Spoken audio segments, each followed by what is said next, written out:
In The Handsome Brandons by Catherine Tynan, we are introduced to the intriguing world of the Brandon family, known for their striking good looks and charming personalities. As the story unfolds, the lives of these handsome individuals weave together in unexpected ways, revealing the complexities of love, identity, and societal expectations.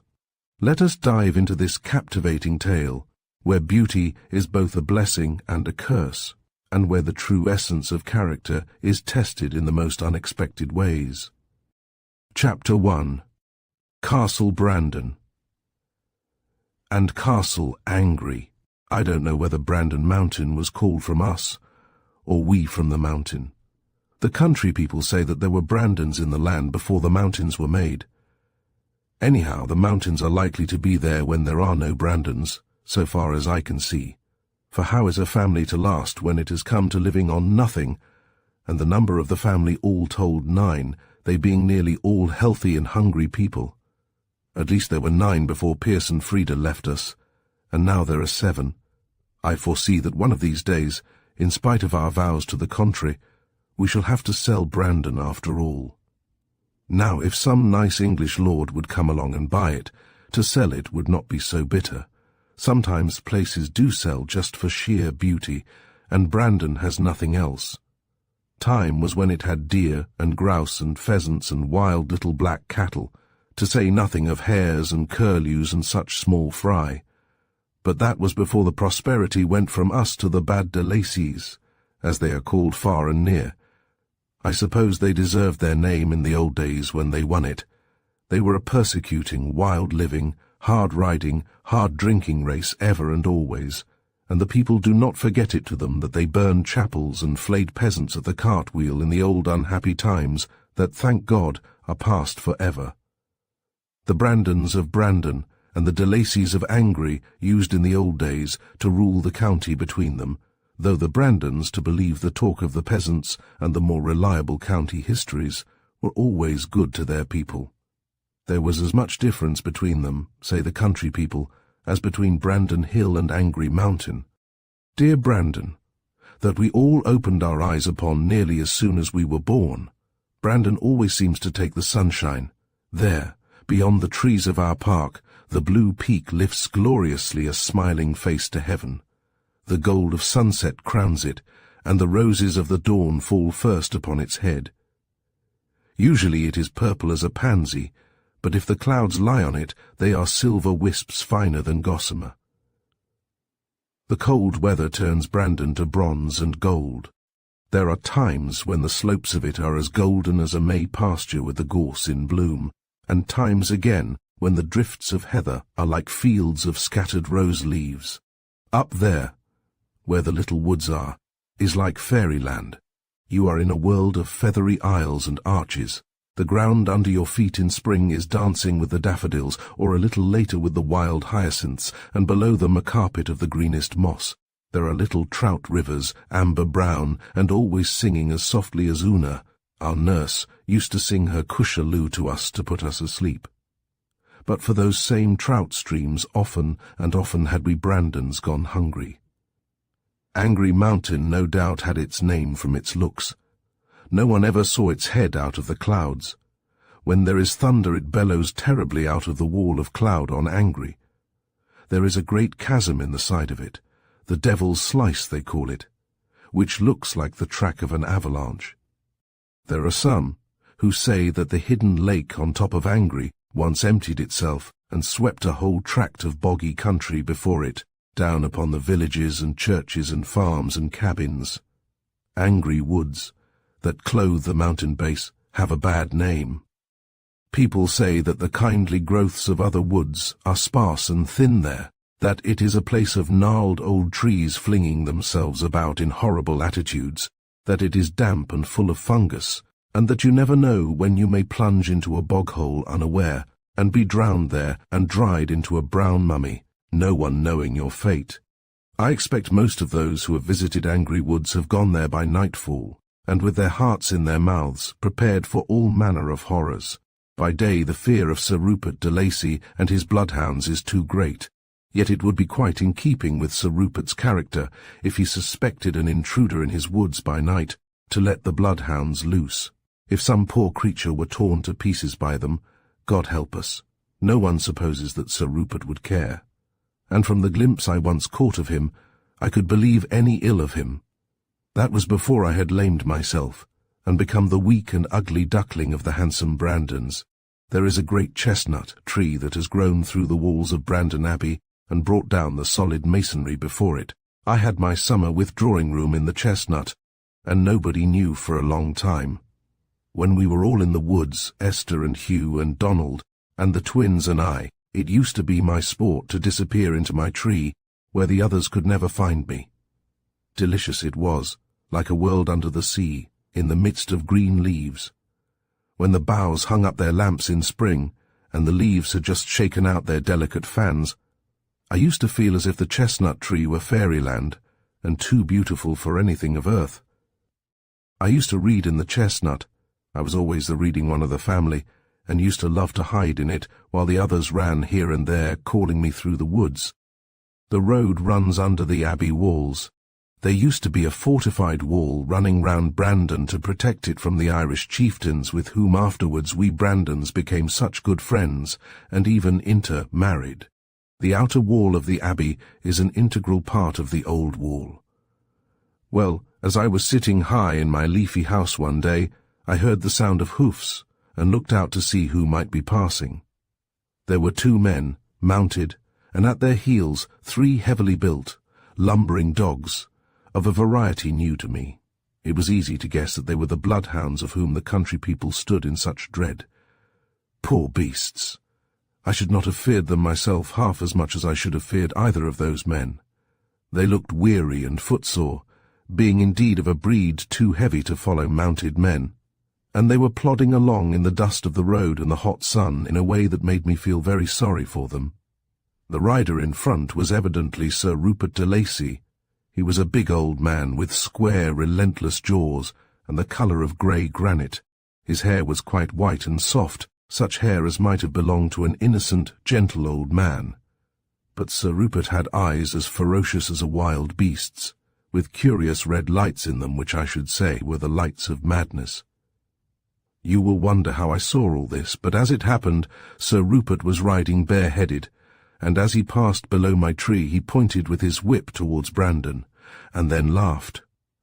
My description of him owes nothing at all to fancy, though the others laughed at me about it, and said it was only my romantic way to fancy I could see the fires in our old enemy's eyes. Behind him, a pace or 2, rode James Gaskin, Sir Rupert's steward, Sir Rupert's devil, as I have heard him called.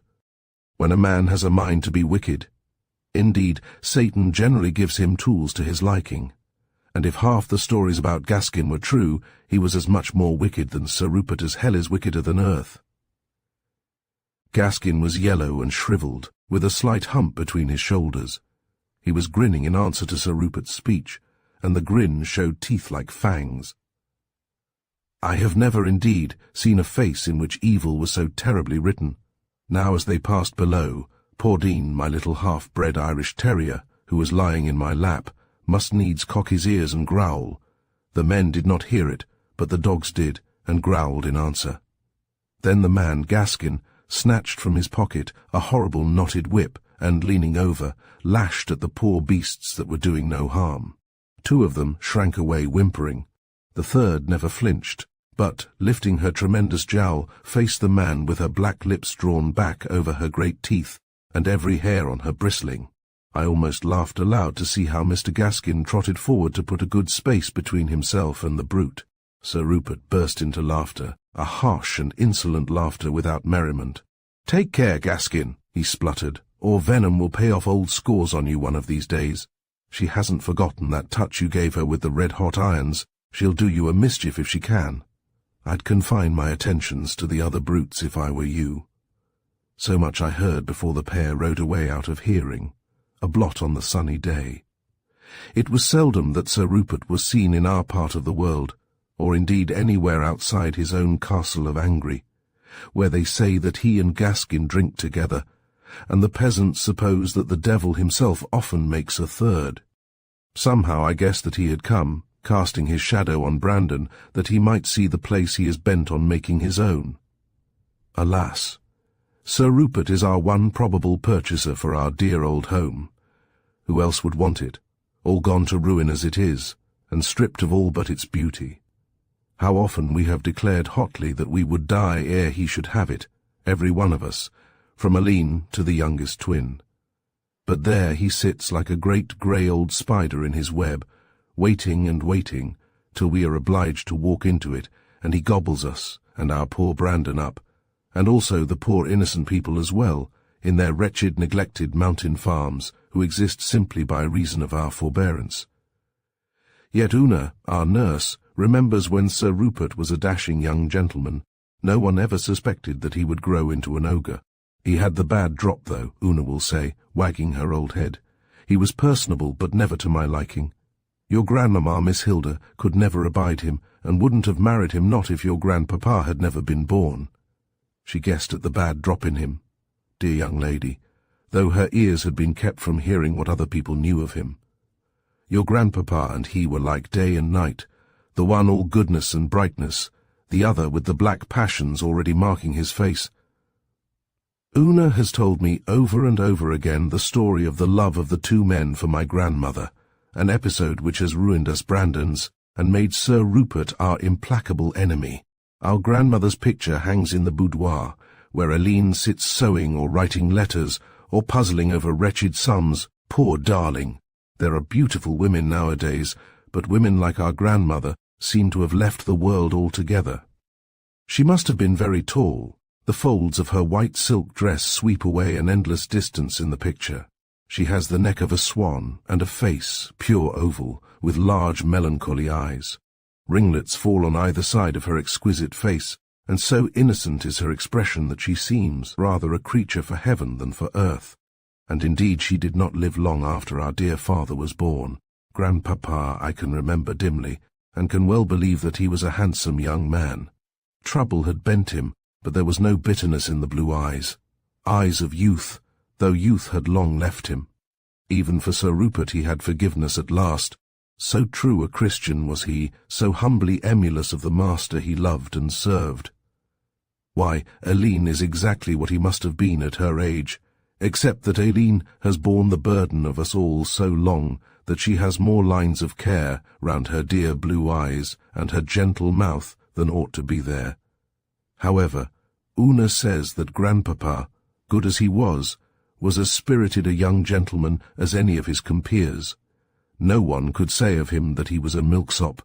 He and Sir Rupert were ever something of rivals from the days they were boys at school together, and not in bookish matters. At games and sports they strove to outstrip each other. They were ensigns in the same regiment, and in the wars abroad none could say which was the better man in the field, though even then Sir Rupert had begun to have something of a bad reputation. Then the peace came, and the two young gentlemen swaggered it a while against each other in London drawing-rooms before coming back to their neighbouring patrimonies. There both fell in love with the same woman. There was never any doubt from the beginning as to the way Aline Ashburton's heart had gone. But Sir Rupert would not believe it till she was actually married. Then he seemed to accept the triumph of his rival so generously to all appearance, that our dear grandfather was full of remorse for the bad opinion he had held of him for long. Among the Brandon jewels is, or was, the collet of diamonds which Sir Rupert sent our grandmother. Inside the clasp is written, "To the fairest," with the date of grandmother's marriage. To make a long story short, Sir Rupert most wickedly wormed himself into grandfather's confidence. I can well believe that the generous heart was full of pity and tenderness for its unsuccessful rival. My grandmother, Una says, never liked the friendship, but she could give no reason, except her feminine instincts, for her distrust of her old suitor, and those were not enough. Ah! Dear grandpapa was surely easily duped. Even when his pseudo-friend had betrayed him, no mist of suspicion ever gathered between those blue eyes and the world. In his latter days, indeed, He grew so much like heaven, so little like earth, that his righteous anger against Rupert de Lacy was lost in his profound pity for the sinner, such pity as an angel might have, who should realize all the horror of sin and yet yearn over the soul for which Christ died. Sir Rupert, even in those early days, had had something of a taste for science, and in the years that followed his disappointment in love, he had devoted a certain amount of time to study in the laboratory which he had fitted up in his house.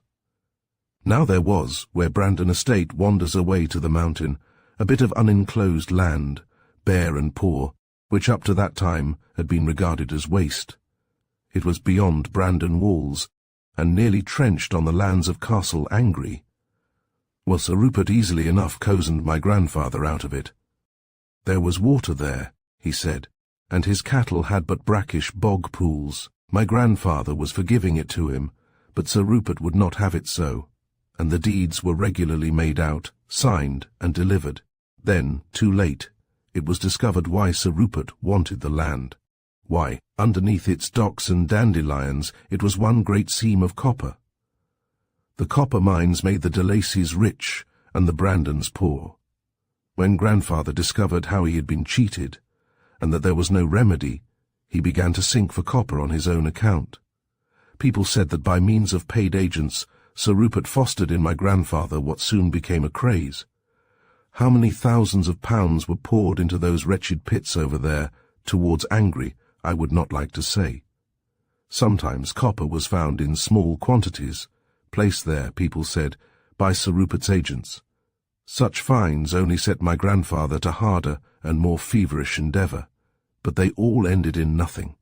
The one seam, and that apparently inexhaustible, was on Winnie Waste, as the no-man's land was called. While my grandfather was ruining himself and future Brandons, Sir Rupert was heaping up gold. But now the mines are no longer his. For a few years ago he sold them for a great sum to an English company.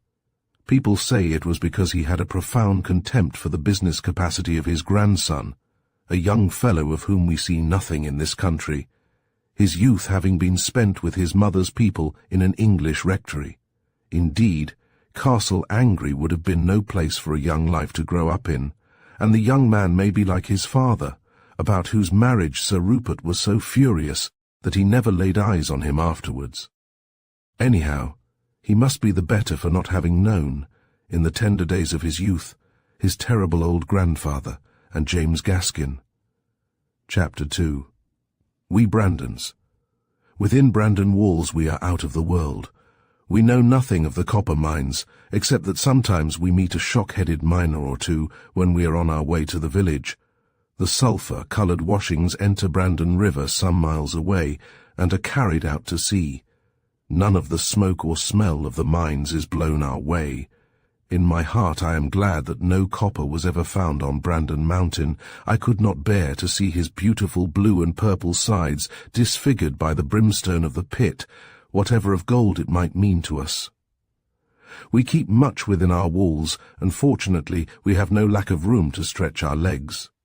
Our neighbours live at long distances from us, and though they would be kind, no doubt, because we are Brandons, we couldn't keep up with them in any way. Why, we girls would have no clothes to wear at all, if it were not for the stores laid away in oak chests and wardrobes upstairs, belonging to dead and gone Brandon ladies. Fortunately, they made no shoddy in those days, and the things have been safe in their camphor-lined dwellings from the moth and mildew. Brocades are there, fine yellow muslins that you could draw through a ring, woolens nearly as fine, and, as pretty as any of them, chintzes in bunched-up sacks belonging to a day when it was the fashion to be Arcadian. We have adapted them with the aid of Mary Fahey, the village dressmaker, and a deal of trouble I often have to prevent her alterations being too drastic. A newspaper sometimes comes our way, and I know that it is the fashion for ladies nowadays to dress picturesquely, so I insist greatly to Mary's discontent that the precious old stuffs must not be cut, or too much pulled about, but only just pinched in here or drawn out there to fit us. Not that she despises the beautiful material, which I have seen her fingering with rapt enjoyment. It is only that she hankers after the fashions ever since she paid a visit to Dublin, and, having a cousin a housemaid at the castle, was permitted a peep at various festivities, with all the fine folk taking part in them. Mary's cousin, too, occasionally sends her a lady's paper, which serves to keep her ideas modern. However, I let her have her own way, with modifications, on the print frocks we wear in summertime, to make up for my obstinacy about the old stuffs. I feel that I am talking as if I were the head of the family. That is because Aline and Esther leave so much to my judgment. I am supposed to have the brains of the women of the family, which, if it is true, is only fair, as the others have the beauty. I have been delicate since the fall that lamed me, pale and puny and insignificant, with light-coloured hair and washed-out blue eyes.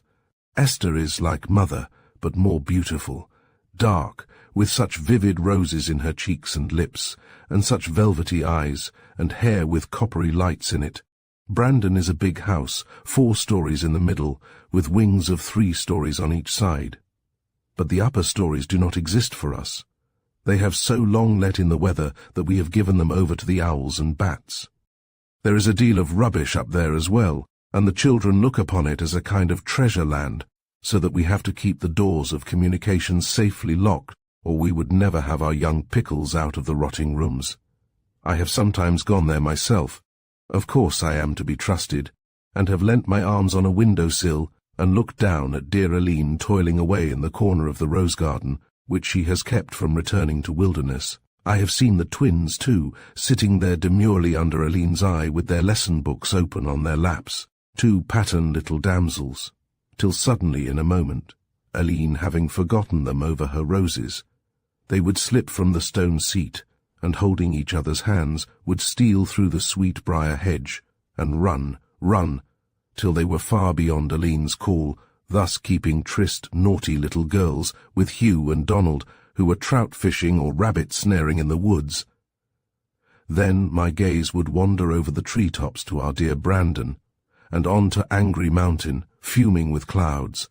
I could see the towers of Castle Angry in the fissure the old bog-slide had left, there on its solid land, and the bog-holes and little rivers which surround it, so that it has to be approached by a causeway. When my eyes rested on Castle Angry, I would always shake my fist and frown before withdrawing myself from my post of observation.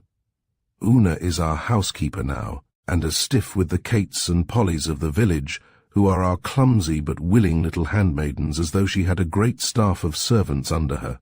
Una never forgets what the Brandons were in old days, and ignores as much as possible the sad change that has come upon the family fortunes.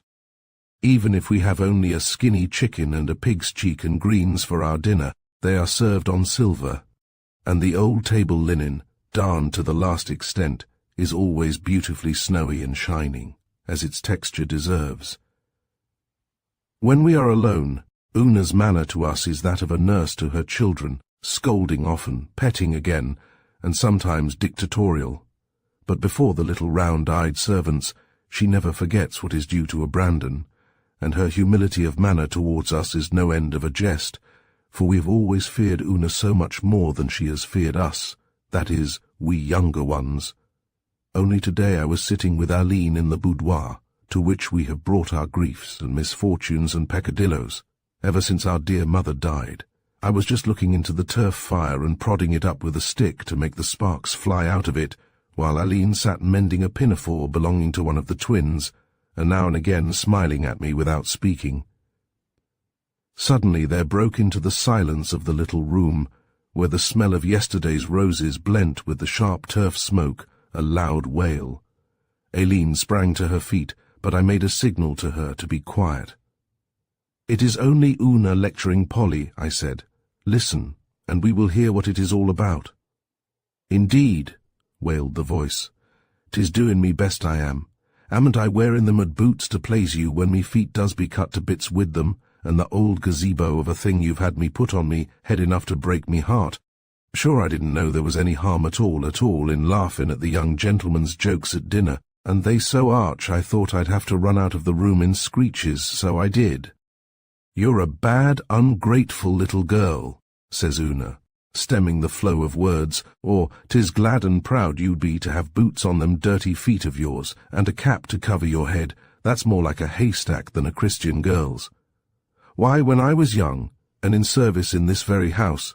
The housekeeper would have given me the quare going over if I let on any more than the poker that I heard anything was said when I was waiting table. 'Twould be as much as my place was worth." "Oh, glory be to goodness, Mr. O'Connor, dear," cried the culprit. "Sure we can't all be pokers, let alone that I can see them blessed childher just play acting at me to make me run out of the room with the laughing. Childher! Am I to understand you as referring to the young gentleman of the house?" we hear Una say in the loftiest tones. But at this moment a diversion occurs, for the twins come racing along the corridor with a letter for Aline, and Una transfers her lecture and little Polly to the housekeeper's room. I always like to sit in Aline's room. There is such an atmosphere of quietness about her. Quietness and the sun are two things I associate with her. Is it always sunny in that little octagon room, or is it only an effect of the faded yellow silk panelling, and the old chairs and sofas in the same sunny colouring? One side of Aline's lantern-shaped room is indeed all window, and the upper panes filled with little golden shields, so that the room receives all the sunlight going. Except Aline's desk, which we have been told is genuine Sheraton and worth a handful of money, the room has little furniture other than its straight-backed couches and chairs. I am sure there are secret cupboards behind some of those panels. Often, when Aline has been writing her long letters to Pierce or Frida, I have gone creeping round the room, touching every knob of the curious carved roses that surround the panels of yellow brocade. But I have never succeeded in making a panel slide back, as I have fondly hoped to do. Again and again I have desisted only when I discovered Aline's grave smile upon me. You will wonder what I expect to find. Well, no treasure, certainly, that is, no money treasure, but perhaps a bundle of faded love letters, or some such relic of a former occupant of this room, which would be real treasure trove for me. Aline laughs at me for a romantic child, and says I shall never find anything, but still I hope. Aline's letter is from Pierce. As she reads it, I watch her face unobserved. It is lit up as though she were reading a love letter. The love between those two is wonderful. We all understand, at least Esther and I do, how it is that Aline can refuse so heartlessly year after year that poor good Mr. Benson. Why, with her immense love for Pierce, and the overflowing of it for all us, unworthy, she has none left for a lover or a husband.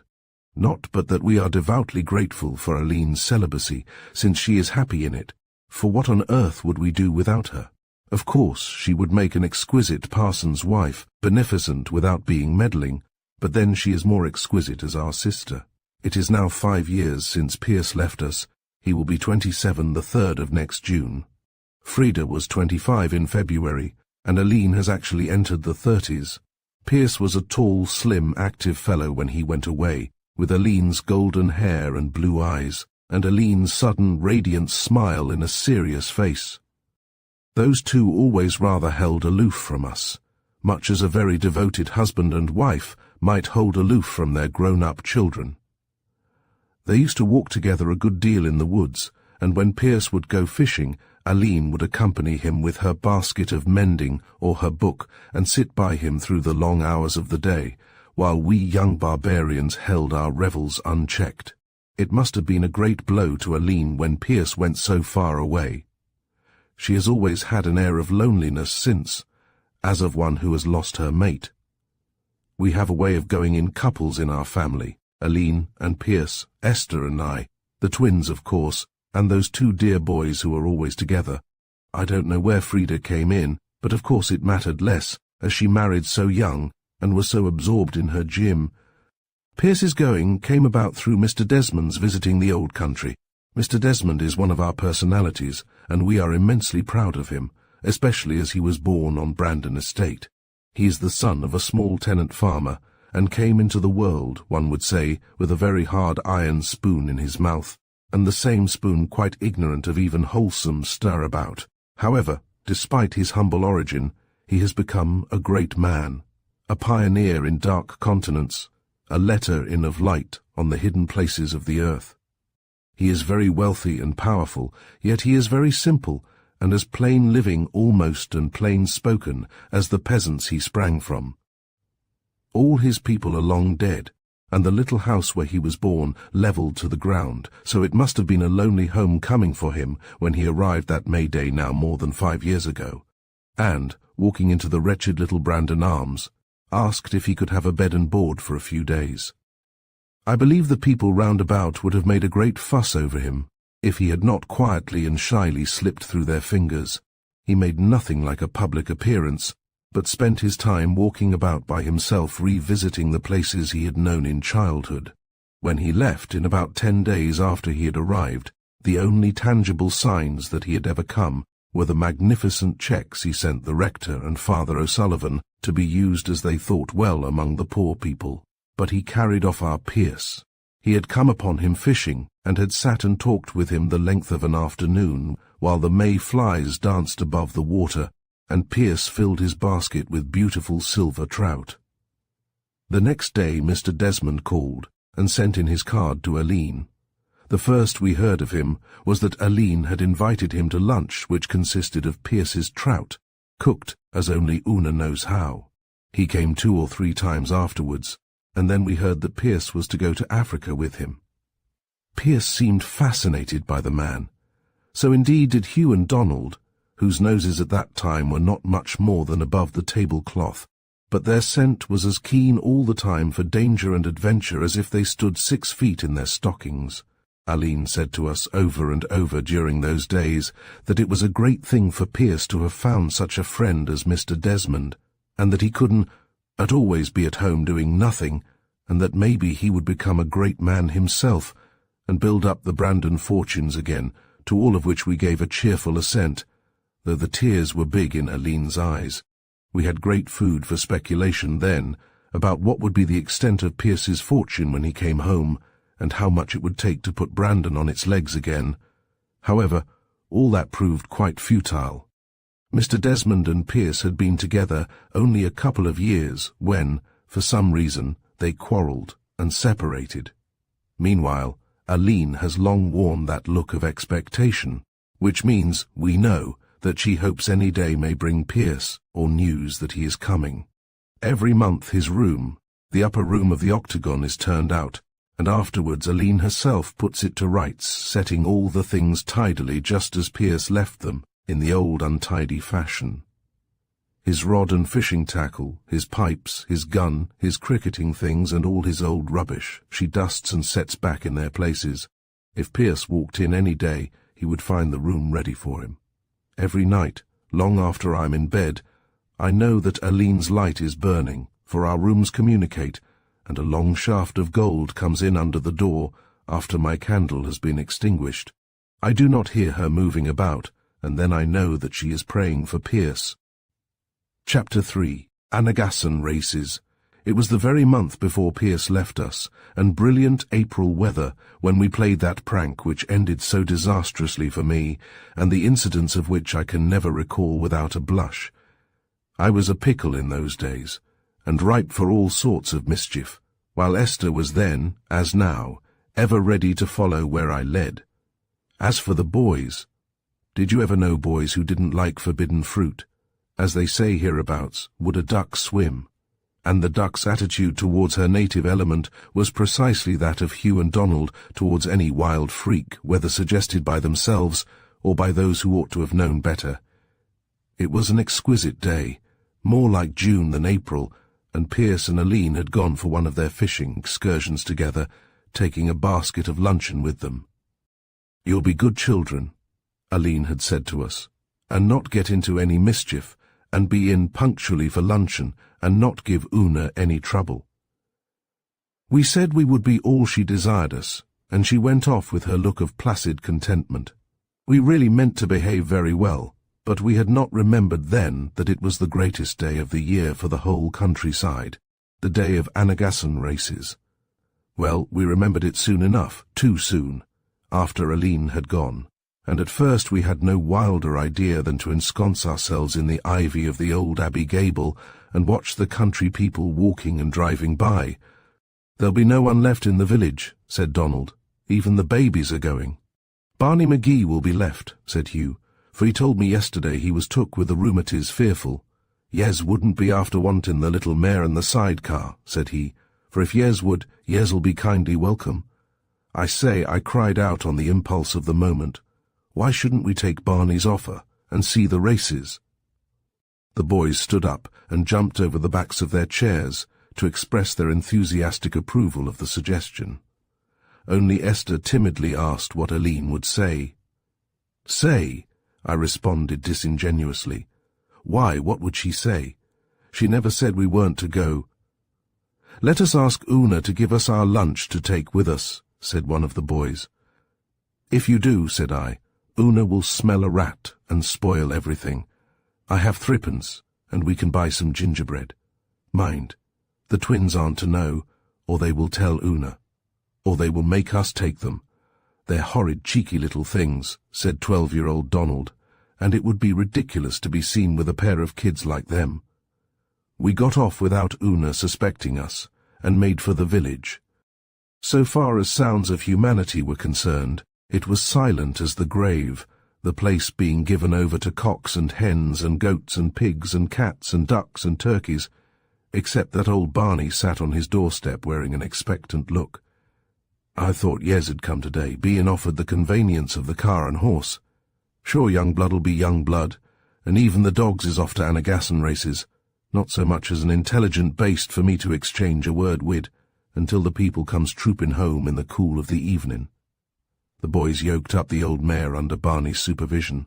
She was a very Rosinante of a steed, and her harness, which must have been the first harness made, was broken in many places, and tied together with stout twine.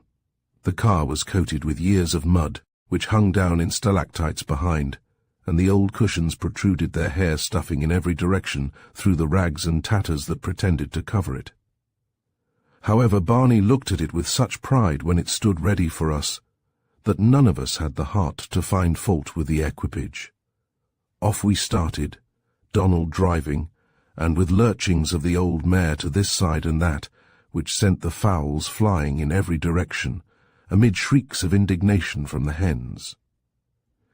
However, when once she had got clear of the village, she settled down to a leisurely walk, which seemed likely to get us to Anagassan about sunset. When Donald tickled her with the whip, she only flicked her tail as at an intrusive fly. This made us laugh, and at the sound of our laughter the old mare turned calmly onto a green patch at the side of the road and settled to make a hearty luncheon. However, by dint of threats and coaxing, we got her to a better pace in time, and reached Anagassan just after the second race had been run. We were all pretty hot and dusty, for we had walked up every hill, and we had assisted the mare over so many difficult places that, but for the grandeur of it, as the boys said, we might as well have walked.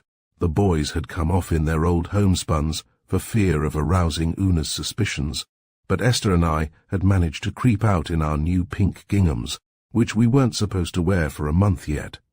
I thought Esther looked lovely, with the sparkle and glow in her dusky face, and her eyes, brown as a trout stream, made deeper in colour by contrast with her pink frock.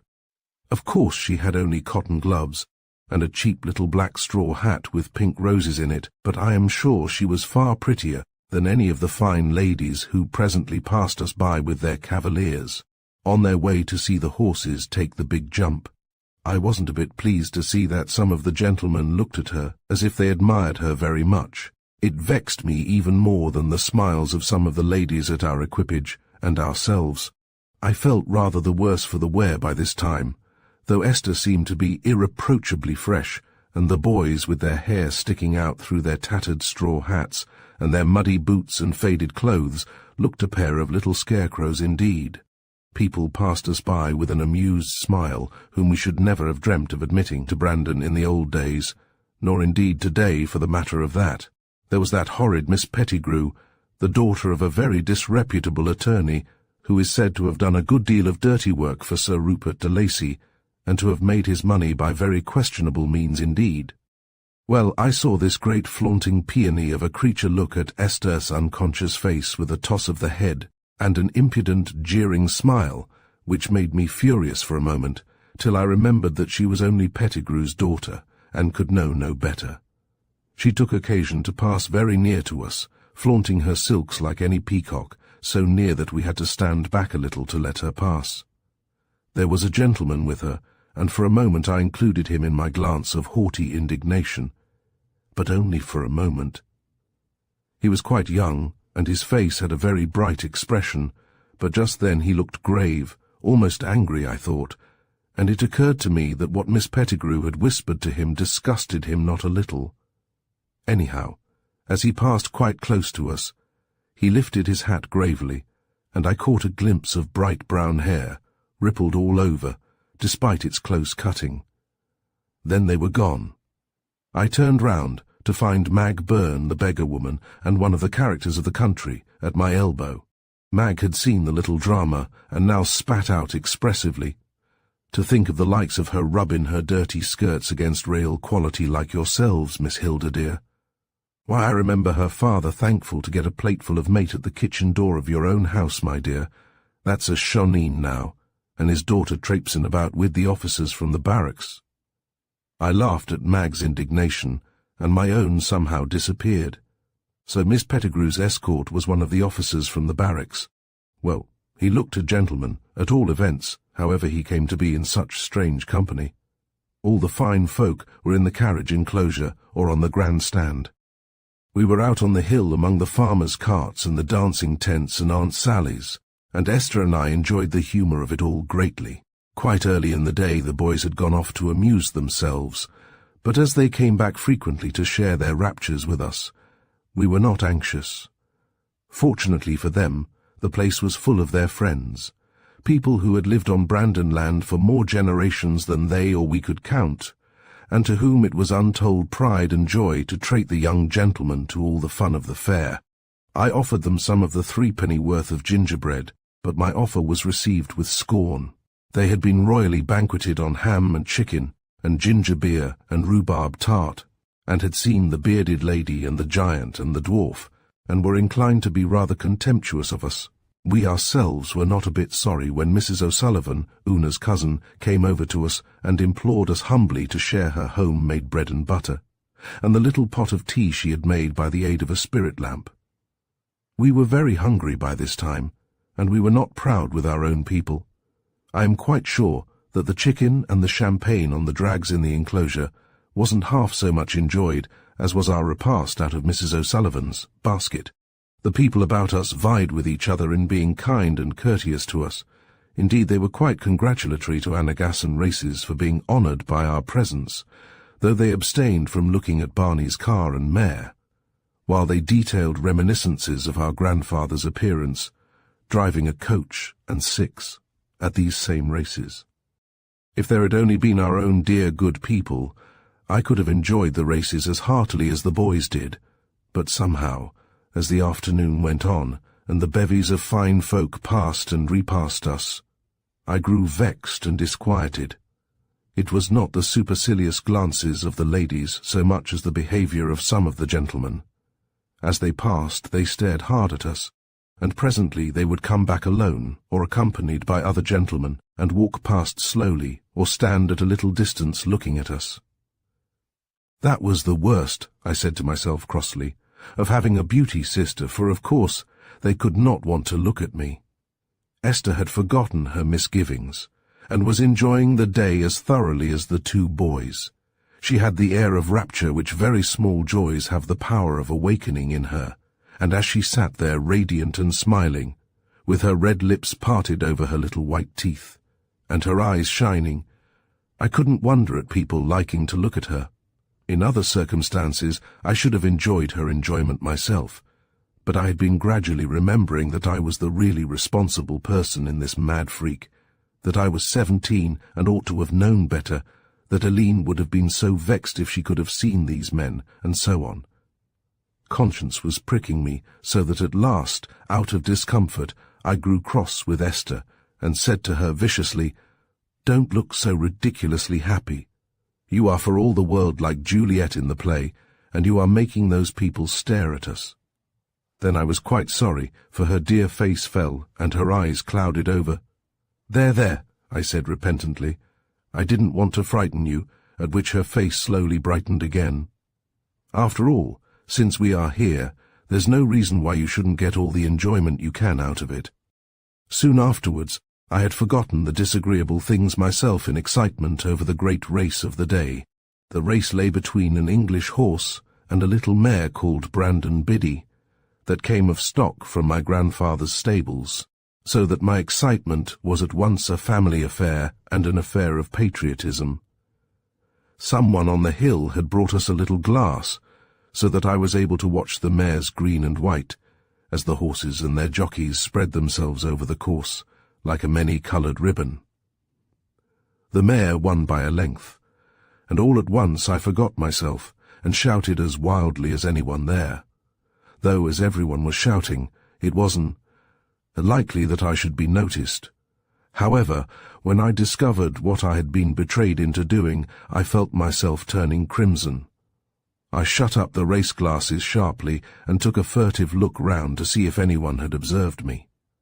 The crowd on the hillside was laughing and cheering and shaking hands all round, and some men were even flinging their hats in the air again and again in the exuberance of their delight. I was sure I had not been noticed, and I was able to turn to Esther and answer her. "Oh, Hilda, isn't it splendid?" with a cheerful affirmative. But just then I saw, standing quite near us, the gentleman who had been with Miss Pettigrew earlier in the day.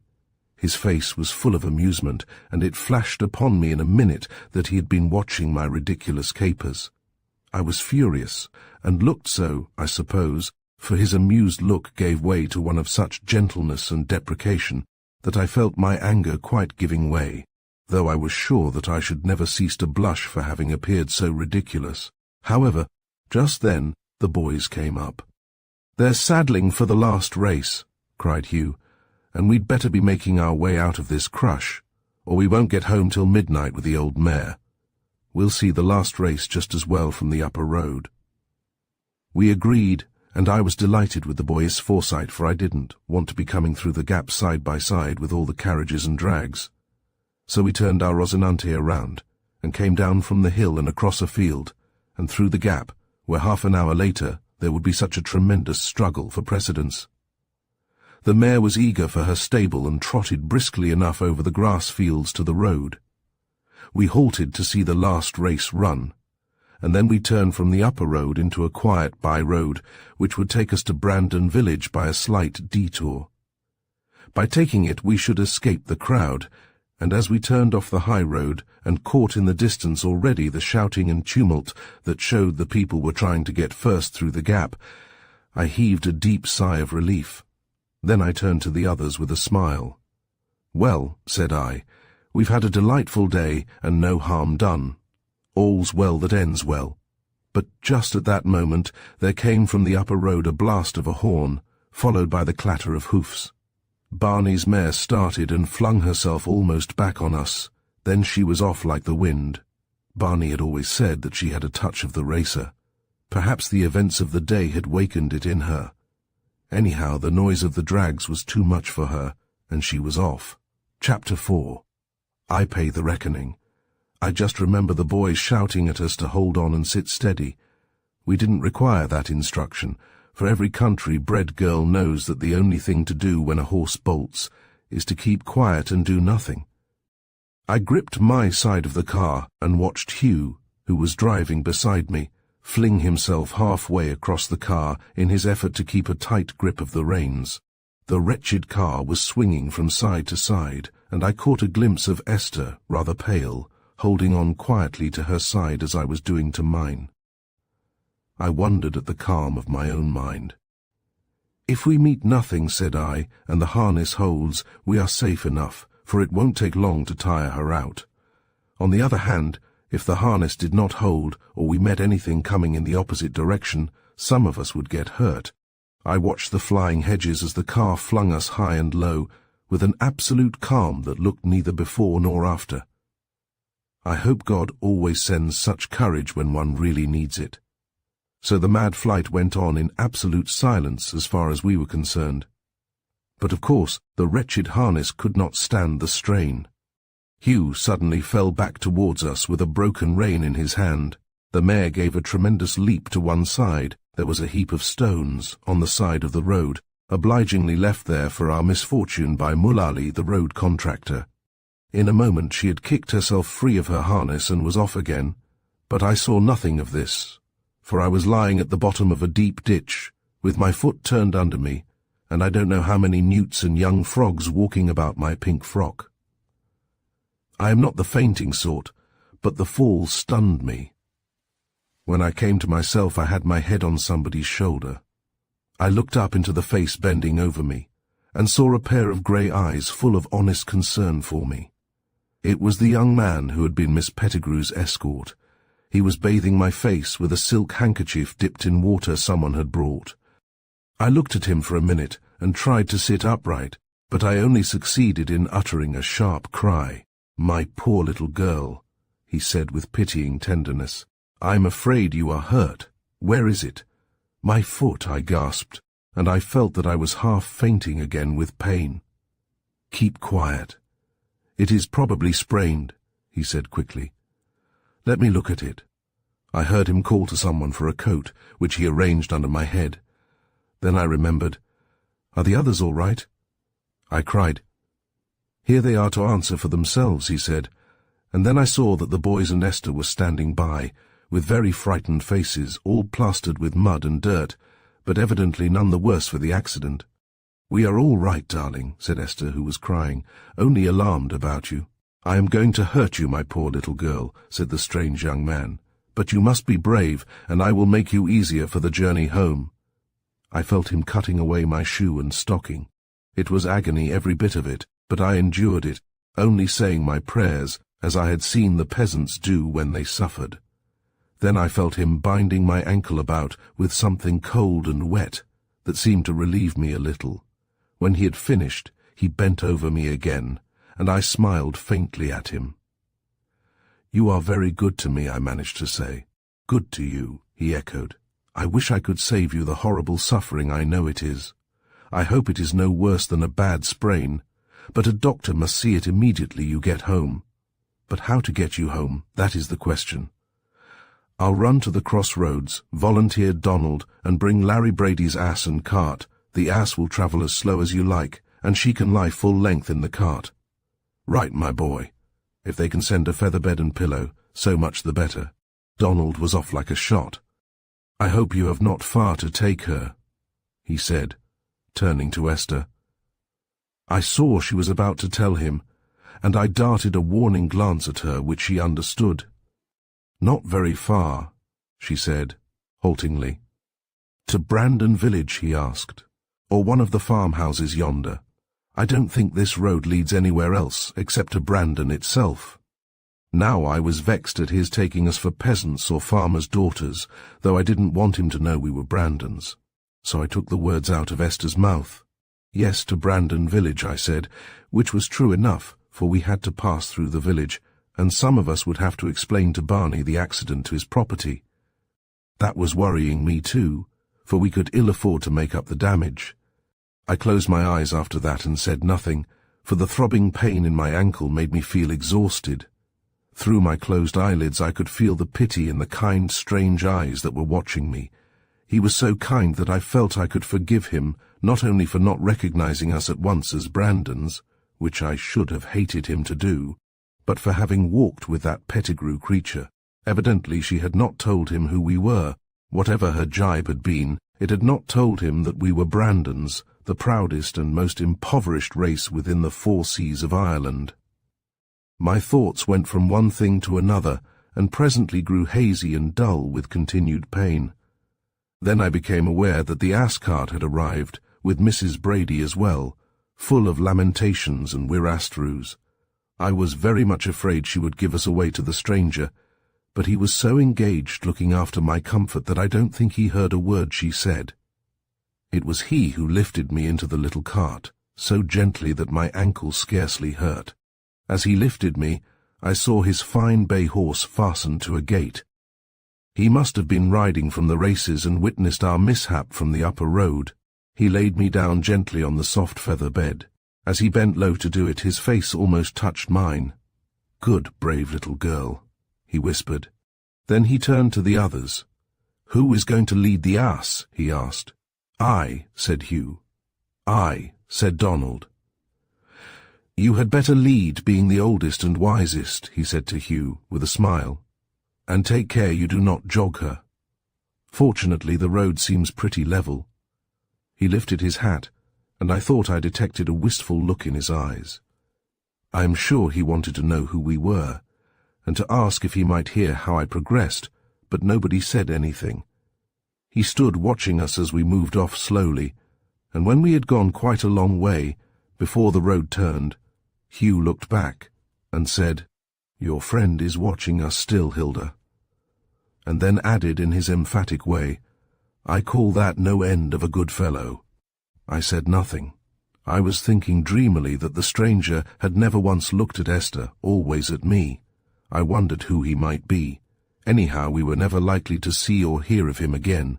We never went out anywhere we were likely to meet him, and if he was, as Mag Byrne had suggested, an officer from the barracks, he would presently leave with his regiment and go out into the wide world, where even friends find it so hard to meet.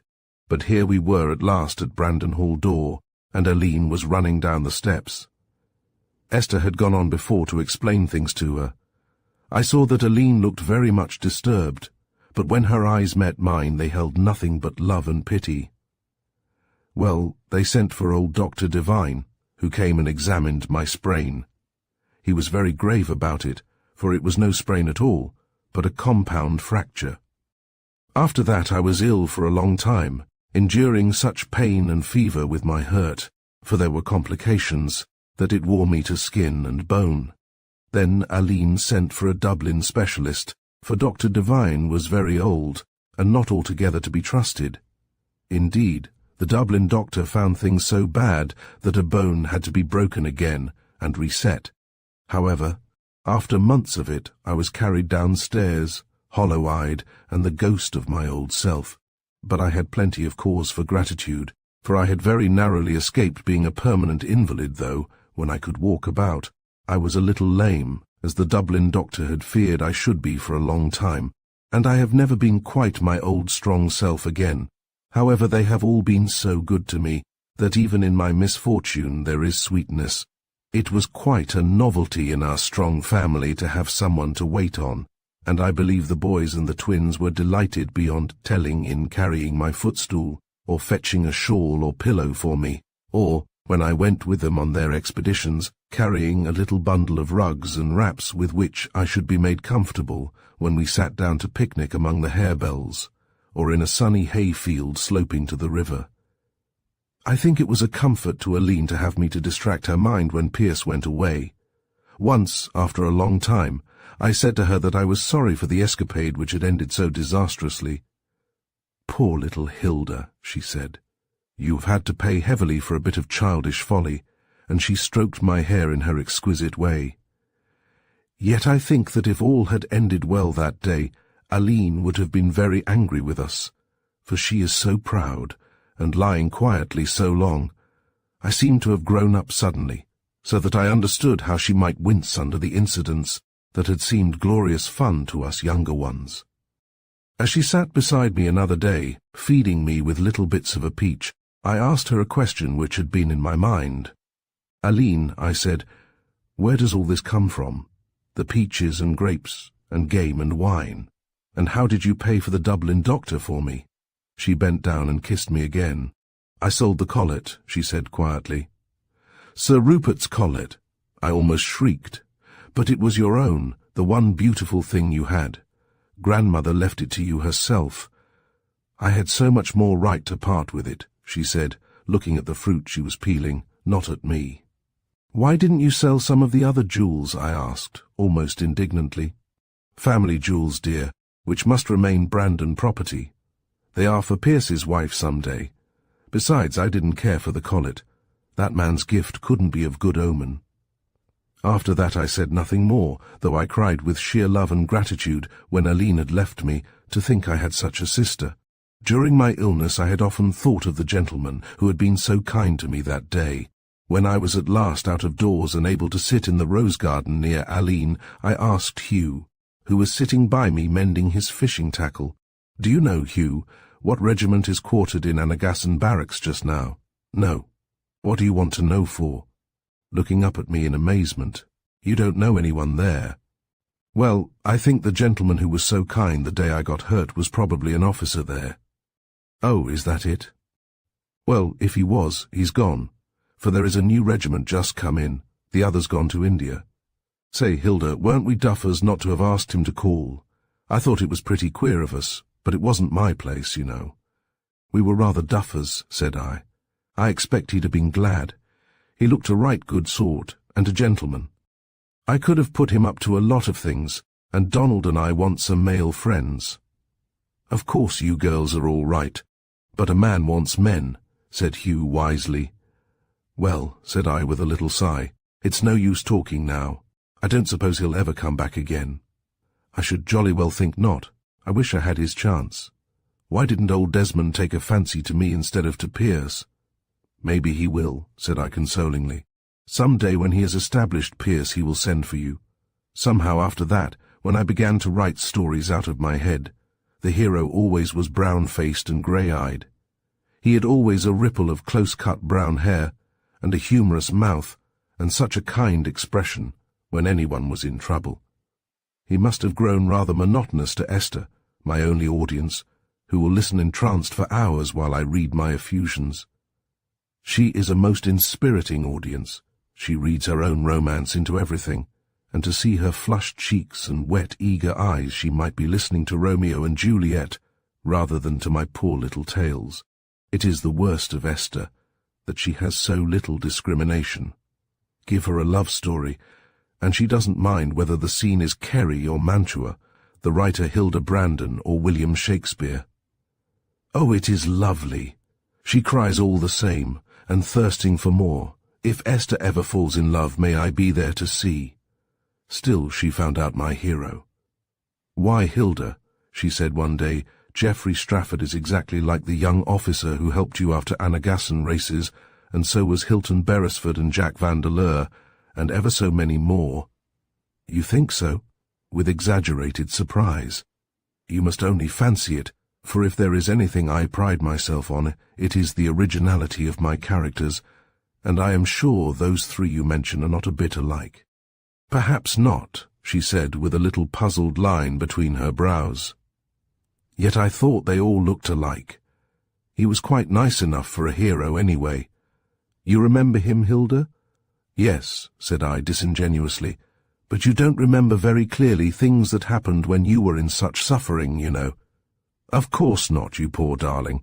I don't suppose you really saw him a bit, still your heroes are very like him. After this I tried a course of fair heroes, but somehow I didn't succeed with them so well. That is the worst of having such limited experience as we have. I can't get my own brothers to stand for their portraits, and outside them I know only Dr. Devine and Mr. Benson and the people in the village, and none of those are at all heroic. Chapter 5. Frida. Aline always said that it was providential that Frida should have married, and married a rich man. She told Frida so herself one day, I remember, for I was in the room, but Frida only put out her red mouth and said that she couldn't see things in that light at all, that she could have endured poverty with the best of us, and as for Jim's being a rich man, well, she would have married him if he hadn't had a sole to his boot, or a rag to his back. Poor dear, dear old Jim. It was as hard to imagine him shabby as it is now to imagine Frida back again in our ramshackle life. He was always so fresh and trim, with such immaculate linen, and clothes that even we rustics felt were a marvel of the tailor's art. What a dear, jolly, open-handed fellow he was. And how little any of us could have believed that he would only live 2 years, and leave Frida a young widow at 20. But after all, as Esther says, Frida was perfectly happy for 2 years, and that is not given to many people. And then, too, she has her little son, who is such a dear little boy, or was when we saw him 2 years old, that no mother could be very unhappy possessing him. Jim had been visiting old Mrs. Doyne at the Valley House when he and Frida saw each other and fell in love at first sight, and that, says Esther, is the only possible love. I remember Frida that summer. She used to wear a green muslin that had once belonged to our grandmother, and she looked lovely in it. She was wearing it the very first day she ever saw Jim. Mrs. Doyne was an old friend of Mother's, and while she lived, we used to go a good deal to the Valley House. Her only son, Alec, was in India, and she was very lonely and liked to have us about her. I think she hoped that Alec would come home and that he and Frida would make a match of it, for Frida was her favourite. We hadn't the least idea that she had a visitor that June afternoon, when Frida and I set out to have tea with Mrs. Doyne, I looking forward agreeably to the strawberries and cream and the tea cakes and the delicious rich tea in the faded sweet-smelling drawing-room at the Valley House. Frida could never bear to be shabby like the rest of us, and I remember that when I came out of the house and found her waiting for me on the lawn in the sun, I thought she looked as fine as heart could desire. She was wearing her sailor hat, and had tucked a large bunch of dark Camille de Rohan roses into her belt, and the green frock, with her pale face and red lips, and all her little golden rings of hair like a baby's, was charming. I was rather down at heel, and my dress was crumpled, and I swung my hat by the string as I walked. I dare say I made a most effective contrast to Frida, who was so spick and span and fresh and cool, though it was very hot weather. Well, we sat blinking like cats in the big shady drawing-room after the brilliant sun outside, and then dear old Mrs. Doyne came in and kissed us, and having made us sit near her, kept stroking Frida's hand absently, as she had a way of doing. She had asked after everybody, and had rung the bell for tea before she came to what was quite an exciting piece of news for our corner of the world. "I have a young gentleman staying with me, my dears, a friend of Alec's, and such a nice lad." "Oh, Mrs. Doyne," said I, "but isn't he a bother? And how do you manage to keep him amused?" "Well, you see, my dear, the poor young fellow's not very strong. He's home on sick leave, and he promised Alec he wouldn't return without bringing him news of his old mother. And so when he was kind enough to come all this long way to keep his word with my Alec, and seemed to find the country so beautiful, and the summer here so mild and sweet, I could do no less than ask him to stay. Could I, Hilda, my dear? And would you believe it? He seemed quite pleased to be asked. And why shouldn't he be? I said. It's easy enough to be happy in this house, only I was thinking of an ordinary man. Sons and brothers are different, of course, but one always thinks a man must be wanting to do something. Of course, if he's ill it makes all the difference. He's scarcely ill now, said Mrs. Doyne. He says he finds the air here wonderfully curative, and I assure you Susan and I enjoy cosseting him. It's almost like having Alec to pet again, though of course Alec, dear fellow, was never ill, and no subject for our port wine jellies, and beaten-up eggs, which Mr. Hazeldine seems to enjoy so much. What does he do all day? Asked Frida. Oh, he's not at all troublesome, my dear. He likes to lie in the sun, with his cap over his eyes, and soak in the air, as he says. Or he reads and talks to me when I am ready for him, or knocks the billiard balls about, or takes long walks with Rory. Poor Rory hasn't had such good times since his master went away.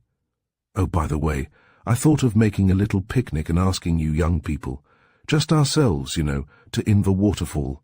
I could have the barouche out for anyone who didn't care to walk, and the donkey cart could take over the hampers. Of course we were rejoiced, and said so. Just then the door opened, and Mrs. Doyne's visitor came in.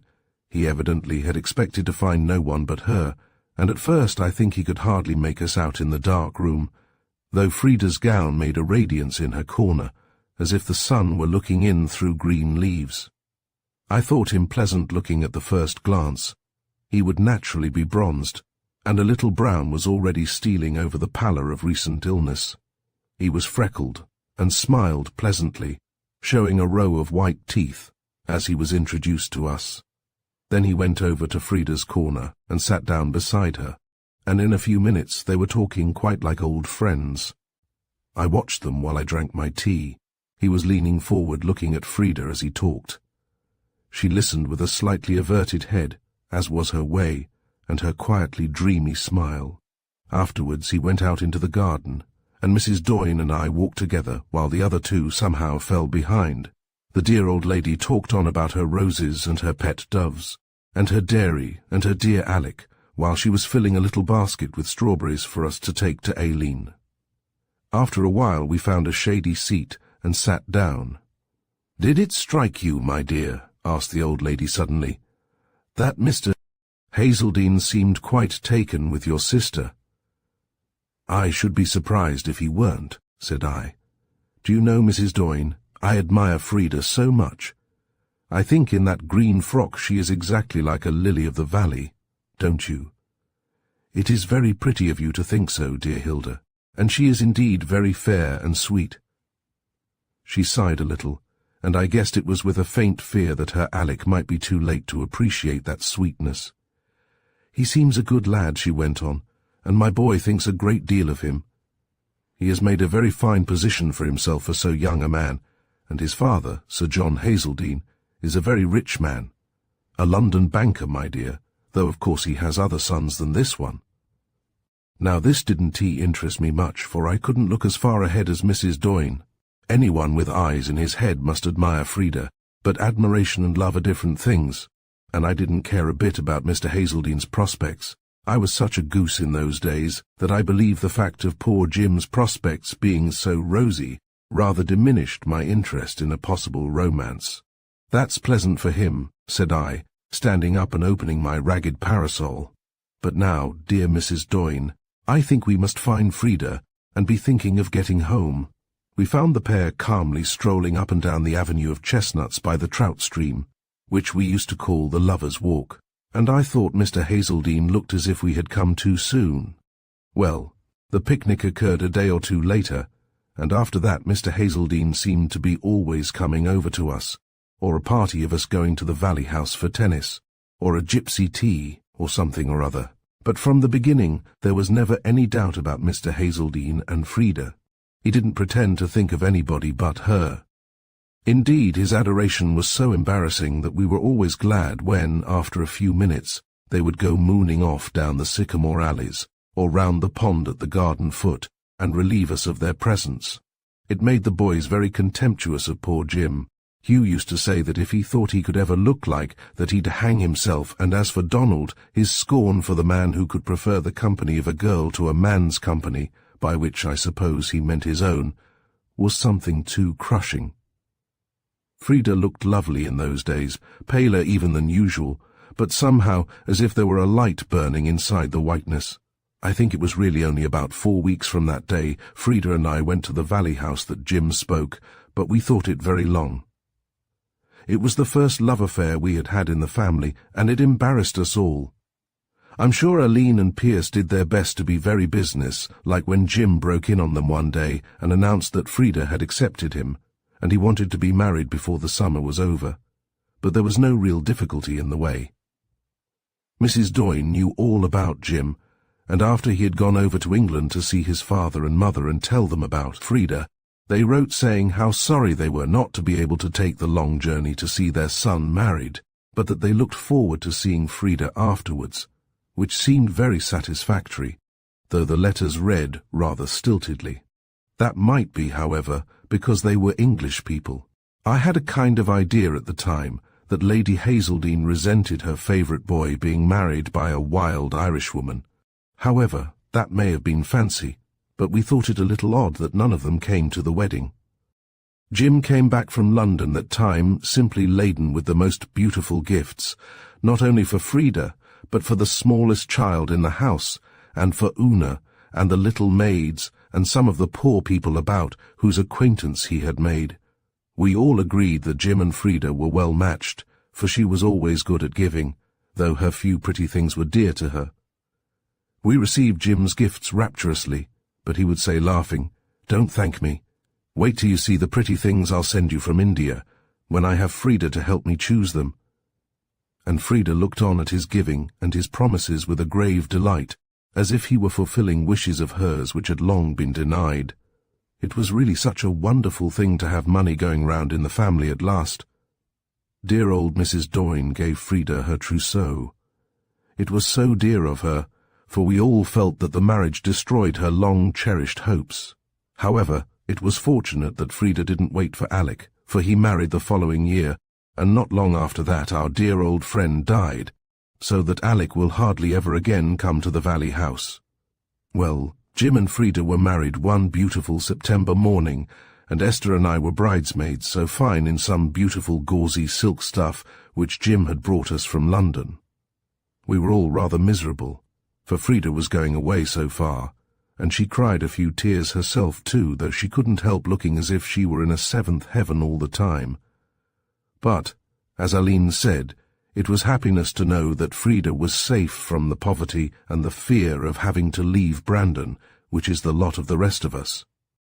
I know that Aline's heart is troubled for all her chickens, and in addition to the comfort of feeling that one was safe, I think she had a little hope that Frida, if she was going to be rich, would help with the boys and the twins, for how they are to get their schooling, much less be provided for later, heaven knows. I remember the last thing I whispered to Frida was, "Be sure and tell me if they have gold plate every day at the Hazeldenes," for Esther and I had been romancing about the wealth of Jim's people. And she laughed, though her eyes were full of tears, and said she would be quite sure to tell me, but she never did, though she wrote long letters to us all, and kept sending us all kinds of useful and beautiful things. She said very little indeed about Sir John and Lady Hazeldene, but we thought it was because she was so very full of Jim, for her letters were nothing but Jim, Jim, Jim, and how good he was to her, and what a happy woman she was. And so it was after they went to India. Then the little boy was born, and we were so excited about him, at least we girls were, for boys can't be expected to care about babies, and Frida sent us a picture of him when he was 8 months old, with his Indian nurse, and we thought he was the quaintest and sweetest little thing we had ever seen. Alas, poor Frida, that all her palaces should have crumbled into dust. Poor Jim took a chill after playing a fast game of tennis one day, and died almost without warning. I don't like even to think of it, I who had seen the two meet and the summer of their love begin. When Frida came to see us a year or so later, soon after her return from India, she was not the same Frida. Such wide, sorrowful eyes, in a face the soft roundness of which had given way to piteous hollows and angles. We young ones were not much with her. We used to go away out of her hearing with the little boy, and have rare games, for in spite of his black clothes, he was as full of fun as a kitten. Frida used to sit with Aline in her little room, silent for the most part, but one day I was sitting in the window seat reading, when Frida broke silence suddenly. "I have been with you long enough, Aline. It is time for us to be going, Jackie and I. You have been good to keep us so long." "Oh, my dear," said Aline, rather shocked. "Where would you be welcome if not in your own home? I suppose you cannot stay with us altogether, as we would all have wished. It is not likely you would be content." "Oh, no," said Frida, with a curious, unmirthful laugh. "It is not at all likely I should be content." Aline looked hurt a little, but I thought Frida could not mean to be so unkind as the words seemed. However, I said nothing.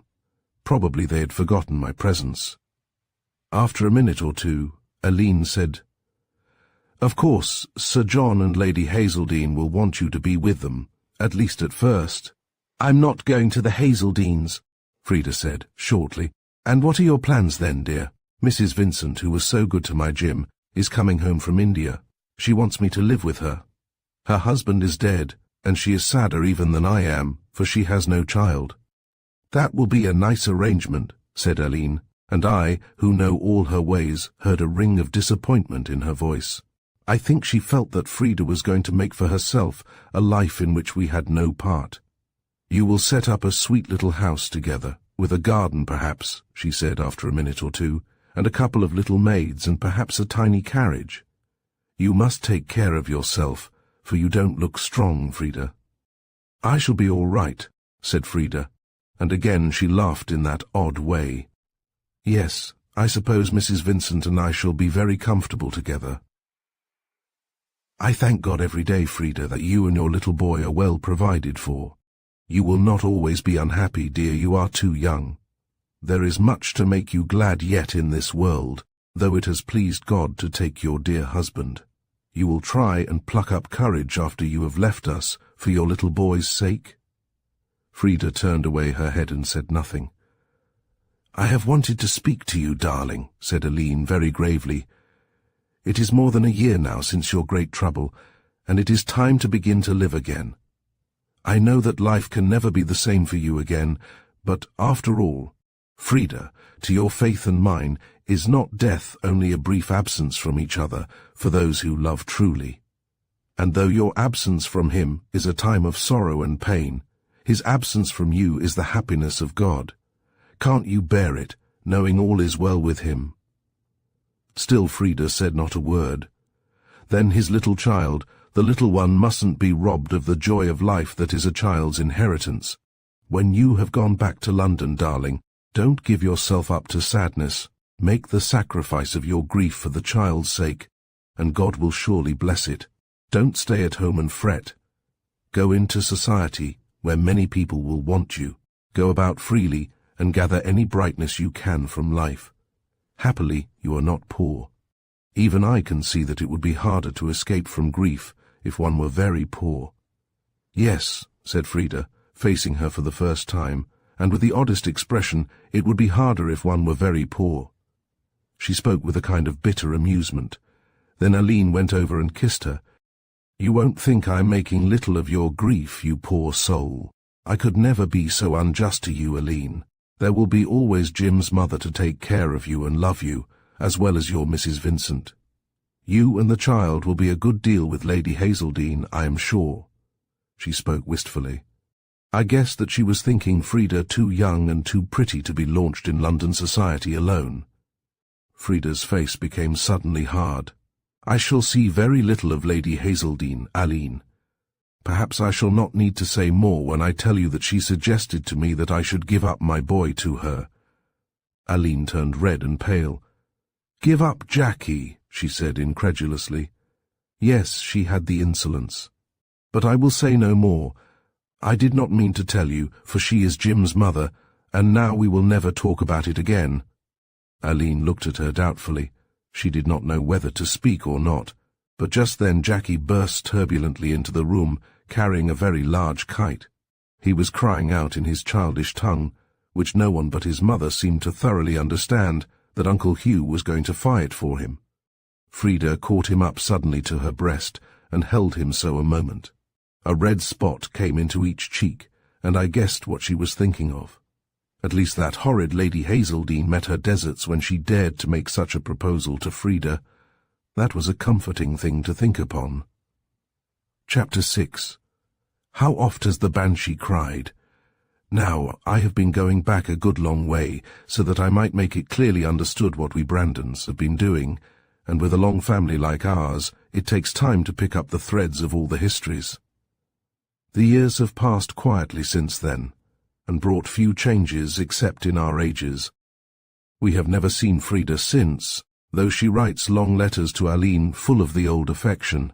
She has never come to us, nor asked any of us to go to her, and we have almost given up thinking that she will ever accept Aline's tenderly worded invitations, or that any of us will ever share the pleasures of her London life. Not that she writes very often from London. She seems to be usually at one country house or another, and sometimes great names are mentioned in her letters, names of men we have heard of and would dearly like to see. Her permanent address is Magnolia Cottage, Grove Avenue, Parsons Green, which we think sounds pretty and countrified. Aline always says that she is so pleased that Mrs. Vincent and Frida had the good sense to settle in a country place rather than in Belgravia or Mayfair, or even Kensington, which she has heard as stuffy. Frida's home must be, she thinks, in some outlying village or other, though within reach of London. We imagine it a quiet place with a church and a little bit of common, and the houses of a few gentlefolk, standing round amid their hollies and laurels. It must be so good for Jackie, who does not seem to go with Frida to the country houses, to live among rural surroundings rather than in the dust and smoke of the great city. One event of the years has been Pierce's quarrel with Mr. Desmond, though they had seemed, from the letters Pierce wrote during their first years together, to be almost like father and son, or perhaps it would be better to say, like an elder and younger brother who dearly loved each other. Pierce's letters in the old days were full of Mr. Desmond, for whom he seemed to have a kind of hero worship. Then, without warning, we heard that they had quarrelled, and that Pierce had left Mr. Desmond and gone farther up country. We never heard what the quarrel was about. Pierce merely wrote to Aline that the thing was so, though behind the quiet of his letter there was evidently a cold anger against his former friend. Then Mr. Desmond wrote to Aline. A letter that I, for one, liked. It was so gentle and deprecatory. He seemed to feel that Aline had trusted him with Pierce, and that he had failed to keep his trust, but not through any fault of his own. He, too, gave no explanation of the quarrel, but only said something about young blood being hot, and his hope that presently the boy would cool down and recognize his real friends and come back to him. This letter Aline never answered. Of course she stood by Pierce and thought Mr. Desmond must have been in the wrong, but though she carried it off so bravely, because her pride and love were up in arms, afterwards she fretted about Pierce. You see, our boys have been such home-keeping boys that we are afraid, knowing that one is out in the wide world. Pierce writes to Aline, of course, but tells her little about himself, and the letters come at longer intervals. There is never a word about the fortune he was to have made, and since those early years when he was with Mr. Desmond, he sends home no money, though he must know how poor we are, and becoming poorer every year. I wonder how much longer we will be able to keep the wolf from the door, and Sir Rupert de Lacy out of Brandon. Oh, by the way, I must mention that Sir Rupert has taken to sending us at intervals proposals for the purchase of the old place. In the beginning, Aline used to open these, and then fling them indignantly into the fire, but with the more recent ones, she has simply readdressed them and sent them back unopened. I suppose the grim old wolf up there in Castle Angry just chuckles when his epistles come back to him, knowing he can bide his time. They say he drinks a great deal more than of old, but for the matter of that no one can know, for he and Gaskin are the only two creatures inside Castle Angry. The place grows wickeder and greyer up there in its gash in the mountain, as legends and stories of its master's doings gather round it. I don't know if I said before that it is built after the manner of a fortified house, with a gateway under two turrets and a moat drawn round about it. I have seen it from far off, and have thought its aspect had something sinister and frightful about it. The gates are locked and bolted, facing the bridge over the moat that has taken the place of what was once, no doubt, a drawbridge. The boys, who have ventured near, tell me that the moat is covered with green slime and full of unwholesome things, while the grassy space about is sodden and overgrown with weird fungi of brilliant blue and scarlet. That is, no doubt, because of the exceeding damp of the place, for around and above it is bog, and the sun always seems to pass over that gash in Angry Mountain, as if there was something there which it hated. The boys are very curious about what lies beyond the moat and the barred gate. I have implored them not to venture near again, for if Sir Rupert caught sight of them, or Gaskin, who is a worse man, either might loose the bloodhounds, and then say afterwards that it was none of their doing. Poor boys, they are tall young striplings now, so handsome and distinguished for all their shabby clothes made by Hugh Riley, the tailor in Brandon village. It is hard that we could give them no proper education, and that they must be condemned indefinitely to do nothing except shoot rabbits on Brandon Hill and fish in Brandon River. It is enough, as I say, to make good boys into worthless men. Aline feels badly about it, I know. If there were but another buyer for Brandon, anyone except Sir Rupert, we would, I think, let it go, dear to us as it is. But it is not the place only. It is the poor people who depend on us, and who are miserably poor, if we are miserably poor. Sir Rupert would show them scant mercy, we know.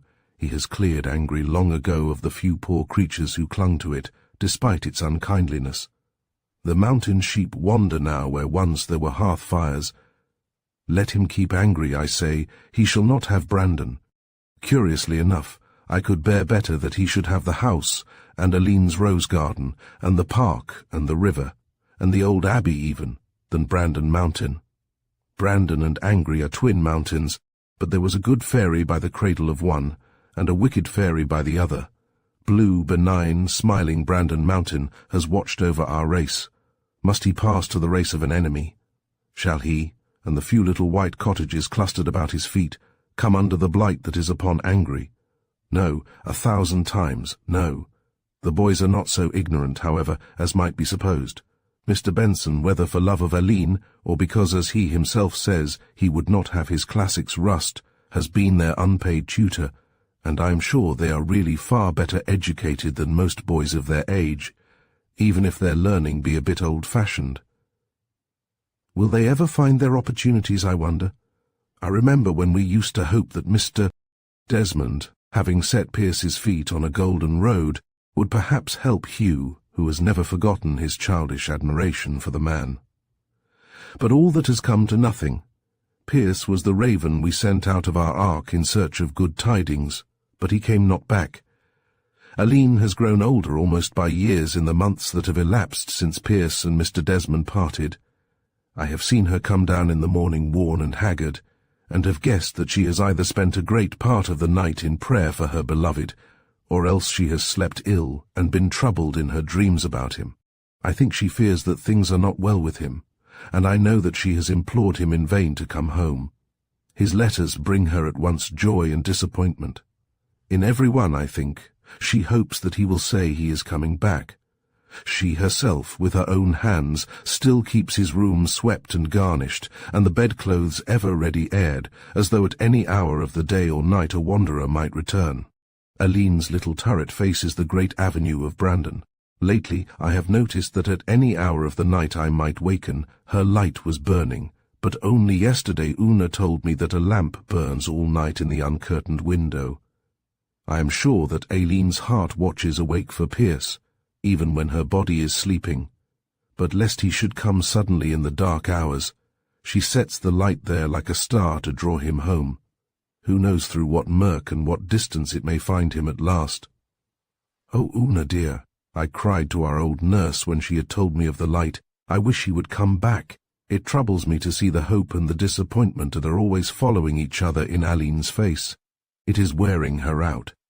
"Now, look here, Miss Hilda dear," the old woman said, putting a comfortable arm about me. "'Tis my opinion that Master Pierce'll never come home unless he brings the riches, my dear.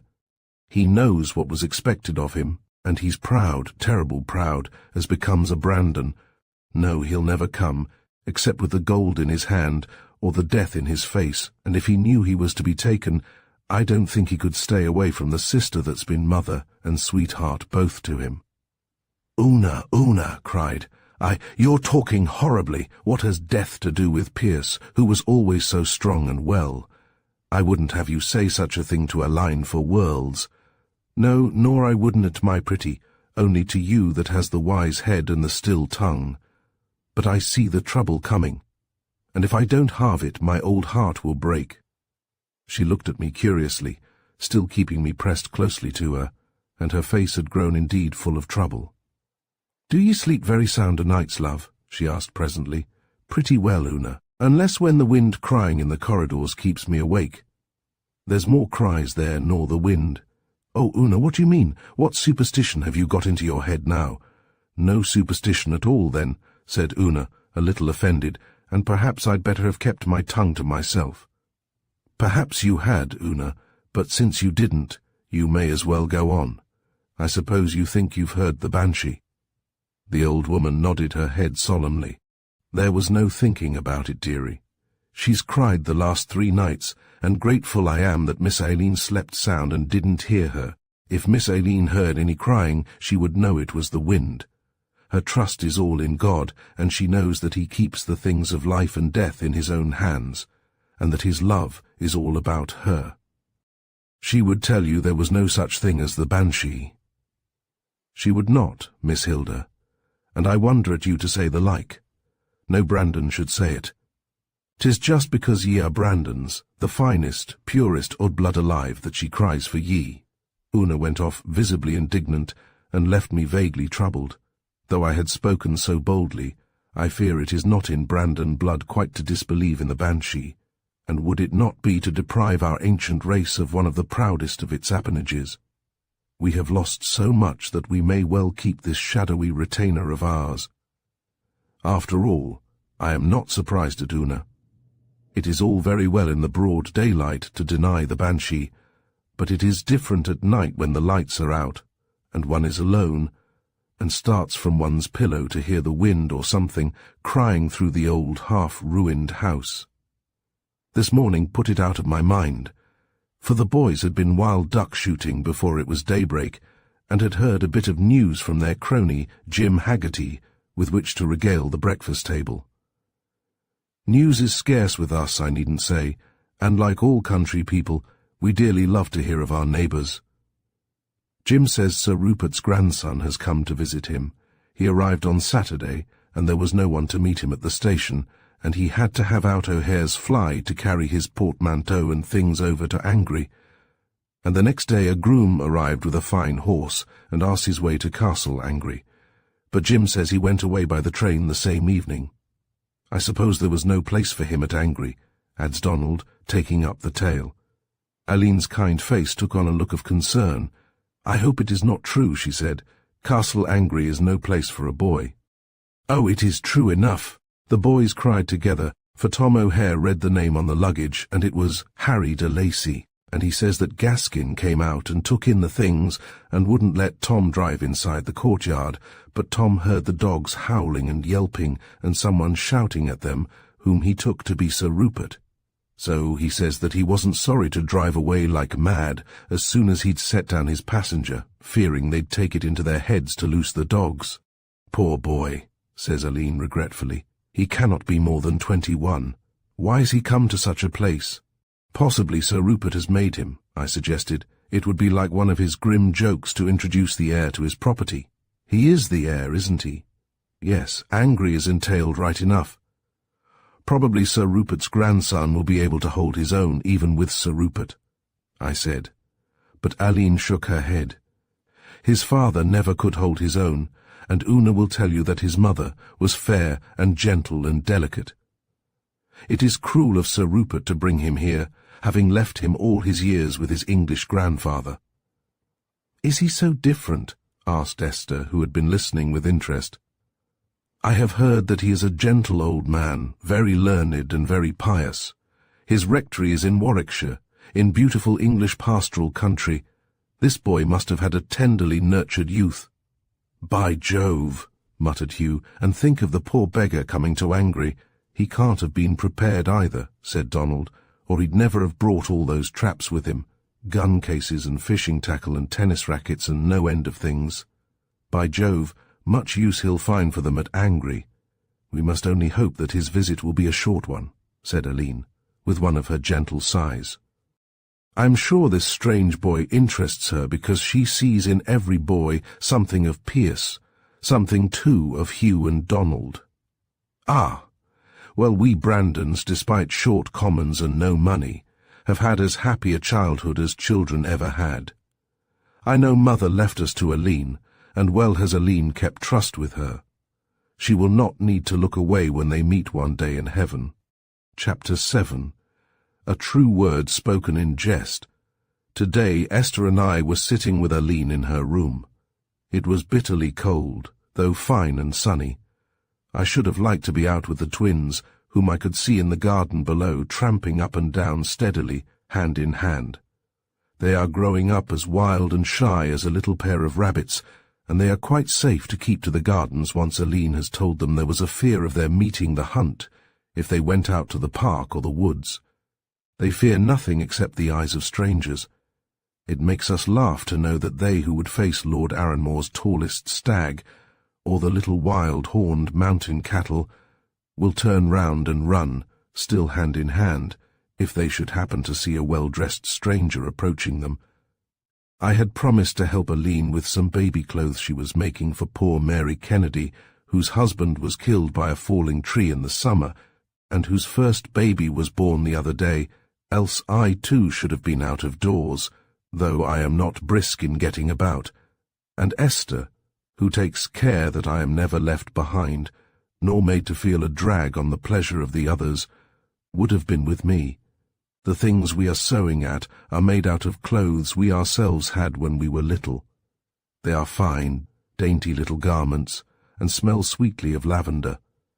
It almost breaks Una's heart that Aline will use them for the children of the poor. She says that coarse stuffs would be far better, and perhaps she is right, but we have no money to purchase the coarse stuffs if we would. Una never argues with Aline about it, but gives up the keys of the drawers that contain the treasures, without words indeed, but with sighs as from a breaking heart. Aline, for all her gentleness, makes even Una feel that she is mistress. Aline has a curious love and tenderness for little babies, and she would not feel the finest stuffs in the world too good for their little tender bodies. I have seen her nursing them with an expression half divine. I am not sure that she does not see in every one of them the little baby of Bethlehem, and that they are not the more precious for being born, like him, in poverty. Then she is veriest woman. I cannot bear to think of Aline growing old unmarried, but that is one of the secret thoughts I keep to myself. Suddenly my eyes, that had been straying from my seam, caught sight of a gleam of scarlet in the distant coppice.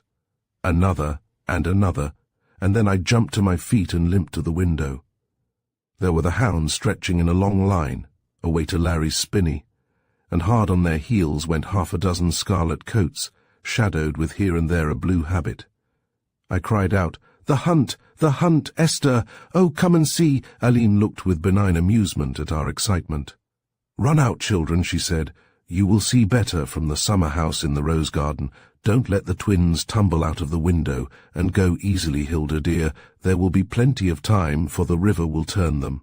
We went out rejoicing. The summer house is in 2 stories, a wooden structure with seats and little windows of coloured glass opening inwards that may be shut against the weather. We found the twins already in possession of the upper window, but taking the privileges of elder sisters, we packed them below, where they went rather grumblingly. Yes, the hunt had turned and was coming back our way. It would pass quite close to us, and no one would notice us, for their excitement would be too absorbing. "Why, there are the boys," I cried, "over yonder on the branch of the chestnut. Poor boys, how they must want to follow." Even the boys did not see us. As soon as the hunt passed, they would go pounding away across country to get another glimpse. Ah, there was Jack Tobin the huntsman, and Graves the whipper-in, and well in front, Lord Clandeboy the master and his pretty daughter, and following came a rout of scarlet and black. "Esther," whispered I, "supposing that as they went by one should look up and fall in love with you, and that he should prove to be Prince Charming." "Why not with you, Hilda?" she said with one of her rich blushes. "What have I to do with love or lovers?" I asked, and it was indeed true that since my accident I had considered that my life was outside the romances of other girls, the ground slopes under the thick yew hedge of the rose garden, so that, as the riders came pounding along at the foot of the hill, we had them well in view. One was riding a beautiful bay horse, which attracted my attention before my eyes went to the rider's face. When I looked at him, I gave Esther's arm a pinch. "There goes your knight, Esther," I cried. "Now, if only he would have an accident, and we could take him in and nurse him, it would be like one of your storybooks. Let us will him to fall down, shall we?" But Esther seemed not to have heard me. She had drawn back suddenly into the shadow of the room. The young rider had caught sight of us, and was looking up. For the moment he was evidently not thinking of the hunt, for his sideways gaze was a long, direct one. Then I saw that Esther was blushing hotly all over her dark face, and her eyes had sunk under her long, soft lashes. "I am afraid he heard your voice, Hilda dear," she murmured, and then her eyes flashed out again with sudden horror and fear. Startled, I looked in the direction of her glance. There, where the young rider had been flashing along in the run downhill, lay the horse kicking and struggling, and a space in front of him the huddled-up figure of his master. Some of the other hunters were off their horses, and running and shouting, but nearest of all were our 2 brothers, who in a second of time had reached the prostrate man. Then a group of men hid all from our sight, but in a second or 2 we saw that they had lifted the young man, and had laid him on a space of sward. I looked round at Esther.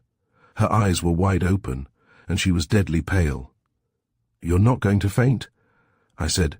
"No," she answered, and the colour came back to her cheeks and lips. "You don't think he's dead, Hilda?" I hope not. Dr. Rivers is there, fortunately. Come, and we will see what has happened. Someone will tell us. Yes, said Esther. Come and see. Of course he must be taken to Brandon. Unless he is near his own home, I suggested. Esther looked at me almost angrily. He must be taken to Brandon, she said again. She went out with an air that might have been Aline's own. No one would have thought that she was the younger sister, as I humbly followed her. She went up to the little group that stood about the fallen man, and though everyone turned to look at her, she did not seem to notice them. I hope he is not very much hurt, Dr. Rivers, she said. Of course you will carry him into the house at once. The doctor lifted his hat. I'm afraid there's a concussion of the brain. He was flung on his head, but I can't examine him properly here. Thank you, Miss Brandon. Of course the best thing would be to get him indoors at once. Your brother has kindly offered the poor fellow the hospitality of your house. Esther turned to Hugh, who was standing by. Run in quickly, she said, and tell Aline we are coming. Presently, as they were making up a rough litter on which to carry him, Donald came to my side and whispered that the young man was a stranger in these parts, and that no one seemed to know where he had dropped from. Also that the horse, which they had thought must be badly injured, had done nothing worse than lame himself. He had stepped in a rabbit hole and so caused the accident. They had better bring in the poor beast too, he added. There are no lack of empty stalls, and I dare say we can find him a bit of bedding. In a few minutes they were carrying the young fellow towards the house, the horse following with a hanging head, as if he were conscious that his master was hurt, and felt himself in some degree to blame. He was a beautiful beast, and I was so glad he was not hurt, for all dumb animals are very near my heart, that I felt irrationally hopeful about his master's case also. However, Dr. Rivers seemed to think the business very serious. There was concussion, he found, and he feared internal injuries as well, so that the young man might lie unconscious and on our hands for some time. It is too bad, Miss Brandon, he said to Aline, that you should have all this trouble thrust upon you. He ought really to have a nurse. He hesitated and looked at her. Aline smiled faintly. Una, our old nurse, has considerable experience in sick nursing, she said, and, as you see, she will have several lieutenants. The doctor nodded approvingly. I should not dare to order his removal, even if we knew that he had friends in the neighborhood. Pray do not think of such a thing, said Aline hastily. The fact that he met with his accident near our doors is his claim upon us. Heaven forbid that we should grudge him anything we can do. I saw Dr. Rivers, who is a bachelor, look at her with a very distinct glance of admiration. It is curious that no one seems to know him, he said, looking down at the unconscious face of his patient. Of course he may have ridden some distance to the meet, yet his horse seemed fresh, and was well in front all the time. He must be the stranger within the gates till he can speak for himself, Aline replied.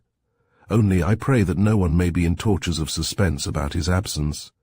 Dr. Rivers had already turned out the young fellow's pockets in a vain search for a clue to his identity.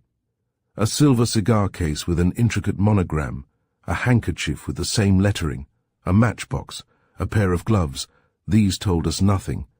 We must wait for time to clear up the mystery. After Dr. Rivers had gone, and Una was installed in the sick room, I crept in softly to where she sat beside the fire, sewing and crooning to herself, just as I remember her when I was 3 years old. I came in on tiptoe, but Una smiled at me reassuringly. You needn't be afraid, Miss Hilda, child. He's nearly as sound off as if he were dead. It would take nearly as much to waken him. I looked at the face in the shadow of the chintz curtains. It was a fair, boyish face, with something very sweet and captivating about it, even through its rigid pallor. A small golden moustache hid the quiet mouth, and the hair was golden. The lids were only half closed over the eyes, so that I was startled a minute. He looks as if he were dead, Una, I cried, starting back. He's not dead, Miss Hilda. Don't you be afraid of that, and what's more, he's not going to die. He is very handsome, I said, venturing on another glance. He is a downright pretty young gentleman, said Una, and the phrase seemed the right one. His was an almost feminine charm and sweetness. Ever since the accident I had been troubled by the foolish thing I had been saying to Esther just at the moment it happened. Of course it was only a jest, and could have had no possible effect. A silly joke couldn't have made the bay put its foot in a rabbit hole. Still, I felt horribly disquieted about it, and only hoped that Esther had not heard me, as she certainly had not seemed to. "It would be horrible, Una," said I, "if your banshee had been crying for him." Una looked at me almost with contempt. "'Tis English he is by the cut of him," she said. I never heard tell of an English family that she followed. Una shook her head and sighed, and I knew that she was thinking the mysterious warning betokened death for one of us. It made me feel rather creepy, so I went out, closing the door, and in search of Esther. I found her lying down. She had a headache, she said, and she looked flushed and ill at ease. "Dear old Essie," I said as I patted her pillows, "the shock of seeing the accident has upset you. You must try and sleep, and then you will be better." I felt a little lost for want of Esther's company as I stole down to Aline's room. Finding it empty, I crept into a corner by the fire and lost my sense of loneliness in a novel, but only for a time, for it wasn't a very convincing novel, and the thing which had happened to us only this morning was much more interesting. Presently, my novel slipped from my knee, and I sat with my chin propped in my hands, looking into the heart of the cosy driftwood fire. All of a sudden, an illumination came to me. Why, the boy upstairs must be Sir Rupert's grandson. How amazing that nobody should have thought of it but me. This makes a horribly awkward complication, I thought, having made up my mind on the first matter. If Aline recognizes the probability of my guess, she will think it her duty to send word to Sir Rupert. I feel quite sure that Sir Rupert is wicked and determined enough to remove the young fellow at the risk of his life. He wouldn't be beholden to a Brandon for anything. Then, if the removal didn't kill him, the tender mercies of Castle Angry would be sure to do it. I shuddered to think of the poor young fellow lying ill at Castle Angry. Why, Sir Rupert or James Gaskin might kill him in one of their orgies. There was something helpless and appealing in my memory of the quiet young face that went to my heart. "I shall keep my counsel," I said aloud, as I have a habit of doing. "I may be right or wrong, but it seems to me that no harm can lie in silence." So not even to Esther did I whisper my suspicions, but I was surprised at the density of everybody except myself. Even the boys, who told us first that Sir Rupert's grandson had come home, exhausted their conjectures about the stranger's identity, and never once stumbled near the truth. Chapter 8. The Stranger Within the Gate. The young man had been many days under our roof, and we knew no more of him than at the first, yet the mystery but deepened our interest in him. A handsome, fashionably dressed young man and a fine bay horse do not disappear out of the world every day, with not a soul apparently to seek after them, or inquire of their fate. We discussed the matter at every meal. We were so much interested indeed that we kept more to the house than of old, and the boys had pleasure and exercise enough in cantering the stranger's horse up and down the long avenue, for the fine-spirited brute soon grew hot-blooded in the stable, and he would have kicked the crazy stalls to pieces if his spirits had not had some vent. One or other of us was always stealing in on tiptoe to the high light room where Una sat sewing, her face looking very important in the shadow of her huge frilled cap. "How is he now, Una?" we would ask, and Una would answer, "No better and no worse," and then, with a glance at the rigid young face on the pillows, we would steal out again. But the third day I found Esther sitting, in a familiar attitude of hers, on the rug at Una's feet, with an open book on her knee, and her eyes gazing into the heart of the fire. Esther had been very silent while we gabbled about the young stranger's identity. She was never one to talk much. Yet I could see that she listened eagerly for the doctor's verdict every morning when he would come tramping down to Aline's room after visiting his patient. She did not seem quite the old Esther in those days. She had an absent manner, which no one seemed to notice but myself, and she looked a little pale, and had dark rings about her eyes, as if she did not sleep well at night. On the 6th day the young man began to come back to life again, So Esther told us when she came gliding into her place at the breakfast table. She had spoken to Una outside the door, and Una had told her. She looked glad and excited, and I felt that pity for the young stranger had been troubling her of late more than the rest of us.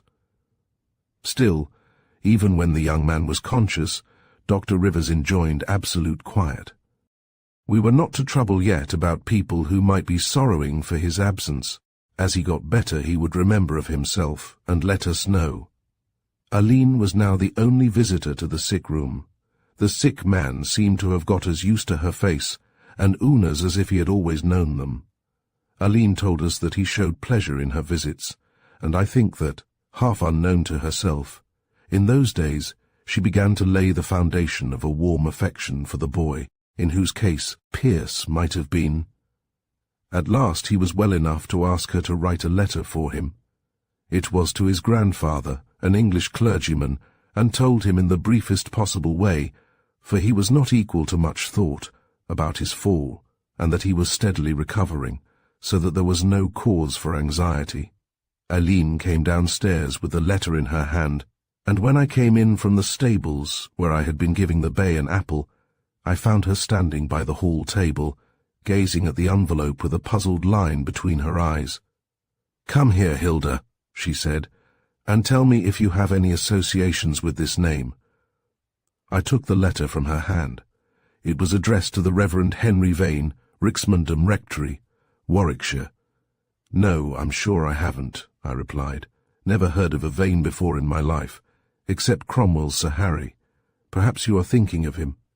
"No, I don't think so," said Aline, putting the letter into the tattered basket which served us for post-bag. "I suppose I must have only fancied it, but I certainly did seem to have heard the name before." I often looked towards Angry in those days and thought how hard-hearted Sir Rupert must be never to have concerned himself about his grandson's fate. It was probably true that, as people said, he hated the boy, as he had hated his mother and his father, though the latter was his own flesh and blood. Well, I was glad that in his weakness and need the poor boy was in Una's motherly hands, rather than at the mercy of that pair of old wretches over yonder. I had him on my conscience somehow, since I had made that foolish speech which had hardly left my mouth before the accident occurred. The rest of the household seemed to think that the mystery was solved. Our visitor was an Englishman, come over for the hunting probably, as many did every year, and whose headquarters were at some inn or other, and that was all. Meanwhile he progressed slowly, but quite to Dr. Rivers' satisfaction. Presently he was able to come downstairs for longer and longer intervals. At first he leant on the boys as he made the journey, but after a time he was able to manage with my stick and the help of the banisters. I don't think any of us ever asked ourselves when he would be well enough to go, though he must be a strain on our resources. He looked so gentle and so young, and his manner was so grateful, that we all grew quite fond of him. And yet we had never heard his name. The omission did not seem to strike him, and it did not occur to any of us to ask him. One day Esther suggested shyly to Aline that we should read to our guest and play to him, to relieve the tedium of his invalidism. Aline assented heartily, and made the suggestion to him when he was established on the sofa for the afternoon. "We have no newspapers," she said, laughing, "except the Lissa Casey Leader, and our magazines are 30 years old, but there are some novels and poetry. Or if you do not care for reading, Esther will play to you, but the piano has not been tuned for years." He lifted up his eyes, which had begun to smile again, though they were hollow. "I should like the poetry if Miss Hilda or Miss Esther will be so good as to read to me." I brought down my old Tennyson and selected Maud, which I love best of all the poems. I read on in a silence only broken by the crackling of the logs in the grate. Aline had left us, and Esther had gone over to the fire and was sitting on the old sheepskin rug with her arms leaning on a chair propping her cheek. Outside there were blue skies and keen frost, and the room with its painted wreaths on the wall, and the faded old brocade of curtains and chair covers, looked warm and pleasant. "I have led her home, my love, my only friend. There is none like her, none. And never yet so warmly ran my blood, and sweetly on and on, calming itself to the long wished-for end, full to the banks, close on the promised good. None like her, none. Just now the dry-tongued Laurel's pattering talk seemed her light foot along the garden walk, and shook my heart to think she comes once more. But even then I heard her close the door. The gates of heaven are closed and she is gone. There is none like her, none, nor will be when our summers have deceased. O art thou sighing for Lebanon, in the long breeze that streams to thy delicious east, sighing for Lebanon? Dark cedar, though thy limbs have here increased upon a pastoral slope as fair, and looking to the south, and fed with honeyed rain and delicate air, and haunted by the starry head of her, whose gentle will has changed my fate, and made my life a perfumed altar flame. When I had read so far, a sense of something electrical in the room made me look up suddenly from the page. The invalid had lifted himself a little on his elbow, and was gazing at my sister's lovely unconscious face, with such a curious intentness and yearning that I felt a shock of surprise and consternation. As my voice ceased, he fell back on his pillow, and at the same moment Esther turned slowly like one waking. "Oh, do go on, Hilda," she said. "It is lovely." I read on, but no more forgot myself in the poem. My thoughts were perturbed. Was it possible that my foolish speech the other day could come true? Was there really such a thing as love at first sight? And if the young fellow was in love with Esther, and if she should respond to him, how would things be? The hereditary enemy? Why, it would be Romeo and Juliet over again. The romance of it fluttered my pulses a little, but I have a certain measure of plain common sense, which Esther has not, where it is a question of romance. I didn't see how such a love affair could end happily, for Sir Rupert would move heaven and earth to keep his grandson from marrying a Brandon, and no doubt the young fellow was dependent on him till his death. These thoughts came between me and the page. I knew I was reading badly, for the invalid sighed once or twice uneasily, and even Esther turned and looked at me in wonder. At last I went over and put the book into her lap. "Go on, Essie," said I am tired. I wanted to go and tell Aline, who I guessed the stranger to be, as I ought to have done at first when I suspected it. "Do you know Aline?" I cried, bursting in on her where she was sitting with a huge pile of mending beside her. "I believe I've guessed who our visitor is." "Indeed, Hilda. And who is he?" "Why, Sir Rupert's grandson." Aline dropped her piece of mending and stared at me aghast. "Why should you think so, Hilda? He hasn't told you. I've been putting two and two together, and I think we are a parcel of dunderheads not to have thought of it before. Don't you remember that the boys told us, a couple of days before the accident, that Sir Rupert's grandson had come home, and about the horse following? Then who in the world would be so unnatural as to make no inquiries after the boy except that same horrid old Sir Rupert? You are probably right, Hilda. I wonder we didn't think of it. And that, of course, was why I thought I recognized his grandfather's name. Of course his mother's name was Mary Vane. I remember now to have heard it from our own dear mother. It is plain enough to me, I said. I only wonder we didn't think of it all along. Ah, you see you are the wise Hilda, but it wouldn't have made any difference. We couldn't have let him die outside our walls if he were 20 times our hereditary enemy, which he hardly is. No, poor boy, said Aline, a little sorrowfully, I thought. He surely is not. Clearly he knows nothing about the feud, or he would have recognized our name as soon as he heard it. If he knew, I don't suppose it would make any difference, said I. Those musty old hatreds can't go on forever. I don't believe any ever existed, except in Sir Rupert's heart. I know our grandfather, whom he had wronged deeply, forgave him fully, and when he spoke of him in his latter days, wept, I have heard, because at one time he had thought of him like a brother, and being the good man he was, the old affection had come back. You will ask him, I suppose, if we are not right. Oh, yes, I shall ask him, but it can make no difference at present. Here he must stay till he is fit to go, and I shall make that plain to him. But afterwards, said Aline, looking sad. I fear we shall see no more of him. By the way, I left you reading to him. Yes, I handed over the reading to Esther when I felt I had to come and tell you. Better go back now, dear Hilda, she said gently. Of course it must make no difference in our treatment of him while he stays, but we must remember that when he goes finally. From this I guessed that she too had a vague uneasiness about Esther. When I opened the door of the room and went in, I saw that the reading had evidently been over for some time. Tennyson lay on the floor unheeded, and the two were talking like old friends. The boy looked flushed and happy and a little shy. Esther, more unconscious, was listening to his talk at her ease, but evidently much interested. "We have been talking, Miss Hilda," said the boy. "Your sister disclaimed any idea of reading poetry after you, so we talked instead. At least I talked, all about myself, and your sister listened." "Essie is always a good listener," said I absently. Presently Aline came in to pay the invalid her usual afternoon visit. I was relieved when, a minute or two afterwards, Esther went out. Somehow I wanted to tell her first, not to have it sprung on her suddenly, that the young stranger was one we must not permit ourselves to like. After a few commonplace phrases had been spoken, Aline said, "By the way, it is a little odd that we don't yet know your name. It hasn't struck you that we have no name to call you by?" The young fellow blushed and laughed. "By Jove, how stupid of me!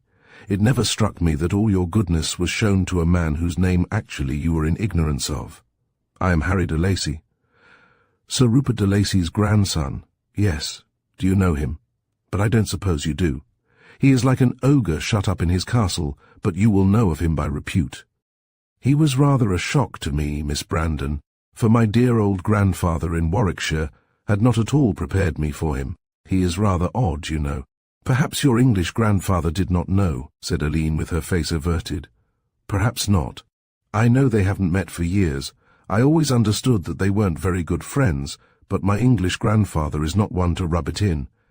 He probably thought that time would have changed Sir Rupert. Else he would hardly have let you come. There was no question of letting. He would have thought it my duty. Beyond that, I think he could scarcely bear me to leave him. But still he could have had no idea of the difference," said the lad impulsively. "The difference? Between what I had been used to and what I was coming to. He is a saint if ever there was one. I have been brought up there from babyhood in an atmosphere of peace and love for God and man. Within these four walls I have never heard a rough word. We live not in luxury indeed, for so much is given to the poor, but in refinement, and among books and pictures and all beautiful things. And then to come to Castle Angry—" He broke off abruptly. "Miss Brandon, I am talking freely to you, but do you think my grandfather, Sir Rupert I mean, is mad?" Aline did not answer at once. Knowing as we do Sir Rupert's wickedness, she found it difficult to speak of him to his heir, who apparently knew nothing. At last she answered, looking down, "Perhaps he is. Only God knows. I found the place so filthy," he went on excitedly, "why a decent kennel would be sweeter and cleaner. The floors are rotting, the plaster falling from the walls and ceiling. Everything is going to pieces with damp and neglect."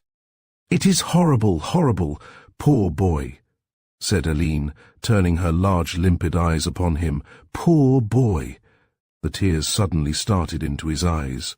He was still weak, of course, from his illness, and was likely to be for a long time.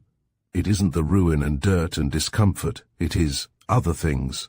I believe my poor grandfather is mad, and that fellow Gaskin, his bailiff, if ever I saw scoundrelism in a human being, it is in that fellow.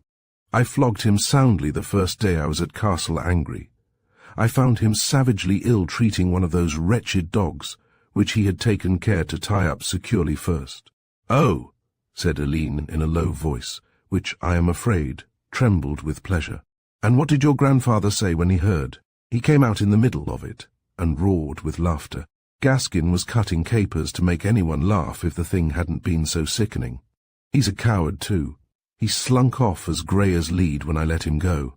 It made me feel that to flog such a creature was degradation." "Oh no," cried Aline, "surely not. It was right to make him feel something of the pain he had inflicted. Still, you must be careful of the man. I am sure he would make a dangerous enemy. But perhaps you will not go back to Castle Angry when you leave us. You will return to Warwickshire." A cloud came over his face. "I think not. My place is here. My grandfather is very old, Miss Brandon, older than anyone would think. His age will find him out suddenly, as age does with people who have defied it beyond the natural time. He will want me then, even if he does not want me now. Think of him, old and alone, with Gaskin in that isolated house. No, I shall stay. You will be right, said Aline slowly, but it is a heavy burden for young shoulders. May God protect the right. He looked at her gratefully. Then, with a sudden impulse, he took up a fold of her skirt and kissed it, and Aline put her hand on his head, as if she were blessing him. They seemed to have forgotten me, so I just came out of my corner and extended a hand to him, which he took and pressed warmly. That night when I was going to bed, Aline called me into her room. Do you know, Hilda, she said, I never thought of telling him after all that he was the hereditary enemy. No more you didn't, said I cheerfully. Aline looked at me, and then smiled broadly.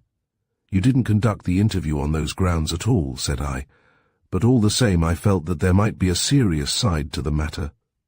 Chapter 9. An Impossible Friendship.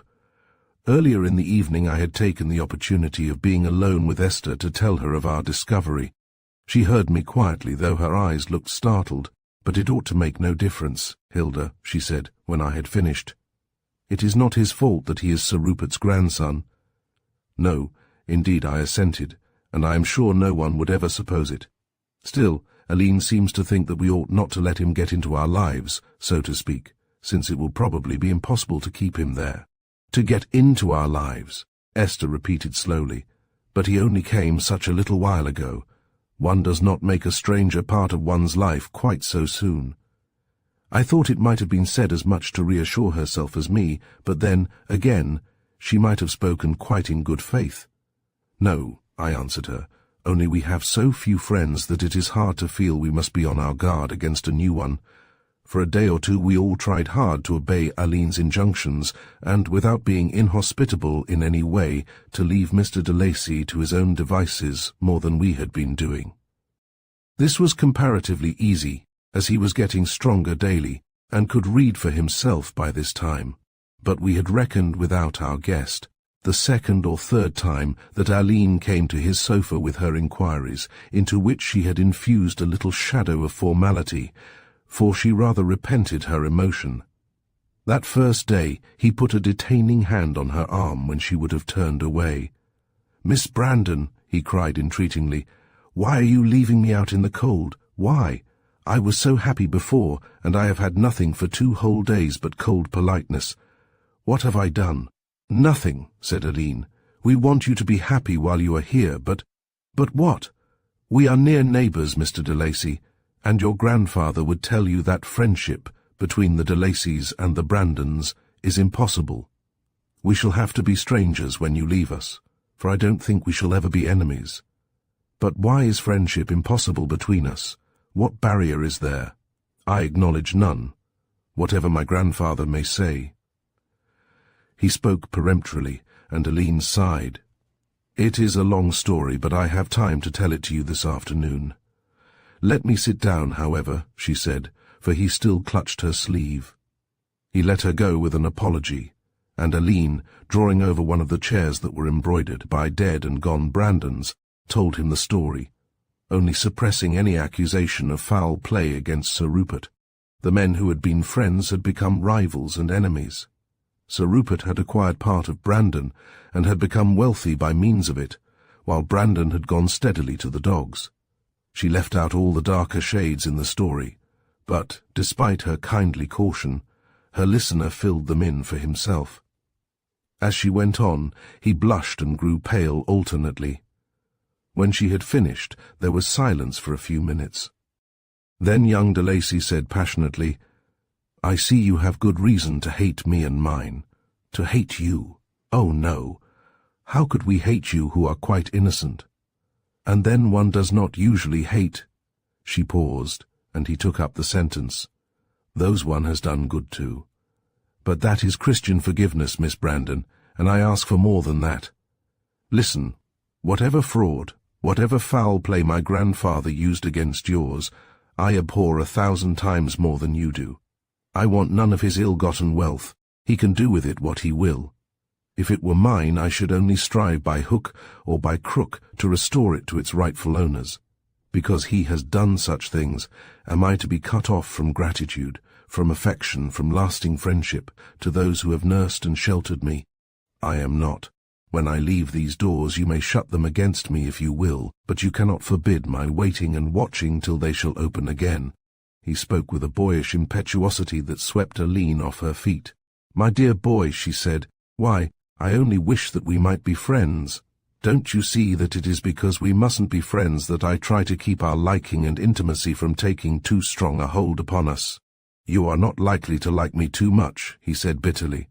"The kin of the lamb do not love overmuch the wolf that devoured it." "We could like you very well," said Aline simply, "but we must not." He turned away his head disconsolately.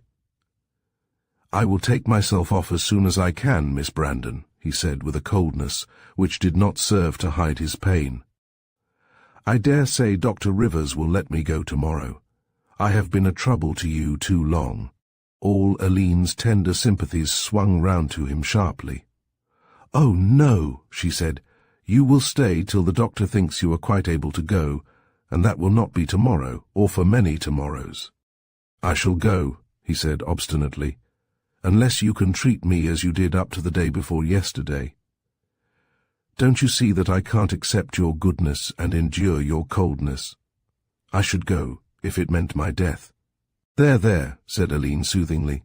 "I shall not be cold to you, and you must stay till you are quite well able to go. I don't suppose Castle Angry would be quite the best place for an invalid." She said it with a deprecating smile. "No," he answered seriously. "I don't think at all that I should get well there, but when I leave here it must be for Castle Angry all the same." So it came that our precautions were set at naught. Aline had told the younger ones who our visitor was, but it had not seemed to impress them very much. We had no hereditary hatred in our veins, and the boys, who listened with delight to his spirited accounts of big football and cricket matches, of the life of a public school, and such things, pronounced him no end of a jolly good fellow, quite irrespective of the fact of his being a de Lacy. The little girls, too, usually so shy and strange, had made friends with him, and played interminable games of dominoes and chess beside his sofa, evening after evening. As he grew stronger, and was able to stay up later, his sofa grew to be, in a way, the centre of things in the big drawing-room. We could not very well be at one end and he at the other, and of course we all converged towards the fire, near which his sofa was drawn. There was no doubt at all that he had very attractive ways, gentle, well-bred, and gracious, and we all grew to like him very much indeed. But there were no more of these readings of poetry. I took care of that. I noticed, too, that Esther seemed now to be the one he had least to say to, which pleased me well. After all, that look I had caught that day, I read Maud might have meant nothing, or only the strong admiration which Esther must awaken in the breast of anyone with a feeling for beauty. Daily she grew more beautiful. She seemed to glow in the shadowy corners which she always selected for herself, like a deep damask rose half hidden in leaves. I seemed never to have understood my sister's beauty before. At last Dr. Rivers pronounced our visitor fit to leave us. He had known for some time who the young fellow was, and having, like all the countryside, heard strange stories of Angry, was much pleased that we gave him the freedom of Brandon so long. No word was sent to Sir Rupert of his heir's illness or return. "He has not shown so much solicitude," said the boy, reddening, "that we need consider him in the matter, nor is he likely to find the joy of my return too great a shock." The boys did not seem to understand at all that with their friends going the pleasant friendship must come to an end. Aline postponed telling them so till he should be gone, and there was a sadness in hearing them make their plans for the future, which should include him. At such times he would say nothing, only look his pitiful appeal at Aline, who would refuse to answer his eyes. At the last he made a last appeal that we should not exclude him. "You could only come by concealing it from Sir Rupert," she made answer. "Don't you see that we couldn't endure that?" A spark of hope leaped into his eyes. "But if my grandfather were willing—" "You don't know him," said Aline, "or you would not think it possible. He went off in the station fly one day, with his beautiful Red Rover following, led by Lanty McGoldrick from the village. As we turned into the house, after watching him, till the last glimpse faded in the long line of the avenue. We felt as sad as if someone had died. Only the boys still thought they were to keep their friend. Aline told them afterwards, and at first they were sulky and inclined to be rebellious. Presently they saw she was right, and came back to their own sunny selves. "Why, after all," said Hugh hopefully, "the old duffer won't live forever." "Any night," added Donald.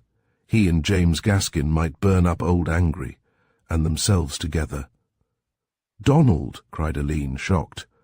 "I mean, of course, after Harry had had time to get out," said the culprit innocently. "The twins didn't say anything, it wasn't their way, but I think they missed their friend very much. They went about for some days, a forlorn-looking little pair, with their hands clasped tighter than ever. They were not quite consoled till a day came that brought a beautiful box of games and a pair of most ingenious sister dolls, which could only be from Mr. de Lacy. Hugh got a new gun and Donald a fishing rod on the same momentous day. They wanted to write and thank their friend, but Aline thought it better not, as she was not sure of the letter reaching the right hands. He had said he would expect no answer, in the brief note he had written to Aline from Angry, and which had ended, "Tell Miss Hilda and Miss Esther that I shall never forget them." After that there was silence. We often wondered how things were going with him, and if he were getting well in that grey old house that frowned ever blacker and blacker in the gorge of the mountain. But we had no means of knowing, and our lives gradually went back to their old uneventfulness. I often laughed at myself about my fear as to Esther's heart, why she of the whole family missed young de Lacy least. She never, like the rest of us, wondered what he was doing, or if he had forgotten us. But this would not have set my mind at rest, only that the strange beauty which had come to her of late seemed to ripen and glow more, day by day. With her plainly it was no case of, "Only my love's away, I'd as lief the blue were grey." In the spring I took a cold, and was for a time more or less kept to the house. Esther, as usual, took her walks abroad, and would bring me home primroses from the wood, or wild anemones, daffodils and violets from the cloisters of the old abbey. She was everything that was sweet to me, as always, yet I noticed that she was less dependent on me than of old.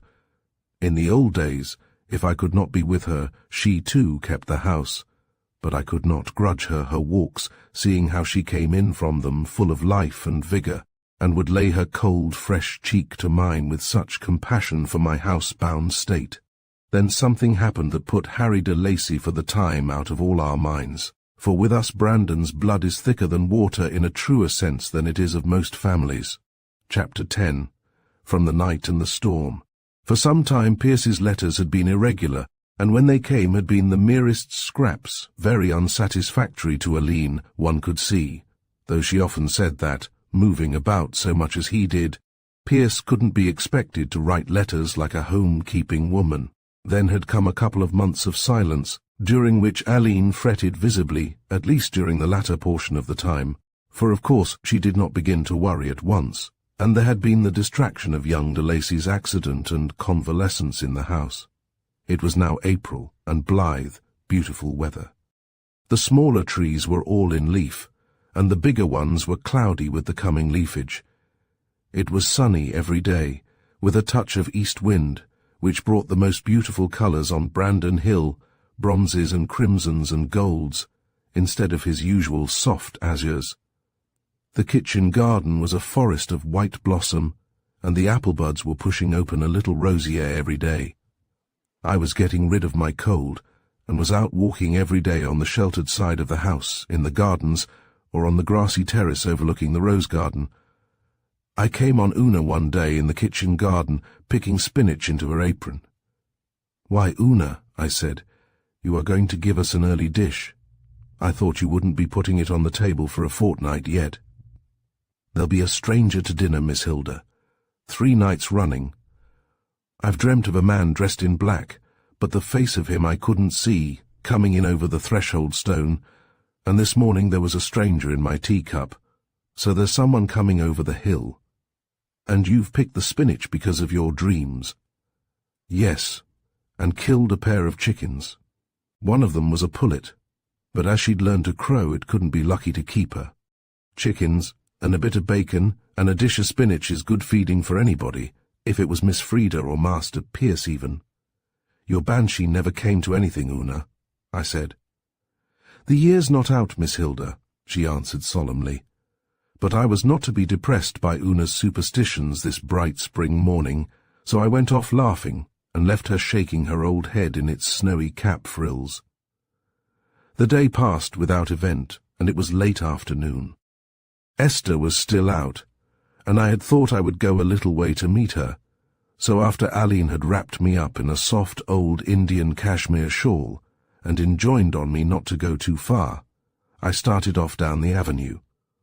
I went farther, perhaps, than I intended, for I expected Esther to come in sight at every turn. Anyhow, all at once, I felt a little tired, and so sat down on the mossy trunk of a fallen tree to wait for her. The evening was rosy now, and translucent yellow, and palest green, and Brandon had flushed rosy pink, and was wearing the evening star in his hair. "If she doesn't come soon," said I must turn back. And just at that moment I heard in the silence wheels and the trotting of a horse's hoofs on the road.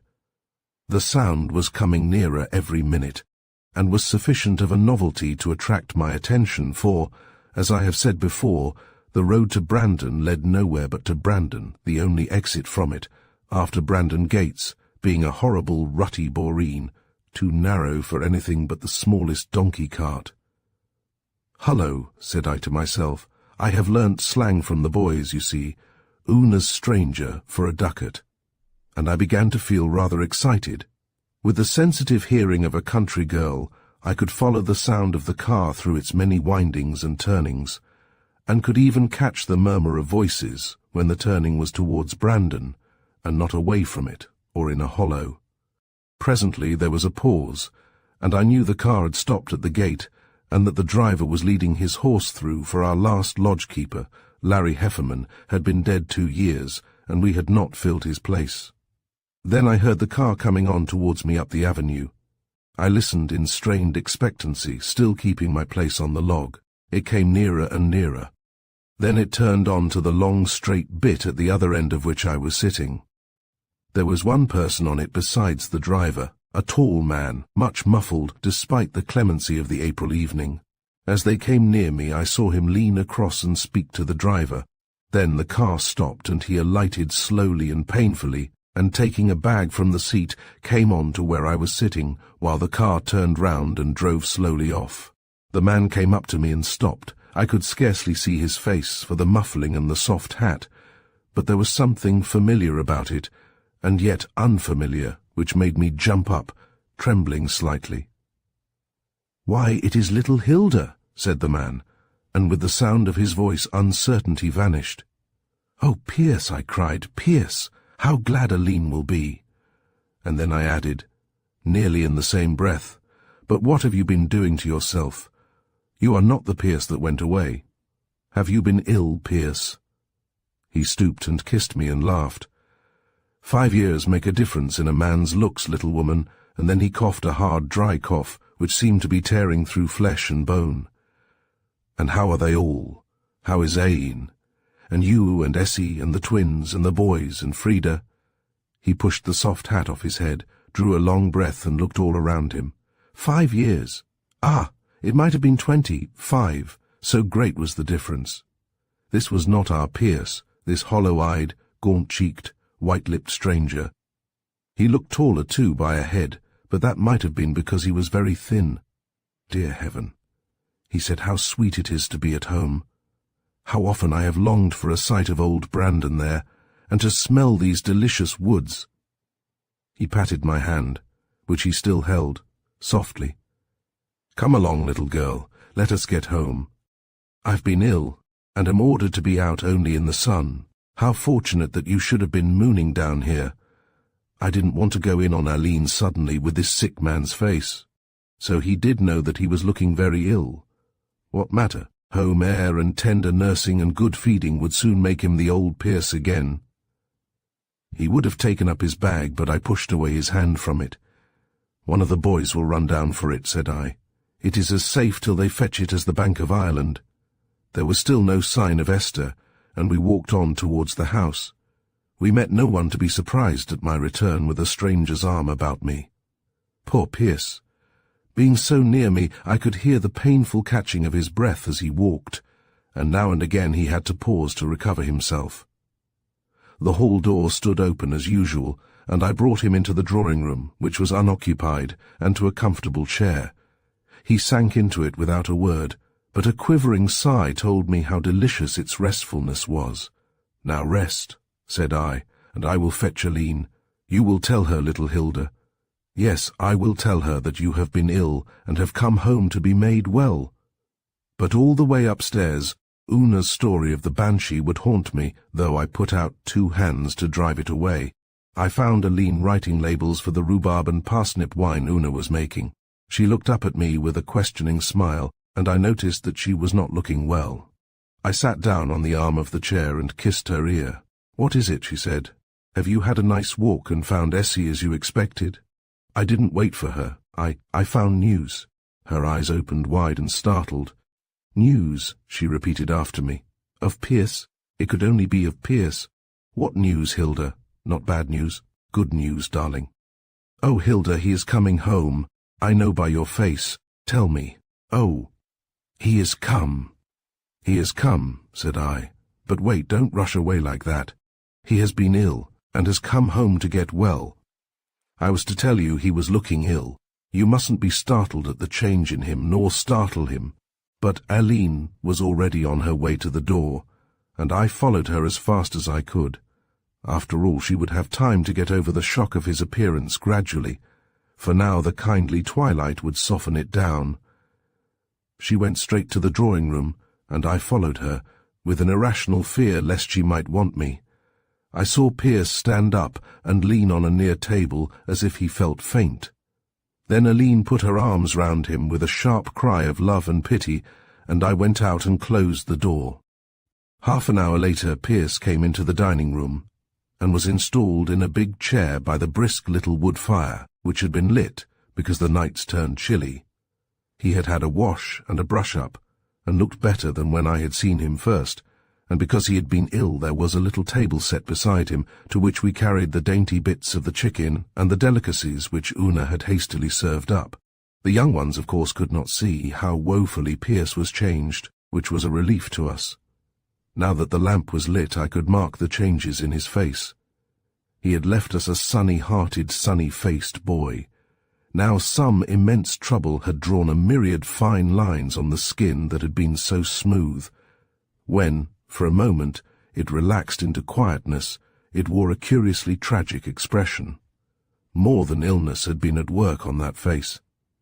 I, in my dim corner, wondered and wondered what the years had held for him to change him so greatly. Aline had taken the shock of his changed looks well. I think her secret fear for him out in the briars and thorns of the world had been so great that to have him at home was for the time being joy enough. He himself seemed to think that all he needed to get well was Brandon, and she was only too glad to believe him. And now Una came to our help with all the knowledge and love that is in her faithful old heart. After a night's rest, Pierce, who seemed overjoyed to be back again, was for all sorts of exertions and expeditions, as if he were a strong man. But Una put down her foot. "Breakfast in bed, Miss Aline," she said. "And if the day's fine and warm, you can get down the little sofa Miss Hilda had when her foot was bad. And when Mr. Pierce is dressed, he can lie on it in the verandy. He'll have to be stronger, before he goes racketing and tearing round the place like them young colts of boys." Aline acquiesced silently, but when she was telling Pierce the arrangements that had been made for him, she added, "You must rest well, you see, after the fatigue of the voyage, and be patient, and do as Una bids you." He laughed with some of his old merriment. "I have always done as Una bid me, and though I feel as strong as a horse this morning, she is probably right. I used to think on the way home that I should never be able to get rest enough. After that the days passed, and Pierce seemed to have accepted the invalid's part, even gratefully. I would have said he was quite content, except that once or twice he reproached himself for being an expense to us. "I am a useless beggar, little Hilda," he said to me one day when I was alone with him, "and I am bitterly ashamed to have come home empty-handed. I fought against that as long as I could, so long that it was near being a case of never coming home at all." Oh, Pierce, that would have been the real cruelty and the real wrong. I cried out. "I felt that, Hilda. I thought it would be the cruelest wrong of all if I were to die out there, and leave Aline the heritage of that eternal sorrow. I kept hoping that things would be better. Indeed, Hilda, I endured much before I made up my mind to come. Yet I always knew that in a certain contingency I would come, and for that I kept my passage money inviolate, even when I was starving." "Starving, Pierce?" "Yes, child, starving like many a better man. Privation paved the way for sickness with me.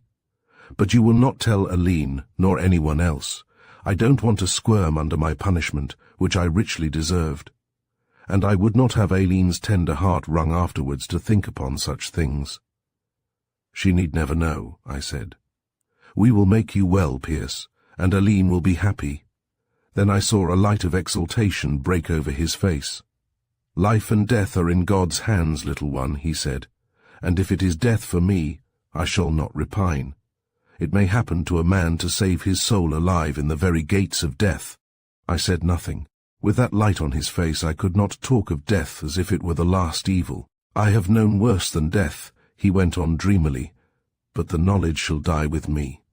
God knows it is no merit of mine that I did not give my immortal soul for the asking. I have been snatched out of the gates of hell, little Hilda, and shall I be afraid of the valley of the shadow? Ah, there are terrible things in the world out there, crueler than wolves, deadlier than serpents." We were silent for a time. Pierce had turned his face away, and when he looked at me again, I could have thought there were tears in his eyes. But perhaps it was because I was crying myself. "You see, there is nothing to be sad about," he said softly, "even if I am very ill. There is more joy in heaven, ah yes.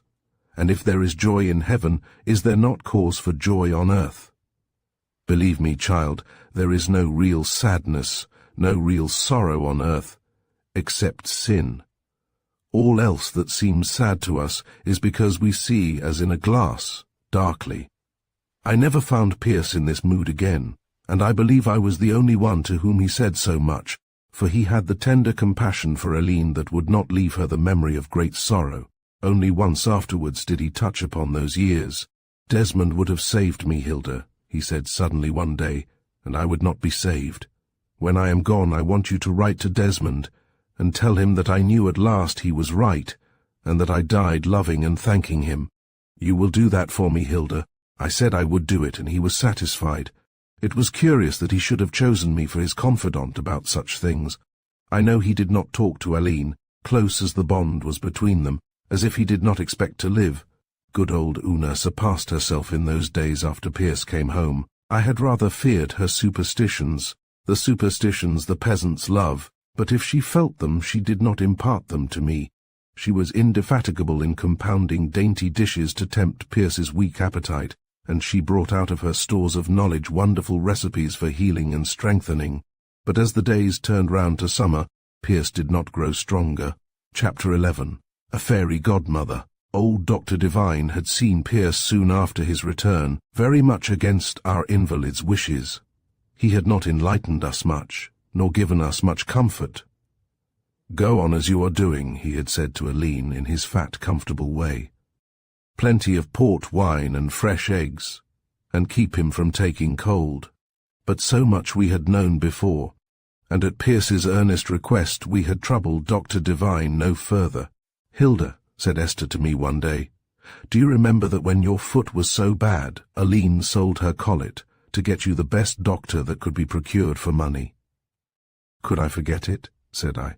"Well, don't you think that something ought to be done for Pierce in the same way?" "Yes," said I, "but how are we to raise the money?" "I do think Frida ought to help us." I believe Aline thought the same thing when she wrote to her all about Pierce's illness, but Frida evidently thinks differently. Do you remember how generous Frida once was? "Yes," said I wisely, But then she was a girl. I believe she has grown selfish for that child. There, I have said it, and it is the first time any of us have. What is the use of our going about wondering at Frida in our secret hearts and shutting our lips upon it? It is strange about her. However, Hilda, if she will not help, we must. We must sell our sapphires. Would they bring much? They are heavy and old-fashioned. I dare say they are rather ugly, but they will sell for the stones. We won't ask Aline. She would sell her own things, but she would feel our parting with ours. Once it is irrevocable, she will be glad. We went upstairs and took out our parures, and looked at them with a little melancholy. They were our only jewels of value, and though we never had any occasion for wearing them, we had always felt that some day the occasion might come. Now that we were going to give them up, they seemed beautiful, glowing deeply against the white velvet of their cases. We had each a necklet and pendant, a brooch and earrings, and a bracelet. Esther, in addition, had a little tiara of the stone set round with small diamonds. "But how are we to sell them?" I asked. "I have thought of that," said Esther. "If we ask Mr. Benson, he will sell them for us to the Dublin goldsmith from whom he bought his new altar plate. There, shut them up, Hilda dear. We have not needed them all the years, and we are not going to miss them now." She went off to see Mr. Benson that afternoon, with the cases in brown paper under her arm. We felt like a pair of conspirators, but Pierce must have his doctor and all the things he needed, and I think the sacrifice made us both happy, once it was over and done with. Mr. Benson accepted the commission when it had been explained to him that the things were really and truly our own, and that there was such sore need for money at Brandon. A few days later, Esther went over to the rectory for the goldsmith's answer. It was nearly dinner time when she came back, and I was washing my hands upstairs in my own room when she came in, still wearing her hat, and laid down something on the table. My heart sank, for it looked uncommonly like our jewel cases, only not quite so thick. "Ah," said I to myself, "so the old things were worthless after all, and Pierce must go without his doctor, and his port wine, and game, and all the things that may save his life." But Esther, who had not spoken, had locked the door and returned to the table. She had bright spots of excitement in each cheek, and as I dried my hands on the towel and came towards her, she put down a heavy, lumpish parcel on the table, and reaching for my scissors with a hand that trembled, she cut the cord, opened a little bag that was inside, and spilt the contents on the table. I was so near screaming out at the sight that I had to clap both hands on my mouth. There on the table, glittering before me, was a substantial heap of sovereigns, a great heap, it seemed to me at the first glance. £100, said Esther in an exultant voice.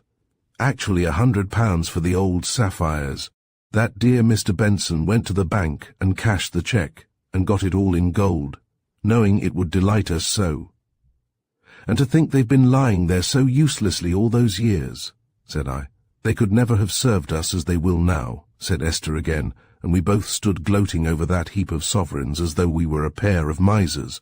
Then Esther began putting back the gold again in the little bag which had held it. When she had drawn the strings and wrapped it in its outer covering of brown paper, my eye fell on the other square-shaped parcel. "What is this?" I asked. "Oh, Hilda," said Esther, rather guiltily, "Mr. Benson thought we would not sell both parures till we saw what one would fetch. He guessed the stones were valuable, so I have brought back yours." Well, for the moment I felt nothing but vexation, which quite put out of my mind the fact that it had been rather a wrench to give up the sapphires. "You wretched mean girl," said I. "You know it was my place to give the sapphires, seeing what Aline had done for me. You should have kept yours. What use are jewels to me, seeing that even if we were asked to balls and such things I would have no place there?" "Hush, hush, Hilda," said Esther in her gentle way. "Your jewels may be wanted later, and in any case mine were the more valuable, and brought in the bigger sum. Now I'm afraid this makes us seem rather unnatural, for girls by nature love their pretty things. Only, you see, as we were both well on in the 20s, and had never had an opportunity of wearing jewels, and never seemed likely to have, The things were not of so much account in our happiness. Besides, money was wanted so sorely that the old jewels counted for very little by comparison. "I shall never need mine, never," said Esther, with conviction. "And in any case mine are yours," added I. Then we went down to Aline and spilled the money in her lap. We were a little nervous about acting on our own responsibility, so we blurted the story out in a great hurry, and then, when Aline would have held up horror-stricken hands at the loss of the sapphires, we simply cried out, "It is for Pierce, you know, for Pierce," and so silenced her. We kept from Pierce the secret of how the Dublin doctor's fee was paid, but all the same he was vexed and disturbed when he heard that we had sent for him. The great man came and went, and left us sadder than before. Whatever hopes we had had from his visit were dissipated in thin air after he had gone. "I can give you no hope of your brother's ultimate recovery," he had said to Aline. "Constant and tender care may keep him with you a little while, but the mischief is too deep-rooted for our skill to reach." He had looked at her compassionately out of his stern grey eyes and pressed her hand in silence. After all, we had known it all the time, had known we were only buoying ourselves up with faint hopes. "How long?" said Aline. "Perhaps a 12-month," said the doctor. "Perhaps not so long." After he had gone, we left Aline alone, as she asked us. She wanted to gain composure before she went back to Pierce. In her little octagon room, holy with the atmosphere of her prayers and long patience, we left her to gain courage and comfort from the source. Our hearts were heavy for her, but we knew her comforter would not fail. Meanwhile, I went back to Pierce with a foot that lagged and a face that vainly strove for a show of cheerfulness. It was June then, and Pierce was out every day, sitting in a comfortable wicker chair under the shade of limes. He certainly looked less ill than when he had come home, but that might be because he was rested and refreshed now, and his mind at ease to be among his own people. I sat down on the rug at his feet, being glad not to meet his eyes.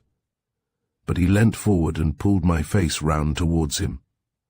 As he did so, I lost my hard-won composure. "What tears," he said and smiled. He was the only one of us had heart to smile that day. "The doctor's been telling you that I've got my marching orders," he said. I bowed my head silently. "I wish you could come over here and stand beside me." He spoke as if an immense gulf divided us, "and see from my side how death looks. There would be nothing to cry about, little Hilda." I answered by a half-stifled sob. "My only trouble is," he said, "that I cause you all sorrow.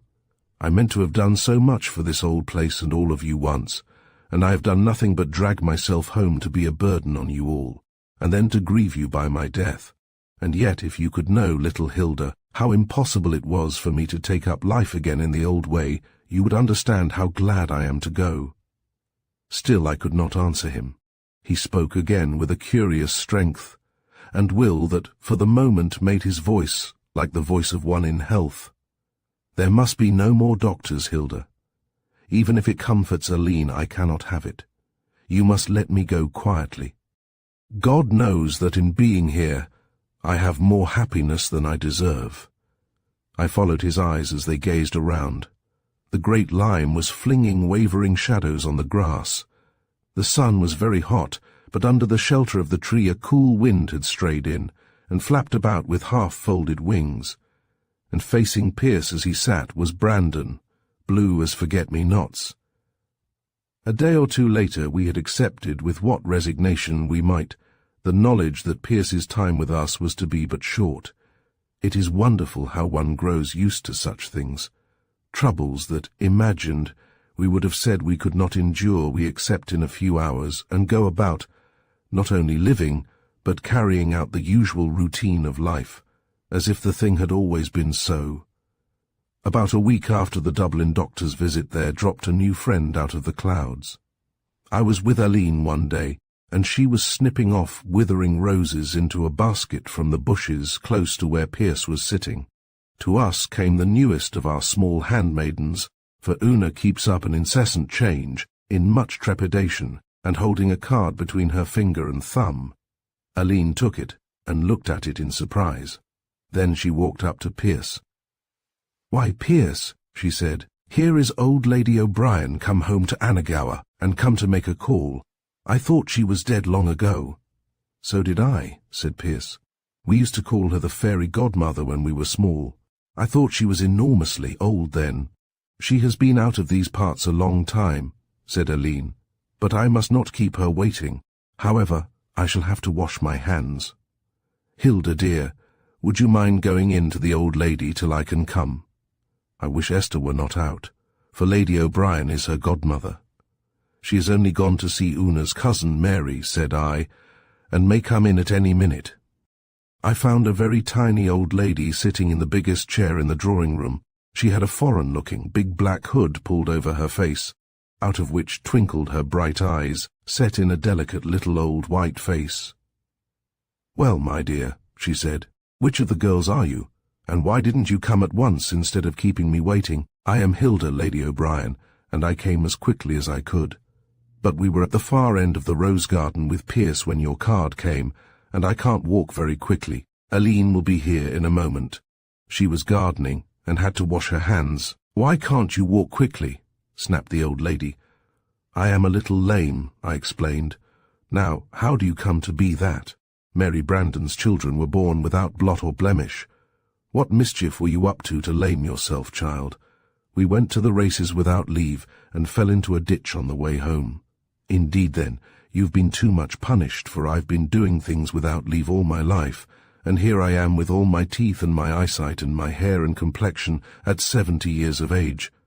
But never mind," she added consolingly, "'tis only a pretty bit of a limp after all. Not so long ago it was fashionable to be a bit lame, because one sweet woman was so."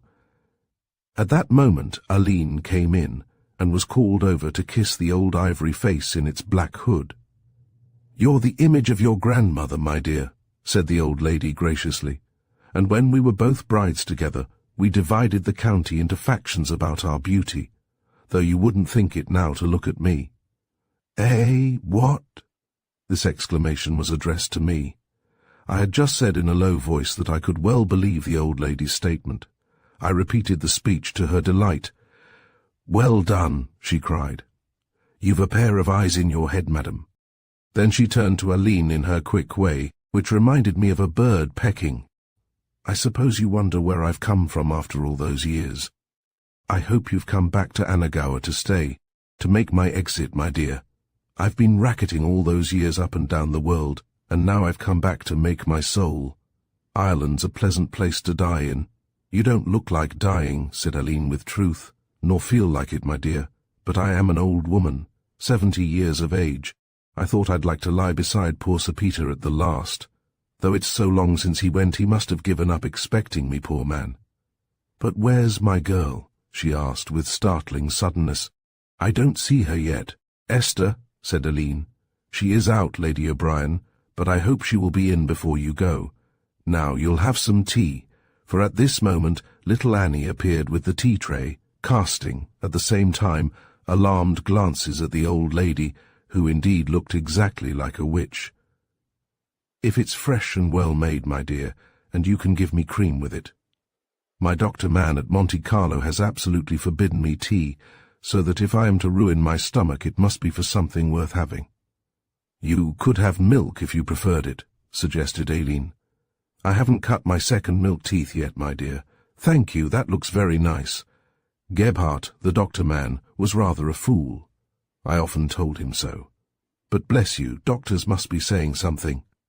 Lady O'Brien was graciously pleased to approve of the tea and the thin brown bread and butter, for which she displayed a most youthful appetite. When she had finished, she dusted off the crumbs from her silk lap. "Well, I suppose I must be going," she said, "for there are Daisy and Dobson both fast asleep in the sun, though I always tell them they'll get sunstroke one day." We followed her gaze out to the space before the window, where a little basket phaeton stood, with an old pony, evidently asleep, and a fat coachman also slumbering as she had said. "By the way," she said as she stood up, "where are all the others? Where is the boy who was next to you?" "A very handsome boy he promised to be. I should like to see him. I adore handsome boys." "He is in the garden, Lady O'Brien," answered Aline sadly, "and I am sure he would like to see you, but he is not strong." Her face quivered suddenly. "Indeed, his lungs are affected, and we fear he will never be very well again." The old lady's manner changed quite suddenly to one of the utmost kindness and sympathy. "Indeed, my dear," she said earnestly, "I am very sorry for that. The young should be well and happy. You think I might see him, hey?" "I am sure you might," said Aline, smiling. "A visit from you could do nothing but good." So the old lady took her silver-headed cane, and pouring out a flood of memories as she went, accompanied us to the shady seat where Pierce was sitting, with my little grey-headed Pauline comfortably curled up at his feet. Chapter 12. A Secret Room. I went before to set a seat for the old lady, and to tell Pierce she was coming, and indeed I had no need to hurry myself, for at every bush she stopped, and appeared to be reciting with animation some memory of her youth. At last she caught sight of Pierce and quickened her pace. "Well, young man," she said as she took the chair beside him, "the last time I saw you, you were in white frilled trousers and a petticoat." But though she said it to make us laugh, I could see that the shrewd old eyes looked at him with great compassion. Poor Pierce brightened up immediately. "And the last time I saw you, Lady O'Brien, you were the toast of the county, and the acknowledged reigning beauty." "Hear the boy," said the old lady. "He was 5 years old, and I was near my 50s. She took up his hand and patted it as if he were yet 5. "They tell me you're not strong." "Dear, dear, how did that come? You were a beautiful, strong child, as I remember you." "He went seeking his fortune in Africa," said Aline quickly, "and took cold, and was neglected." "Dear, dear," said the old lady again, managing to get a great deal of tender kindness into the simple ejaculation. Then she passed easily to other subjects, seeing that we could hardly bear this. "How this garden brings me back things, not things I'm going to tell you children about. What a figure of a man your grandfather was. I remember walking by his side in this very garden, and he wore a maroon silk coat and silver-grey stockings. Ah, the men have no such calves to show nowadays." She shook her old head for a minute or two. "There," she said, "I might have been your grandmother. And poor Peter had never a calf to him at all. He was beef to the heels, as they say, and he born into the time of small clothes too. What's become of that rapscallion de Lacy? He still lives over there at Castle Angry, but he is seldom seen, I believe. He keeps within his own walls," said Aline. "He hasn't found the grace of God yet." Aline shook her head. "Well, well, he was always a bad lot, was de Lacy. I must drive over some day and give him a bit of my mind. He was in love with your grandmother, but I think he had a bit of a soft place in his heart for me too. It wouldn't be safe, Lady O'Brien. Sir Rupert lives in almost savage isolation, at least he did up to quite recently, with barred gates and bloodhounds walking about inside." "Like an opera," said the old lady delightedly.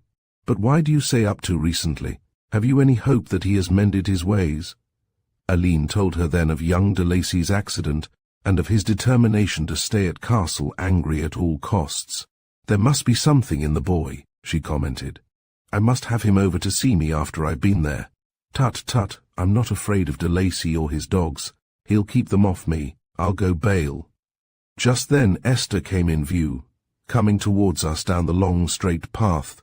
"Here is Esther now, Lady O'Brien," I said. The old lady drew out a pair of glasses attached to a long tortoise-shell stick, and levelled them at poor Esther. She said, apparently satisfied. "So that's my girl. I have no fault to find with her." Indeed, she would have been exacting if she had, for Esther's confusion only added to her beauty. When she had reached us, the old lady enfolded her in a warm embrace. "I suppose you've never thought of your godmother, my dear, and small blame to you. I don't believe you've heard of me since I gave you your christening mug. An old hunks of a godmother, surely. Hey, never mind," she went on, without waiting for an answer. "I must do what I can in the time that's left me. Now I'll tell you what, to Aline, I'm going to come over and take this young man for drives whenever I can, and it's fine. When I can't, I'll send Dobson, who's eating his head off, and Daisy, who's no better. There, don't thank me. It will be a blessing to give the lazy creatures something to do. And you must all come over to me as soon as I've shaken down a bit. Now, goodbye, my dears." She kissed us all affectionately, only extending to Pierce a tiny bejewelled hand, which he, understanding what was expected of him, kissed reverentially. The old lady looked pleased as she went off with Aline, and as for us, why, she had given us enough to talk about for a week. Aline told us afterwards how nice she had been about Pierce. "Has he had the very best doctors?" she had asked. "If it is any question of expense, you will trust the oldest friend you have." "Oh, indeed, Lady O'Brien," said Aline, much touched. "I would trust you about anything. But we have had Dr. Lee Cornins. I believe he is as good as any man living." And he suggested nothing. A sea voyage now. Wouldn't that be the thing? The doctor thought not. He seemed to think the mischief was too far gone. He said we could do nothing but take care of him and make him as happy as possible for the time. Indeed, Lady O'Brien, expense would not stand in the way. We would sell everything we have if it could save Pierce. There, my dear.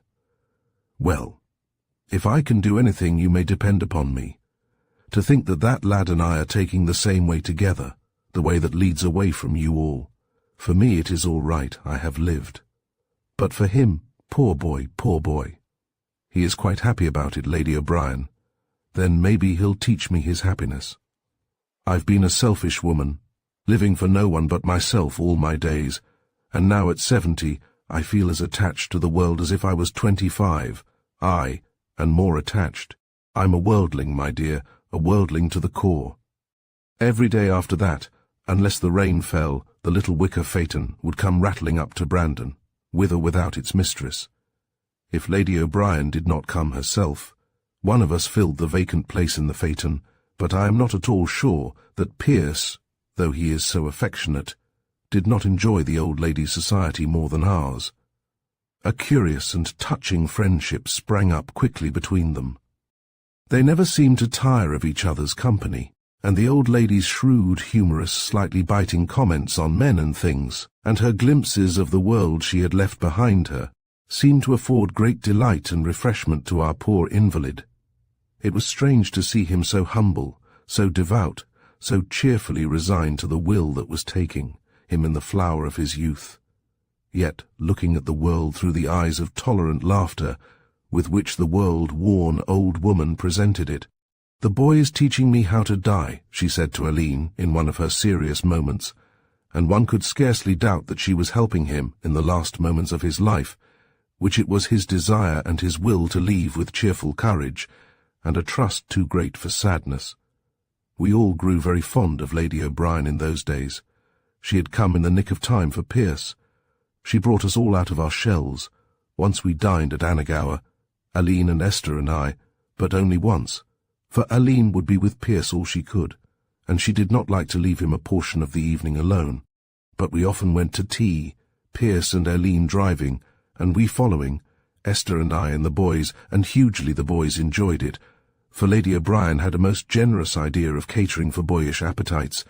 She was still in process of settling down at Annagower, and still many of the pictures and curios she had gathered up stood in their cases unpacked. Part of the house was yet in the hands of workmen, for it had got damp and uninhabitable during the years of its mistress's absence. It was, or is, a long, low, pleasant house, with a green porch and roses nodding at the little windows. The room which I associate most with Lady O'Brien is a low-ceiled, panelled room, covered with Indian matting, which looked so cool that hot summer. White curtains hung before the windows, through which the light came green, because the gardener had been forbidden to prune the roses and honeysuckle outside. The room was full of the most comfortable chairs, all petticoated in green and white chintz, and there was old china behind the glass lattices of the corner cupboards. The twins used to say that there was no tea like Lady O'Brien's, and I'm sure we all agreed with them. That was an ideal tea table, to my mind, and we were always so hungry after our walk. Her continental life had not taught our old lady to scrimp about honest eatables, delicious pink ham and cold fowl were flanked by thin bread and butter, and strawberries and cream, and honey and marmalade, and hot home-made cream cakes, and boiled eggs for those who liked them. And the tea, so hot and fragrant, with delicious rich cream. Then our hostess, though she ate little herself, expected us to eat much, and was so delighted at our enormous appetites. Even the twins did not scandalize her, and how they could eat so much after feasting on the raspberries and strawberries in the garden was beyond me to say. Young people should eat, she would say, wagging her old head. Eat and grow, that is all young people should be asked to do. I really think that she quite put Esther and myself on a level with the boys and the twins in those matters. Then, when we were leaving, we would find in the pony carriage a little hamper packed with the dainties we had been forced to leave. Martha would be so vexed if she thought her sweet things weren't appreciated, was the regular excuse. Martha was Lady O'Brien's invaluable cook, housekeeper, and personal attendant, and the two had been together years out of mind, though Martha was but a personable woman of 50. Martha, indeed, would have been sorely hurt if any of her confections had had to go to the kitchen, to be devoured by Curtis, the page boy, whom Martha always referred to as that dratted boy, or Fat Dobson, or the pretty housemaid, who was the old servant's bête noire. Then there was no end to the dainties that were sent for Pierce, to Una's mingled jealousy and delight. Once, when we had been visiting at Annagower, Lady O'Brien brought me upstairs, alone, in a rather mysterious way. "You can keep a still tongue in your head?" she asked as we went along the low corridor under the thatch. "I think so, Lady O'Brien." "I have that reputation," said I modestly. "Well, you shall see my secret room," she said. A little farther she opened the door of a room and motioned me to step inside. The room was fresh from the hands of the workmen. It had a green-painted ceiling following the lines of the roof, so that it was very low on the side where the gable window opened. It had been papered in pink, a pretty paper with roses on it, and the woodwork was white. A little brass bed, hung with green and pink, stood in the corner, and there was pretty white enamelled furniture, and several low wicker chairs were covered with the rosy and green chintz. I sighed with delight as I took a long, long look. "You think it pretty?" inquired the old lady, who had been watching me anxiously. "Pretty. It is delicious. A girl would be happy in it, eh? A girl would adore it," said I. "It would be all her own. Her little bed would be made, soft and white, and her books would be in the bookshelf, and she would come upstairs to find her little pink dressing-gown on the back of a chair, and her little pink slippers to thrust her feet into, and a bunch of roses on the dressing-table, and all her little fal-lals about, and no one would bother or disturb her. She would be a very happy girl," said I, meeting the old lady's rapturous gaze. "I always wanted a girl of my own. I would have known how to be good to one, but the Lord didn't see fit to send me any babies. I've got this little room ready, as if it were for the little daughter or granddaughter I never had. I think I shall have a young lady coming soon, on a visit." Now I knew as well as if she had told me that all this was for Esther, but I did not betray my knowledge. "Would you think now that she'd be so happy that when she came on a visit she'd be willing to stay altogether?" "I should not be at all surprised," said I. After all, there was no reason why Esther shouldn't come to Lady O'Brien and be happy. She would not be far from us, and of late the close companionship that used to exist between Esther and myself had somehow lessened. Esther, more than of old, seemed to like to be alone, and I no longer knew all her thoughts and feelings as of old. I came out of the room with a little sigh, but as I met the bright, wistful old eyes, I nodded reassuringly. "There can be no doubt at all about it," said I, "no doubt at all.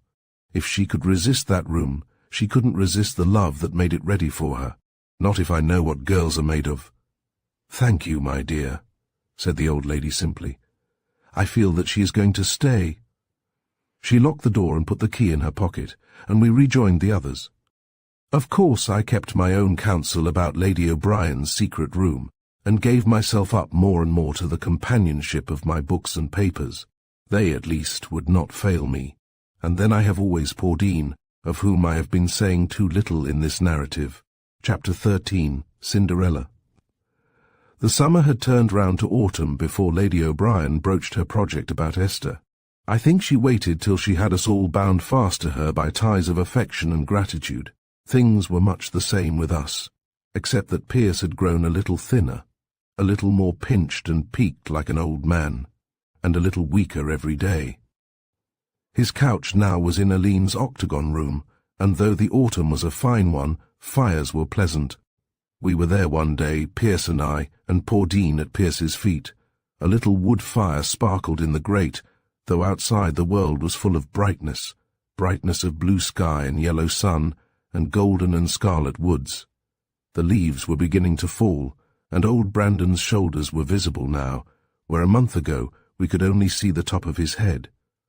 I was restless, and kept going round the panelling, as I had so often gone fruitlessly, pressing the spines of every rose and the leaves and buds in search of the hiding place I always said must be there. Pierce lay watching me with contented eyes which had a spark of amusement in them. "I am quite sure it is here," I said, pausing opposite to him. "Listen, doesn't the panel ring hollow?" I tapped with my finger, and he listened. "There may be only the wall behind," he said, "but it certainly does ring hollow. If there is a hiding place it should be easily discovered," he said again. "I have always found a singular innocence in those contrivances." Now each panel fitted in squarely, being carved separately and set into the wall, so that a door might be suspected of any one of them. I went tapping and pushing in a dissatisfied way round about the room, and finally came back again to the panel that rang hollow. On the leaves in many places there were little beetles of the kind we call ladybirds.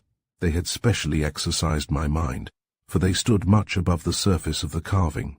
But after all, it was Pierce who discovered the little door, not I. "Do you see that fellow about the middle of the left-hand side, Hilda?" he said.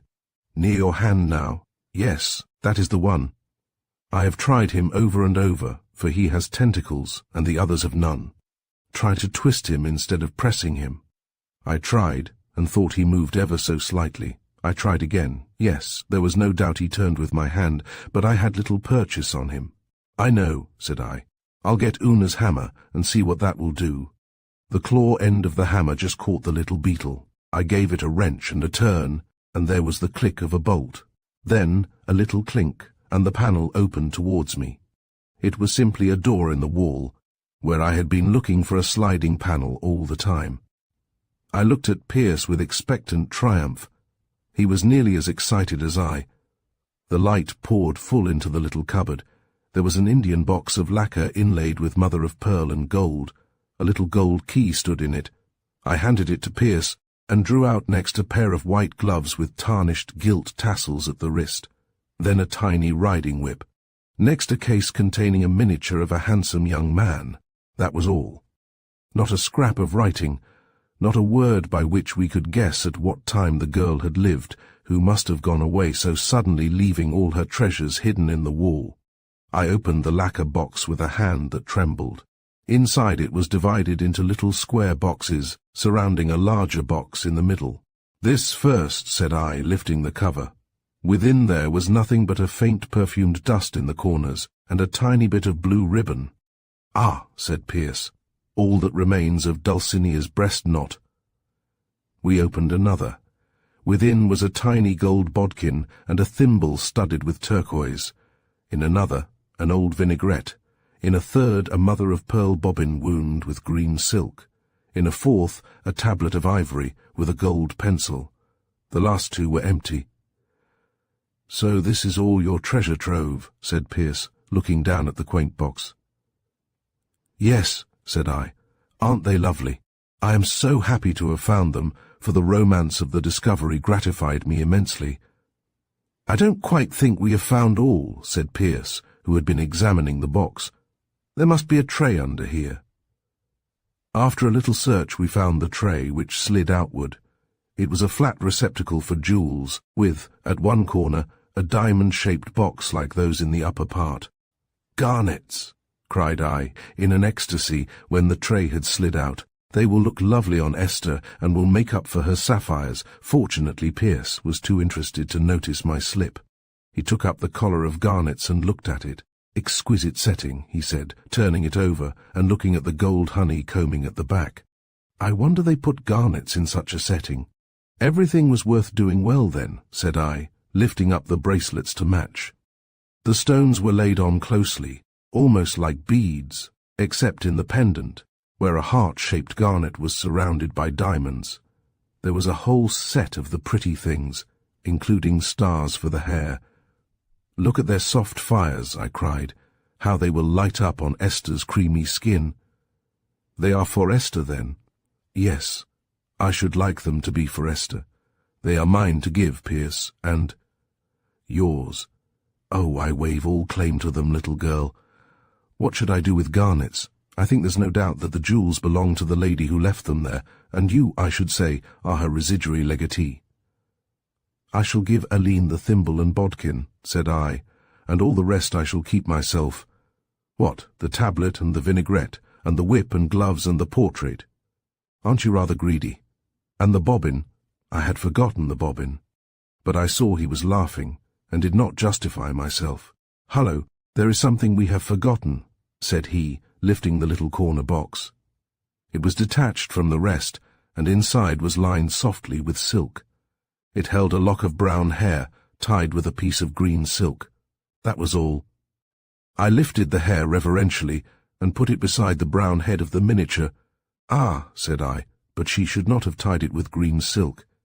Green is so unlucky. I put back all the things in their hiding place, except the jewels, and again slid the bolt. Now, I said, no one is to know the secret, not even Aline. I like to think it is mine, and yours. But even as I said it, I felt that it would not be his for long. You will hoard your own treasures there, he said, and in a century or two another Hilda will come upon your locks of hair, and your love letters, and the portrait of him, and wonder about the girl who treasured those things. What nonsense, said I, blushing. I shall never have such things. What she will discover will be piles of rejected manuscripts, and she will peep inside and think how very dull they are. Presently Aline came in, and I told her of my discovery. You must make me a present of that one panel in the room, said I, but I will never tell you which one it is. Very well, Hilda, she said, laughing. I'm sure you've earned that panel by your years of industrious search. And here is your tribute, said I, putting the bodkin and thimble into her hand.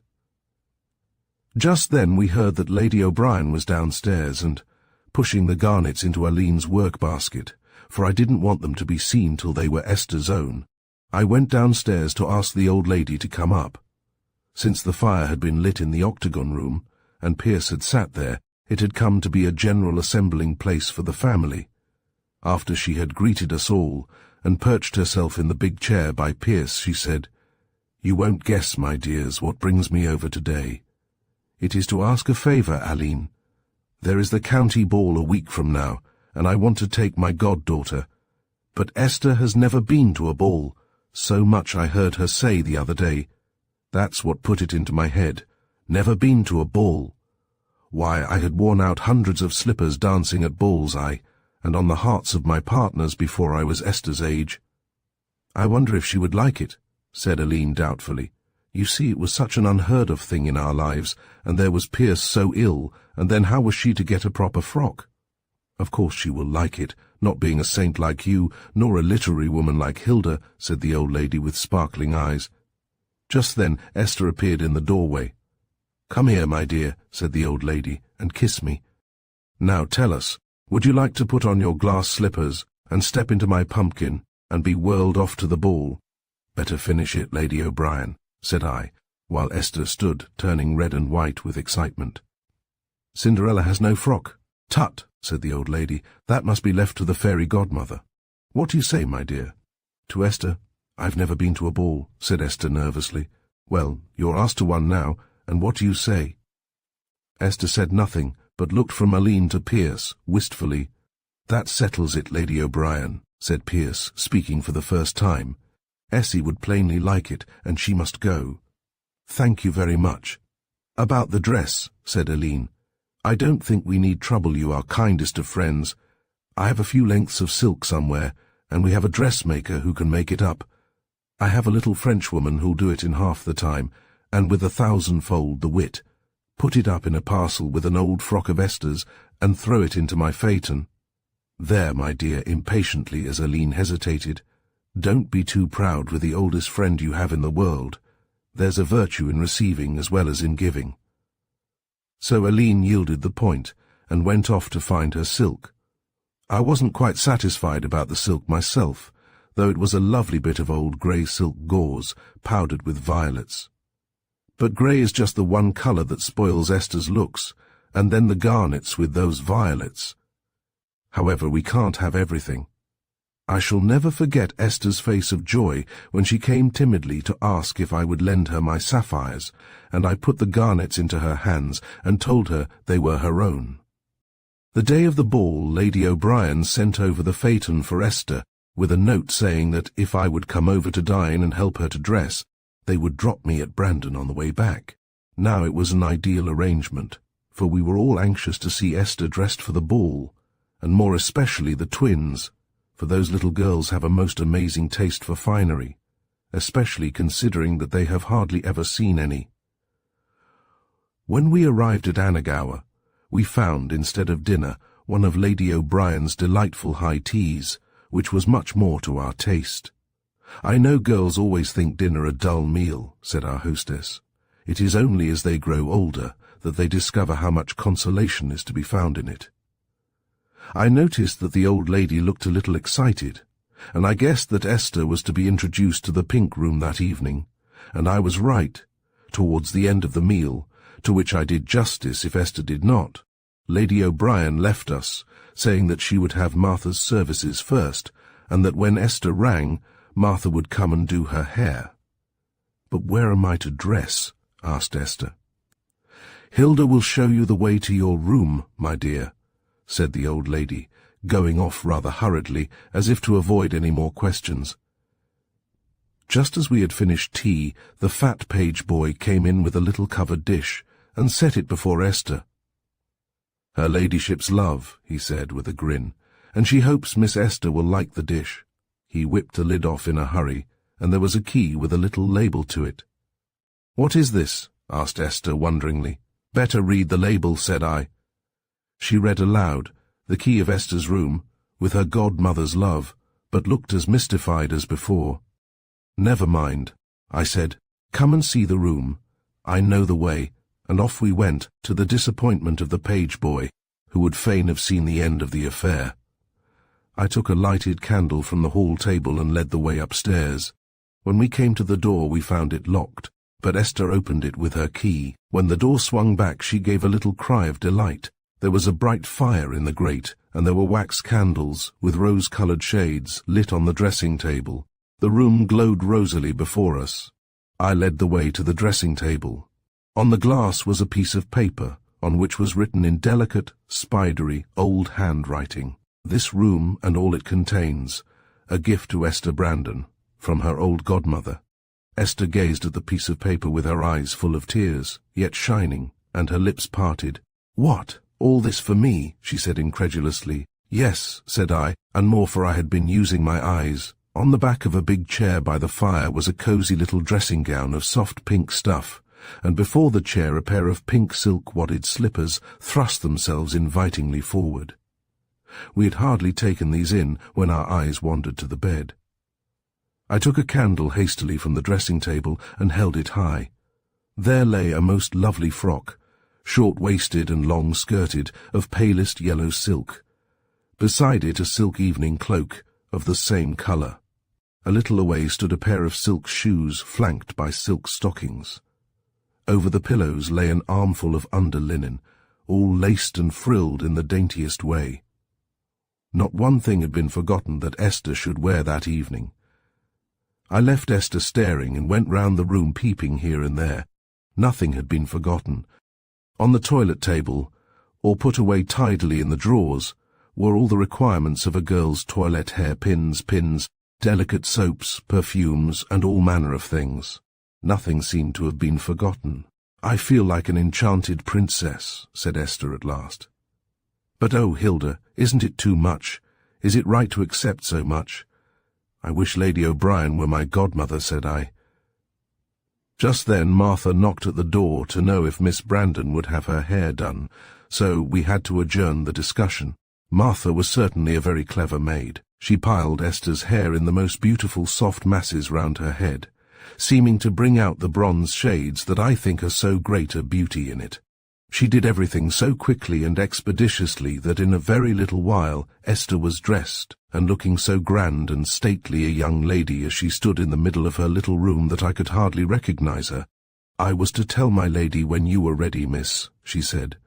"She wants to see you before you put on your cloak." And then she went out, closing the door. I clasped on Esther's neck the collar and pendant of garnets, and put the stars in her hair.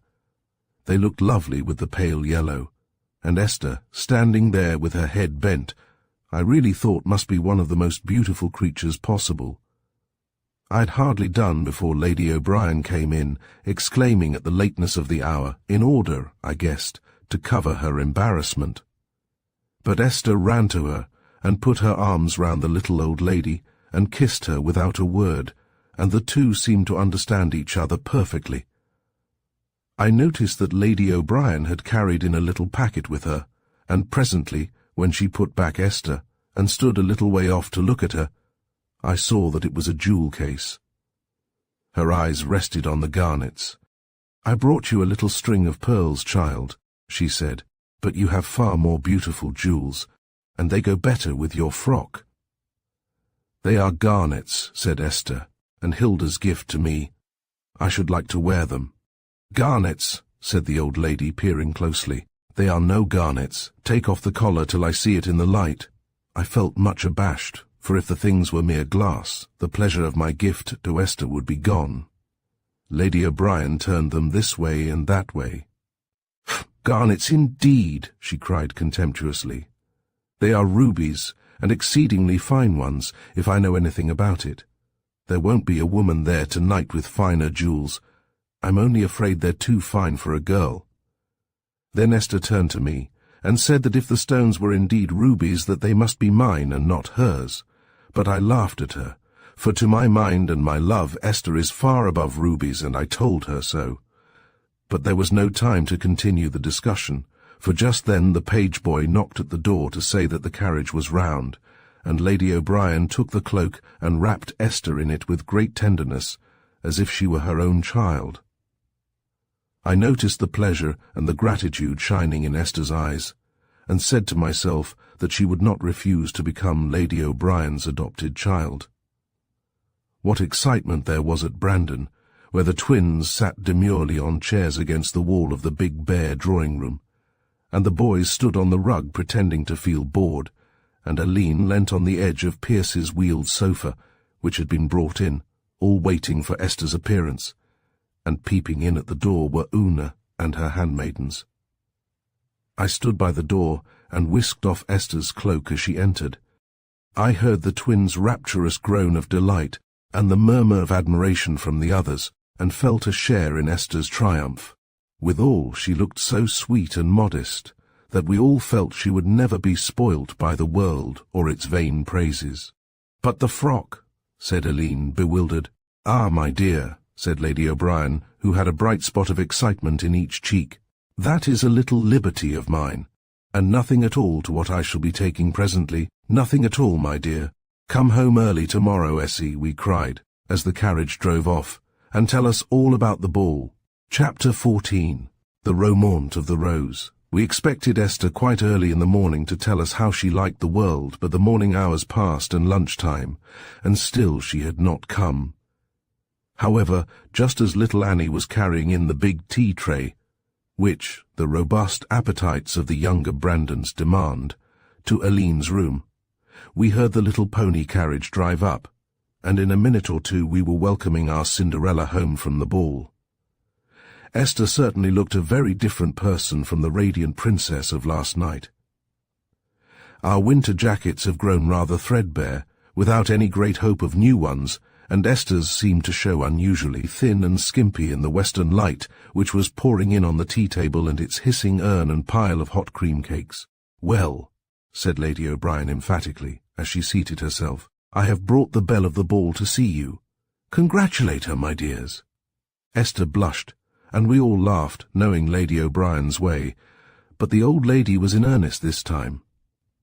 "I assure you there hasn't been such execution since I came out myself at the very same hunt ball, and the next morning there were no less than 3 challenges over the last dance I had to give. Ah, my dears, there are no such men nowadays, as I'm never tired of saying. Sir Conor Doherty winged Councillor Slattery, and poor Tom Kinsella went with a ball in his knee from that day. And to think I passed them all by for Peter, that sat mumchance in a corner and hadn't the spunk to approach me for a dance. All the better it was, for if he had, he'd have torn my Limerick flounce in flitters, and that's something I'd never have forgiven." She stopped to take breath, and Pierce put in, "Pee-pee arse, I hope Essie's been spilling no blood, Lady O'Brien. Only heart's blood, my dear boy. It's all that's ever spilt now, more's the pity. I suppose in your day they tapped the less important organs. You talk as if the seat of life were somewhat less important than the nose, shall we say? Hear the impudence of the boy," cried the old lady, diverted. "I'll be after tapping your nose, my fine fellow, one of these days, if you give me any of your sauce." "Well," said Aline, coming in, "I hope Essie had a very nice time. It's like your cold-bloodedness to put it that way, Aline," said the old lady. "But all I can say is that if Studdarts and Frenches and McNamaras come proposing for Esther, you just tell them that they'll have to wait till she sees more of the world and has had her pick and choice." "Brr, poor Essie." "Is she to become a worldling, then?" said Aline, with a fond glance at Esther, who had kept silence, as was often her way, while we all chattered about her. "You haven't taken off your jacket, dear. Aren't you hot?" she said, noticing that Esther still wore her outdoor things. Esther looked shyly at her godmother. "Well, Aline, my dear," said the latter, "to tell you the truth, Esther's not going to take off her jacket. She has promised, unless you and Pierce forbid it, and I don't think you will, to try what life is like with a cantankerous old woman." "What?" "To live with you, Lady O'Brien. Yes, my dear, to make me so happy, if it will not mean unhappiness to herself. There are so many of you here, Aline, and I am a lonely old woman with a very thirsty heart for a little girl of my own." Aline looked at Pierce. "Esther seems to have consented," he said, glancing at her half-fearful face. "Eh, Essie?" "Yes, Pierce," Esther said in a low voice. "Well, that being so, Aline, I don't think it's for us to forbid it. Esther's old enough to choose for herself." Lady O'Brien turned round and gave him a hug which disarranged all his pillows, so that Aline had to come and shake them up again. As she did so, I noticed that she touched Pierce's face lightly with her cheek. Perhaps Aline felt that he too would soon be going away from her, a longer journey than across the valley to Annagower. When she had arranged him comfortably in silence, she came back to her seat behind the tea-table. "Very well, dear friend," she said. "There is nothing for us to do but to thank you and say yes, but Esther will need some preparation." "None. All that is my affair, Aline. If you could know how I have longed to dress a girl." So Esther never took off her jacket at all, but sat there like a visitor paying an afternoon call, crumbling her cake into her saucer absent-mindedly. But she was not going to leave me like that. I went over to her and put my arm round her neck. "Come for one more talk, Essie," I whispered, "while you are still ours and not Lady O'Brien's." For I don't think any of them felt Esther's going as I did. We had always been so closely knit together, as close as the twins, or Aline and Pierce, and though of late the tie had been loosening a little, yet I had never felt that it could fray or grow thin. She came without a word. When we had reached our own room upstairs, we sat down on my bed side by side and twined our arms about each other, so we sat in silence for several minutes. At last Esther whispered in my ear, in her low, passionate voice, "We shall never be less to each other, Hilda, never, never, never, till all the seas run dry." But she was going away, and I felt that things would not be quite the same again, and so I felt I could not speak, but a few very bitter tears, for I do not cry easily, came into my eyes, smarting and burning them. "You will be happy, Essie," I said, "and your happiness is what really matters, and you will make that dear old soul as happy as the day is long." "Happy," she said, answering the first part of my sentence and not the last. "I do not know about happiness, Hilda. My dear old godmother would buy me the world if she could, but happiness may be beyond her reach." There was something in the way she said it that alarmed me, and stirred all my late misgivings about Esther. "There is nothing, Esther?" I whispered. "You are not in trouble, dear?" She looked at me half startled. "I spoke generally, Hilda. Every one has trouble." "Oh, is that all?" said I, but my mind was not the more at rest. Still, I did not want to surprise Esther's trust. I drew myself a little away from her as I asked in a sprightlier voice, "And the ball, Essie? Were you really so brilliant a success as her ladyship says? Tell me all about it now that we are here quietly by ourselves." "Oh, the ball," answered Esther, coming back as from a distant country. "Yes, it was very fine, and every one was so kind. Even Lord Caherduff would dance with me, though he has gout in his knee, and Lady Caherduff, who is such a handsome woman, with grey hair and bright eyes, said she couldn't make out how it was we were such strangers, that she had known our mother well, and asked if she might call. But Lady O'Brien said she was to come to Annagower one day, Tuesday, I think. Lord Caherduff is such a dear old man, and pays such handsome compliments, and Lady O'Brien and he kept up a fire of jokes, and Lady O'Brien seemed to like him very much, for she slapped him with her fan several times and called him an impudent fellow, just as she does Pierce." "Of course," said I, "he was one of her early lovers, and remained single for her sake years after she married Sir Peter. But the young men, Essie—" "I will show you my programme," said Esther, producing it, very crumpled, from her pocket. "The young men were very pleasant, and I could have danced every dance many times over. The girls, too, were very pretty and beautifully dressed, and there were many I thought I should like to know. The only one who was not nice was that horrid little Miss Pettigrew. Do you remember her, Hilda, that day, long ago, at Annagasson races? Well, she spoke to me once when I sat near her, resting from a dance, and was by way of being very polite. But I couldn't respond very cordially. She didn't seem to know many ladies, I thought, though she had plenty of partners." "I dare say," said I carelessly, "but she's not worth talking about. I see a great many initials here. Which of your partners did you like the best?" Esther blushed. "They were all very pleasant, dear Hilda," she said, and then with a little jerk of the voice, as if she did herself violence in speaking, "Mr. de Lacy was there too, Hilda." "Oh, was he?" said I. "I was just thinking that the frequent de lull here stood for him. And how is he, Essie?" "He did not look well, Hilda, though he said he was well. Those internal hurts take long to heal, and then it must be horrible for him at Angry, horrible. It is plucky of him to stay there when he might be with his dear old grandfather in Warwickshire." "Yes, isn't it? I think it noble of him, Hilda. He asked for us all." "Yes, most affectionately. He thought of everyone. He asked me if I thought Aline would ever withdraw her denial of Brandon to him. She might, Hilda, don't you think?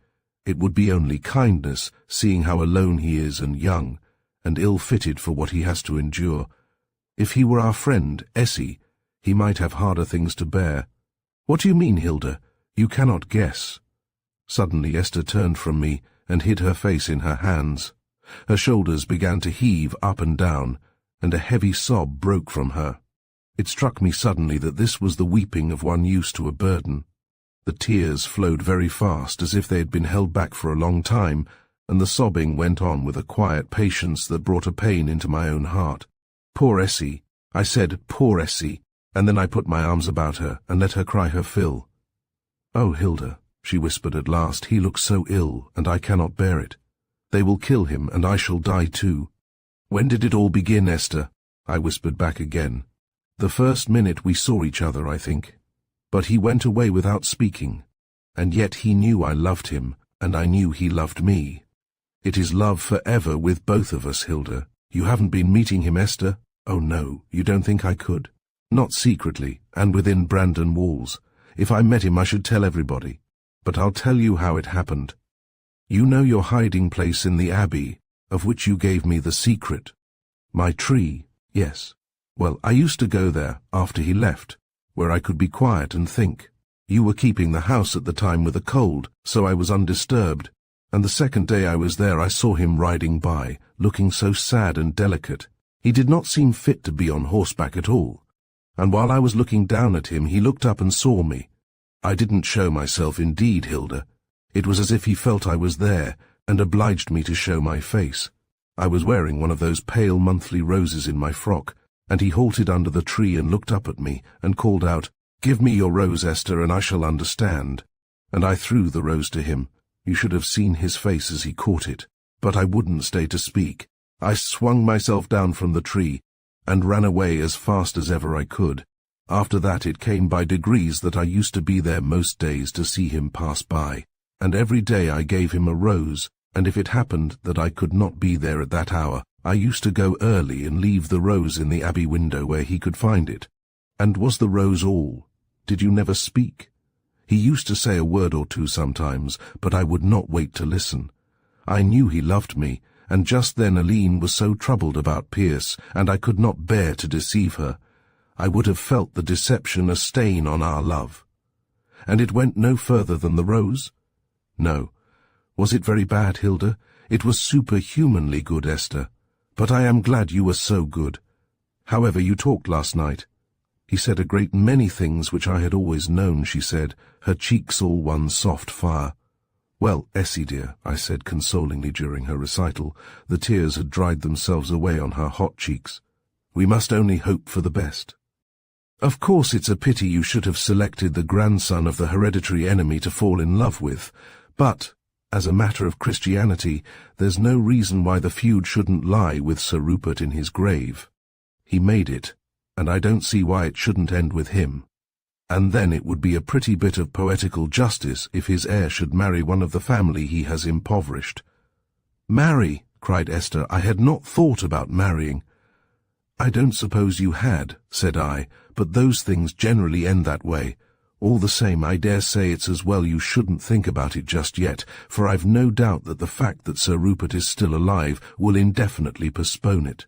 I should be satisfied, said Esther, with one of her enraptured looks, just to know that he loved me, and that things were well with him. I think I should be happy so, if I were never to see him. I kissed her for answer.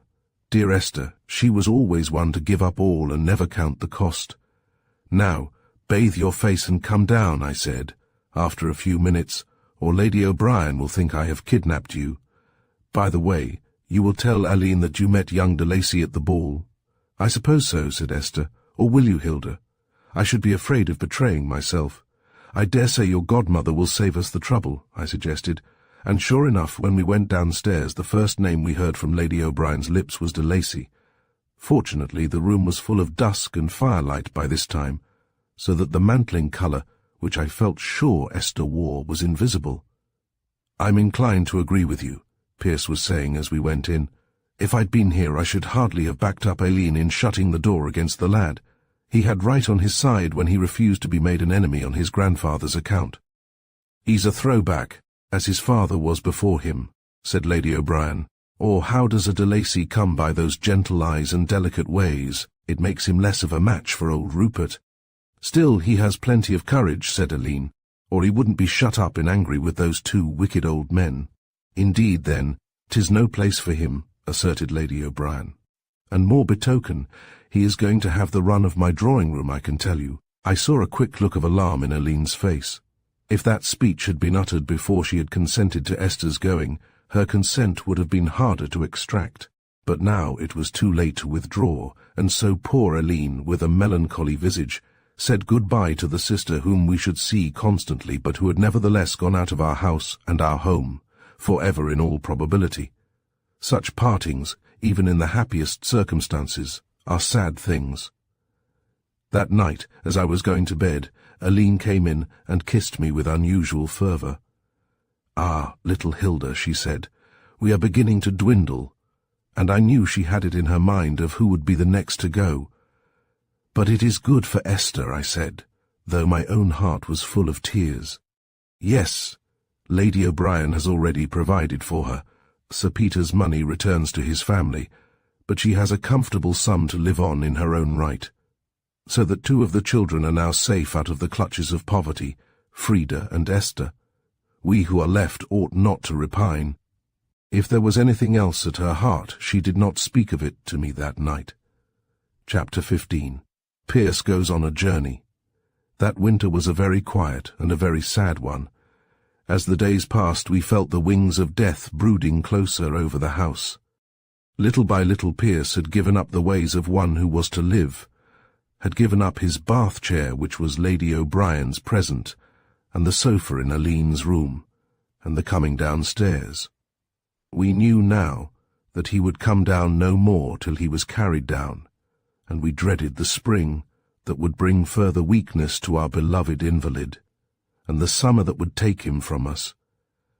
He liked to get up about noon and lie on a sofa drawn near the fire, and have us to talk to him, and as the days turned towards the spring, he lay by the window, where he could see the cloudiness coming on the bare boughs and Brandon turning bronze and pink in the fresh cold air. What his room became in those days I never could tell. Whatever had befallen our Pierce out in the world, and he carried the secret with him to the grave, he had saved his soul triumphantly out of it. To see him there dying in the flush of his youth, so resigned, so gentle, so merry even, clutched at our hearts. He prayed incessantly when he was alone or quiet, and in those latter days he came to have visibly the light of God's countenance upon his face. His room was like the cell of a saint, to which we went for help and comfort and refreshment.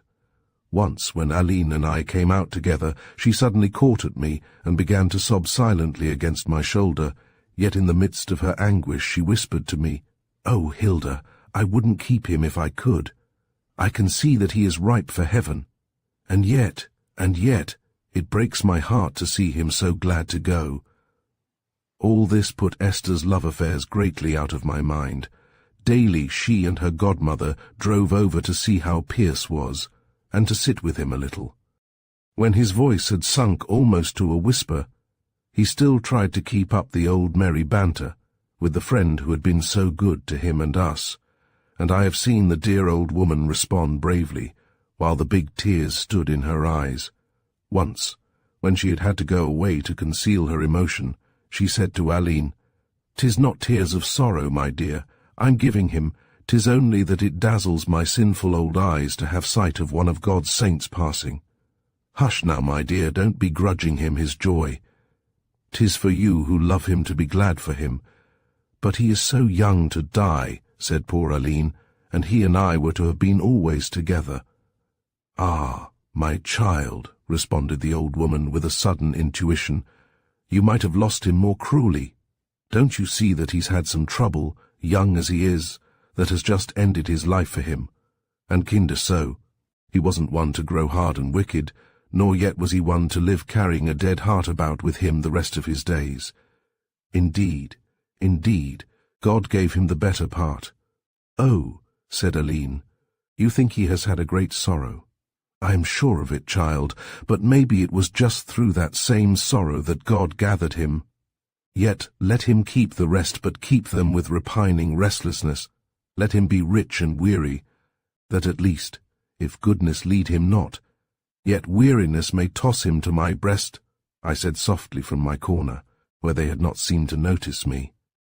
Lady O'Brien turned round sharply. "That's it, Hilda, that's it. Your poetry has said it 1,000 times better than I ever could." Esther, during these visits, would sit on the floor by Pierce, and now and again would lay her cheek to his hand. "I wish I could tell him, Hilda," she said once, "but I can't trouble him now. If all were well with us, it would be another matter, but I must not bring trouble near him, and yet his touch comforts me." Esther's fears now were mainly concerned with her lover's health. Her experience of Pierce had taught her to look for the signs and tokens of illness, and sometimes she came to me in a paroxysm of terror because she thought Harry de Lacy looked frailer than when last she had seen him, or because she had heard him cough, or noted the transparency of his hand against the light. He was not an over-frequent visitor at Annagower, not more so than many other gentlemen, and as yet the understanding between him and Esther was not a formal one. She could not, she said in these sad days, trouble anyone about her affairs, and it was better that he should be very patient and not come too often, nor try to force things to a conclusion. If I had him to nurse and feed up and take care of, everything would be well, she used to say, but now I fear that he will stay at Angry, only to die there. I wish he would go back to Warwickshire and grow strong. I could bear absence, silence, anything, if I had not this dreadful fear. Except separation, I suggested. Only death could bring that about, said Esther solemnly. If he were to leave me, and I were to hear nothing from him, I should know that he was dead. The trouble that was brooding over us seemed to bind us Brandons more closely. The poor boys were always hanging about with wistful faces that spring, wanting to do something to help if they could. They used to come into Pierce's room and sit down with a great parade of not creaking or making noise, and soften their rough young voices to a hoarse whisper as they addressed him. I have seen the old humour flash into Pierce's sunken eyes as he looked at them, humour oddly blent with immense tenderness. Then, out of sheer kindness, he would send them off fishing or shooting, with an express desire for a trout or a quail, for which, when they arrived, he had no appetite. The twins, too, proved themselves little hearts of gold. They would bring in their treasures from garden and woodland, to show to Pierce, early primroses, or a group of tall daffodils, or a mass of wild hyacinths. Such things brought to him by his shy little sisters seemed to give him great pleasure. He would stroke their brown heads and tell them to be very good to Aline, and then would watch them fondly while they sat before the fire, their two heads bent over one book, till he fell asleep. At Easter Frida came for a week. We thought she would have waited for the end, though that was not a thought we put into words for each other. But it seemed strange that she could not stay by Pierce as long as we kept his precious body on the earth. Yet she seemed to care as much as any of us, and hardly left Pierce's room during that week. I suppose it is the child, Aline said to me, as if she would excuse her. We can't be expected to understand how a mother's heart drags her back to where her child is. Yet I should think, I said, that she might have trusted him to Mrs. Vincent for a while, so that she might stay with Pierce while, and here I broke off with a sob and went out of the room. But I was present when Frida and Pierce said goodbye, at least for the beginning of their parting. Frida had come in with her hat on, and looked very pale, I noticed, but tearless. She knelt down by Pierce, and I heard her say, "I have to go, darling. You know, darling, that I must go, though it is breaking my heart to leave you now." "I know, Frida," he said, "and it has been good to have had you this week. Goodbye, my dearest. When I am gone, you will have two instead of one in that distant country." I saw Frida wring her hands. Then I got up and went out of the room. I thought it best to leave them together. So Frida went away, and though we said nothing, Aline, I am sure, felt a little chill at her heart against her that she could go. Yet, having seen the trouble in her face, I could not judge her. There must be reasons that we did not know. But when Lady O'Brien broached the subject, I did not know how to answer her. "I don't want, my dear," she said, "to be prying and impertinent, and I can't think badly of a Brandon. Yet, how is it that your sister couldn't stay to see the last of that dear saint, and to be a comfort to poor Aline when the time comes?" "I do not know, Lady O'Brien," I answered truthfully. "And why didn't you ask her, my dear?" Yes, the old lady was right. Why hadn't we asked Frida to solve for us the mystery that had somehow grown up about her? It would have been the simplest thing to do, and might have saved us the wondering pain that was in our hearts when we thought of her. "It is what we ought to have done, Lady O'Brien," I assented. "But one thing I can assure you of, Frida is not hard-hearted. If you had seen her face as I did, when she said goodbye to Pierce, you would be as sure as I am. I have always heard that consumptives take it hard to die. Looking back now on those days, I thank God that it was not so with Pierce. He seemed to have foreseen every step of the way, and to be prepared to endure it all joyfully, the night sweats and the fevers and the exhaustion, and the terrible, terrible difficulty of breathing. He never complained, and his only distress seemed to be that it caused pain to those he loved so dearly. The month of May turned round in a glorious succession of scented days and silver nights. The end was very near now, and Aline was sitting up at nights with Pierce. It was a duty she would yield to no one, and even Una forbore to press her, for we felt that she could not endure to be away from him a minute longer than she could help, and they were to be together so short a time. I could not sleep those nights. The moon was so brilliant, and the scent of hawthorn and lilac so ravishing, and all night the corncrake soared incessantly in the ripening grasses. So I often kept vigil with Aline and Pierce, though they did not know it. I used to sit on the top step of the stairs from the great hall of Brandon, round the gallery of which many doors open. One at the stair-head opened into Pierce's room, and sitting there huddled in my dressing-gown I could hear his laboured breathing, and sometimes the soft murmur of Aline's voice as she spoke to him, or her quiet movements as she went to and fro in the room. I sat there sometimes till well into the dawn. Over my head the great hall window held the east, and through its colours the sunrise came magnificently. I was sitting there one night with my head in my hands, and the moonlight was casting black lozenges onto the floor. Everything was quiet in Pierce's room, save only the struggle for breath that went on incessantly. Suddenly there rang through the night outside the cry of a woman. It began thin as an Aeolian harp, and swelled to a full chord of passionate lamentation. It came from without, but it seemed to ring through the old house and beat against the rafters of the high roof overhead. I sprang to my feet terrified, and with a wild impulse to fly anywhere for human companionship, but my fear of disturbing the dying and the mourner kept me still. Again the wild cry rang out, more piercing and heartbroken. I looked at the sick-room door, expecting Aline to appear, but all was quiet. The third time it rang, and now it was close by me, close against the great window. I lifted my eyes in fascinated terror, and for a moment the moonlight was blotted out. Something like the wings of a great bird, or the trailing veil of a woman, passed slowly across the panes. Then I fell, huddled up, with my head against the upper step. When I came to myself I was lying on my own bed, and Una was bathing my head with something sharp and aromatic. The grey dawn was filling the room like a tide. "Oh, Una!" I cried. "What was it? Did you hear it, the dreadful thing?" "Wisht my lamb." I heard her. Many's the time I've heard her these sorrowful months. But she's not dreadful, my jewel.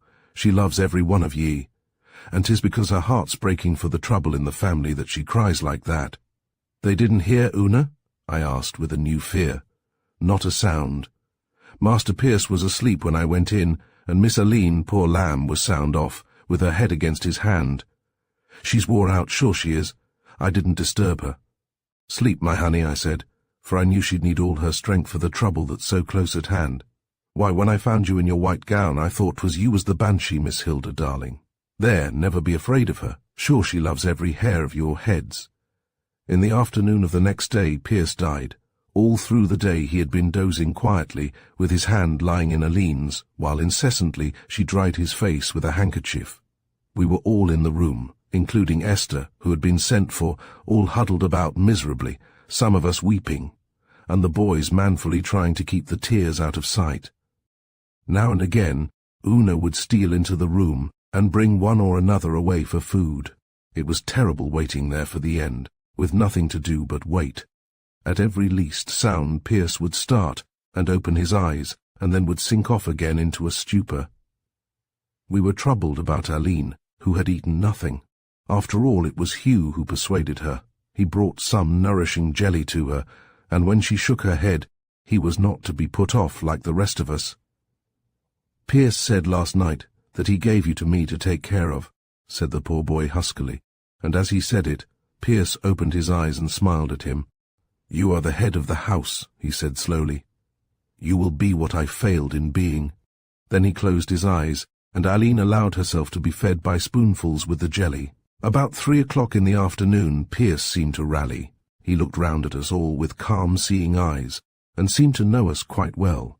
His lethargy had passed away for the moment. He turned to Aline. and looked at her with great tenderness.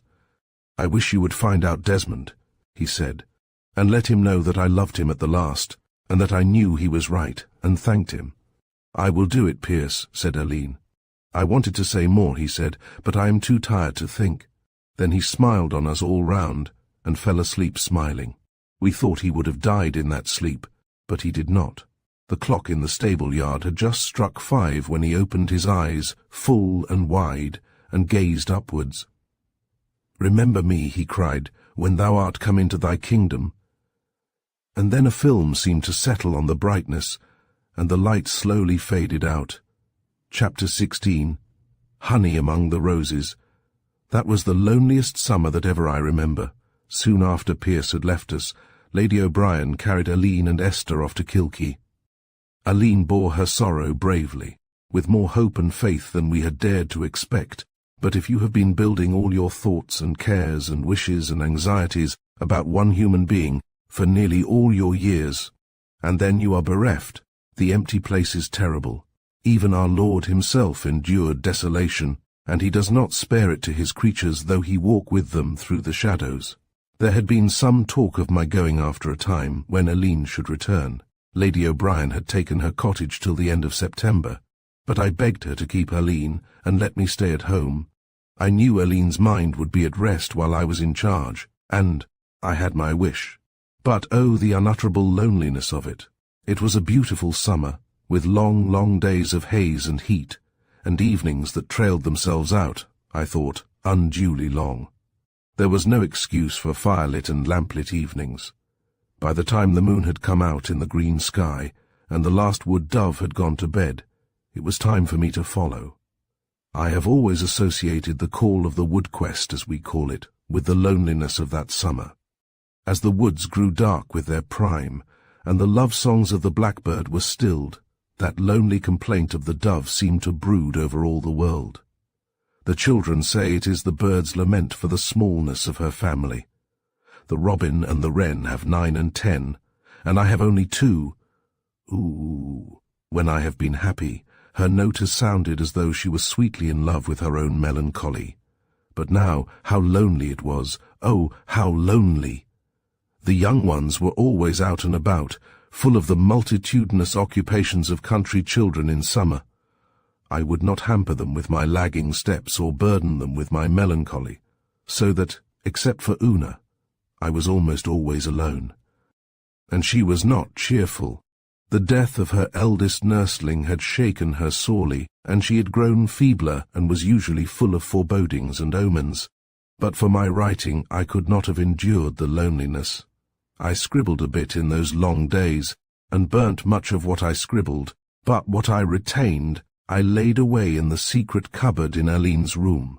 The blessed thing about writing is that we must give it everything for the time, entire absorption. If I had had to sit and sew a seam, I think my heart would have broken. I started my novel, Love in the Valley, sometime that July, and it progressed more to my satisfaction, and with less destruction of manuscript than anything I had hitherto attempted. I love the book because it helped me then, more than any of its successors. People find it sad, but the sadness and loneliness of youth are of the most monotonous grey. The future has no such illuminating flashes as come out of the past.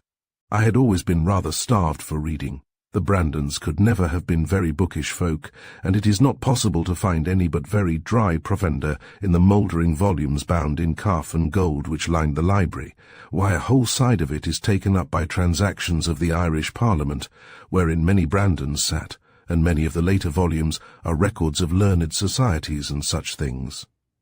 The little amount of literary bread to this vast deal of sack I had devoured long ago. Well, one evening in August, when I was finding my time more than usually heavy, Una came to me where I sat on the terrace overlooking the rose garden, and longing for once that I could fly out into the world where the human soul need not walk in such utter loneliness. She looked quite cheerful, and I turned to her, willing to be cheered.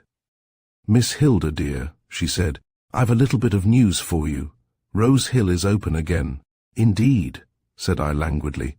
"Who has taken it?" "A military gentleman, General Hugh MacNeill." "Oh, a rail good Irish stock, though his family has lived out of the country. I'm glad the pretty old place is not to go to rack and ruin like many another. They're putting the finest complexion at all on it. Thousands of painters and paper men in it, I hear, and the most elegant of furniture come down from Dublin. 'Twill be a sight when 'tis all done. Suppose he has a family, I said, more by way of being civil to Una than anything else, for I didn't suppose the occupation of Rose Hill would affect us any more than the occupation of 20 other houses in the country. Bah, or a one. He's an old bachelor gentleman or a widdy man. I don't rightly know which, but it isn't about him I'm thinking, and he's not expected this good while yet. 'Tis a visit I'm after having from my cousin Mary O'Connor. She's going as housekeeper. I believe 'twas Lady O'Brien gave her the good word for the General, and she's old friends. 'Tis glad Mary's in place again, and 2 housemaids and a boy under her. It'll be new life to her, the poor woman, to have them to drive over and hither. She was always used to ruling servants, and a fine heavy hand over them she has, Miss Hilda dear. I'd like to be there the first clay or two to hear the Malavaghian Mary'll give them with her tongue. They're English, more betoken. Bar. Ona seemed as heartened up by Mary's news as Mary could be herself, and I was cheered insensibly enough to waken up to a certain interest in her tale. He grandest of Cheney, and ould eccentricities out of the East. Mary says there is heathen gods and goddesses that hasn't a screed on them, and I'd be downright ondecent, only they're brute bastes, and silver trays as big as a cartwheel, and little houses, pigodies, Mary says they're named, of ivory, and big old elephant tusks. There's no end to the grandeur. And Mary's duty to you, Miss Hilda, and if you'd bring over the little ladies, and Master Hugh and Master Donald, she thinks they'd like to see the ingenuities, and proud she'd be if you'd take a cup of tea afterwards. It would be very pleasant, Una, I said, if you are sure there would be no danger of intrusion. Sure isn't Mary housekeeper, and the master not expected this month yet, let alone that him and Lady O'Brien's old cronies, and I expect Yes'll be in and out with him, like a dog at a fair, all the time as soon as he gets settled. Then we shall certainly go, Una, I said. The twins would love it, I know, and so would the boys. Oh, Miss Hilda dear, cried Una, her voice changing to one of tragic supplication, all I ask you is to keep them darlin' boys from the old swords and pistols and trumperies that Mary says has come down by the cartload. Sure 'tis not in nature if they go meddlin' with them that they won't kill each other or themselves, let alone that some of them is maybe poisoned, as Mary says, and a scratch o' one I'd let the life out of a rigmint. They'll be sensible, Una, and not meddle with them. Indeed, then, and if they are, they won't be like any boy flesh I ever heard tell of. 'Tis as natural for boys to kill themselves as for the bird to fly. There, and you can't have 'em different. The Lord made them so. The next day the party of us went over to Rose Hill accompanied by Una, who could not refrain from seeing the ingenuities, as well as ourselves, though she put it on the score of seeing that the boys and the twins didn't get into mischief. Rose Hill is built on the side of a little ravine, down which it looks to the plain and the distant sea. You ascend to it through a tiny wood, and you look down from the winding pathway upon a little brown trout stream in the valley below. The house is fancifully built with balconies and green outside shutters, and stands but 2 stories, to the second of which you ascend by the hall-door steps. But it stretches away at the back to a considerable size. The house had long been shut up, and many a time as children we had peered in at the unshuttered windows to rooms once gay with gilding and white wood panelling, with marble mantelpieces that had coloured wreaths let in, and shutters with looking-glass in the panels. The house seemed built for lightness and brightness, and was said indeed to have been designed for a bride. But the bride died almost before the waning of the honeymoon, and the disconsolate bridegroom shut up the place and let it go to ruin. The little lawn in front was planted thickly with rose trees, from which I suppose the place derived its name. Many of them had gone half wild, and every summer these flung out the most exquisite rosy veil of blossoms, more beautiful, with the pale green leaves, than any gardener ever fostered. For years we had gathered those roses, and waded in the grass, knee-deep, in the garden to find the cherries and apples and pears and plums in their season, which would otherwise have gone to feed the birds. As we came up to the door, we saw the changes that were taking place. The long grass was mown and lying in swathes, and a grumpy-looking old man was shearing the rose trees, now fortunately done blooming. The house door stood open, and the hall was full of painters' ladders and paint pots and such things, while already the front of the house had been brilliantly whitened and the shutters repainted. Una's cousin came bustling out to meet us, her comfortable face wreathed in smiles. She was dressed very neatly in black, but I could imagine that her frilled white cap and the little shawl round her shoulders might excite the derision of the English servants. However, as Una explained, Mary was subject to the earache this good many years back, and couldn't bring herself to return to the cocked-up bit of a thing which she had worn with dignity on her dark hair in her old housekeeping days. The library was in comparative order. Like all the rooms in the house, it was light, and the bookshelves had been painted white, which I thought very gay. The floor had been covered with a cool green and white matting, and the green blinds were drawn down to temper the brightness of the room. It was a real summer room as I saw it first, and the effect was increased by the open French window, which led on to a flight of steps going down to the garden. Tea was set out on a table with strawberries in their own green leaves, and honey, fresh from the hive, with many other good things, but it was not the eatables that made me draw a long breath of rapture. It was what seemed to me the endless number of books of every kind I saw at a glance, grave and gay, ancient and modern, poetry, novels, biography, art, in all manner of bindings, from purple morocco to the humble paper yellowback. They were piled high on the floor and in boxes, some opened, some still unopened. Rows of the books were hastily set on the shelves, to be out of the way, I felt sure, for they were higgledy-piggledy, upside down, long and short, and most incongruous neighbours. You, good people, who have never wanted for books, can have no idea of what the sight meant to me, to whom a solitary book, newly come my way, represented hours of delight. I simply stood and sniffed at the books, inhaling the smell of them with rapture. For the moment I did not ask to touch, to gape at them was enough, and twice Mrs. O'Connor asked me to take my seat at the tea-table unheard. "There," said Una, she never saw so many books before in her life. "Come away, Miss Hilda, dear, and have your tea, but sure I never saw the day, no matter how young you were, that you wouldn't rather have an older omosh of a book than your good food." "Is that the way with her?" said Mary O'Connor, as I came reluctantly to the table. "Well, then she'll have to be finding her way to Rose Hill every day that's in it, if she's to get through half the books. I hear there's thousands more to come down." "That won't give her much trouble," said Una proudly. "Why, before she was 3 she could read me the whole news was on the papers." "You don't say so," cried her cousin, with hands flung out in admiration. "I wouldn't blame you for doubting my word, for Dr. Whittaker, Lord rest him, did the same. He was in vaccinating Master Donald, and Miss Hilda sat on her little creepy stool reading the paper to her dolls." "'Tis gibberish," says he. "Asking your pardon, sir, for contradicting you, 'tis sense," says I. "Come over here, my little girl," says he, "and tell me," he says, "if the Rooshians is smashing the Turks, or the Turks knocking smoke out of the Rooshians." Well, of course, the innocent child took him seriously, and so she came and perched on his knee and began to read for him, though of course some of the words was too big for her little mouth. "Oh, by this and that," says he, "this licks creation. 'Tis a prodigy she's going to be, or else," says he, "she'll grow up without any sense at all in her brain pan." If Mary O'Connor hadn't heard this tale 1,000 times, the young Brandons had, and the boys at this stage looked up indignantly from their strawberries and cream to tell Una they were rather tired of it. "'Deed then," she said, very angry with them, if a bit of the same love of the book had been passed on, 'twould have been a good thing, but Master Hugh there said he'd rather ate his geography than learn it, and Master Donald, it's well known through the barony, turned his ailments of Euclid into kite tales."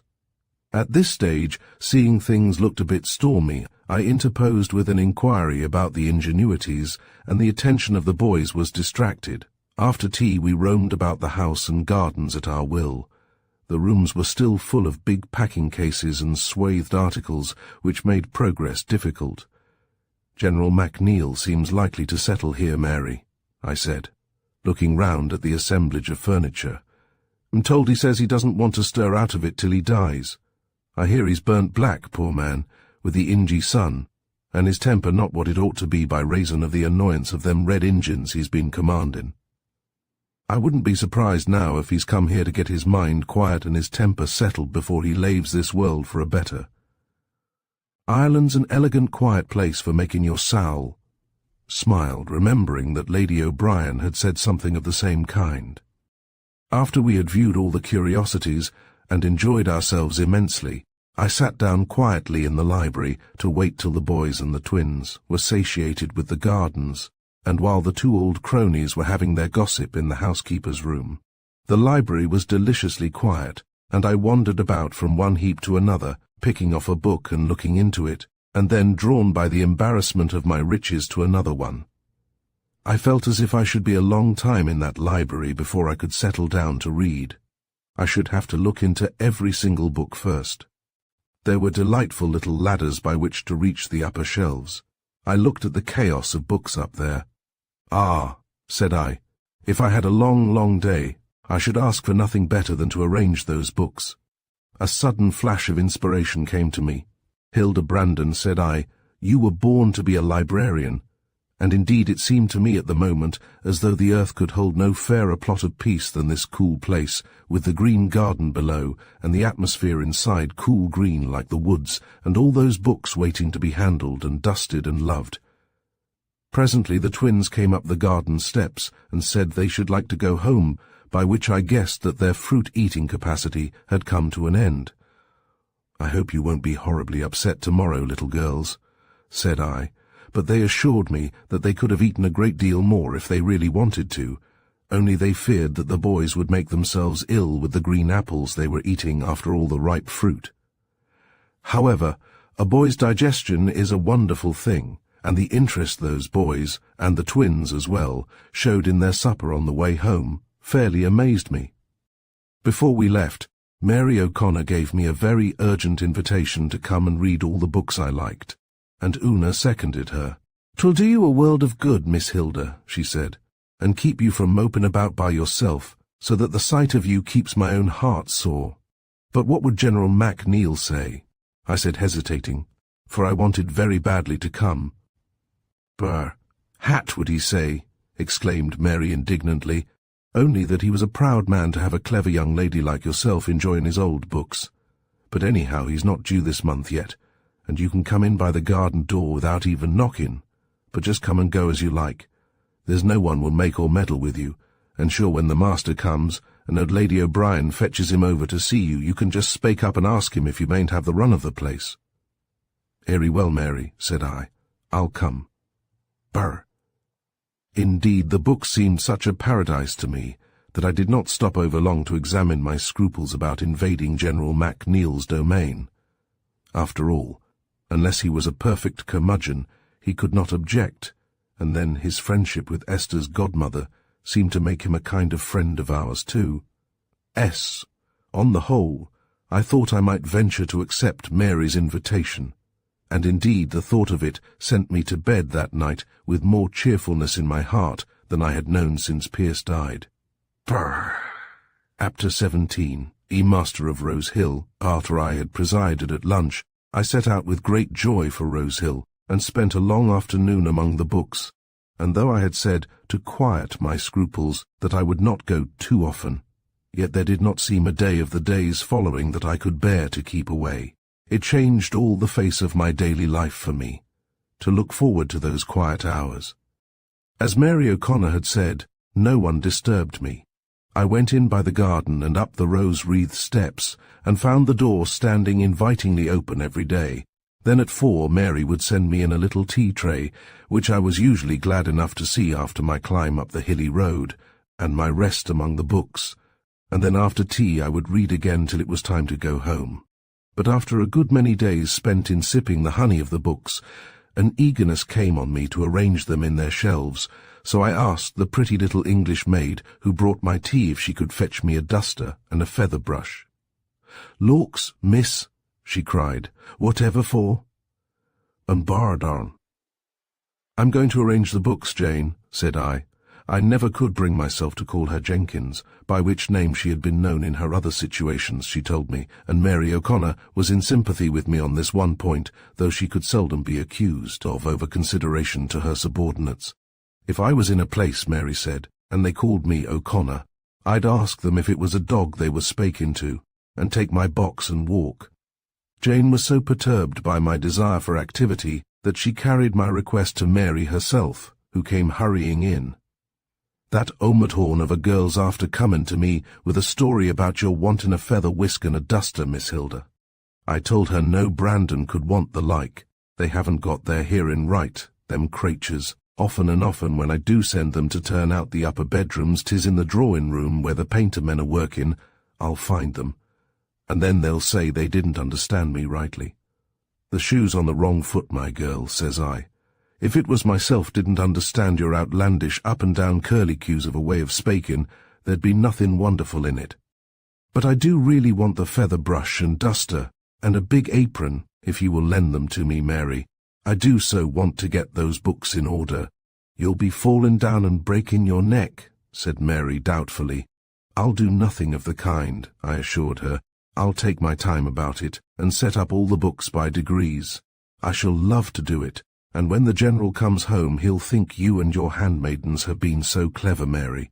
You won't tire yourself, honey. I'll leave off the minute I'm tired." "I'll promise you that, Mary," cried I, all eagerness to begin.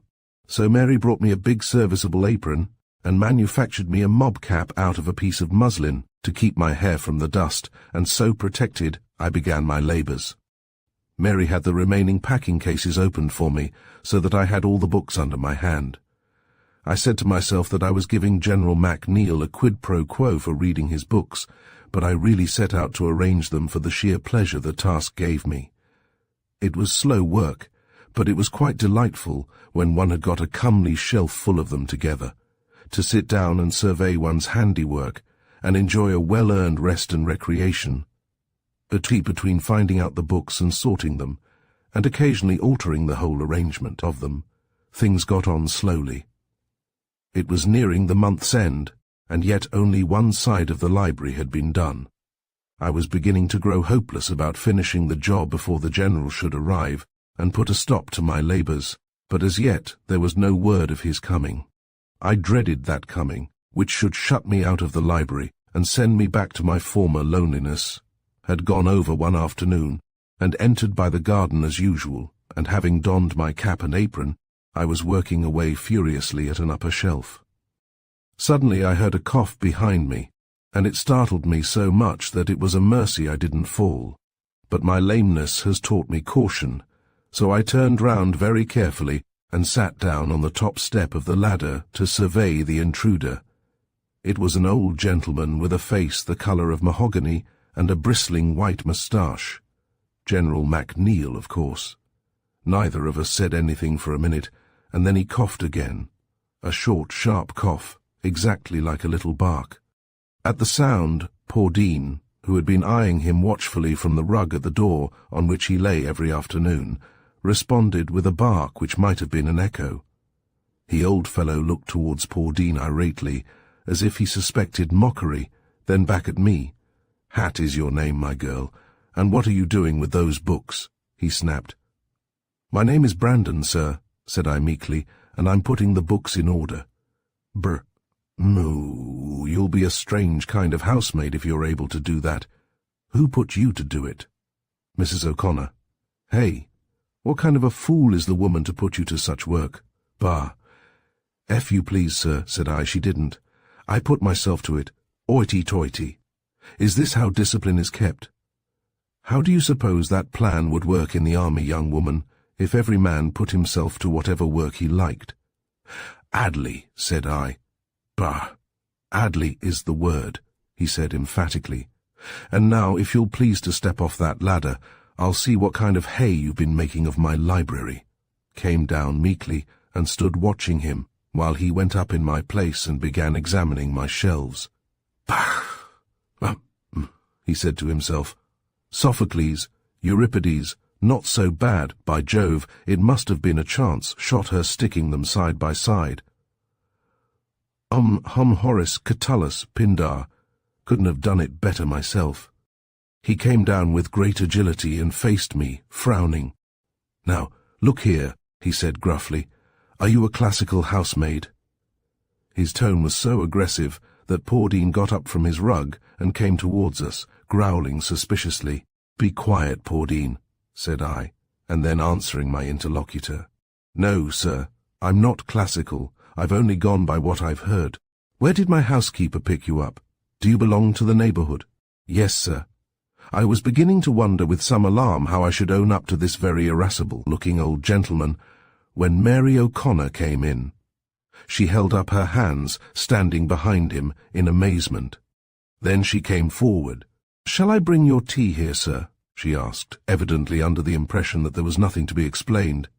"I see Miss Hilda's been telling you that I allowed her to read among your books. I told her, sir, that I knew you'd make her kindly welcome." "Miss what?" he thundered so suddenly that Mary jumped. "Why, Miss Hilda Brandon, sir," she answered stiffly. "Miss Brandon of Brandon. Miss Esther lives with Lady O'Brien, and a kinder and sweeter young lady than Miss Hilda. There she's give herself no end of trouble over them books." The old fellow whisked off his skull-cap and made me a somewhat chilly bow. "You've been laughing at me, young lady," he said. "Oh, no, indeed, General MacNeil." I said, "It was you that took me for a housemaid, and I was just making up my mind to undeceive you." "But, you called me, sir. Ni homage from a young woman to a famous soldier," said I cheerfully. "Very well," he said, his grimness relaxing. "Punishment. You'll have to pour out my tea, and afterwards explain to me what in thunder set you to doing my servant's work. Who said before that no servant could do it?" "Bah, who are right." "Well, my librarian's work. If I had such a functionary—" "Love of it, General. And you'll give it up now?" "I suppose so," said I regretfully. "I don't see why. If you loved it before, you love it now, and I shan't interfere with you. A battered old hulk like me in the house needn't make much difference. There's plenty for me to do getting other things into order without my hindering you. You'll come, eh?" "Yes, I think I shall," said I. "That's right. And now pour out the tea." I grew quite to like General MacNeil that very first day. He was so kind and gentle in looking after my wants. And then he took my little Pordine on his knee and fed him with dainty little bits, so that I began to suspect an unusually kind heart under the gruff exterior. "ND, so you are great friends with my old flame Molly O'Brien," he said. "Ollie O'Brien," repeated I, wondering. "Ady O'Brien, then, if it pleases you better. Of course I forget she's an old woman, and the pretty name sounds odd to a young creature like you. All the same, Molly was a pretty girl as I remember her, and the soft name just suited her. A pretty, pretty girl." "Oh, I've often heard her say." "I've no doubt you have," he answered with twinkling eyes. "And how is my old friend keeping? I haven't seen her for some years." "Very well indeed, General, and she's a very pretty old woman, you know." I suppose she is. Molly'll be in her grave before she gives up her claims to be a belle. ND, very witty and sharp and kind and good," I added. "Sharp, sweet, like a wholesome fruit." The very old Molly." He chuckled. "You've just hit it off, young lady." "Well, Molly and I were young together, and both handsome, though you'll laugh in your sleeve at my saying so, bending a somewhat fierce gaze upon me, and here we are now, two lonely old hulks cast high and dry, side by side, to moulder to our last end.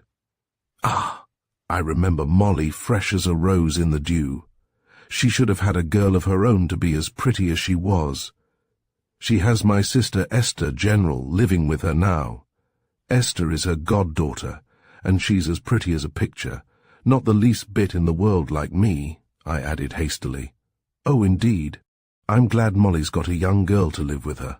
And your sister's very pretty, and not the least bit in the world like you. Well, well, we can't all be pretty, he said, with a humorous glint in his eyes, which, now I noticed, were quite startlingly blue for the eyes of an old man. The Brandons are all handsome and strong except me, said I.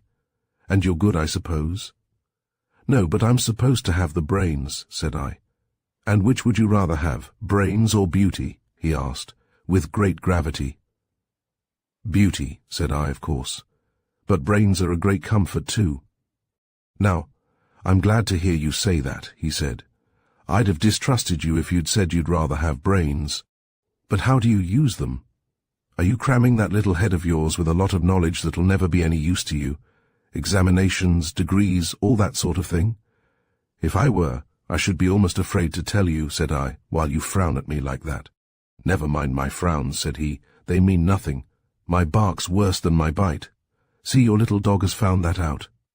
I looked at Paudine, who was sitting with a confiding paw in one of the General's palms. Paudine's a very wise dog, said I, but I don't think it takes much wisdom to discover that. You saw it with half an eye, eh? He said, frowning more fiercely than ever. So you don't think I'm an ogre that'll eat you up? Well, I'm glad, as you're going to arrange my books for me.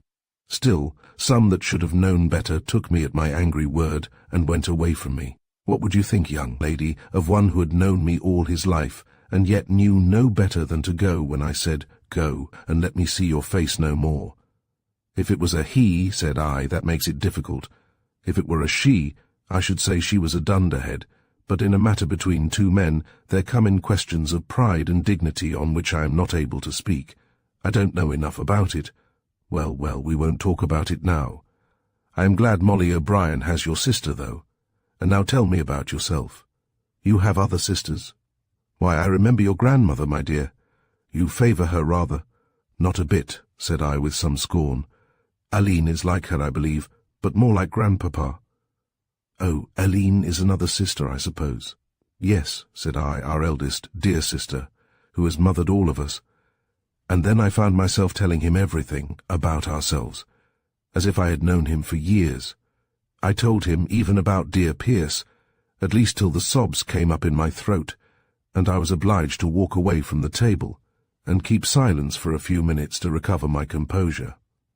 When I came back to the table, I found the General sitting as straight as a ramrod and stroking Paudine with great gravity, and so we passed on to less trying topics.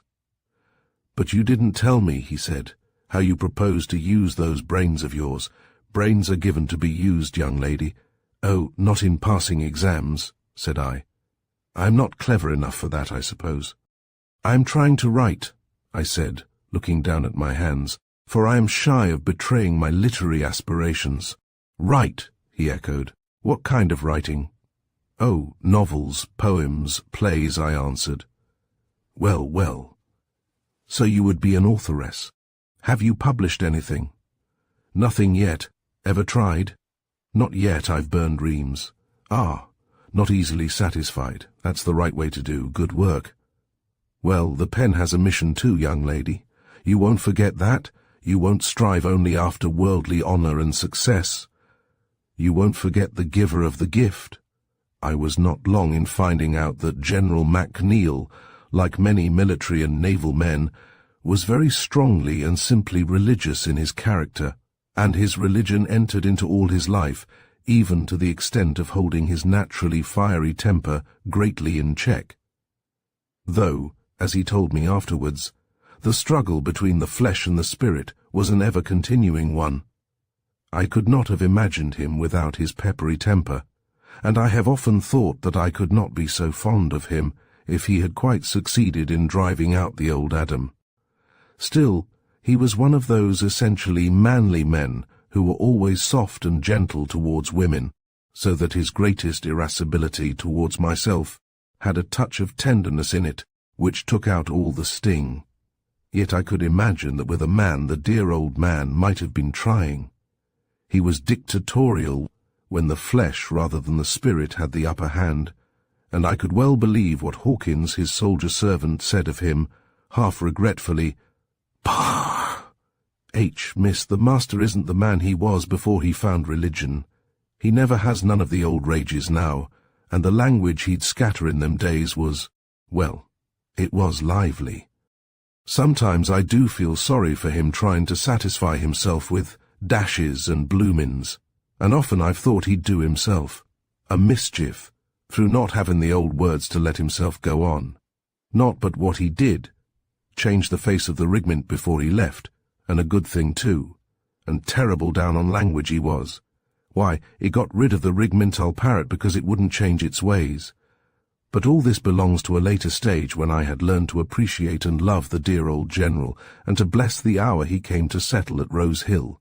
Chapter 18. The Story of a Sorrow. After that I continued my work of arranging General MacNeill's library, with a mind very much at rest, and in a spirit of thorough enjoyment. I saw now no necessary end to my use of this delightful place, for soon after we had made friends the General presented me with a key to the garden entrance of the library.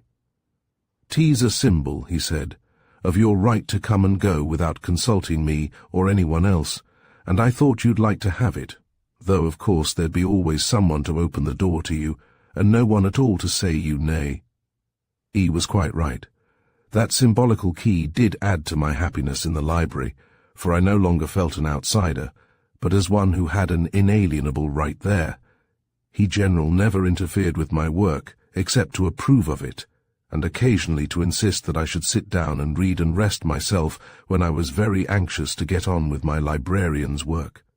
"Very good, I would hear him say behind my back while I worked, and I would just toss him a greeting from off my ladder and go on, while he went briskly back to his own work. We never talked except during the more or less long half-hour we gave to our tea.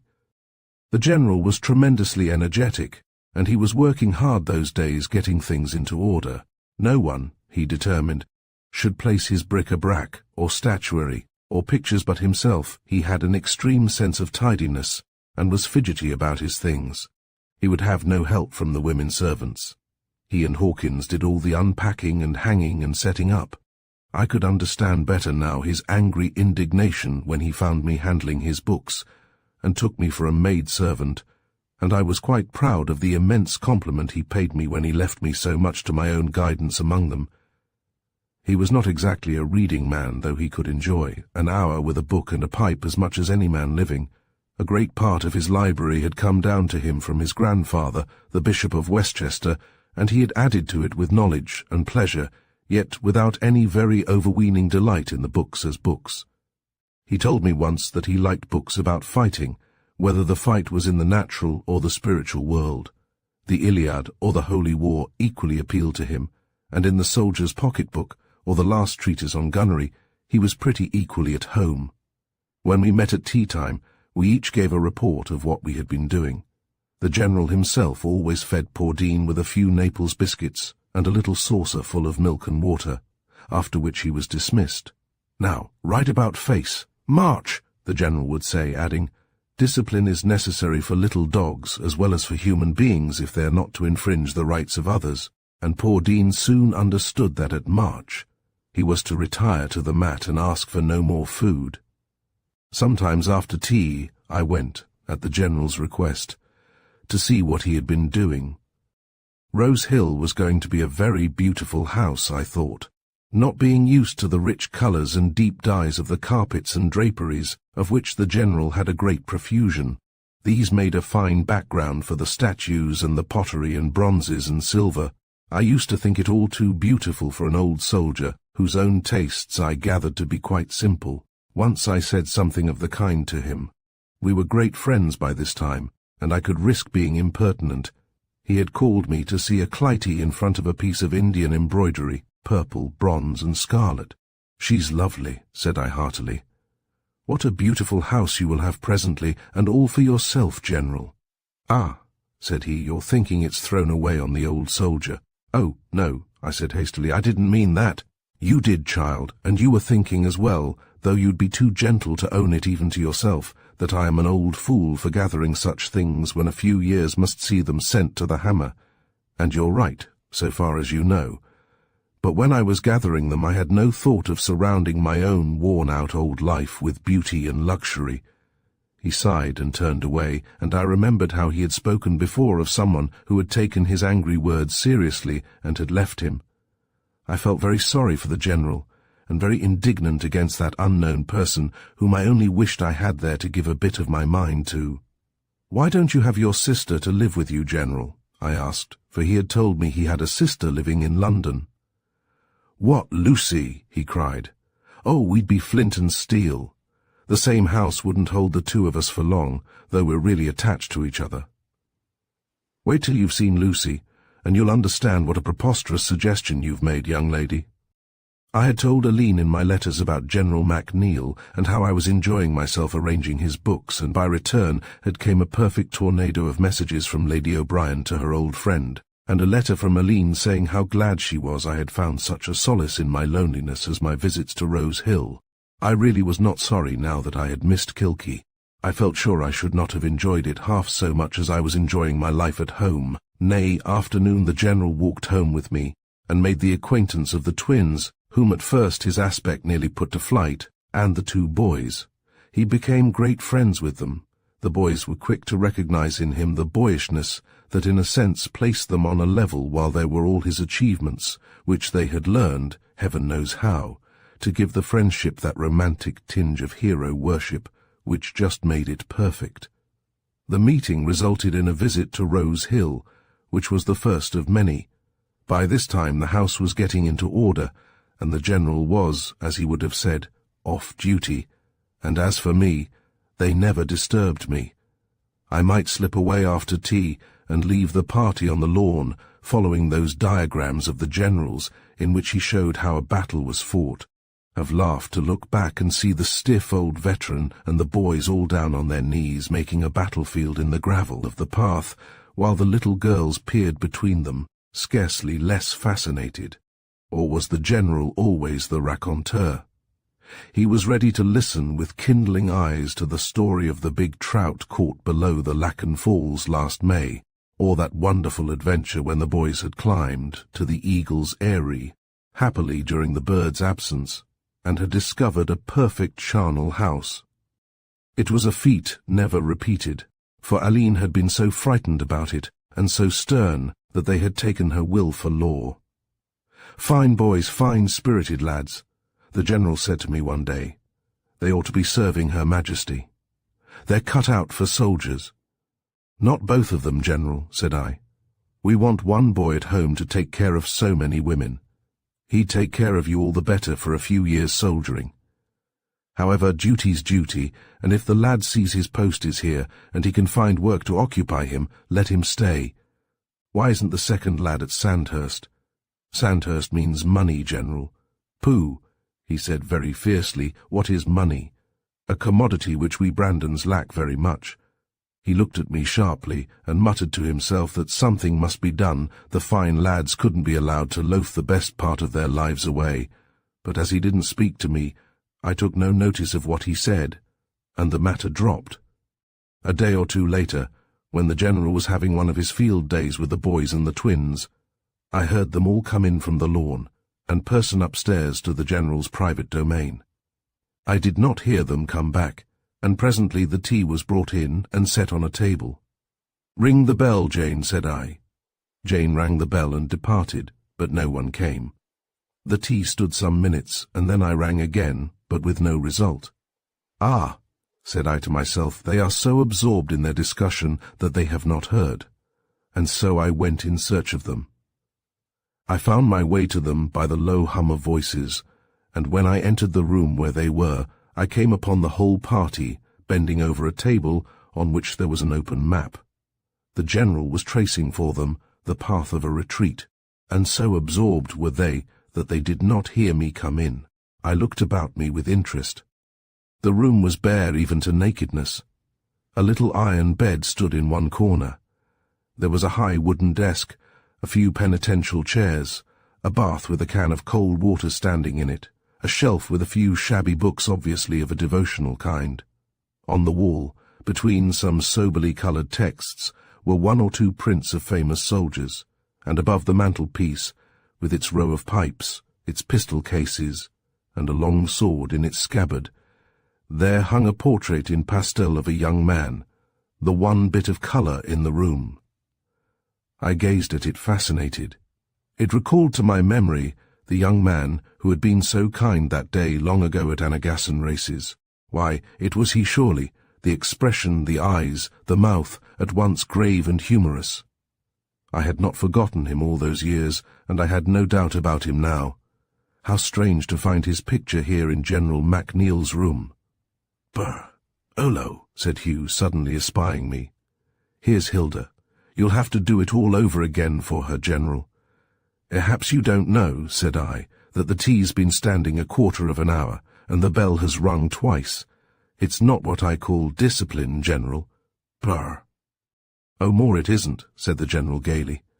"I've been training the young recruits badly, but we were fighting, Miss Hilda, and in wartime we take a snack when we can. Run away, youngsters, run away, or the tea won't bear drinking." Next day, when we were alone, I spoke to General MacNeill about the portrait, with a curious shyness for which I was at a loss to account. "Bah, the portrait," he said after me. "You noticed it. And what did you think of it, my dear?" "Bah."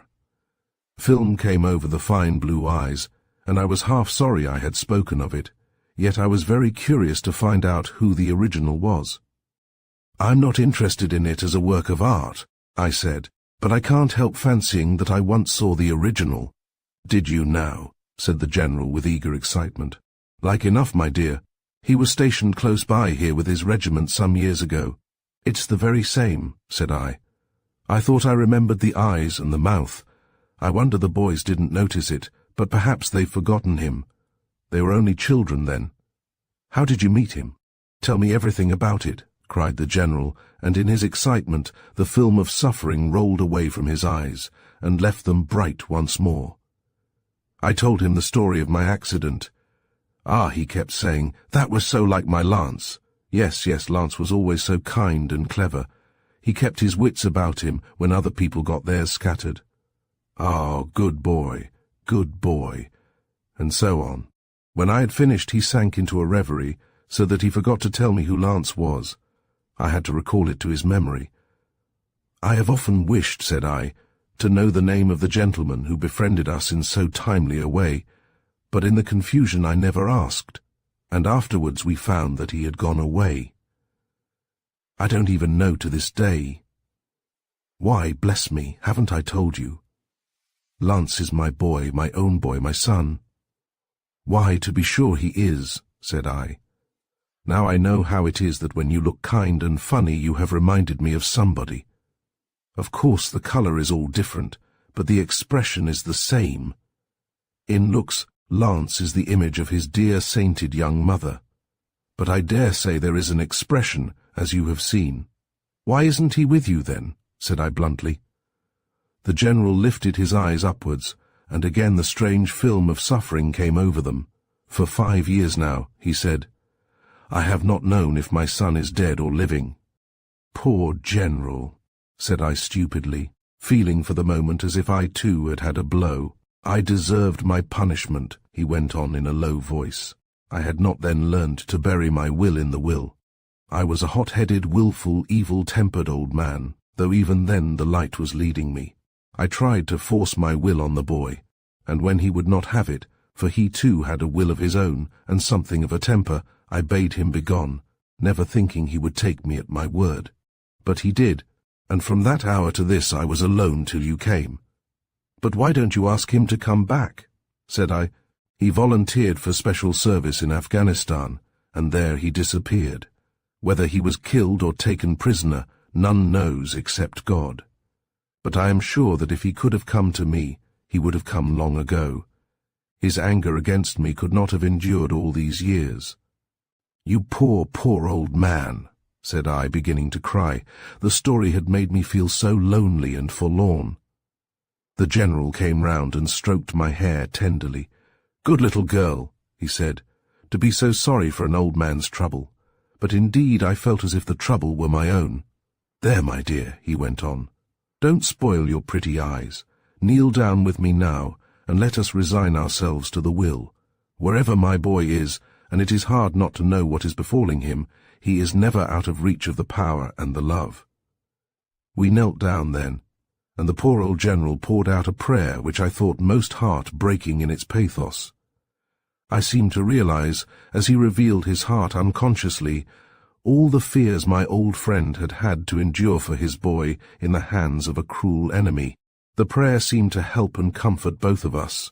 When we stood up, I took the general's brown old hand in mine. "I am sure he will come back," I said fervently. "Thank you, my dear, thank you," he said hastily. And then he added, "I am sure you are a blessing, a helper and comfort sent from God to a lonely old man." Then he told me how he had come to quarrel with his son. He had tried to make a marriage for him with a certain Miss Milbank, and when the young man had refused to accept his father's choice for him, the hasty quarrel had ensued. "Now, my dear," said the old general sadly, "you understand how it is that I come to have so many pretty things. I would have given up everything to them, so long as they kept me in a corner of their hearts and a corner of their pretty house, where I could look on at my boy's happiness and see perhaps the little grandchildren growing up about me. I wanted to settle him, to ensure his happiness, as if I could be his providence. Well, and I thought May Milbank cared for him, but afterwards I found that I was all wrong. 'Dear General,' said I again, 'I am quite sure he will come back.'" Chapter 19. I visit the great world.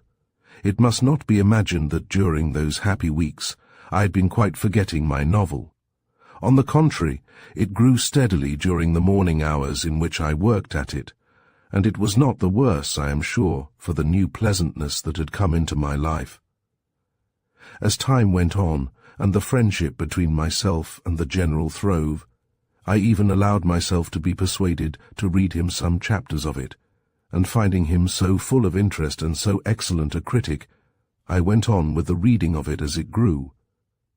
He had all the love of a story which belonged to the youthfulness of his heart, and I found that the more romantic I grew, and I had been rather shy of the romantic passages at first, the keener grew his interest. Indeed, he took my characters as seriously as if they had been living men and women, and would argue with me vehemently about the exact course of conduct that might have been expected from one or another, a delightfully flattering thing to an author. In 9 cases out of 10 he was right, and I was not too proud to accept his suggestions, so that the book, as it grew, came really to have a part of the general in it, and I used to say we had better publish in collaboration. I was going to look for a publisher for Love in the Valley, though I did not at all expect to be like those silly people in novels who make tremendous successes with the very first book. I expected to have a very stiff uphill fight before I should even see my name on the title page of a book. And when I do see it, I said to the general, "It will not be my first book." Why, my first book was burnt early in my teens. The interest the general took in my hero, Maurice Westwater, was something really touching. "However you've managed it, young woman," he said, "you've made a success of that lad. Somehow he reminds me of my own boy." As all the general's suggestions about the development of Maurice's character tended, I felt sure, to make him more and more a portrait of Lance.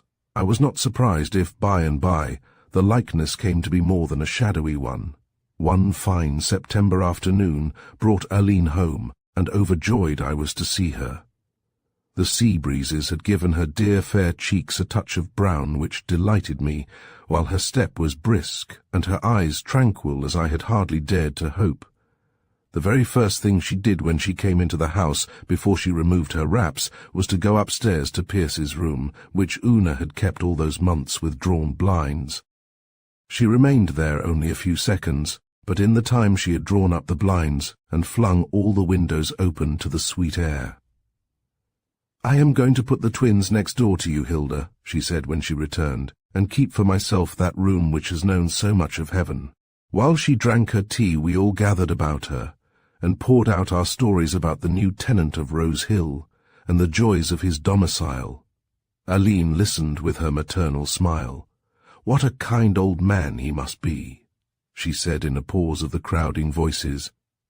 "Not so old as all that amounts to," said one of the boys rather resentfully. "You don't call 60 old, Aline." "Well, I don't call it exactly young," said Aline, smiling. "Still, I thought your friend was older, more Lady O'Brien's contemporary." "Oh, he knew her when he was quite a young fellow, and she was a married woman, long after she took Peter," said Hugh. "Dear boy," said Aline. "Peter. Well, doesn't she always call him so herself?" pleaded Hugh, unabashed. "Why, he has a son no older than you, Aline," said Kusha, the younger of the twins. "Oh, a son," said Aline. "And where is he?" "They don't know. He went with a party to Kabul, and the whole of them disappeared. Hawkins thinks it as likely as not that he was tortured and killed." "Kusha," cried I, "have you been talking to Hawkins?" "Not Hawkins, remember. Hawkins he calls himself, and I did talk to him a little wee bit. The twins," said Hugh with a grin, "think no end of Hawkins. Why, they're always talking to him, and the General knows, and says Hawkins will teach them nothing but good. Why, he's drilling them now, and he's teaching them to ride. He says they're the gamiest little ladies he ever heard tell on. I hope they haven't been running wild," said Aline, with an apprehensive glance at me. However, I was sure the General was right, and that his soldier servant was fit to be trusted with our little sisters. A day or two later the General and Lady O'Brien met at Brandon, and such a delightful interchange there was of reminiscence and compliment that we younger ones hardly got in a word. Esther, I thought, after her absence, looked listless and preoccupied. I was very anxious to know how affairs were going with her, and got her to myself after a while. But she had really nothing to tell. Her lover had wished to write to her during their absence from each other, but she had forbidden it, and then, woman-like, she was half sorry. "He hates the secrecy as much as I do," she said, wringing her hands, "and is always anxious to speak. Now I think I shall let him. I do not feel that we are so helpless now that I have Gran." By this name she had come to call Lady O'Brien, and I am sure the General would help us if we needed help.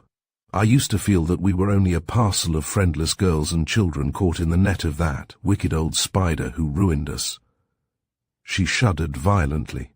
"I dream of Sir Rupert at nights, of him and that wicked man of his. Terrible dreams of injury and death to my Harry.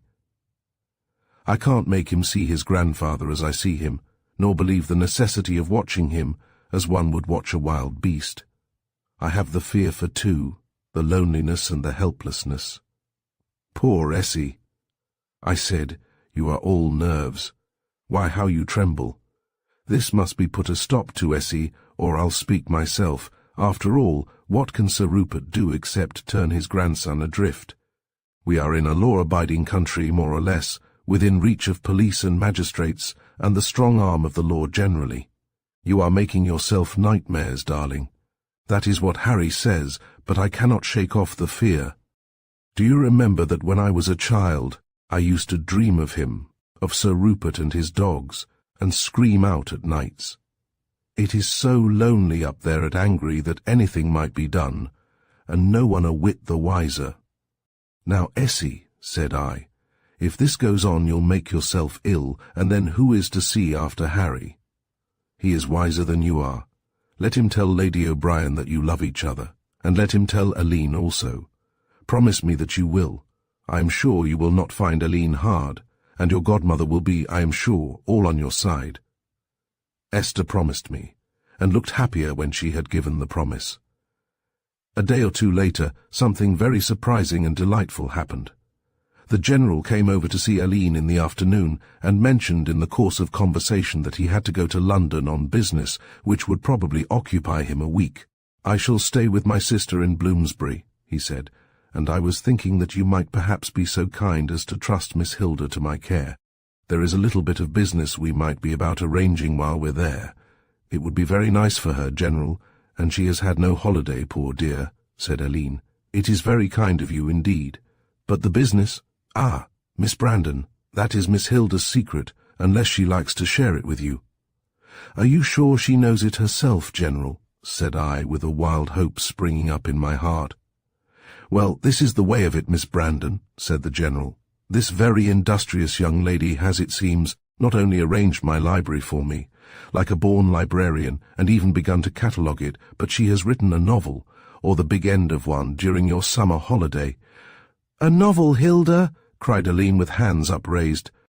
"And a very excellent one, if I'm any judge at all," said the General. "But we want an expert opinion, and I'm going to ask my old friend Linklater, of Linklater, Lee, Warner, Paternoster Square, to pronounce upon it. I believe he'll read it himself for my sake, and let us know the result within a week." "Oh, dear General," cried I, "what an angel you are." "My dear child, you've been very good to me, and it's nothing at all, nothing," said the General hastily. "So I may write to Lucy, Miss Brandon, to say I'm bringing a young lady?" "Thank you very much, General. It won't be troublesome to Miss MacNeil." "Bar, Lucy'll be delighted. She'll be for taking the child to half the societies in London that affect her particular views. Lucy is a good soul, though we don't agree on many points. There, Miss Hilda, don't look alarmed. You and I are going to have a real good holiday time and see the sights. Lucy shall only have you when there's something really pleasant to see or do. Made joyful arrangements for my little expedition, and the question of frocks was set at ease by Lady O'Brien's having just presented me with an autumn outfit exactly like Esther's, only differing in colour. A long blue-grey cloak with a fur collar, and a smart little felt hat with an eagle's feather, made me all right for travelling, and I was not likely to have social engagements that would require fine indoor raiment. He journey was a delight to me, though I certainly got a little tired on the way up to Dublin. However, a Turkish bath, which the General prescribed for me, and a good dinner did wonders, and afterwards we went down to Kingstown, where I had a snug little cabin to myself on the mail-boat, and slept all night like a top. Indeed, I awoke to the swaying of the boat, and the swish of water under the portholes, and to hear the stewardess saying that we would have just time for breakfast before getting into Holyhead. I felt it delightful to be taken such care of as I was on that journey. A man's kindness is, I think, always more touching and even more complete than a woman's, and the dear old General seemed to think of me at every turn. Then he had such a way of making railway porters, and people like that, fly to obey him that we seemed to get everything done for us sooner than other passengers. I could see that he tipped generously, but it wasn't that, for how could they know beforehand? Perhaps his way of looking in a towering passion imposed on them, though with my knowledge of him it made me laugh to think of anyone being afraid of the General. When we reached Euston, our luggage, there was not very much of it, was piled on top of a hansom, which I thought such a strange and delightful vehicle, and the General gave an address which I did not catch, but which certainly sounded different from Bloomsbury. When he had got inside, he explained to me, "We are going to dine before we go to my sister's, my dear. My sister has some very odd ideas about food, as you'll discover presently, and I take all my meals out when I'm with her. But when we get to her, you must follow my example, and pretend to eat. Don't say you have not had your dinner. There is no such thing as a white lie, child, but seem to eat when she sets the things before you." "But won't she know we're very late?" said I. "Not she. Lucy's meals occur according to the hour she comes in from her committee meetings. She never knows what hour it is apart from those." We had a most enchanting meal at a very gorgeous French restaurant, all lit with electric light, and very gay with coloured shades and flowers and mirrors, and such odd people. "I thought you'd like it," said the General, highly pleased at my little cries of rapture. "Personally, I prefer the Blue Posts, but there is a man here who can cook a sirloin, and you can enjoy the kickshaws." I did enjoy the long menu very much indeed, and rather pitied the General and his plain fare. When we had finished, he rose up and uttered a sigh. "And now for Lucy," he said. I began to feel rather alarmed about Miss MacNeil. However, there was always the General to befriend me, so I plucked up heart of grace. When we reached Bloomsbury Square, the houses of which seemed to me very high and gloomy, the door was opened to us by a pretty little maid who beamed all over at seeing the General. Phyllis," said he, "how are you, and how's your mistress?" "Baba, you ate." "Well, thank you, sir. The mistress has only just come in." She will be with you in a minute, sir. Take this young lady upstairs to get her hat off, and make her very comfortable, Phyllis. Mind, very comfortable, like a good girl. Brr. Hat I shall, sir, said Phyllis with a pretty smile. Found my bedroom very dainty, and what amazed me in London, it looked into a great chestnut tree, of which the leaves were all a warm, lovely gold. Bah! Hi, how comfortable I shall be, Phyllis, said I. It all looks so nice. Parse, ease, don't it, miss, said Phyllis. 'Tis a very comfortable 'ouse, only for the eating, which it is awful. Notice that Phyllis pronounced her H's very curiously, but I shall not attempt to reproduce her pronunciation. He mistress, she's vegetarian, miss, and expects everyone to fill themselves with what I calls garbage. And as for beer, you wouldn't get a drop, not if it was ever so. But cook, she's recommended by the Vegetarian League, and supposed to be strict. She has a joint sent in reglar by the greengrocer, and put down for artichokes and such like. So we gets our bit. There, poor girls has to take care of themselves, and with a defiant little flounce of her head, as if she rebutted my imaginary objections, pretty Phyllis marched out of the room. I found Miss MacNeil a very brisk old lady, with bright eyes and rosy cheeks and white teeth, quite like what the General would have been if he had lived at home in peace and a temperate climate. He had been to a meeting of the Anti-Animal Food Society, and was very full of the subject. She told some very dreadful stories, and had a way of flinging them at the General's head as if he were a monster of cruelty, though I'm sure, poor dear, he loves the animals as much as anyone could, and the greeting between him and his sister's asthmatic pug and waddling poodle had been very pleasant to witness. He bore his sister's stories wonderfully for a while, I suppose because he was conscious of his own deceit about the dinner. At last he got testy. Brr! Rop it, Lucy, he cried. Can't you see you're making this child quite pale? It isn't a subject for dinner anyhow. Hugh, said Miss Lucy, with a little spark of battle coming into her eye. I've seen you sitting down to a meal of bleeding flesh, which didn't seem to repel you the least bit in the world. The General recovered his temper suddenly. Purr, hat was in the old days, my dear, he said. If I could really believe you had changed. She sighed. Nyhow, he said hastily. Here's this child sending away her food untasted. Bah, thought this low of the General. Oh, mustn't take things to heart, my dear, said Miss Lucy kindly. What you're eating has caused suffering to nothing that lives. There, I must go slow with you, I see. But after you've been a week in this house, my dear, you'll never see meat eaten again without a shudder. I've just brought out a new pamphlet, Hugh the Feeder on Flesh, or the Human Vampire. The League tells me it is most successful. I dare say, grunted the General. But what is this I am eating now, Lucy? Some sort of truffle? It isn't half bad. We call it vegetarian beefsteak. It is a sort of toadstool which grows on rotting bark, said Miss Lucy, looking pleased. Great heaven! Lucy, do you want to poison us? Don't touch a bit of it, Hilda. I don't mind being dosed, Lucy, but when it comes to being poisoned it's another matter. I wish you'd tell us beforehand the constituents of your feeds. It is impossible to reproduce the contempt and loathing which the General managed to impress into the last word. Miss Lucy smiled placidly. I noticed after a time that when the General grew angry she became calm. Ah, Hugh, she said with an air of affectionate reproof, if you'd only give up your horrible bloodthirsty diet, how your temper would be the gainer, to be sure. Chapter 20. Frida's Mystery. Miss Lucy, said I next morning at breakfast, do you know the way to Parson's Green? Parson's Green, let me see. It's somewhere beyond Chelsea, I think. What do you want to know for, child? Asked the General. I have a sister living there whom I wish very much to see. Ah, you'd better go today then, for I've to spend a tiresome morning over business. We can meet again in the afternoon, and I'll take you to a theatre in the evening. Perhaps Lucy would come too. Not I, said Miss Lucy, good-temperedly. My theatre-going days are over. I wonder that you, with your convictions, Hugh, would be seen in such places. I saw a play once, said the General simply, called The Flag of England. The hero was a very brave man and a good soldier.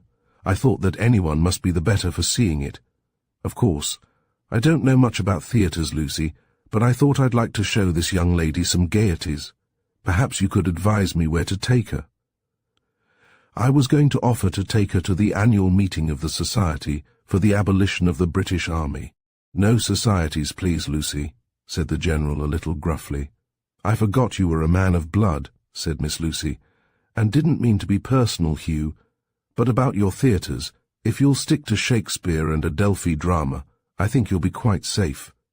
You'd better book seats for Irving in Henry V."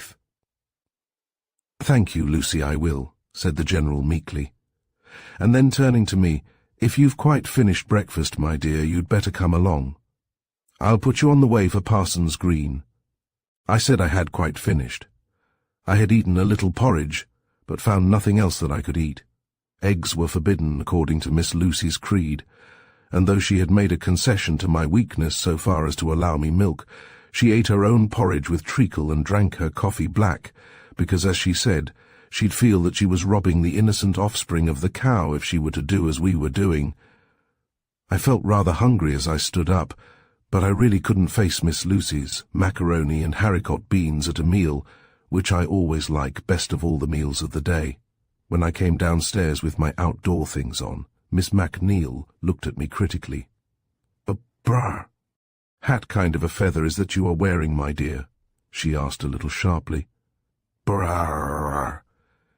"An eagle's feather," I answered. "I hope they don't tear it from the living bird," she said severely. "It would be worse for them if they did," said I. "It is a feather the boys found on the side of Brandon, which the golden eagle had dropped from his wing."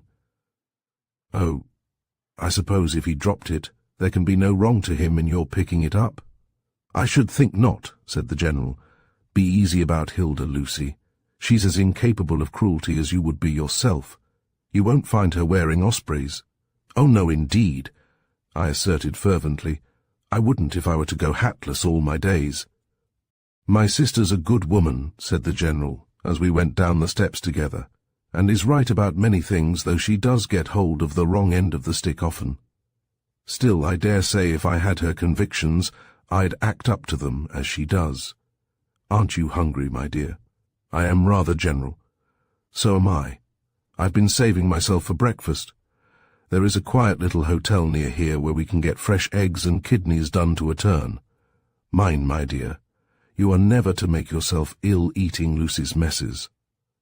Fortunately, she's not very observant, dear woman, and you've only to pretend to eat. I'll see that you have all your proper meals, my dear." We had a very snug little breakfast together, which I enjoyed the more that I had been making up my mind to endure hunger till I got to Frida's. What was to happen if Frida was out after my long journey, I would not allow myself to think. When we sallied into the street again, the General accosted a very burly policeman and asked him the best way to get to Parson's Green. "There's the train and there's the bus," said the policeman, to my surprise, in a brogue that might have walked out of Brandon village yesterday. "Can we get to it by way of Threadneedle Street?" asked the General, whose business lay that way. "Ye could," said the giant, with a genial smile that robbed the speech of any suggestion of impertinence, "just the same way as ye'd get to the spot I'm standing on be way A.V. Cheney in America. That is, ye'd be turning your back on it all the time till you pulled up straight fornint it. Now, look here, sir," with a change of tone to one of the liveliest concern, "if I was you, I wouldn't be putting her in them dirty thrains this fine day. 'Tis an elegant ride atop of the bus from Piccadilly Circus." "Is it too far for a cab ride?" said the General abruptly. "Not if yez have the money to pay for it. 'Tis £half-a-crown be justice, 3 and 6 be fairity." "We'll have the hansom then," said the General. "You'll be making no mistake, sir," said the policeman, "and here's the best horse on the rank just trotting up in the nick of time." The General put me in carefully, and then pressed something into my hand. I looked down at the gold in my palm. "I ought to go with you by right, and would if I could, my dear," he said, with a face that admitted of no denial. "Remember, this little holiday is entirely my affair. Have you silver?" "I said I had." "Well, then, handsome back. Remember, I shall have you on my mind till I see you again. but your sister will put you in a cab." The cab journey seemed to me interminably long, and yet there was no sign of green fields. At first our way lay through very fine streets, with beautiful shops, and crowded with such traffic as I had never dreamt of.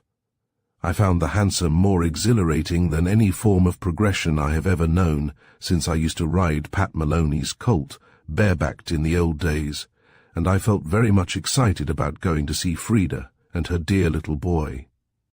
Despite an occasional qualm of doubt about Frida, my affection for her was as strong as ever, and from sheer excitement I felt myself turning hot and cold. Still, I thought it must be a long, long way to Parsons Green yet, for we were now going through miles of mean little streets full of tiny pea soup-coloured houses, all exactly alike and indescribably monotonous. I was amusing myself by trying to discover what it was those wonderful costers were shouting, when suddenly the hansom pulled up before one of 100 little houses, and the man shouted down on the top of my head, "Now, Miss Magnolia Cottage." "Here you are." "Oh," cried I. "Are you quite sure? Is this Grove Avenue? It isn't at all the kind of place I meant. Are you quite sure this is Parsons Green?" "All right, miss," he replied stolidly. "Magnolia Cottage, Grove Avenue, Parsons Green. See it wrote up there on the corner of the road." I looked and saw a plate with Grove Avenue inscribed on it, and above the door of the house, in ridiculous stucco work, I read Magnolia Cottage. I descended, bewildered and doubtful, and let the cab go half unwillingly.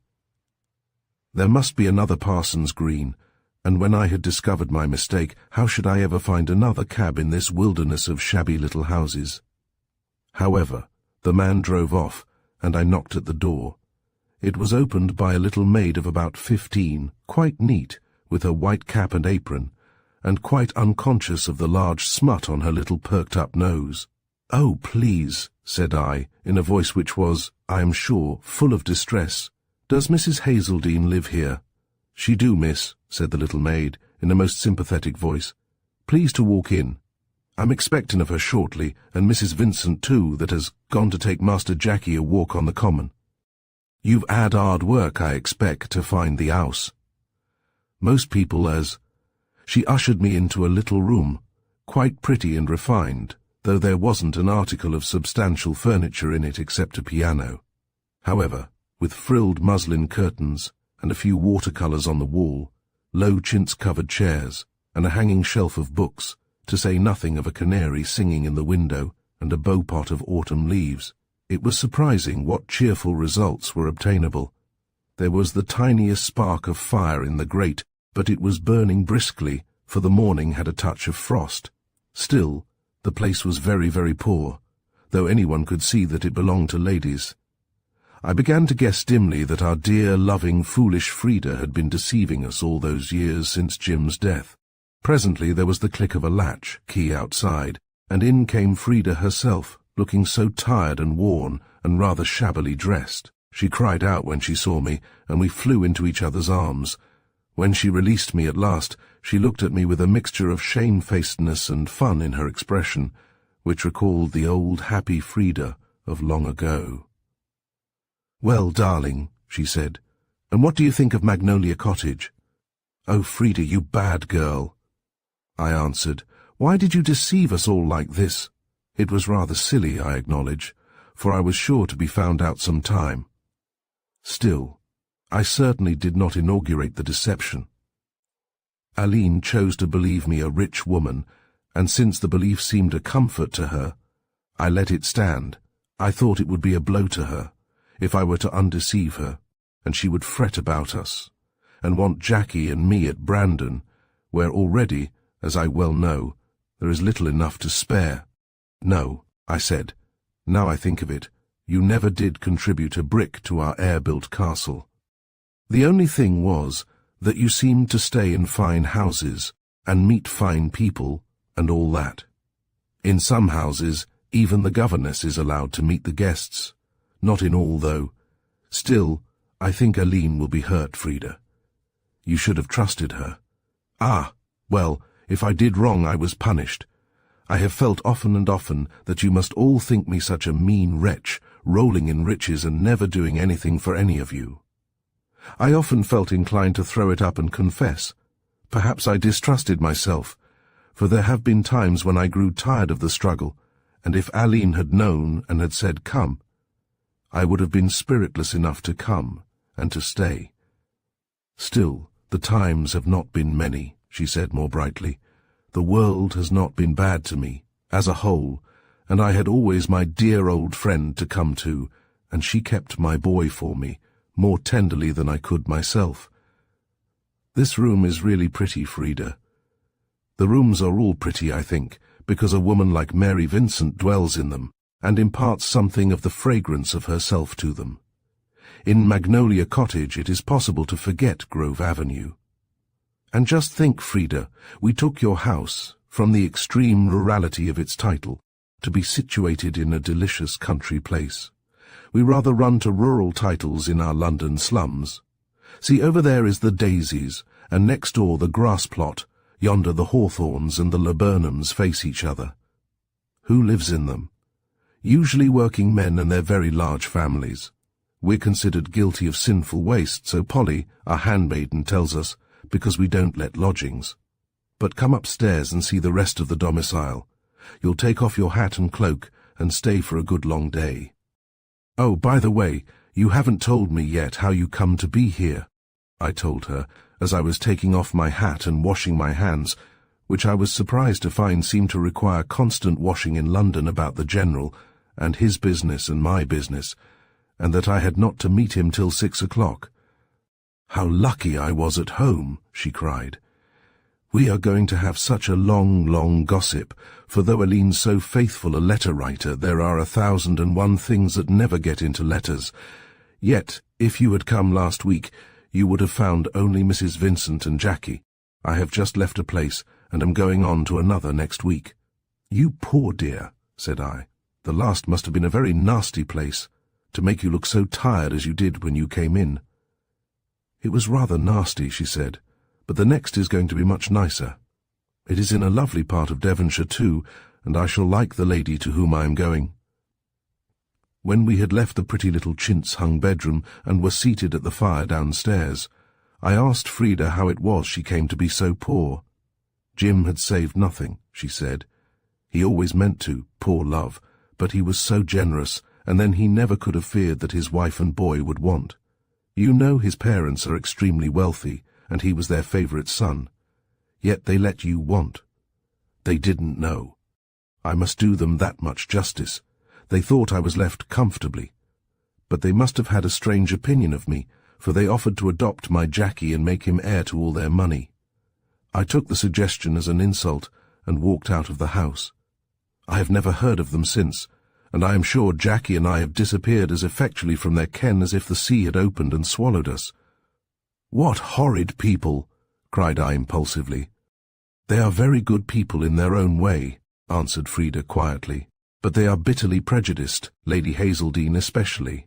It was a great blow to her when Jim married a wild Irish girl, especially as she had wanted him to marry a great pet of hers, a city heiress named Cicely Lambton.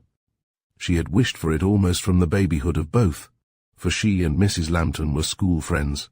I believe she thought that if Jim had married an English girl he would not have died. Stupid woman, said I, not knowing how to express my indignation against Jim's mother to Jim's widow. Why, she ought to have loved you 1,000 times better because you loved Jim and he loved you, and you both have lost him. That doesn't always follow, little Hilda. Perhaps I shall not love the woman who will one day step into the first place in Jackie's heart and evict me. Tell me, Frida, said I, have you had horrible times? Is it so bad for her who fareth up and down another's stairs? I don't know, she said thoughtfully. I have met hard and unkind, as well as gentle and kind people, yet on the whole I am not sorry that I have had to work. It would have been worse if I had had to sit down with folded hands and look at the wreck of my life, worse surely amid the Hazeldene luxury, worse even at dear Brandon. Ah, no, no, work has made it possible for me to live. Her face had assumed a very tragic expression, the face now of a woman of many sorrows. It has been sweet, too, she went on, her tense expression relaxing a little, to help to keep up this little home. Always, if things grew too hard for me, there were peace and love waiting for me here. Ah, the poor women without such a spot on earth, how I pity them. And then there was always, saving up for me, a delicious thing that I looked at in my moments of leisure, the thought of coming home to Jackie. Her face softened and went back into the little roundnesses and dimples I remembered. Then she laughed, and it was like the sun coming out. "Why, here is Jackie!" she cried out, and I saw a sweet-faced elderly woman and a swaggering small sailor pass the little bow window. She ran out and opened the door, and with a word to her friend came back, proudly leading her son. "Hullo," said he with the free manner of a born son of Neptune. "You're a pretty girl, but you aren't half as pretty as my Muddy. Oh, Jackie, Jackie, you rude boy, and you silly boy as well. This is your dear, pretty Auntie Hilda come to see you. Go up and say how do you do, nicely, and kiss her." "How do you do," he said, swaggering up to me with his hands in both pockets. "I'll tell you what I'd like very much. A guinea pig, or else a white rat. You don't happen to have thought of bringing one? Hey?" Frida burst out laughing, even while she tried to stiffen her features to an expression of rebuke. I looked from her to the curly golden head and blue eyes of the boy. Ah, well, Frida is a happier woman than most, though she is a widow indeed. Chapter 21. Frida breaks silence. Half an hour later, we were sitting at a pleasant meal, and I was only sorry not to be hungrier, for the magnolia cottage of my imagination could not have provided more inviting viands than the cold fowl, and rolls and butter, and honey and fragrant coffee, which made our lunch. Frida flushed with pleasure when I said so. "Ah," she said, looking towards her friend, "if anybody can make a shilling go as far as a pound, it is Mary Vincent." "Hardly that, my dear, but I am not an old campaigner for nothing, and the advantage of living in a slum is that food is sold at prices within reach of the poor. Then I spent a couple of years of my girlhood in a French convent, and learned from Sister St. Genevieve to make coffee," said Frida's friend. "I liked Mrs. Vincent uncommonly well. She was quite plain-looking, but had, I thought, one of the sweetest expressions imaginable. Her hair, too, was very pretty, white, and with a wave in it, a striking contrast to her olive-hued cheeks and quick brown eyes. But looking at her one only got an impression of the goodness of the face. The irregular features and small eyes and colourless skin faded into insignificance, as compared with that. Master Jackie, too, had his chair at the table beside Mrs. Vincent. I must say he behaved very well for so small a boy, and one evidently so much petted. Except for an occasional indiscretion, such as asking why wasn't there chicken and honey every day, his conduct was exemplary. Indeed, with regard to her training of him, it was evident that Mrs. Vincent had not been a soldier's wife for nothing. She had a number of military words of command, which she uttered with an immovable face whenever the young gentleman seemed on the point of becoming obstreperous. It amused me very much to see the boy's prompt obedience to them, but that was, as she explained to me, because Jackie was to be a soldier when he grew up, and he had already begun his training. I couldn't help thinking that she was probably better for the young pickle than his own dear little mother, whose eyes danced and twinkled with such merriment when Jackie forgot that he was a soldier acting under orders. Mrs. Vincent's face never lost its sweet seriousness for one moment, even when Frida and I were visibly merry. After lunch, Mrs. Vincent carried the boy off, and left us to our chat. There were so many things we had yet to say to each other. After I had told all the home news, I came back to Frida herself. "Now tell me," I asked, "what a nasty place is like, such as your last place." I made a wry face over the word, which seeing Frida laughed. "Well, I'll tell you, dear," she said. "In taking my last place, which was to be for a short time, I thought I'd depart from the beaten path of governessing, which is really a very sad and lonely life. So I answered an advertisement for a lady to act as hostess at a Bayswater boarding house, to take the head of the table, receive people who came on business, and all that kind of thing. The salary was miserable, but the place sounded an easy one, and there was one great inducement. I could have Jackie to stay with me whenever I liked, and oh, my dear, if you could know the pangs of loneliness I have suffered for want of my boy at times, the thought of a place where Mary could fetch him to me now and again for a few hours was like heaven. Poor Frida.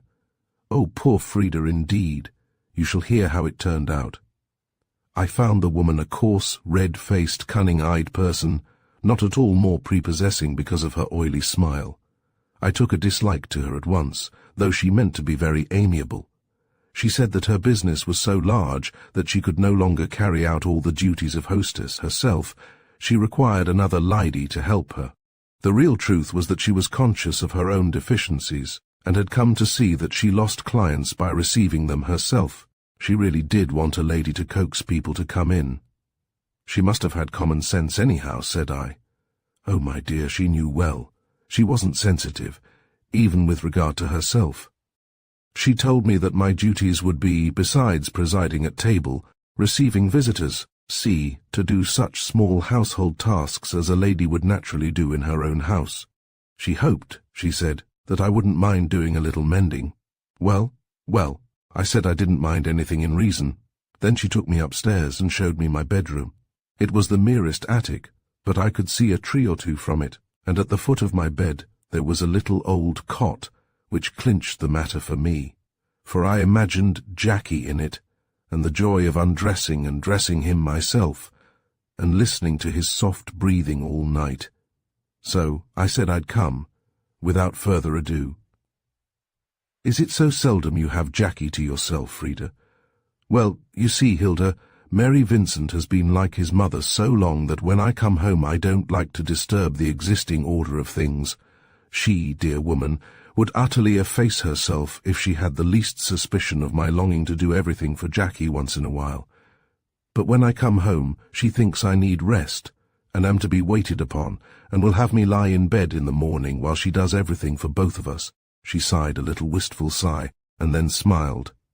But I always say to myself that I am Jackie's mother, and that is enough happiness for me. I can yield the rest to her who loves him so much also, and has never had a child of her own. It is so long since I have had things to do for Jackie that I dare say I should be awkward and unaccustomed now. Poor Frida, I said again. And rich Frida, she laughed. I will confess to you, Hilda, that I got over my first great pang when I let my friend bathe Jackie while he was yet a baby. That was— She broke off abruptly, and I knew she had been going to say after Jim died, and then had choked over it. She had been so good to us, to me and Jim, that when I saw she was hungry for the child, I stood aside. She never guessed that it cost me anything, dear soul.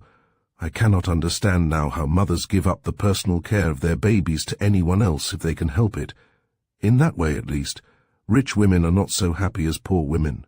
But the boarding house, Frida, I said. Ah, yes, I was forgetting. The money was very small, but having Jackie whenever I wished, as the woman said I might, outweighed everything, so I went. Mary thought, too, that the duties, being light, would not wear me out, as I have been worn out where there were half a dozen energetic children. But I soon found that I was to be a kind of white slave. I was to be housemaid and housekeeper and hostess all rolled into one. Even at the hour when a servant's duties are over, mine were going on. If Mrs. Tatlow, that was her name, saw me sitting still for a moment, she found new work for me. Why, after a hard day I have sat up till 2 in the morning mending house linen. There were years of arrears of mending, all waiting for me. Why did you stay when you found what it was like? I couldn't come home at once because I had been having a long rest and the money was all spent, and Lady A had promised to secure me the place I am now going to in Devonshire, so I thought I would stay on and endure it without complaint for a while. Then the summer came, and there was an unusual demand for rooms, and Mrs. Tatlow came to me one day with her oily smile, and said she had been obliged to take my room for a time, and if I would not mind the inconvenience of sleeping downstairs, she thought she could make me very comfortable. I said I shouldn't mind, for I had not then seen the room, and my attic, since the hot weather set in, had been so hot that I thought I couldn't be much worse off. But oh, Hilda, if you had seen the room! It had no window, but was lit by a grating in the door. It ran under the street. It was dark, noisome, unwholesome in the last degree, for it had only been intended to put brushes and such things in. My wretched little bed almost filled it completely.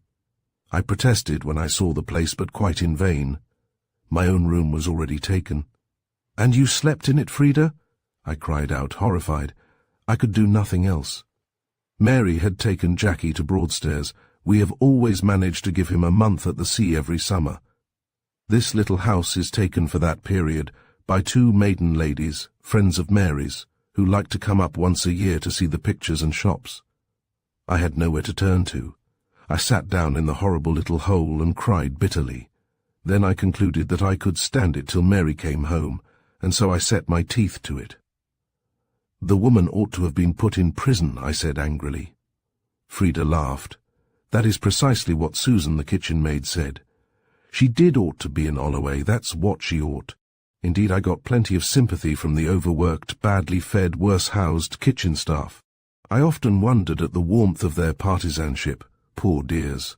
They were worse off as far as sleeping accommodation went than myself, though, of course, a servant has always this advantage over an untrained lady, that she can leave.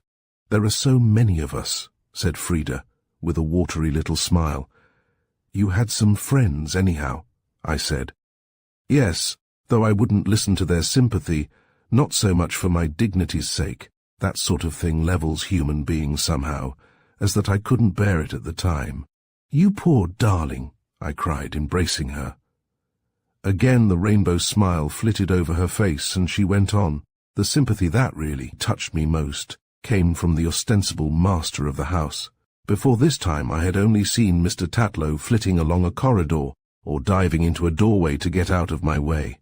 He was the most absurd little man to look at, pale-faced, tearful-eyed, with long red weepers of whiskers, and a general miserableness of expression.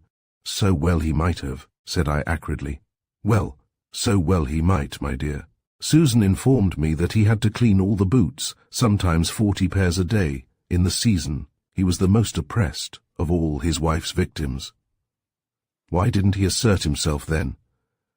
"Oh, Hilda, you should have seen him, poor little soul. He was one of those men who make you feel it to be so tragic that they should be men, and yet like that. Coventry Patmore makes his plain heroine talk of the sadness, that God should e'er make women, and not make them fair. But the tragedy of men like poor little Mr. Tatlow is sadder still. How did he show his sympathy, I asked. Oh, poor little soul, by facing his wife for me with the spirit of a lion.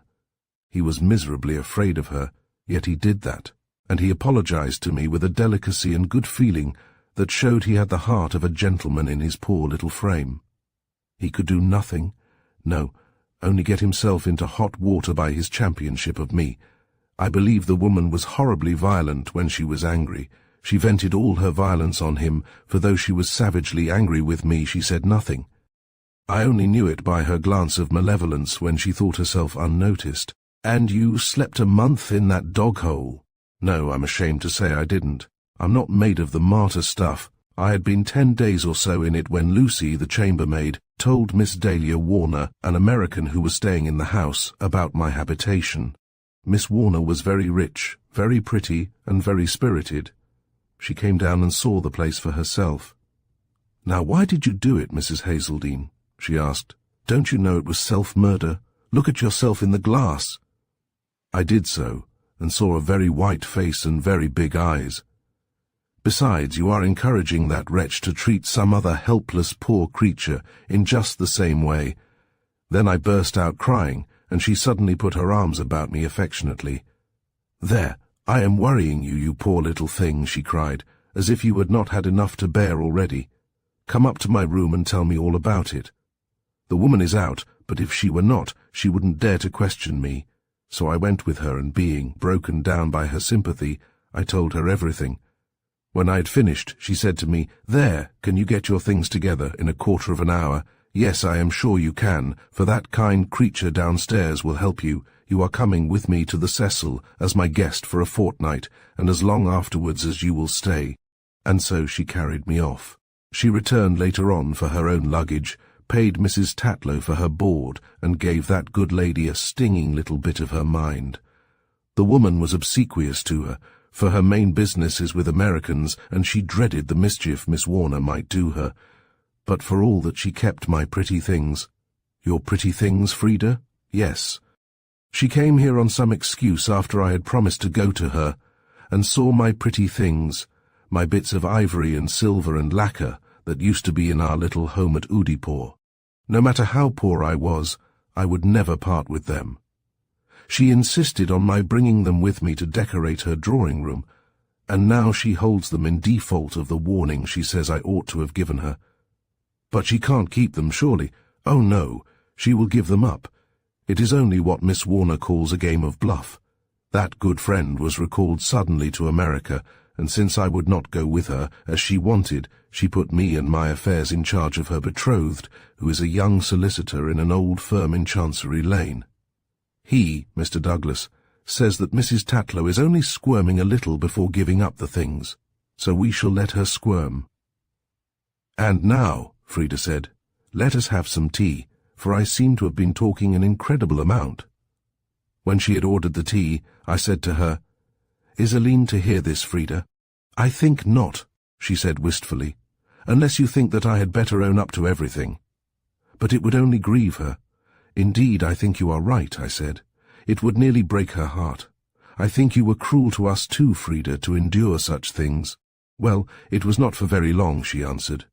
I hope that place was quite exceptional, I said, again mouthing the distasteful word, and with a severe aspect. Oh, quite. There aren't many Mrs. Tatlows in this world. By the way, Hilda, since the mood for confession is upon me, I may as well own up something else. What? More boarding houses? I cried. Oh, no, I am done with boarding houses. But what will you say when I tell you that I have been lady's maid to a real lady's maid? Not a sort of lady's maid, I exclaimed, rather horrified. I thought you would be shocked. Yet it was the pleasantest work I have ever had. She is very beautiful, and in her odd, flighty way, very kind. I used to love doing her long ashy-coloured hair. It was down to her feet when I used to brush it out at night. I often brushed it till I could scarcely stand for the pleasure of handling it. You were not like an ordinary servant, Frida, surely? Oh, no, though I was prepared to accept that when I went to Overton Towers, but I found a little room allotted to me close by Lady A's own rooms, and she had given orders that I was to have my meals there. So I was not with the other servants, and when I wasn't on duty I could read or write, or do anything I liked in my own little room. How long did you stay, Frida? Well, not many months. Her ladyship said to me suddenly one day, when I met her eyes in the mirror, I should like to know, my dear, why you are masquerading as my maid. What did you say? I answered her quite frankly, because I'm a poor woman, Lady A, and I find the genteel professions too hard for me. Well, she said, you are everything I could desire as a maid, but I'm going to do better for you than leave you at the mercy of a heartless woman of fashion like myself, and in a perfectly anomalous position. Besides, you make me look a hag beside you. I shudder when I see your face near mine in the glass. I'm taking back Cecile, an unscrupulous wretch, but an admirable maid, for I'm more comfortable with her. And I'm going to send you to Mrs. Devou, an exquisite old blind lady in Devonshire, for whom you will read and write and cut roses. That's all. I've kept you so long to make sure you'd be good to her. And now I am sure. She arranged it for you like that? Yes, just like that. I was to have gone to Mrs.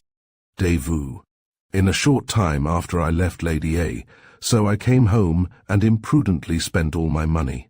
Then it happened that the lady whom I was to replace, whose marriage was leaving the vacancy for me, had to postpone her departure for 6 months.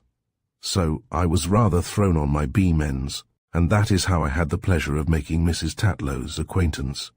And I suppose Mrs. Devou's will be a case of, and they lived happy ever afterwards. Frida gave a little shudder. Oh no, Hilda, I hope I shall have a house of my own one day, though I don't see how it's going to happen. Servitude is all very well so long as one is young, but— She ended with an expressive little gesture, flinging out both her hands. Frida, said I impulsively, have you ever had an offer of marriage in those years of your wanderings? An embarrassment, Hilda. My suitors have ranged in age from 16 to 60, nay, 75, and in eligibility from the ownership of a pocket knife and 3 white mice to the ownership of an iron foundry and a steam yacht. And you never met anyone you could say yes to. Frida's merry face changed all at once, and a wounded red flew into her soft, pale cheeks. "You are only a child, Hilda," she said coldly, "and so I forgive you." "Oh, Frida," I cried, "I didn't think you'd care so much." "I am Jim's wife," she answered, "as well as Jim's widow." Chapter 22. Books and Soldiers. The day after I saw Frida, I went with General MacNeil to call on his friend, Mr. Linklater. I can tell you my heart beat as we went in through the narrow nest of streets that make the publishing quarter, and I saw names on the street corners that told me we were in the heart of my Mecca. Pater Noster Row, Ave Maria Lane, Amen Corner. I whispered the names to myself, as softly as though I were a votary.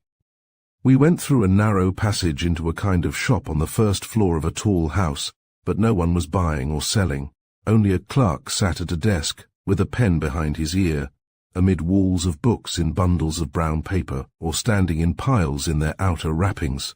"Mr. Linklater, sir," he said in answer to the general. "I will see if he is in. Will you and the lady step in here?" We followed him into a stuffy room, ventilated only by a window opening on the outer office. The walls of the room were of muffled glass, and when the clerk had switched on the electric light and left us, I was free to walk about and look at the books published by the firm which stood about on tables and shelves. Would mine ever be there, I wondered, as we waited? The general had taken off his hat and was mopping his brows with his handkerchief while he grumbled at the stuffiness of the place. It was stuffy, but I didn't mind it a bit. I thought I should love to be one of the people whose shadows I could see passing along the glass corridors, to breathe and smell books all day, to see famous authors, and handle proofs. Presently the clerk returned to us and asked us to follow him. We went up in a comfortable, padded lift, which in itself was a delightful experience to me. Then the clerk opened the door, and we stepped out into a long corridor. He knocked at a door which stood a little open, and in answer to a come-in, he ushered us across the threshold and left us with a low bow. A tall, dusty, untidy man came to meet us, and greeted the general very warmly. I stood in the background and looked at him. His reddish-brown hair was sprinkled thickly with grey. He wore a very old coat, the lapels of which bore some traces of tobacco ash. He had a rough, greyish-brown beard, and bright, shrewd, hazel eyes. He seemed as if he were always running his hands through his hair in desperation, and as if he had slept in his clothes. So much I noticed while the old friends were greeting each other. Then the two turned to me. "And so this is the author of Love in the Valley," said the great publisher in a singularly musical voice. "Upon my word, I could not have believed it was such young work, General." "Ah, Miss Brandon is very old for her age," replied the General, highly delighted at the implied compliment to the book. "You've been reading it, Linklater?" We had sent in the manuscript before leaving home. Yes, said Mr. Linklater, still looking at me very kindly. "I've dipped into the early chapters. I think well of it, very well for a first book. It isn't a Jane Eyre, you know, nor a Wuthering Heights. Still, 'tis pleasant reading, and very hopeful." "That's all we wanted you to say," said the General, a bit testily. "We're not fools about our first book, are we, Hilda?" "Indeed," said I truthfully, "Mr. Linklater's verdict is far kinder than I had dared to hope for." The publisher looked away from me as if the subject were done with. "And how are pheasants in your part of the world, MacNeil?" "O.T. much, Linklater. Poaching has been rampant for years. There's no such system of fat and comfortable preserving as you have here. And then the heavy rains kill off the young birds, all but the strongest." "But, that's bad. Any blackcock?" "He mountains simply swarm with every kind of game, from deer to snipe. But nothing's been taken care of. My place has been derelict for years. I'll put in a couple of keepers, and next year you must come and judge for yourself if God spares us all." "How shouldn't he?" said the publisher hastily. "H. Linklater, you're a young man still, while I've turned 60, and life is uncertain to the youngest of us." So it is, said the publisher, as if the question had no interest for him. "I hear you've good trout rivers over there. The best in Europe," said the General heartily. "My cook will send you up a salmon trout, if you'll come over next May or June, off your own rod too, that you'll never forget as long as you live." "You were always a lucky dog," said the publisher enviously. "I suppose there's no man alive hates the smell of printer's ink more than I do, and yet here I am, condemned to it all my life, while you've been living the life of a man, fighting half the time, and now sitting down to enjoy your elder years in a half-wild country flowing with milk and honey." "You are shocking this child, Linklater," said the General, and indeed I had heard him in amazement. "Miss Brandon thinks Paternoster Row the centre of the universe." The publisher looked at me kindly. So did I when I was her age, or I shouldn't be where I am now. "Hear him," said the General. "Who would think the man was one of the finest scholars alive? Grubbing among the bones of dead men. My lad told me that when he was at Oxford you were still remembered as the Bodleian bookworm. I had less complimentary names than that. I was an idle dog in those days, or at least learnt nothing that could bring me honours. I read at my own sweet will, and came out badly in the schools, though better than I deserved. I was really the idlest man of my time, except Fennings of New, who lay all day in a hammock with a pack of cards, and played the right hand against the left when he could no longer get anyone to play with him. He afterwards became a great colonial administrator, and you a scholar, whose scholarship altogether overshadows you as a publisher. Well, well, I ought to have been a farmer and tramped the furrows all day in muddy boots. Books are not living. You're an ungrateful fellow," said the General. "If you were one of the failures now—" "Ah," said the publisher, "everyone knows in his own heart how much he has failed or succeeded. But here is Miss Brandon, a beginner still at the crossroads, and with the will yet hers to choose which she will take. You're not afraid of hard work, Miss Brandon?" "Not a bit," I answered fervently. "You can bear having your things rejected by stupid editors and publishers while they publish work you feel to be infinitely less good. You can bear to see popularity pass you by, on its way to writers whose work you think beneath your contempt. You can bear to see your books published and forgotten, as utterly as a stone is forgotten that is dropped in the water, and to endure the stupidity and neglect of the critics, as well as of the public." "I can bear it all," said I cheerfully. "Well then, if you can," said he, with a change of tone, "you will find the roses in your path thicker than the thorns. The work is exquisite for its own sake, and if it is good, and it will be good, you will have a little audience that will love you and it. You will never write a word to fall on deaf ears. You will find even a few critics to believe in you, and say so. And you will gain the most unselfish friendship. I have heard of envy and malice in literature, but I have never yet discovered them." "Ah, there speaks the cynic," said the General. "And yet you would person the furrows and depend on the weather. I would plant cabbages against the rainy time, so that if my oats were rotting my vegetables would be waxing fat. The weather is a good or a bad fellow according as you take him. Well, Linklater, we're taking up too much of your valuable time. I'm the idlest man in London this minute. Well, if you are, come and lunch with us at the Cecil." "Ah, but others are not so idle as I. I have a good many people to see before lunchtime. By the way, we must meet again. Suppose you dine with me one evening.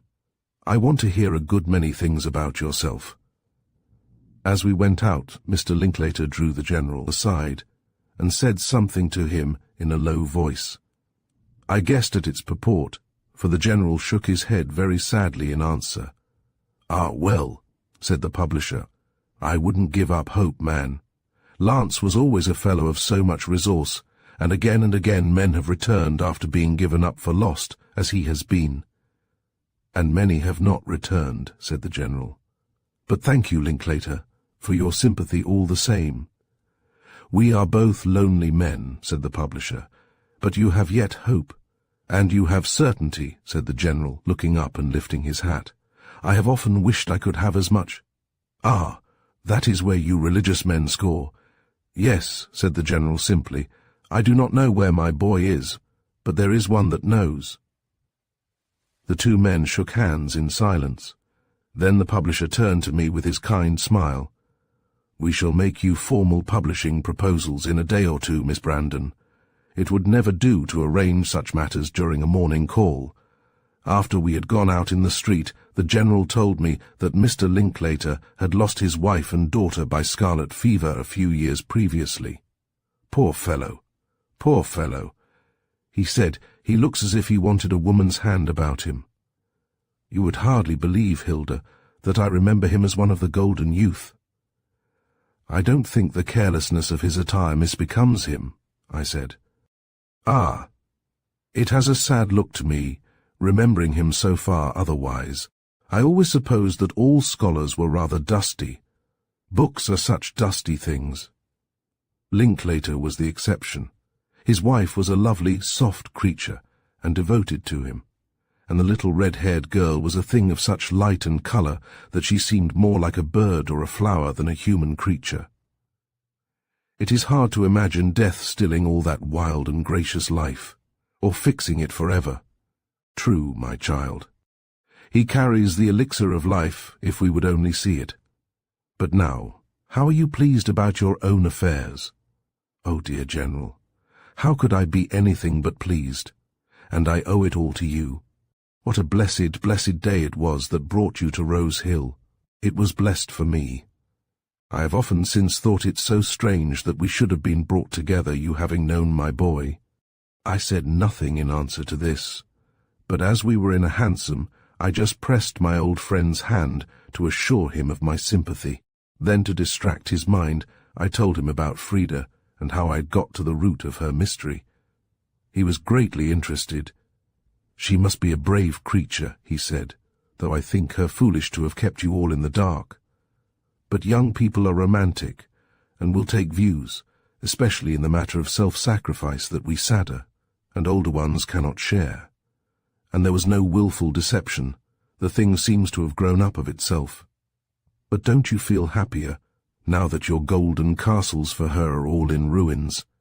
I feel as if my sister had been given back to me, I said, and if I'm not mistaken, Aline will feel just the same way. Ah, that's right. Better to have her heart in the right place than to have her a rich woman, eh? Much better. I fancy I knew Mrs. Vincent at one time, he said musingly. At least I remember meeting the wife of an excellent soldier and good comrade, Ned Vincent of the Frontier Rifles. I heard he died of fever up country. I wonder if it could be the same. I am sure it is, said I, for Mrs. Vincent always speaks of Ned. I had no idea he left his widow poor. Something ought to be done for her if she is Ned Vincent's widow. I wonder if I have enough influence at the War Office to try. You had better make sure about her first. Supposing we go tomorrow, I'll send a card to Frida tonight.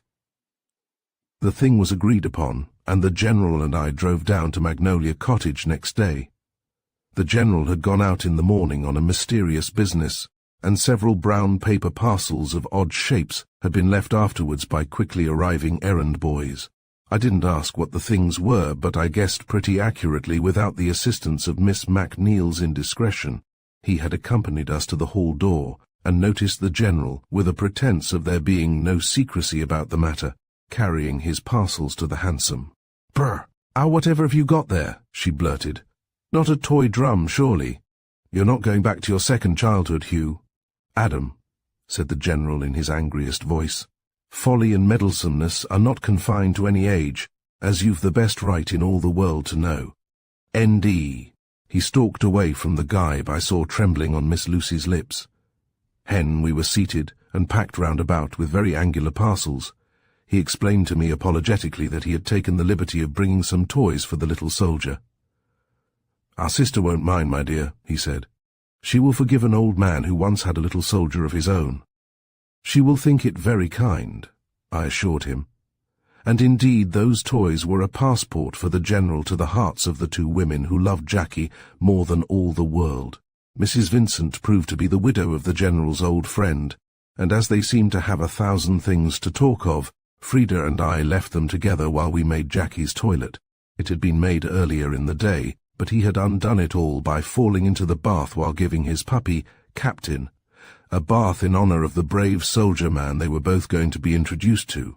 Jackie certainly looked very smart when we had got him into a fresh white sailor suit, and with his hair more curly than ever after his cold water dip, presented him to the general. Jackie immediately stood at attention, with his finger to his curls as a military salute.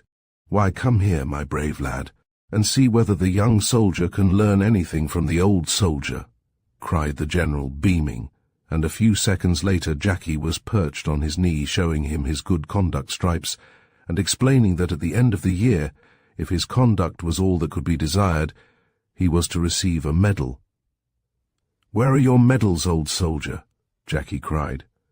"And why don't you wear them on your tunic as I shall?"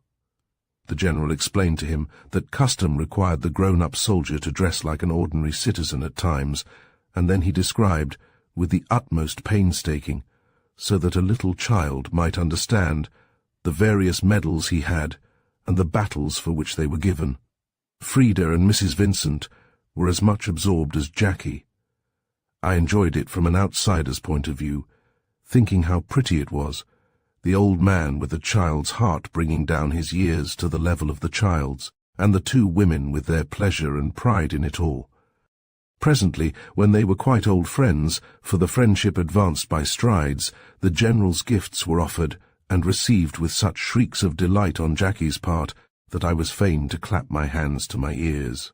When we left, Jackie played us out, marching backwards and forwards, as he had seen the Highland pipers do in the streets, girt with sword and drum, and with a shrill fife at his lips, so that all Grove Avenue turned out to see.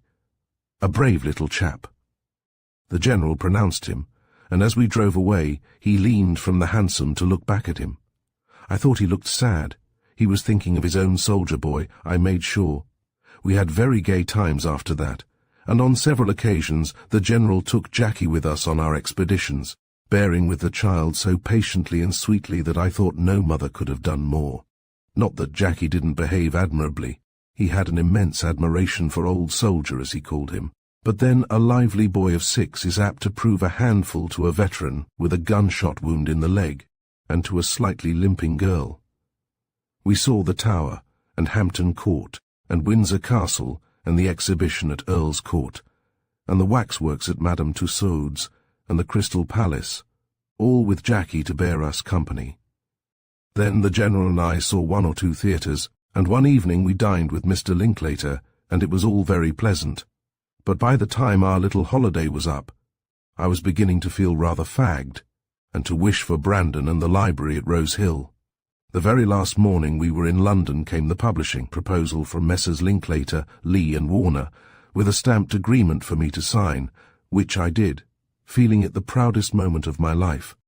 The book was to come out before Christmas, and the proposal seemed to me a very handsome one, for I should have been overjoyed to get the book published, without any suggestion of being paid for it. However, as the general said, that wouldn't be business, or at least business as an honourable firm like Linklater, Lee and Warner understood it. I couldn't send back the agreement till I had taken it home for Aline and Esther and the boys to see, not even if it delayed the book, but the general said he thought there would be no fear of that. And now that I had to look forward to such happy things, the book and the reviews and all that, I longed for the time to pass till the published book should be an accomplished fact, and Hilda Brandon the name of a real author. Chapter 23. Esther. I was welcomed at Brandon as rapturously as if I had come out of a long exile, and delightful it was to see the dear faces after even a short absence. It seemed to me as if I had been ages away, and I was rather surprised that the ducklings which had come out just before I left appeared much the same black-eyed balls of yellow fluff, and that the year had advanced so little during my memorable 8 days of absence. I had so much to tell them that, though I had travelled all night, I did not feel inclined to go to bed. I spent the morning over my unpacking and distributing the little gifts I had brought for each one. I kept till the afternoon, when the young ones should have dispersed and left me with Aline. The wonderful discovery I had made about Frida. Well, Aline didn't know whether to cry or be vexed or glad over the knowledge that our Frida, about whom we had built so many golden dreams, was after all in the ranks of the workers. Yet I think, on the whole, The relief of knowing that she was the same dear, generous girl, only empty-handed now, outweighed all the rest. Then my stories about Magnolia Cottage and Mrs. Vincent and Jackie were so pleasant that Aline, after a bit, grew reconciled to Frida's change of fortune. I gave her an imploring little note which Frida had entrusted me with, asking her to forgive the deception, which was never seriously meant, and had somehow grown up of itself. The humility of it brought the tears into Aline's eyes. "I will write to her at once, dear girl," she said, going to her writing table. As she looked for a pen, a sound caught our ears. "Ah," she said, "it is Esther. We have not seen her all the week. Entertain them, dear Hilda, while I scribble a few words." But when I went downstairs I found the pony and phaeton with Dobson, and a note from Lady O'Brien, saying that Esther had a sick headache and was being kept in bed, but longed to see me, and would I drive over and stay for dinner, or the night if I would. "Yes, go," said Aline, "but you had better stay the night, dear. It would be too much to drive back here after your journey last night." So I put one or two necessary things into a handbag and drove off to Annagower. When I went into the drawing-room I found Lady O'Brien alone, but no Esther. "Your sister is asleep, Hilda," she said, "and I won't waken her, for I want a good long chat with you. Just take off your hat and cloak and come to the fire, and we'll have tea in, and be comfortable. Have you a pair of slippers in your bag? Well, just put them on, don't mind going upstairs. You look rather fagged already." I found the low chair and the footstool before the fire very comfortable, indeed, for I was tired, but by no means sleepy. I felt that Lady O'Brien wanted to say something, and feeling sure that it was about Esther's trouble, I was too interested to be sleepy. When we had each our cup of tea in our hands, and the fat page boy had gone out, closing the door behind him, Lady O'Brien opened the matter which I had seen all the time trembling on her lips. "Your sister has told me everything, child." "Ah," said I wished she would. "Has anything new happened?" "Nothing, but Esther is in trouble. We have heard nothing of young de Lacy, though I have written twice to ask him to come." "That is curious." "It is, because the boy is a gentleman, and because he is head over ears in love with your sister. I have seen that all along, but I pick the locks of no confidences. I knew that presently my dear girl would tell me of her own accord. He may be ill. That is what she says. She keeps saying over and over that she can never undo the silence of the last few months during which he may have been ill and dying. She has fretted herself into a fever. I am afraid he is not very strong. He is not strong enough for ill usage. He would be all right in the life he was brought up to. I'm afraid Rivers was right when he was anxious about the boy leaving Brandon. Where there is internal injury, it is so hard to know whether healing or hurt is going on. What are we to do, Lady O'Brien? That's what I wanted to consult you about. You have a clear head and a still tongue. Of one thing I am certain, my girl is not going to have her tender heart broken if I can help it, the Lord helping me." She got up and paced about the room, all her little frame tense with a nervous energy I had not suspected in her. "You think it has gone deep with Esther, Lady O'Brien? What do you think, you who have been her dearest companion from babyhood? I think it is once and forever. I am sure of it. She is very innocent and very romantic. She feels that she has been waiting for him all those years, and about him all the dreams and the poetry of her innocent and ardent heart have gathered. You know as much of her as I do, whose dearer self she has been all our lives." The old lady nodded a queer, triumphant little nod. "Ah, Hilda," she said, "love is a wonderful teacher, and I love her like my own child. I would do everything within the law of God to make her happy." "You don't think it hopeless?" Lady O'Brien snapped her fingers. "Hopeless? I see no obstacle that other people can raise. The only obstacle I would acknowledge would be the lad's coldness or unworthiness or—" She broke off abruptly. "Or death," I said for her. "That is in the hands of God," she replied. "But I pray that he may will this girl, the joy of my old age, to be happy." "What do you propose to do?" "Propose, child."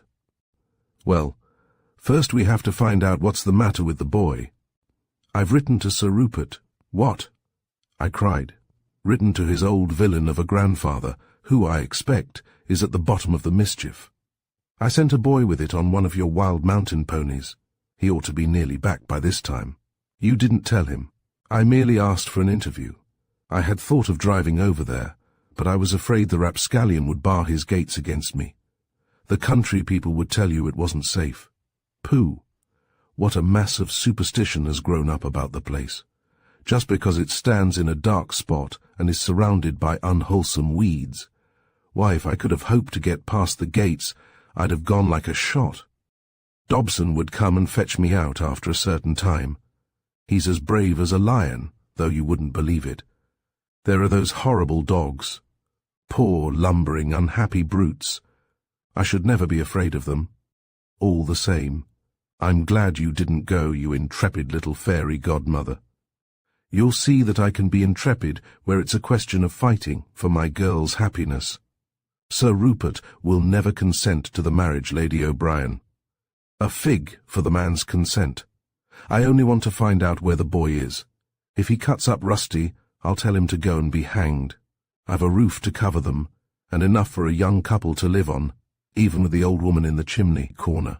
How good you are, Lady O'Brien. No wonder Esther loves you. It is she who is good to come here and brighten my old life with her youth and freshness.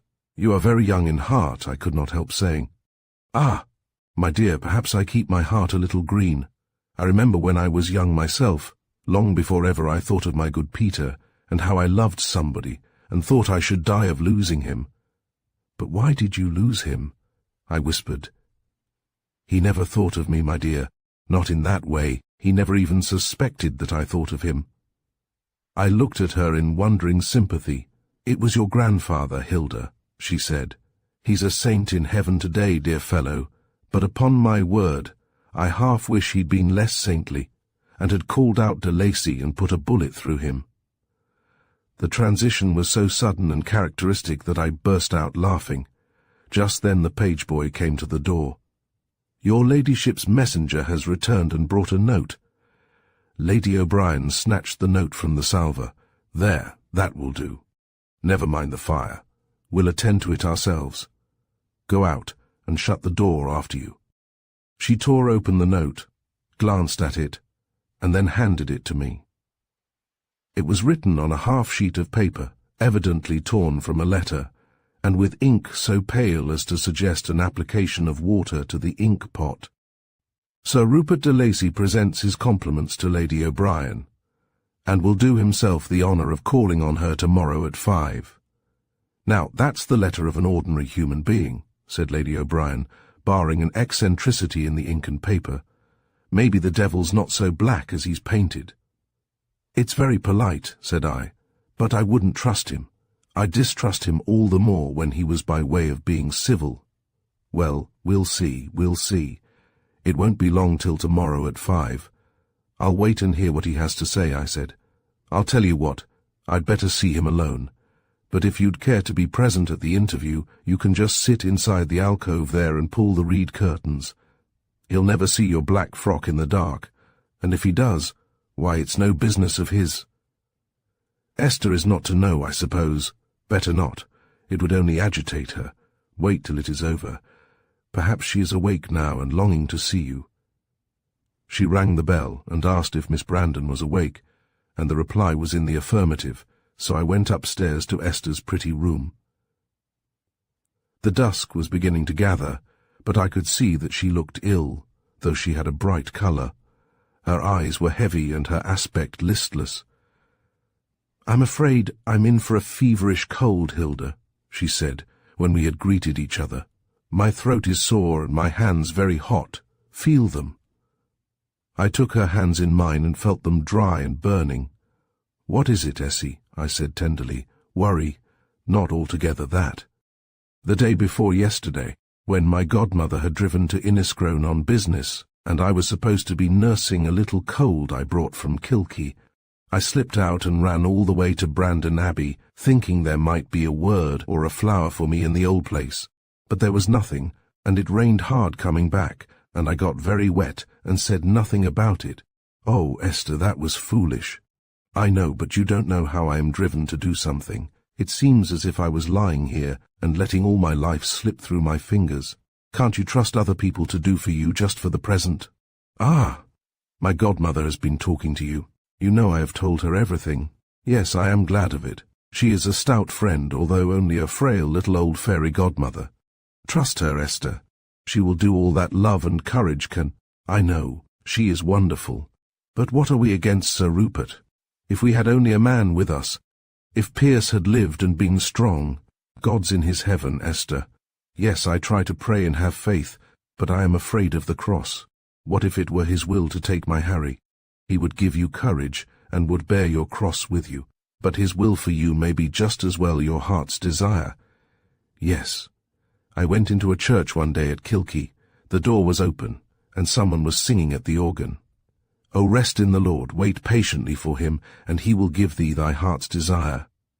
I thought it was a message for me, and have said it so often to myself.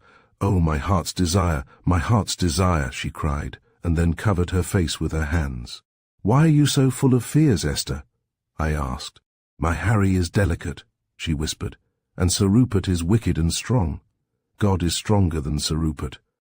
Oh, Hilda, can you imagine the unnaturalness of the man that makes him hate his own flesh and blood? No one knows how much my Harry has been made to suffer in that house. He says it is his grandfather's way of trying to drive him out of it. I wonder if he is right in staying. He has only his own light to go by, as each of us has, Essie. We must leave him to its guidance. He says his presence is in some sort of check on the orgies of those two wretched men. But if he dies under it, has he no duty to me and to his own life? You exaggerate, darling, I am sure. One need not die even of such an unholy place as Angry. Not if one were strong. But he has never yet recovered of his hurt, and he is not likely to at Castle Angry. She broke off suddenly and began to cry. I am forgetting that for 4 months I have had no word of him, and that now the letters that ought to have brought him so eagerly to my side remain unanswered. Where is he, Hilda? Where? How do I know but that he is already dead, and so escaped his enemies? If he were living and well, he would surely have come. Be quiet, darling. You are letting your fear run wild. People are not made away with like that in the 19th century. Perhaps the letters have not reached him. Perhaps they have been kept from him, or he is not there. He may have sickened of Angry and gone back to Warwickshire. No, he might have gone, but he would have returned. He would not stay long away from where I am. She lifted her head for a moment in proud confidence.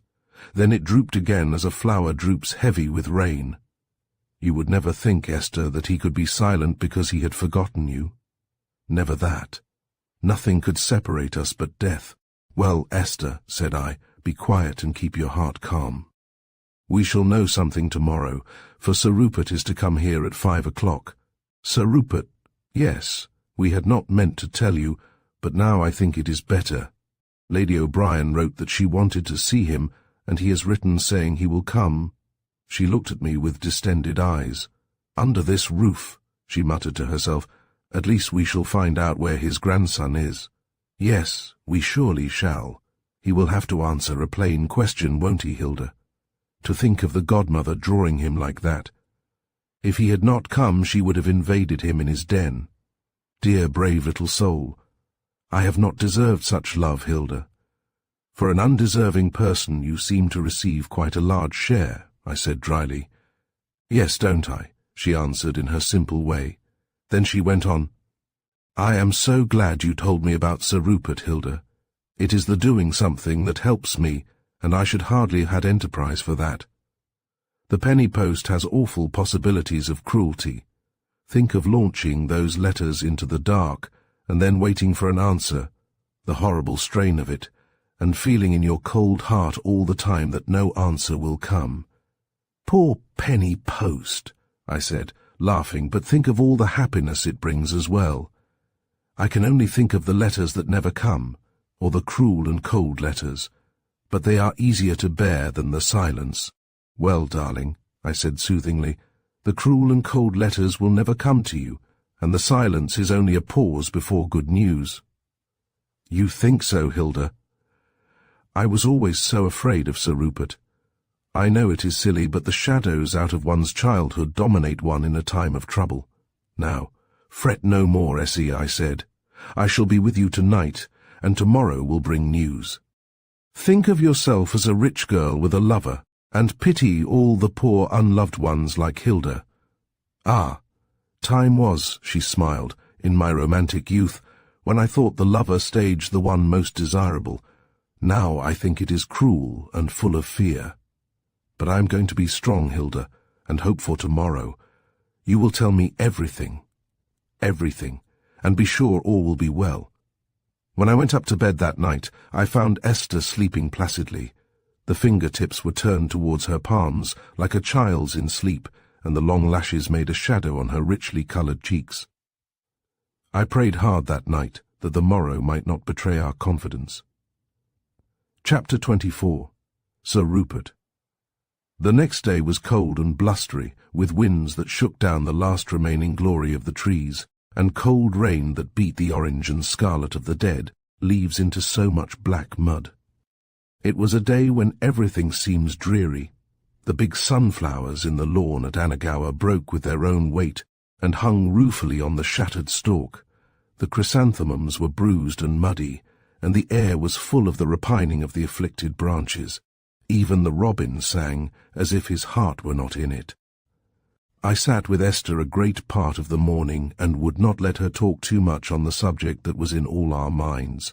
I tried to distract her by telling her the things that had happened when I was in London, but though she was interested about Frida, and unselfishly rejoiced over my success with the publishers, yet I could see that her mind wandered, that her fingers beat the counterpane impatiently as though the time would never pass. But the hours turned round at last to 5 o'clock, and found me hidden like a conspirator in the little alcove off the drawing-room. This was unlighted. It was little more than an archway, in fact, with a few feet of space behind, but with the dusk in it and the lit drawing-room beyond, I had no fear that even Sir Rupert's unflinching old eyes, as I remembered them, would discover me. I had placed Lady O'Brien with her back to me and the tea-table before her, and had drawn a chair near the lamplight for Sir Rupert, for I had a great desire to see our old enemy's face during the interview that was to be so momentous to poor Essie. I had not long to wait, for he was punctual to his time. He came in, a curious figure for a lady's drawing-room, in a great rough old frieze coat, such as the farmers wear at the fairs. As he sat down heavily in the chair I had placed for him, I saw that he looked older, but scarcely weaker than I remembered him.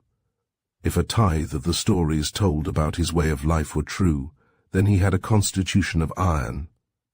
I saw the gleam of his eyes fixed on my lady's face, and felt that I was going to watch a game of fence. In the heat of the room his coat began to steam, and Lady O'Brien implored him to take it off.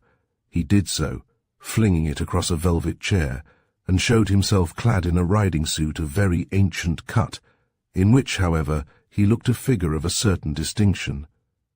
Then he sat down again and leant towards his hostess, bringing his strong, colourless old face, with its jaws of iron, within the rays of the lamp.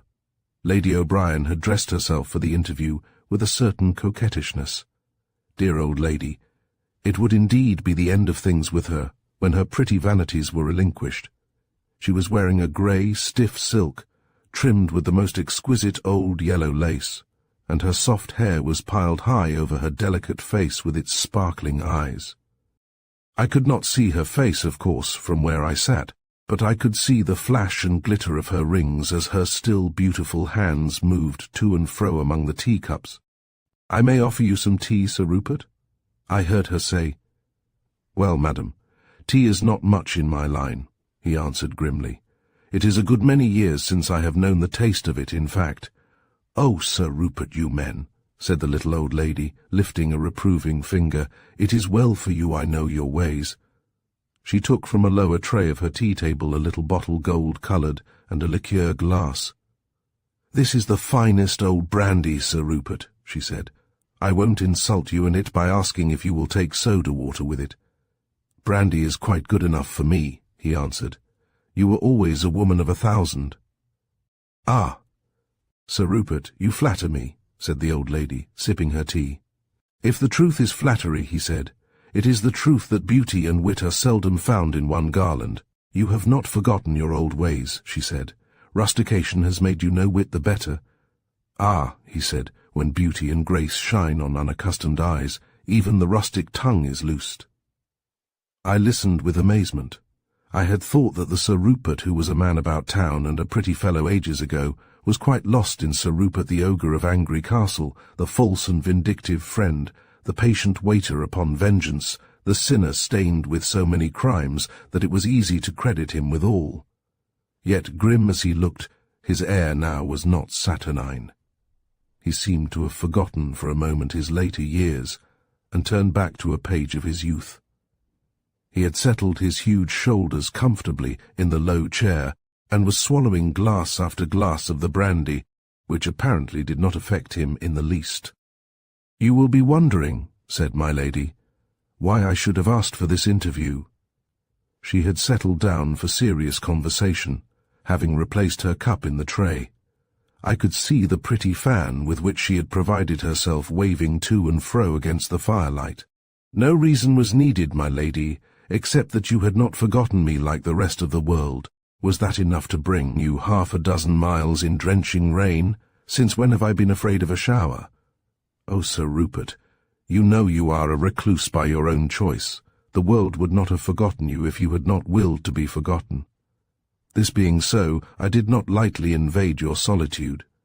The wish to meet again and recall old memories had been quite enough." "Ah," said her ladyship, "old memories are bitter-sweet. Let them rest. But I thank you for coming all this way. I would have found my way to your solitude, but I was assured you barred your gates against all the world. Country folks' tales," he said. "But it would be to reverse the natural order of things if you had come. Besides, my house is hardly fit to receive a lady. That is why I longed to come, because you had heard strange stories about me in it, eh?" he said shrewdly. "Perhaps. You are somewhat of an ogre, de Lacy." "Yes, I let the Gobamooches say their say." "Do you mean that really Castle Angry is like any other old house?" "You do me too much honour to be interested in it." "Castle Angry is perhaps as like any other old house as I am like any other old man. Well, you are not at all like any God-fearing, kindly old man, carrying peace and honour upon his grey hairs." Sir Rupert laughed grimly. "You are right. I'm not the grandfatherly sort. If you've heard half the gossip of the country, you're a brave woman to have me in your drawing-room. There are a good many milestones between this and our last merry meeting. Not a bit afraid of you, de Lacy," said my lady, still waving her large fan. "Though I know you're a bad lot, still I remember that some good people loved and trusted you once upon a time, so I hope the Lord may yet change your heart." "Ah, thank you," said Sir Rupert shortly. I guessed that my lady's reference was to my grandfather, and that it had angered Sir Rupert.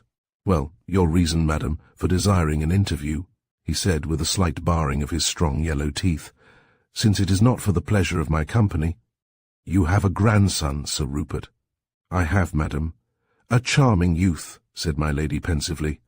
"I congratulate you upon him. Did you send for me to say so, Lady O'Brien?" "Of course not, de Lacy, but I have missed him of late. He is a fortunate fellow. I am fond of young society. He came often, and I was grateful to him. Now he comes no more, and though I have written to him I have had no answer. Young men, I have heard, are cavalier nowadays. They may be, but I don't think the lad is. Do you know anything of him, de Lacy? Do you think I carry him in my pocket, madam? Is he at Angry? If he were, would he not have flown at your call? I feared he might be ill. He is not yet recovered of his hurts when he fell in the spring. I feared he might be at Angry needing a woman's care. Your heart is too tender. If he had needed nursing, he could have found it where it was supplied to him so generously before. He would naturally turn to my neighbours at Brandon. They were very good to him, de Lacy. It was true Christianity of them to take him in. It ought to wipe off old scores in your mind." His face went livid. "A new way to pay old debts," he sneered. "But your sex is ever romantic, my lady. I am glad the boy is so little like you. Little enough as far as that goes, as little as his father was before him. But to what am I indebted for this interest in my flesh and blood? To himself, de Lacy, be sure, and not to you. Partly, too, because he is dear to someone who is dear to me. Ah, an affair of the heart. I did not credit him with being a gallant, but I dare say he had a score of pretty affairs I knew nothing of. The county is famed for its rustic beauties, and young men will be young men. The fan trembled violently in my lady's hand. You insult your grandson, sir, and you insult my adopted daughter to whom he is betrothed. Your ladyship's adopted daughter? Miss Esther Brandon. I leant forward with my heart in my mouth. Sir Rupert had half sprung from his chair, and for a second his attitude was so menacing that I was in the act to rush to the bell rope. Then he resumed his seat and looked at my lady with narrowed eyes. Something in the look told me that he was answering a defiance in hers. Still her feather fan waved airily up and down. "The plot thickens," he said at last, and his voice had grown hoarse. "Am I to understand that you contemplate a marriage between this modern Romeo and Juliet? I suppose so, since the affair has flourished under your roof. You certainly may understand it, de Lacy. I don't see why your wicked old feuds and hatreds should overshadow two young lives, let alone that the feud was entirely of your making. Do you expect me to abet you? Oh, indeed, I expect little of you, de Lacy, unless the grace of God should soften your heart. Will it alter matters that the youth inherits nothing but the barren acres of Angry? You and Miss Brandon are probably thinking of him as the inheritor of my wealth. But my money is my own, and I'd rather leave it to Gaskin to found a family, or endow a home for mangy cats with it." The fan moved more airily than ever. "As you will, Sir Rupert. I am a poor woman, but what little I have goes to my dear child. She may not be satisfied with that," he said, sneering viciously. "You probably underestimate her common sense. And he may know on which side his bread is buttered. You wrong them both, de Lacy. Love is enough for them. A very pretty sentiment in the mouth of an old woman." The fan fluttered as if the hand that held it were agitated, and I guessed that the rude shaft had gone home. "It was hardly worth my while to ask you if you were friend or foe," she said after a moment's silence. "I might have known. Do your worst, de Lacy, you cannot hurt them. Oh, hurting of the kind you mean is out of fashion. They have my worst wishes. Otherwise, all I desire is to hear no more of the cub who calls himself by my name, and the pauper he has chosen. For shame, Sir Rupert. You are unnatural, or you would love the boy and think of nothing but his happiness." The old man rose from his seat and made an exaggerated bow. "You are welcome to him," he said, "the poor, pretty, puling fool. I hope the girl has enough manhood for two. If he were not a man, de Lacy, he would never have spent an hour in Angry Castle. What are you, to judge of gentleness and chivalry?" She had stood up now, and leaning on her stick, shook an angry head at him. "What have you done with him, de Lacy?" she cried. "I believe you know where he is, and will not say. What, then, is Master Milksop to be spirited away like a yearling child? He is not with you, then?" she said, too eager to be baffled by his insults. "He is not. He left 3 months ago." 3 months ago. Why hasn't he written then? How can I say? He has tired of his fancy, I expect. That is not true, de Lacy, and you know it is not. If he has not, let him come back to her. Lady O'Brien rang the bell, and in answer the page-boy appeared. "Show this gentleman out," she said, and stood erect till the door had closed behind the enemy. The instant he was gone, I ran to the window to see him mount his dog-cart and disappear in the wet night. Then I came back to Lady O'Brien's side. She had sunk into her chair, and the sparkle and fire were gone out of her face. "Ah," she said, drawing a long breath, "if I only had the flogging of that man. And to think how helpless we are, an old woman and 2 girls, my dear, and time was when 20 fine fellows would have been ready to flog him for me. I suppose he really knows nothing of his grandson? I suppose not. After all, as he says, the boy is not an infant. He must have grown sick of the place and gone away. I know his life there was insupportable, though Sir Rupert never actually showed him the door. What are we to say to Esther? That is what is troubling me. We hardly know Harry de Lacy. Is it possible he could care less than she does, and knowing his own poverty, and that Sir Rupert would never consent, has given her up and gone away?" She shook her head. "Esther would say it was not possible. I only know him through her love. For myself, I saw a handsome and gentle boy, a gentleman, and with the tastes and habits of one. I could say as much for 50 lads of my acquaintance. You don't think the gentleness could imply weakness? Ah, that I cannot answer for. Esther will never believe that he could go away and forget her. Ah, my poor child, I dread to tell her that we have heard nothing. If no word of him comes, I don't know what she will do." "There is nothing left for us to do but wait," I said sadly. "I suppose not," she said, "especially as there was no formal engagement between them." Poor child! If she had trusted me earlier, all this might have been averted. "We cannot go out into the world, you and I, Hilda, and track him down." "No," I assented, "but we will hope. You have done what you could, brave little fairy godmother. We must leave the rest to God." But when we told Esther, she only turned her head away and said nothing.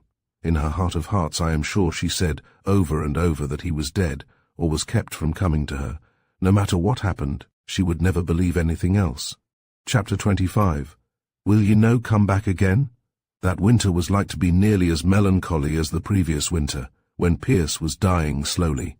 The months passed, and no word came of Esther's lover, and as she had taken our ill news that first day, so she took it always, with her face to the wall and in silence. Her secret lay between her godmother and me. It seemed scarcely worthwhile to reveal it now, even to Aline. If Harry de Lacy did not return, we said, she would have to live it down, as many another girl before her has had to live down such a trouble. We could do no more to help her, her godmother and I, though either of us would have sacrificed anything in the world for her happiness.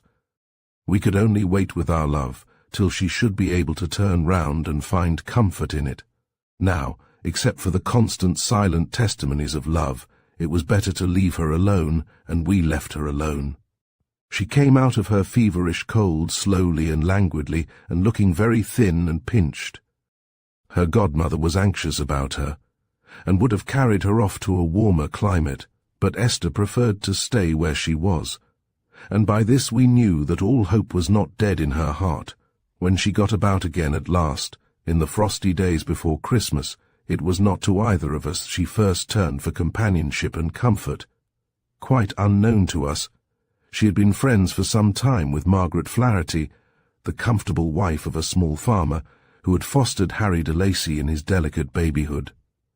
Now everyone knows that the ties of fosterage are hardly less dear and close than those of maternity itself, and when Harry de Lacy came back to his wretched home at Angry, there had been no heart in all the place to welcome him, except the faithful heart of his foster-mother. We were glad when we discovered that Esther had this comfort. Her unhappiness had weighed heavily on her godmother.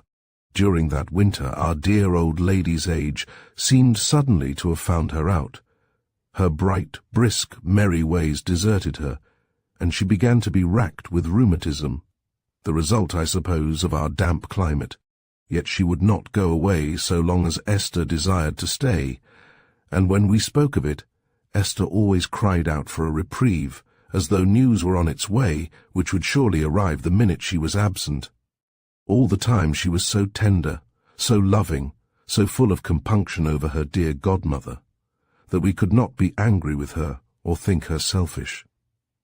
I felt that she was held to the place by bonds which she was powerless to break. Yet she had promised to go in March. They had a project of spending Easter in Rome, and with that we had to be content. The trouble weighed so much on my spirits that I had scarcely the heart to be glad when Love in the Valley, in its coat of delicate blue and silver, reached me a little before Christmas. Nor even when the first reviews were distinctly favourable. I began to grow pessimistic, I who had always been cheerful. Was there nothing but trouble in the sweet world? I asked myself as I looked about me. There was Esther breaking her heart, and we who loved her breaking ours with her in sympathy. There was Aileen, looking forever like a dove whose mate has flown. There was the dear old general, bearing like a saint and a soldier his own terrible trouble. Only the young ones were glad, and they were like lambs playing in the fields, whom every hour brought nearer to the butcher's knife. "It is time," I said to myself one day, "for something happy to happen. For very long there have been nothing but unhappy things." I spent my time now pretty well between Annagauer and Rose Hill. The General at last had his house in order, and was sitting down, as he said, to enjoy life under his own fig tree. But sometimes I thought it was a melancholy kind of enjoyment. He had been used to so active a life, and he was not of those who grow old easily. It would have suited him better to have dropped between the shafts. I used to find it lonely and melancholy when I went in during the short winter afternoons, and found him sitting there with an odd, unhappy air of doing nothing. He used to brighten wonderfully when he saw me, but I knew that the sadness would come again when I went away. Presently, I felt, things would be better with him, for he had not yet shaken down into the new life. "You must become a country gentleman," I said, "and a magistrate, and sit on boards, and farm a little. And in the intervals of your busy life, you must write a book about your Indian experiences." Then he would smile, and say I was right, and that presently he would find his work to his hand and do it. But brave and resigned as he was, I could see that the uncertainty about his son's fate was weakening the spring of life and energy in him. We had finished cataloguing the library and getting it into order, and very proud I was of my work. The house was in the most spick-and-span condition, and there was nothing left for us to do. And now I began the feast of reading which I had promised myself. Well, a day came when I bullied the General at last into getting into his cords and boots, and riding to a meet, which was at no great distance. "Every country gentleman hunts," I said, "and you are shirking the duties of your state in life by not hunting." "I was never a shirker, little girl," he replied, laughing, "and I suppose I must obey orders." "I will wait and dine with you," said I, "if you're very good, and afterwards you can drive me home." By this time, General MacNeil was nearly as much our friend as Esther's godmother, and, like her, had brought untold pleasure into our humdrum lives. E. rode off, looking quite cheerful, and I felt that already he was better in the prospect of meeting his fellows, and having a good day after the fox. I was in a pleasanter mood with myself and the whole world when I settled down to my long quiet day, alone in the library, or alone except for poor Dean, who is the most unobtrusive company, and is never so rowdy but what he can vent his high spirits on tearing the paper in the waste-paper basket into infinitesimal strips. Tea was 12 o'clock, I found, after the General had departed, for he had only a short distance to ride to the meet. Hours passed with luxurious slowness. At 1:30, a maid brought my lunch, and set it on a table, drawn close to the fire. After lunch, I read again till it was nearly tea-time. I expected the General to be in for his tea, a repast which he fondly loved. About 4, Mary O'Connor herself brought in the tea-tray, and lit the spirit lamp under the urn.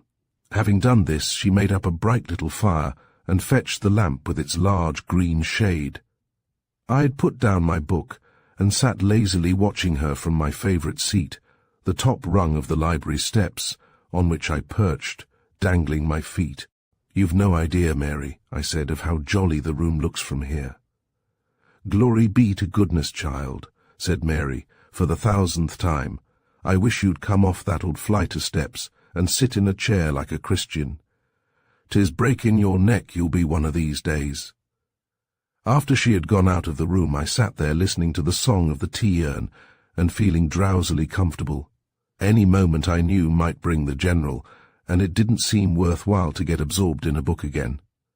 As I sat there, suddenly the door leading to the garden, which I had left unlocked, began to open. I watched it with some alarm. People were few in our neighbourhood, yet occasionally the mines brought rough customers looking for work, who would not be at all agreeable people to meet. Fortunately, I am not the nervous kind, or I should have fallen off my high seat. As it was, I sat still to await developments, while poor Dean made for the door, with hair bristling and little white teeth showing. When the door was fully opened, a man came a step over the threshold and stood looking about the room. As there was no light beyond the radius of the fire and lamp, I could not see him very well. He was dressed in a long rough coat, and was wearing a soft hat which hid his face. Since he did not seem inclined to come any further, and had plainly no idea of my presence, I sat still, hoping he would go. But suddenly there was a growl and a dart from poor Dean, and the stranger uttered an exclamation. Then, stooping, he lifted my little dog by the scruff of its neck. "Oh, please don't hurt him," I broke out piteously. "I'm so sorry if he's bitten you, but he's my little dog, and he thought it his duty." "Hello," said the stranger, advancing a step or two, and still holding poor Dean. "Are you one of the family portraits, or do you live in mid-air?" As he stood blinking towards me in the darkness, plainly not seeing me, I burst out laughing. It was partly relief, because the minute he spoke I knew he was a gentleman, and no person, and partly because it was so funny that I should have addressed him out of the ceiling, so to speak.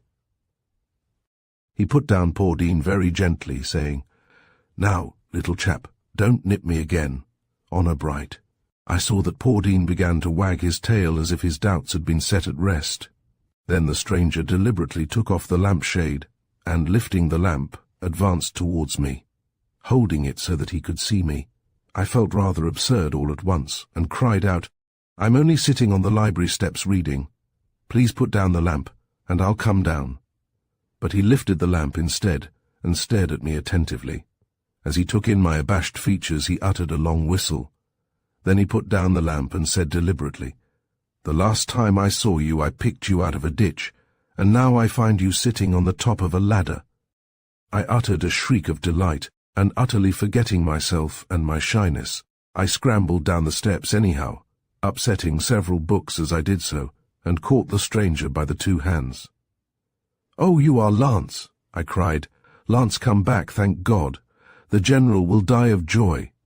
We mustn't let him do that, little girl. That's why I came prospecting by the back door.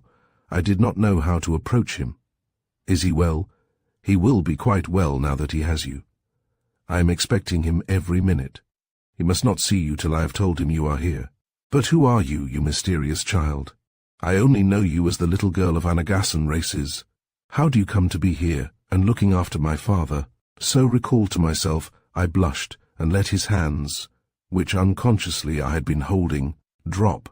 "I am Hilda Brandon," I said, "and your father is our dear friend." "Whew," said he with an air of comic perplexity. "Then I suppose you are grown up and a young lady, and I have been taking you for a child and a peasant. Why didn't you undeceive me that day long ago? You never asked me, but you knew I didn't like your vanishing into thin air. Still, I admit that I was an unready fellow. And where have you been all those years, since you saw me, since you left your father?" "The greater part of the time in a tower in the hill country above the Khyber Pass, a prisoner, and expecting my quietus every day." "And you escaped?" "Fortunately for me, my tribe kicked up a rumpus, and a British regiment came along and blew my tower to pieces, and very nearly blew me sky high with it. Only I managed to let them know in time. However, all that is a story for a winter's night." "Ah," said I. "The General heard something of this months ago, but did not dare to hope that the prisoner was you." Then the war broke out, and we heard no more. The fellows who had kicked open my rat trap stayed to fight, so the matter never got reported at headquarters. I was sorely tempted to stay with them, but the thought of the Dad restrained me. I made my way through the hills and back into the regions of Her Imperial Majesty's government. At some stages of that journey I was in as bad case nearly as I was in my tower. But why do I tell you all this? I am here anyhow, and now, how will the Dad take it? "Oh, joy never kills," said I. He looked at me with an oddly shy look. "Perhaps you do not know," he began, "that you parted in anger." "Oh, yes, I do. Well, I should think neither of you will ever be angry again while you live." "Oh, that's a large order," he said, laughing. Still, I had time for repentance. "So had the General," said I. "He is never angry now. Dear old Dad. He said if he isn't, I shall think the fairies have been changing him. He may be as angry as he likes with me for all the rest of his days, but I'll never take him at his word again. Never." "I am glad you are ashamed of yourself," said I. That's rubbing it in, and ungenerous, Miss Hilda, especially to a man newly come from the dead, as it were." "Hush!" I cried, for I had heard a horse's hoofs on the gravel. "Your father is coming. He must not see you suddenly. Here, come behind the screen till I have prepared him. Don't take long, Miss Hilda, or I shall burst out upon him as soon as I hear his dear voice." "Have patience," said I shall not take long." I had just time to draw the screen across his corner when the General came in, stamping with his feet as he pulled off his riding gloves. "Ah, this is pleasant," he said. "There's a touch of frost tonight. I hope the wind will change, or it will spoil the hunting." "I'm glad you're keen about it," said I. "Had a good day? Capital. I'll tell you about it when I've changed. I'm too muddy for a lady's tea table." "You're not going to change," said I, "not till you've had a cup of tea. You're quite good enough for me," and I pushed him into a chair. Very well, he said. "It's not as it ought to be, but when a lady takes command—" I began to make the tea with a hand that trembled. I was wondering what I should say next, and an occasional impatient rustle in the corner flurried me still more. "Ah," said the General, "what is that? Oh, is it you rascal?" For Pordine had made a timely appearance from behind the screen. The General reached over and took the cup of tea from my hand. "Do you know, little girl," he said, "your prescription has done me good." I felt uncommonly cheerful today. I suppose there's some hint of the spring in the air that touches up even old blood like mine. "General," said I, "do you think that you felt cheerful perhaps because good news was coming?" He put down his cup and stared at me. "Do you mean anything, Hilda?" he said. "You know what good news means for me. Have you heard anything?" "Yes, I have heard something." "Tell me then," he said, rising and advancing a step. "I'm not a child or a woman." "You have news of Lance?" "Why, yes," I cried, between laughing and weeping. "Thank God! News has come, news of the best. It has brought Lance." Then a tall figure from behind the screen hurled itself at the General like a stone from a catapult. I gave just a glance at the two men shaking hands with the most tremendous energy, and heard the General's broken "Thank God." Then I went out and left them together. Now, as I am nothing if not severely practical, I went straight to Mary O'Connor, and told her of the wonderful occurrences of the last half-hour. That good woman quite fulfilled my expectations of her. With a flurry, which was no flurry, she issued her commands. "Run up, you, Jane, to the best bedroom and light a fire and put out the best linen sheets to air." And then, in an aside to me, "I don't suppose the craters slept in a decent bed this many a year." I didn't mind saying anything about the long homeward journey, which must have inured the wanderer once more to sleeping in sheets, for Mary went on, "The table for 3 tonight, Anne, and the best table linen, the satin damask with the little cockle shells upon it, and all the silver you can get into use. And you, Miss Hilda, run out like a good child and coax Crosspatch to cut some of them old flowers of his. 'Tis a great day for Rose Hill entirely." I knew the culinary matters might safely be left in Mary's hands, so I went off obediently to the gardener, whose proper name, Crosby, had easily become Crosspatch in Mary's mouth. He was as disagreeable as most gardeners about cutting his flowers, though I could usually get what I wanted from him. However, he rose to the occasion on this day of days, and when he heard of the General's great joy, was as anxious as anyone to do his share in celebrating it. Illustration: he was as disagreeable as most gardeners about cutting his flowers. And to think, glory be to God, there's me best Camille de Rohan for you. That the Lords look down on the master at last come down here, you contrary divil. Some of them roses is as unwilling to be picked as some people is to die, and sent him home the young master to be the prop and stay of his old age. There goes the finest Malmaison in the county Kerry. Sure, 'tis wonderful. Wonderful. Well, the Lord is good to his own. You've destroyed me prospects at the show entirely. Click, click. I'd as soon you'd be cuttin' off myself as them tuby roses. Here, take them. Don't have me looking at them. 'Tis a holy show you've made of the greenhouse. Never mind, Crosby, said I. You don't grudge them today, as I took the heaped-up basket. I try not to, he said gloomily. But there's that man at the towers. He'll be having a fine crow over me at Easter. Yera, why didn't the master's son put off coming till the show was over for another year? I left the old man amid his half-comical regrets, and went to the dining room, which I found resplendent with silver and fine linen. I had made up my mind to slip off as soon as I had arranged the flowers, so as to let the general and his restored son have their first meal together alone. But just as I was setting the last satiny rose amid its bronze leaves in the last specimen glass, the general came in search of me. "Ah, decorating, Hilda," he said. "My boy has gone upstairs to have a wash. How glad I am that you were here to welcome him and to give me the good news." And very stupidly I did it. I was expecting him to burst cover every minute of my bungling. "Oh no, my dear, it was most kind and considerate. My boy tells me he remembers you quite well and recognized you at once." "I haven't changed much," I said carelessly. "But now, General, that I have finished, I am going to make myself scarce. Hawkins will drive me to Brandon." "You'll do nothing of the sort," said the General, a choleric spark coming into his eye.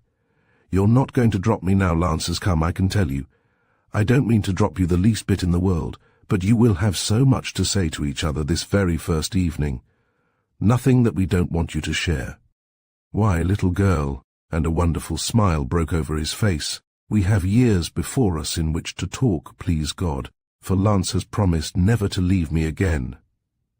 So I consented to stay, feeling rather dissatisfied with my plain frock of navy blue serge on this day of rejoicing.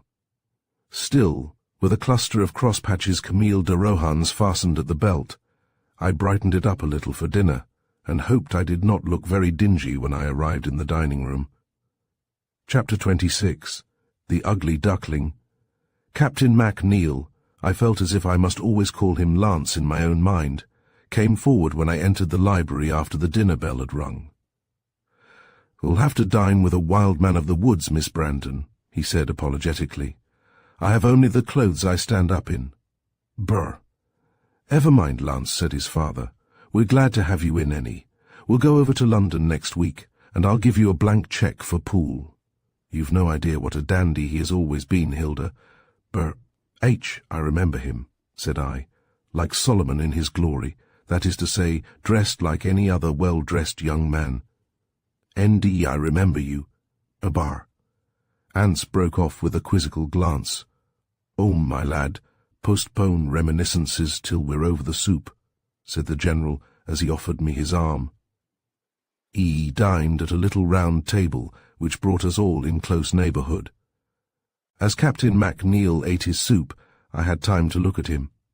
He was a good deal changed from the young man I remembered. No doubt rest and good living would bring back much of the youth and brightness, but there were lines in the keen brown face that would never be obliterated. He was thin, and a little haggard. That, of course, was to be expected, but the years of suffering had not changed his eyes, nor his smile, with its quick flash of white teeth. By these I felt I should have known him under any circumstances.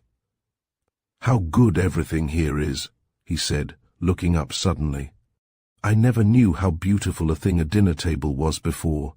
Such flowers in the winter, and how golden the candle light is, to say nothing at all of this delicious soup. Ah, Mrs. O'Connor has done her best with the cookery. I am glad you still care for your food, my boy. Appetite, rightly considered, is a gift of God." The young man's eyes twinkled. "I've the appetite of a schoolboy still, and you remember, Dad, that mine was a record, even for Harrow. I've been saving it up all the years of my imprisonment. Hilda decorated the table in your honour. How she got the flowers out of old Crosby, I don't know. He's a heartbroken man tonight, General," said I. Still, to give him his due, he chopped away generously under the excitement of the good news, though to an accompaniment of grumbles. "Crosby's a good fellow," said the General. "I think I must take on that lad of his, though there's little enough for him to do. There's an epidemic of joy in the household, General. If you begin rewarding, I don't know where you'll stop." Hilda thought to reward us, Lance, by running away without her dinner. "That would have been unkind," said the captain seriously. "You don't know what she's been to me, Lance," said the General, looking at me affectionately. "I was such a lonely old man till that day I came into my desolate house and found her perched on my library steps, a little bit of white and gold, like a daisy."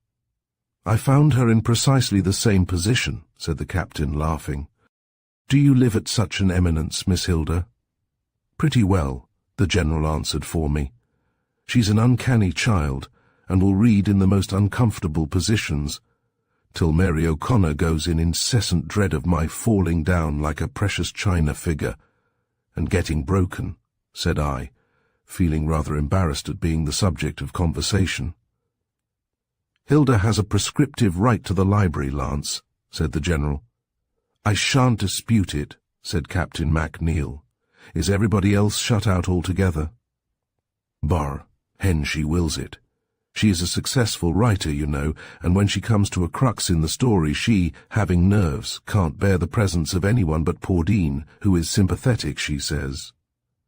"Bah! Were you really an author, Miss Hilda?" said Captain MacNeil, with real or simulated astonishment. "E is my boy, and a successful one at that," answered the General. "Bah! Shall be horribly afraid of you, Miss Hilda. But what precocity! At what age do people begin to write novels nowadays?" Captain MacNeil seemed determined not to take me seriously. I didn't altogether like his lack of seriousness about my authorship. "Ben to be our first. As 21 last May," said I. "It is not so very young." "To be in really 21, Miss Hilda," said the captain. "Then why do you go on looking 15? "Bar B. "Ors I'm small, I suppose," I said. "But you must have known I was grown up, for I was a big girl when you saw me first 5 years ago." "Barnes." "You were," he said. "I remember now that when I lifted you in the donkey cart, I thought you were like a very considerable piece of thistledown, that a fairly robust south wind might blow away." "P. Ace, don't talk about that silly time," said I, "but the General is telling stories about my nerves. If I have any, I vent them on Pordine and the 4 walls of my little room at home. I have never written a line yet in Rose Hill Library." "Time you should begin, Hilda," said the General. "If you'll set up your study here, I'll promise you this fellow, and I won't disturb you. Life seems to be so full of things to be done, now he has come home, that I don't know which thing to begin at tomorrow morning." "Oh, General," said I must be at home sometimes. Why, I have been spending nearly half my life at Rose Hill this winter." "And why not?" said the General. "A couple of lonely buffers like us want you more than Brandon can. Do you know that she catalogued and arranged all our library, Lance?" "Well," said I, half laughing and half confused, "I should think you two could find something to talk about this night of nights other than me." "Why, my dear," said the General mildly, "I like to tell Lance all you have been to me. A bird of good omen in my lonely life. I had had no joy for so long before you came, since this fellow left me, in short, and then you came into my life, like a dear little daughter. She has been like that to me, Lance." "I am very glad, sir," said Captain MacNeil gently, but something in his eyes as he looked at me made me turn, all of a sudden, redder than the roses in my belt. Fortunately, the dear old General never looked at me, but I was acutely conscious of the gaze, half kind, half quizzical, of the eyes across the table. I did not know why I had blushed, and felt furious with myself. "ID, you know that Hilda recognized your portrait at once, Lance." "'Ere, General," said I, "if you mention my name, or refer to me even indirectly again during dinner, you shall be fined. Do make him talk about his adventures instead." "Brah! H, you don't know Lance. He was a laconic fellow from childhood about anything that concerned himself. We'll only get his adventures from him by bits and scraps." But Captain MacNeil seemed to understand that I was really a little uncomfortable at being talked about so much, and turned the conversation in the deftest and kindest way, gave them their coffee in the library before I went home, and after I'd gone in and said good night to them, and they had escorted me to the dog-cart, which Hawkins was to drive, I carried away the happiest impression of the peace and joy I had left behind. The night was cold enough to make me nestle down inside the fleecy rug which Captain MacNeil had wrapped about me, but the picture I carried in my mind was of the father and son sitting, one on each side of a glowing lyre, with their cigars between their lips and their eyes fondly regarding each other. That evening, I did not go to Rose Hill for a day or so, but on the second day came the General himself, driving over to fetch me back. In a week or so, Captain MacNeil, whose wardrobe had become renovated after a hurried run to Dublin, came and called with his father, and won everybody's heart, from Aline's to the youngest of the twins. Boys were now in the shy and gawky stage, and required a good deal of coaxing out of their shells, and for a time they were very awkward with this bronzed man of the world, who had had so many adventures, and was so modest and reticent about them. However, before the close of the visit, I saw that the ice was thawing, and guessed that in a very short time they would be calling him MacNeil, and smoking his cigars with all the ease in the world, and I was not mistaken. In fact, that state of things came about sooner than I could have believed possible, and presently a certain difference of opinion arose between the boys and the twins, for the boys were quite certain that it was only MacNeil's decency that made him put up with a pair of stupid little duffers like the twins when there were men to be had, and the twins, on the other hand, believed and said openly that they were the real attraction that so often brought Captain MacNeil to Brandon. The dear mother of us all, was not without qualms about my visiting at Rose Hill as freely as of old, now that the house contained an additional inhabitant in the shape of an attractive young man. But what could she and I and the conventionalities do against the absolute unconsciousness of the dear old General? If I stayed away, he would come or send for me, and it was as impossible for me to repulse his affection as it was for Aline to reveal her scruples to him. At last she consulted Lady O'Brien about it, and that dear woman responded with her usual common sense. The child go as before, Aline," she said. "It isn't the world, and there's no one to make invidious remarks, and if there were I'd let them talk till doomsday before I'd come between Hilda and her friends." I came and went, as of old, and soon lost much of my shyness of Captain MacNeil, whom indeed I only met at meals, or for an odd half-hour occasionally. He and his father seemed to find so much to take them out of the house now. The General had become so keen and alert about things that 30 years might have been suddenly lifted off his life, and as I became aware of how they were being sought by the neighbours, we called everyone within 30 miles neighbours, and being asked here and there, and besought to take up this and that position, I was conscious of an odd kind of jealousy. General MacNeil and Rose Hill had seemed so much to belong to me, that if it was going to be swamped now by the county families, and I driven out, as I surely should be if they came in, well then, I shouldn't be too well pleased, that was all. Certainly they had not come yet, and the greater stir in the house caused by its new inhabitant was so far distinctly pleasant. Mary O'Connor felt it as I did. "'Tis more heartsome-like," she said to me one day, "to have the young master to do for.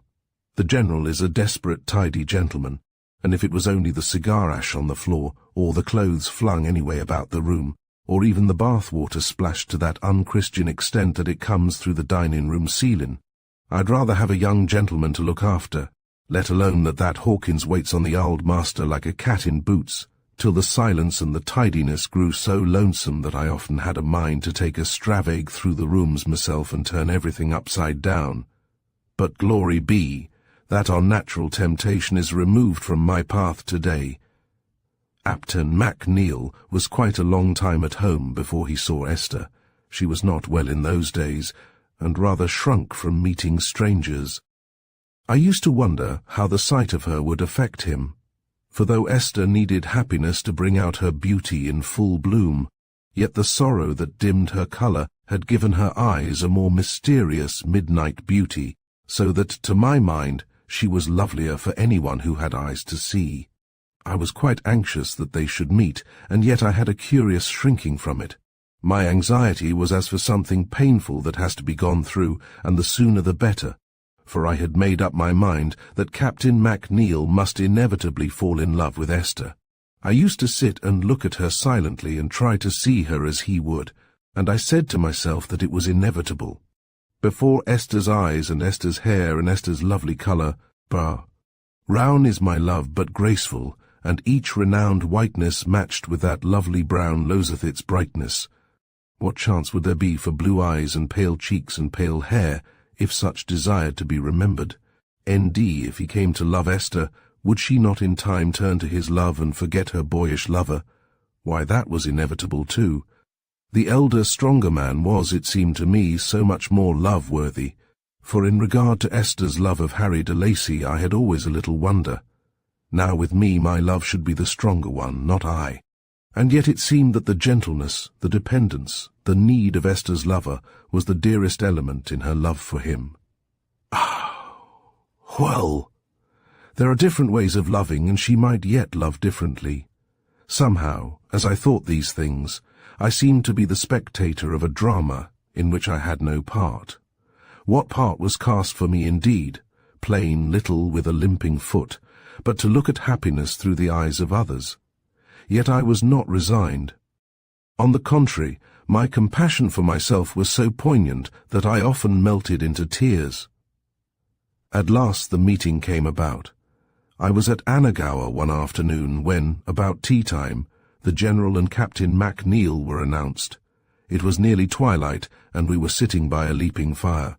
Esther was listless enough, but the fire gave a simulated life to her beauty, putting golden deeps into the darkness of her eyes and bronze lights amid the shadows of her hair. She had a pretty pink frock of nun's veiling, and a handful of bronze leaves pinned in the soft folds at her throat. Drew back in the shadows to see how Captain MacNeil took his first introduction to her.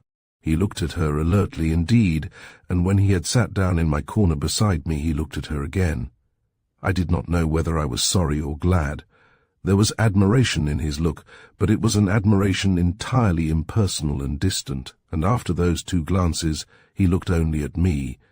Had been at home now several weeks, and in a day or 2 he and his father were going to London. There was business to be done, but they had been putting it off week after week, being so delightfully happy with each other at Rose Hill. Day after their call at Annagower, I was in the library at Rose Hill. I had come in by the side door unannounced, and imagined I had the house to myself, pretty well, as usual, till the door opened and Captain MacNeil walked in. "Barbara," I said, "are you at home today? Why, don't look so distressed about it. My father is at the petty sessions at Rahendorf.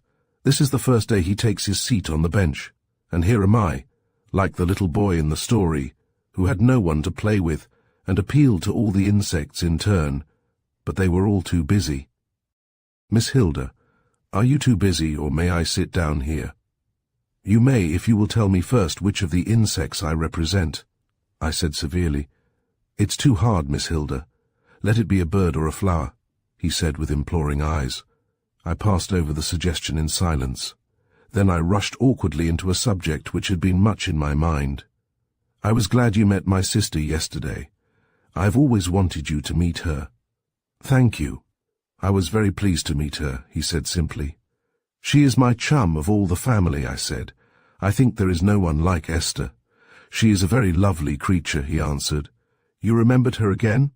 I asked. "No," he said, looking at me questioningly. "Did I see her before?" Well, I don't mind confessing that a little wave of joy rushed over my heart. I could hardly keep my voice still as I answered him, for I had told myself so often that his eyes that day long ago must have been for Esther. "Why, of course," said I. "She was with me that day at Annagassan races. I only saw one face there," he said softly. "Miss Pettigrew's?" I asked mischievously. "Miss Pettigrew," he repeated in astonishment. "Yes, you remember you were walking with her when you first passed, close to our Shandryden early in the day." "Ah, I remember. I had forgotten her name. Someone, a man in my regiment, had asked me to take her to see the leaping at the stone wall. I never saw her afterwards. But, with a flash of triumph, you noticed me then and remembered me. I couldn't help it. You were looking at us when I was capering about because an Irish horse had won. I can see you now," he said. "Don't, please," I cried out. "I must have looked too silly. Shall I tell you how you looked?" My eyes dropped before his, and I trembled, but I said nothing. "I will tell you then. I thought you the dearest, sweetest, softest little white and gold girl in all the world." "Oh!" I cried out, and held my fingers tightly across my eyes. "You couldn't. I am Hilda the ugly duckling. How could you look at me when Esther was there?" "Perhaps I like ugly ducklings," he said. "And I have a lame foot," I cried. "Dear little foot, we will cure it." I removed my fingers from before my eyes and said, "The Dublin doctor said it would cure itself. I am not nearly as lame as I used to be." "Ah, that is a good thing," he answered, laughing. "But even if it were not curable, do you think that would come between us?" I said nothing, not quite knowing what to say. "Come down here, you white witch," he said next, "or am I to climb your ladder for you?" "Oh, I will come down," I said. "But why?" "Because I want the size of your finger. I will bring you the prettiest ring I can find in Bond Street." "Your father will think it very sudden," I said lamely. "He will sing his Nunc Dimittis," he answered. "But we will keep him with us as long as we can all the same." Chapter 27. The Web of the Spider. I refused to wait to see the general, but rather made Lance take me home early. "I won't forbid your telling him," I said, "since you think it will make him so happy. But I don't want it talked about for a few days, till I have grown used to it, and you come back." So he consented, only saying how unlike we were, for he wanted everyone to know his new importance, and I did not know whether he jested or not. I made him say goodbye to me on the doorstep of Brandon, and watched him climb into the dog-cart again, grumbling at my tyranny and want of hospitality. I could not trust myself to sit opposite him in the presence of Aline and the others without betraying my secret, over which I felt so exquisitely shy. Dear Aline suspected nothing, but was quite satisfied with my explanation that Captain MacNeil had not come in because he wanted to be back in time to meet his father. ND now began for me, the strangest, goldenest, most exquisite time of dreams. It might have been May in the world instead of January, and the sun shining instead of the rain incessantly falling. That was a terribly wet season, the wettest, said the old people, that the longest memory could recall. Here was distress in Brandon village and all about the country. Rotting thatch was falling into the poor cabins and onto the reeking mud floors, so that in many cases the wretched fires of half-green twigs were extinguished, and the bed whereon the sick or the old or the babies lay went travelling round the bare walls, seeking a sound spot where the rain would not find it. It was at such times of distress that we felt our poverty most keenly, though I think our good people knew as well as we did how great our will was to help them. And even the trouble of others could not damp my joy in those days, or at least it shadowed my life on only one side of it, and the other lay incessantly turned to the sun. Still I thought a good deal about Esther's trouble, which I seemed to understand better in the light of my own joy. Amid my thanksgivings for my own sweet happiness, I prayed hard for her that her trouble might be removed, and her joy given back, if God saw well to do it. Had not met since the great downpour began, and that was the very day Lance and his father set out for London. It was no weather for being out of doors, and we did not expect the little brown pony chaise to come rattling up as before. The great sheets of leaden-grey water that fell incessantly would have been enough to sweep the little pony off his feet, and as the days passed, we began to hear stories of floods covering the country, and bridges being swept away, and at last the boys ran in one morning with tidings that Brandon River was out, and was bringing down hay-ricks, turf stacks, uprooted trees, and even little drowned mountain sheep on its tide. But one morning at last the rain ceased, and we looked out on a watery world indeed, and a grey sky without a rift of blue. Still the rain had ceased, and for that we were devoutly thankful. I was meditating a rush out to get some fresh air, for it seemed likely enough that the rain would soon begin again, when my door was opened softly by Bride, the little new maid. "If you please, miss," she said mysteriously, "this was to be given into your very own hands. Little Johnny from the Inch farm, has come with it this minute." I took the bit of paper from the little maid's hand in wonder, and she went out nodding and smiling, apparently well satisfied now her commission was safely executed. The note was from Esther, and was written in pencil on a leaf evidently torn from a notebook. "Come to me here, Hilda, at the Inch Farm, at once, and say nothing to anybody. I want you more than I ever did in my life before. Esther." I put on my frieze cape and a cap to be equipped against the rain and went out without meeting anybody. The Inch Farm belonged to Michael O'Flaherty, the husband of Esther's friend Margaret, Harry de Lacy's foster mother. I guessed that the urgent message had something to do with Esther's lover, and as I got over the ground as quickly as possible, I was praying silently that there might not be further grief and trouble for my poor sister. The Inch Farm lies towards the river, into which a portion of the farmland projects almost like an island. It is, however, connected with the mainland, except when water is very low in the river, by a rough causeway of stones. But fortunately the farmhouse itself lies high and dry, where the fields ascend towards Brandon Mountain. I made my way to the farmhouse by a muddy lane, and through a farmyard full of quacking ducks and hissing geese, all casting weather-wise eyes to the horizon. At the kitchen door, which was nearer to me than the little green hall door, a donkey stood under his low-backed car. I gave a glance at it as I passed, and noticed with surprise that the cart was filled with rugs and blankets, and apparently a very comfortable feather bed. As I entered the kitchen, Mrs. O'Flaherty's smiling daughter Katie, a rosy-cheeked, black-eyed slip of 16, came to meet me. "They're waiting for you, miss," she said mysteriously, "'idin' in the parlour." She opened the door, and I passed into that close-smelling sanctum sanctorum of an Irish farmhouse, the best parlour. I did not give a glance at its glories. It was like 50 others I knew: trellised wallpaper, stiff white muslin curtains, flowery carpet and horsehair furniture, and a curious country smell of damp and closed windows. As I entered, Esther jumped up from the sofa and ran to meet me. She wore her out-of-door apparel, and was evidently making a vain effort to take some of Mrs. O'Flaherty's seed cake and sherry. That comfortable woman herself sat in her bonnet, and with a great air of importance about a yard from the table and her own portion of wine and cake. "Oh, Hilda, darling, I'm so glad you've come," said Esther, hugging me impulsively. "Now, Maggie, you'll be satisfied," she said, turning to Mrs. O'Flaherty. "You know I didn't want to cross you," said the latter, "and with one of the family to bear you out, I've nothing to say." "But what is it all about?" I asked. Mrs. O'Flaherty adjusted her bonnet strings, and was evidently about to answer me at great length when Esther interposed. "The long and the short of it is," she said with an excited little laugh, "is that we have discovered that Sir Rupert has Harry imprisoned in that horrible place, and we're going to kidnap him.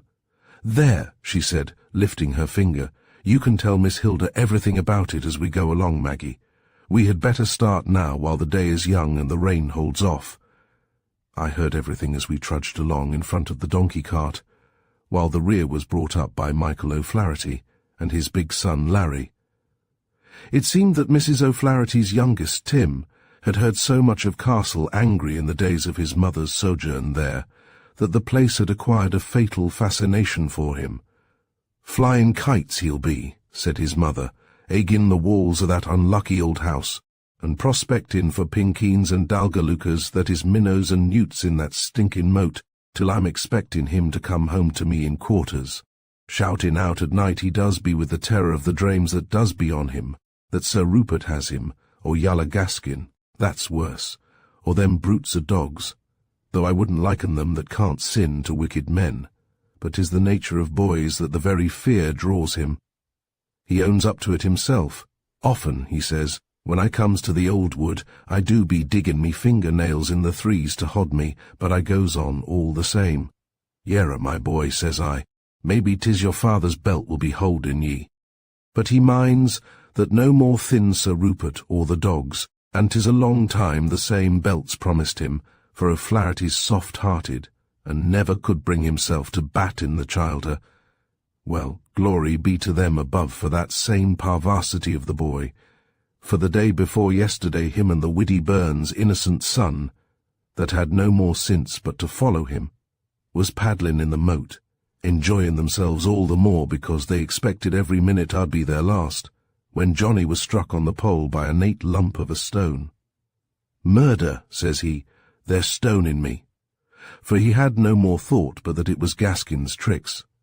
Then no more stones came, and when he had felt his pole to make sure there wasn't a crack in it, he seen the stone that had hit him staring him in the face and a bit of paper wrapped around it. Johnny's no scholar, for he's always mitchin' from school, but he had the sense to put the thing in his pocket and bring it home to me, though I'd promised him a lambastin he'd never forget the first time he went near Castle Angry. You might have knocked me down with a straw when I saw the bit of a letter was addressed to meself. And there it was from my beautiful lamb that I'd nursed, saying that he was too ill to get out of that unlucky old house by himself, and had no one to help him but his Maggie. And if I'd come today he'd be able to open the door to us, for Sir Rupert and Gaskin were to be off on some divilment.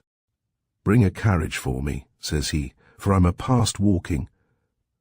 The good woman paused for breath, and her husband took up the tale with a broad grin. I says to her that it was a case of housebreaking, and I'd bring us within the law. "If you're afeard, Mike O'Flaherty," she says, "say so, and I goes alone." "Is it me to be afeard of anything, woman?" says I. "And I after marrying you." He looked at his partner's comely face with a jovial pride, pleasant to witness. "Maggie wanted me not to come," said Esther, "but I said I must. I should go wild not knowing what was happening." "'Twas common prudence, miss," said Mrs. O'Flaherty. "What you'd people say if they heard that Miss Brandon was housebreaking and kidnapping at Castle Angry?" "That was very sensible of you, Mrs. O'Flaherty," I said. "You'll be guided by your own sister now, Miss Essie," said the good woman, nodding severely at Esther. "I only satisfied Maggie's scruples by promising that you would come to give the sanction of the family, by your presence, to my unconventional act." I looked at Esther with amazement. Her eyes were shining, and her cheeks vividly flushed. Her hair was crisp about her brow, crisper for the damp air, which was deliciously sweet. She walked with a swinging step, so that I had some trouble in keeping up with her. Was this the languid Esther of the last 3 months, about whom I had often a dark, unexpressed fear, lest she should be going the way that Pierce went? "I am glad you let her come, Mrs. O'Flaherty," I said soberly. "It is hard to sit at home doing nothing." Esther looked at me gratefully, and then put a caressing arm about me. "All very well, miss," said Mrs. O'Flaherty gloomily. "But how will it be if Sir Rupert meets us with a blunderbuss?" "Oh, he won't do that," said I, laughing, though in my heart I wasn't at all sure. "But if he did, what would you do, Maggie?" "Stand her ground," answered her husband for her. "She's a great Trojan, miss, let alone that the foster son's more to her than her own flesh and blood. Our way lay through by roads and coppices, and we met no one to wonder at our strange little procession. Presently the donkey cart had to part company from us, and to meet us again after a detour, because the road was under water, and we could only pass by taking to the fields. This left Esther and me together, for Mrs. O'Flaherty trudged the lanes with her husband and her son. "It's an odd way of doing it, Essie," said I. "It is, Hilda, but the only way. I'd rather have driven up in a carriage in broad daylight and taken him away," said I. "Supposing Sir Rupert had shut the gates in our faces, there would be ways of making him open them, and a pretty bit of scandal for the county, where there is already too much scandal about my Harry's grandfather." "I wish the General had been here," I said uneasily. "He could not have helped, Hilda. Don't you see that the thing is best done quietly? Does your godmother know? She knows I am with you this morning. That is all. She would approve, surely. Do you know her and doubt?" "I only did not tell her because she is helpless and could not be with us. I shall go to her straight, and tell her as soon as my Harry is safe under his foster mother's wing at the Inch Farm. He will be safe there, safer than anywhere in the world except with me, and afterwards, Esther, I will marry him as soon as ever it can be arranged. My godmother will help me, and I think Mr. Benson would make things smooth for us. What if you find your Harry very ill?" She trembled, and for a moment a shadow fell upon her radiant face. Then it lifted again, I look to find him ill, when he is so helpless that he has had to remain in the clutches of those miscreants for very weakness. He must be ill indeed, but there is the more reason for hastening our marriage. Happiness will make him well. I think you are right, Esther. But how will it be if Lady O'Brien and Aline take the prudent view, and think you should wait till he is stronger? They will not, she said patiently, but if they did I should still know I was right. If he were stronger I could wait for years. You will be poor, Essie. Very, she said with a happy smile. Or at least Harry says that the 300 a year he has from his mother will mean poverty. And Sir Rupert, they say, has untold gold laid up in Castle Angry, I said regretfully. Brandon money, said Esther, the fruits of fraud and treachery. We would not touch a penny of it. You won't get the chance, my dear, said I. But what do you think Sir Rupert meant by keeping Harry hidden away in Castle Angry? God knows, she answered with a little shudder. He lied about him when he said he had gone away. Do you think he meant to keep him apart from you as long as he could? Perhaps, she answered. Or, Esther, do you think he thought he would die? Why, he might as well have murdered him as kept him wasting away for want of care and treatment.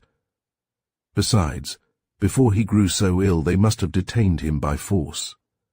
Her hands closed and unclosed themselves spasmodically. We will not talk about it, she said. At least not now. Let God judge him. We were now at the entrance to the starved and ragged wood which grew on the lower slopes of Angry Mountain. Let us wait here, she said, for Maggie and the cart. And now that we were approaching the place of evil omen, I saw that she had grown pale. Chapter 28. Out of the Web. We were in the wood, and the boggy ground under our feet was giving way at every step. The wood seemed all bog except for the uneven pathway which gave, in dry weather, a solid resting place. On every side, under the tangled boughs, the ground was a brilliant, treacherous green. No rabbit scuttered from under our feet, as in Brandon Woods. No squirrel ran lightly from bough to bough. We did not hear a bird chirp. All the naked boughs of the branches showed here and there a startling white surface, as though the tree had been stripped by lightning. A wind had got up, and the whole wood was creaking and groaning. The trees were many of them very old, and had flung themselves in strange unnatural postures. The knots and gnarls on the old oaks were like the grinning faces in gargoyles. It was easy to see why the country people were afraid of Angry Woods. Even in the cold light of morning the woods were eerie. In dusk they must look as if peopled by a multitude of mocking mannequins, with here and there among them a towering white ghost. From the green and slimy bog, on which if you trod you might find a grave, 1,000 gaily-coloured fungi sprang, and from the joints of the trees immense fairy mushrooms had burst out and thriven gigantically. "Quiet, quiet, Neddy," I heard Mike O'Flaherty say to the donkey, whose little hoofs he was guiding upon the pathway. "If there's another downpour," he called out to us, "the path will be washed back into the bog. We're not a day too soon, maybe, about our business." We answered him cheerfully over our shoulders, but the wind that had now sprung up was not conducive to conversation, let alone that the noise of the trees was like the shrieking and groaning of wretches under the knout. "'Twould be as well," I said to Esther, "that the bog should swallow it. This is a horrible place, this wood," and she nodded for answer. Presently we were clear of it, and climbing up the safer way through the ravine, and there above us on its plateau was Castle Angry frowning. It looked livid in the watery lights. It was partly stucco and partly ugly yellow brick, and the tracks of the rains on its stuccoed face were like great veins as you saw it from a distance, or like green and dropping tears. The ravine had a rocky ridge for its pathway that seemed as if at some time it had been the bed of a river, which had scooped the earth out and left only the bones of it. We trod there more dry foot, despite the little pools on the surface of it, but our wet boots as we walked squished and squirted uncomfortably. "You'll be having a new cold tomorrow, Esther," I said. "Not I," she said. "If Harry is safe I shall have no more ills. We will change as soon as ever we get back." And now we were on the bright green plateau, where the grass grew coarse and rank, and again the water bubbled about our feet. The face of Castle Angry turned this way was eyeless, and I was glad of it, for I would have imagined evil faces at the windows, if windows there had been. We all kept closely together as we neared the gate, at least we all did except Esther, for she ran forward lightly and pulled the great iron bell pull. We heard the bell sound somewhere deep inside the castle, and then there came a roar from the dogs in the courtyard. Mike O'Flaherty moved nearer to Esther as if to protect her, but she did not seem to have heard the dogs. She was listening against the heavy gateway, with the intent expression of one whose heart listens. Then we heard a voice speak to the dogs, and the baying ceased. There was the rattle of a chain and the drawing of a bolt, and then Harry de Lacy stepped through the postern and was in the midst of us. I was startled at the change in him. His face had lengthened and grown hollow. There was a sparse growth of beard about his young cheeks, and his eyes had sunk far back into deep spaces. He was huddled in a great coat, and it was evident that in thus escaping from Castle Angry he was expending all his remaining strength, for he trembled violently as he stood. Then, with a moan of compassion, Esther put both her arms around him. "Come, Mike," she said, "he is exhausted." And indeed the boy's eyes had closed, and he seemed to be swooning. "Easy now, Miss Essie," said Mike O'Flaherty. "Give him to me." He took the slight figure in his arms and lifted it into the donkey cart. His wife settled the pillows and tucked in the blankets, with just such an expression as her face must often have worn when Harry de Lacy was a helpless child. "They've nearly murdered you, Acushla," she said, half to herself, "and to think your Maggie was near, and not knowing till 'twas too late, while they were making the invalid easy, I stepped through the open door into the courtyard. Opposite to me frowned the low prison-like door that led to the castle itself. I longed to enter it, to see the places about which there were so many legends, but there was no time. The courtyard itself was like a deep well into which little light entered. Round about it were little staring windows, unprotected by ivy. Not a green thing grew in the place, though the broken pavement was slimy with damp. At one side the dogs were chained to heavy staples in the wall, great, lumbering, piteous-looking brutes, with their eyes full of blood. I did not feel afraid of them, and they showed no hostility. One, an old yellow dog, with sharp fangs, was, I thought, the one Sir Rupert had called Venom that day he had ridden under my tree long ago, but I could not be sure. The dogs looked beyond me to the postern, through which Harry de Lacy had passed, and their eyes were full of despair. I could well believe that they knew they were losing their one friend. "Poor brutes," I said to them. "I wish we could take you too," but they looked away from my voice still towards the postern gate. "Come, Hilda," said Esther close to me. "We are ready now, and it is time we were gone." I looked round the place once more, and then stepped back across the threshold and pulled to the door. As I did so, the dog set up a dismal howling, and as long as we were within earshot of the place, the sound followed us. Larry now went in front, leading the donkey. On either side of the cart, Esther and Mrs. O'Flaherty walked, each watching absorbedly the face so dear to both of them, the face of the dead it might be, as it lay helplessly on the pillows, but moving to and fro with the motion of the cart.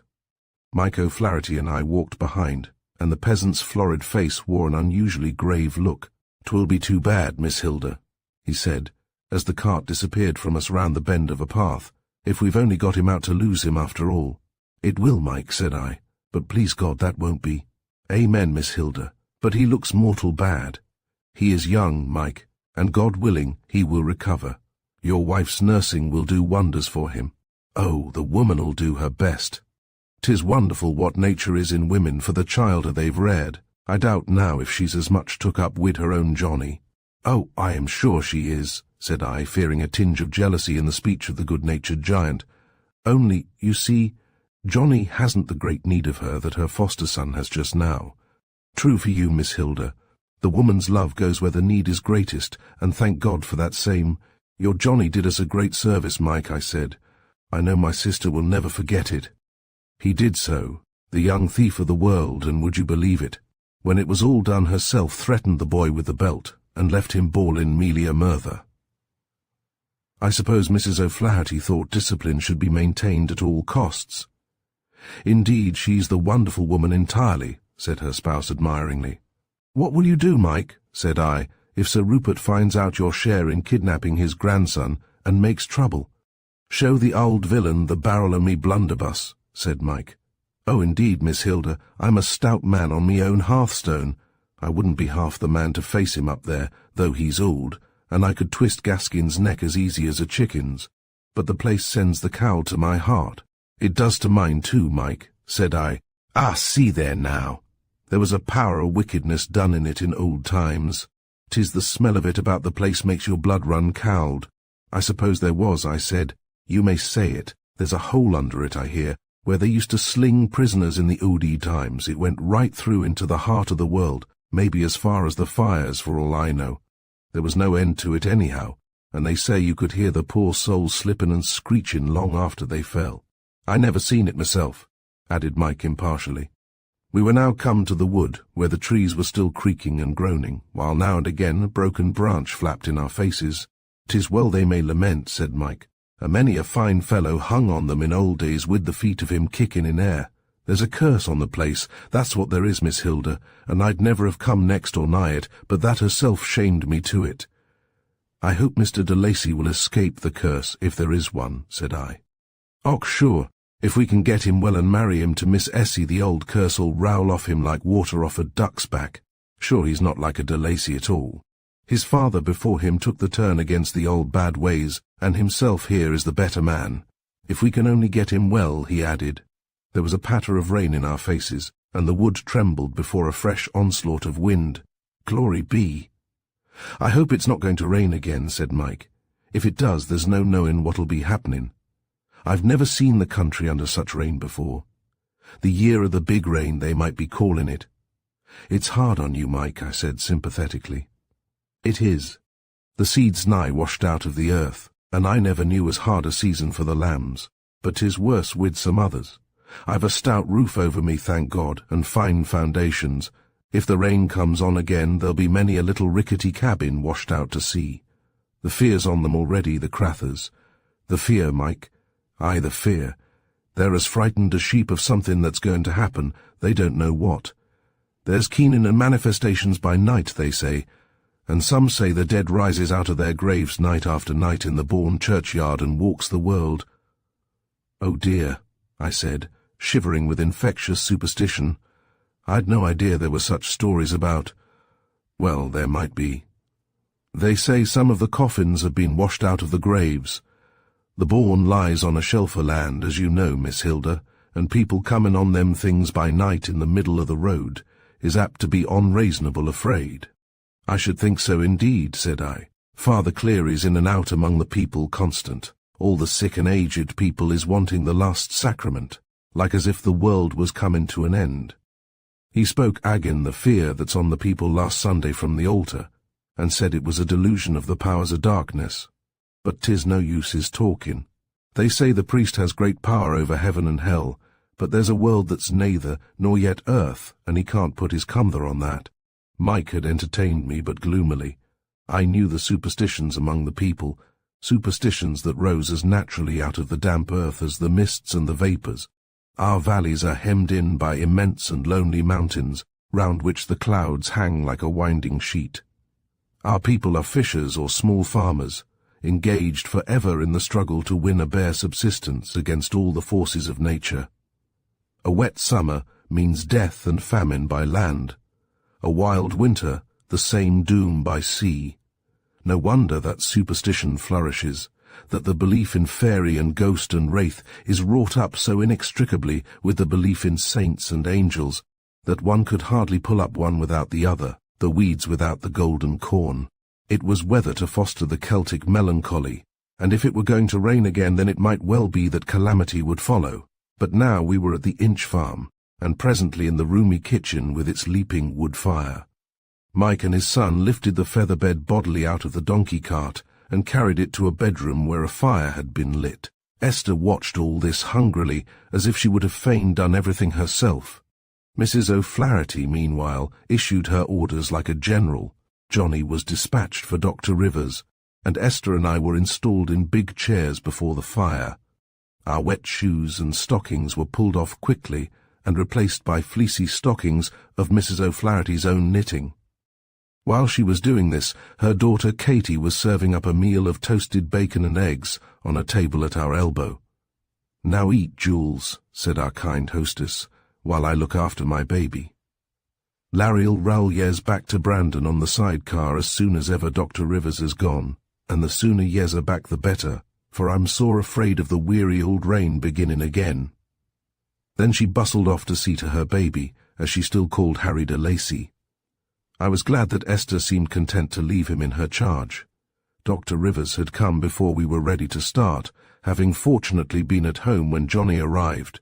He was a much more efficient doctor than poor old Dr. Devine, and it was fortunate that when he left the army he had decided to settle down in our neighborhood. He came into the parlor to us after he had seen his patient. "Well, Dr. Rivers, what do you think of him?" Esther said, jumping up as soon as the door opened. "Oh, Miss Brandon, how do you do?" he said. "I see you have not lost interest in Mr. de Lacy." He looked at her with his keen, man-of-the-world eyes. "We are to be married, Dr. Rivers," said Esther, with a pathetic little air of dignity. The doctor's face changed, and became full of sympathy. "Oh, indeed." He said, "No wonder you are anxious. There is nothing really the matter except that his vitality has been greatly reduced. What have they been doing to him since I put him out of my hands at Brandon? Well on the way to recovery." Esther told him briefly of the young man's detention at Castle Angry, and of our rescue of him. He nodded at intervals during the telling. "Ah, Miss Brandon," he said when she had finished, "one comes on strange happenings in one's profession, but this is like a tale out of a book, and no sober 19th century business at all. Can you explain Sir Rupert's rancour against his grandson? There is enmity of long standing between Sir Rupert and our family. He probably thought that if he could keep his grandson long enough from his friends, the matter of our engagement would fall through. He would have slipped through his fingers very soon," said the physician grimly. "The man must be mad. If the lad had died of neglect and semi-starvation, it would have been manslaughter at least. As it is," he said hastily, noticing that my sister had turned pale, "I believe you have saved him, Miss Brandon, though there is a lot of building up required. Still, he is young, and happiness is a wonderful cure. You are leaving him in Mrs. O'Flaherty's care? Till he is a little stronger. She is his foster mother, and will watch over him with the utmost tenderness, and afterwards we will be married as soon as possible, and I shall take him abroad." I wondered for the 100th time at the power and resolution that had come into Esther with her love. Here she was arranging the future for herself and her lover, as I should never have dared to do. "Ah, that will be good," said Dr. Rivers. "Get him away from places that are painful by association as soon as possible. Above all, keep him from any conflict with his grandfather. I don't think he will come into our lives again," said Esther, her face darkening. "If he should, we must protect ourselves at any cost. But at present, you understand, Dr. Rivers, we are anxious to avoid publicity and scandal."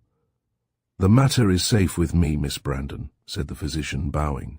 "We have to hear so many strange things in the course of our profession that it would never do if we were not men of discretion." "Thank you, Dr. Rivers," said my sister heartily as he took leave of us. Larry drove us home on a jaunting car that reminded me of our equipage long ago at Anagasson races. As we drove along, the mountains were grey with rain, and the first fine sweep of it came in our faces. "How shall I get back to Anagower if it comes on to rain heavily?" said Esther, as we leant close together under an umbrella. "Don't go back tonight, Essie," said I. "Sleep with me as in the old times. We can send word to Lady O'Brien that the weather has kept you." "I should like to stay," she said. "I have such wonderful things to tell you, Essie," I whispered about myself. She looked at me with wonder. "More literary successes, Hilda?" she asked. "No, Essie, not literary successes." "And what then, Hilda?" She turned straight round, letting the umbrella drip upon our heads unnoticed, and looked into my eyes. "Not that, Hilda," she said incredulously. "And why not that?" I cried. I suppose you think no one in the world has a lover but yourself. You, darling, she said. And to think I can't hug you because of this umbrella. You might as well, Essie, for the rain has been pouring down my spine in a perfect cascade for the last 5 minutes. Oh, I am sorry, you poor child. But here we are at Brandon. Find me a messenger for my godmother, Hilda, and I shall stay, and we shall have a dearer talk than ever we had in the old days. Oh, to think, she cried, as she furled, much to my relief, that most inefficient umbrella, that all our dreams should have come true. Oh, how good God is, Hilda, how good God is. I looked at her glowing face in wonder. Clearly there was no misgiving for the future in it. Her joy and faith were infectious, and I too felt my heart singing a song, despite the rain and the gloom, and despite my memory of the worn and haggard young face of Esther's lover. Chapter 29. The last of Castle Angry. We captured little Tim Brophy from Brandon village. Just as he turned away after delivering his basket of eggs at the kitchen door, and kept him till Esther's note to her godmother was written. "Run fast, Tim," said Esther as she gave it to him, "or you will be drenched before you get back." "Never fear, Miss Esther," he answered cheerfully. "I'll be back before I'm gone." And to judge by the rate of speed at which his bare legs and red head disappeared, he would keep his word in the spirit, if not in the letter. We sat with Aline in her lamp-lit room over the teacups, and Esther made her confession, even to the events of the morning. Poor Aline looked bewildered as the tale proceeded. "Well," she said at last, "you seem to have been making your own life, Esther. I hope you are going to be happy, my dear, but," with a little hurt look, "I am so much in the dark nowadays. First it is Frida, and now Essie who has a story to tell, and I am the last to hear it. Perhaps it is my own fault that I do not understand you girls." Now at this I had a great qualm, for here was I too keeping Aline in the dark. "It is only because they had troubles, darling, that they kept secrets from you," I cried impulsively. "You have always been carrying the whole of us on your shoulders, and have had so much trouble already." And with that I burst out with the whole story of my own lover, which I had indeed intended to tell no one but Esther until he returned. When I had finished, Aline kissed me, and then laughed. "It is too much for one day, children," she said. "Perhaps even now the twins are on their way to me with news of their betrothal." Then I knew she was pleased that I was to marry Lance. Indeed, when did she ever think of anything but our happiness? To both Esther and myself she was full of sweetness, but I could see that she was anxious lest further trouble should be on its way to poor Essie, though she said frankly that she believed Harry de Lacy was as good as his grandfather was wicked. Still, his delicate health troubled her, and I imagine that in her heart she dreaded further evil from Sir Rupert. While we sat in the white-panelled room, we heard the rain beating sharply against the windows, and as the evening darkened came the rumbling of distant thunder. Aline sent hurriedly to know if all her little flock was safe indoors. Yes. The boys were amicably engaged in teaching the twins to play chess, in the comfortable downstairs room which belonged to the younger ones, and which we seldom invaded. "Ah," said Aline with a sigh, "we ought to be thankful, this inclement night, that the tempest threatens no head dear to us." We said nothing, for we knew she was thinking of Pierce, who had been out in the wind and rain so many comfortless nights, and who was now safe and warm within his father's house. After dinner, we sat in the dining-room till nearly bedtime, all of us together. Outside the rain still poured, and there was an incessant flashing of lightning across the drenched country, so that at last we drew the heavy curtains to shut it out. The boys had heard the tales that Mike O'Flaherty had been telling me, and eerier stories still. One was that Matthew Hanrahan, a sad-faced widower whom we all knew, had seen his own corpse brought to his door by Brandon River. Another was that when they were waking a young woman over by Barnacree side, the tide had risen and carried the dead with it out to sea. "I wish we had the money," said Hugh the practical, "to see to those old upper rooms. The rain is in them tonight, I dare say, and some night of high wind we shall have the chimneys through the floors down upon our beds." "Ah, dear boy," said Aline, "many things come to Brandon, but never money. I believe we shall be the poor Brandons to the end of time." "And to think," grumbled Donald, "that there are chests full of gold in Angry, at least so the poor people say, which ought to be ours by right." "We don't grudge Sir Rupert his gold," said Aline with a little shrug of her shoulders. "Not if the other things must be thrown in, you mean," said Hugh shrewdly. "But, Aline, we, Donald and I, are going to save the old place yet. But how, dear boy? You don't know how much money we should want." Hugh, who had been lying on the hearth-rug, stretched himself all his young length, with a suggestion of a creature cramped for space. "You must let us go, Aline. We are no longer children, and there are fortunes to be made in the world."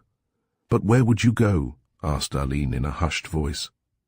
Her face had grown a little paler, but she hardly seemed surprised. Perhaps she had been dreading some such thing for long.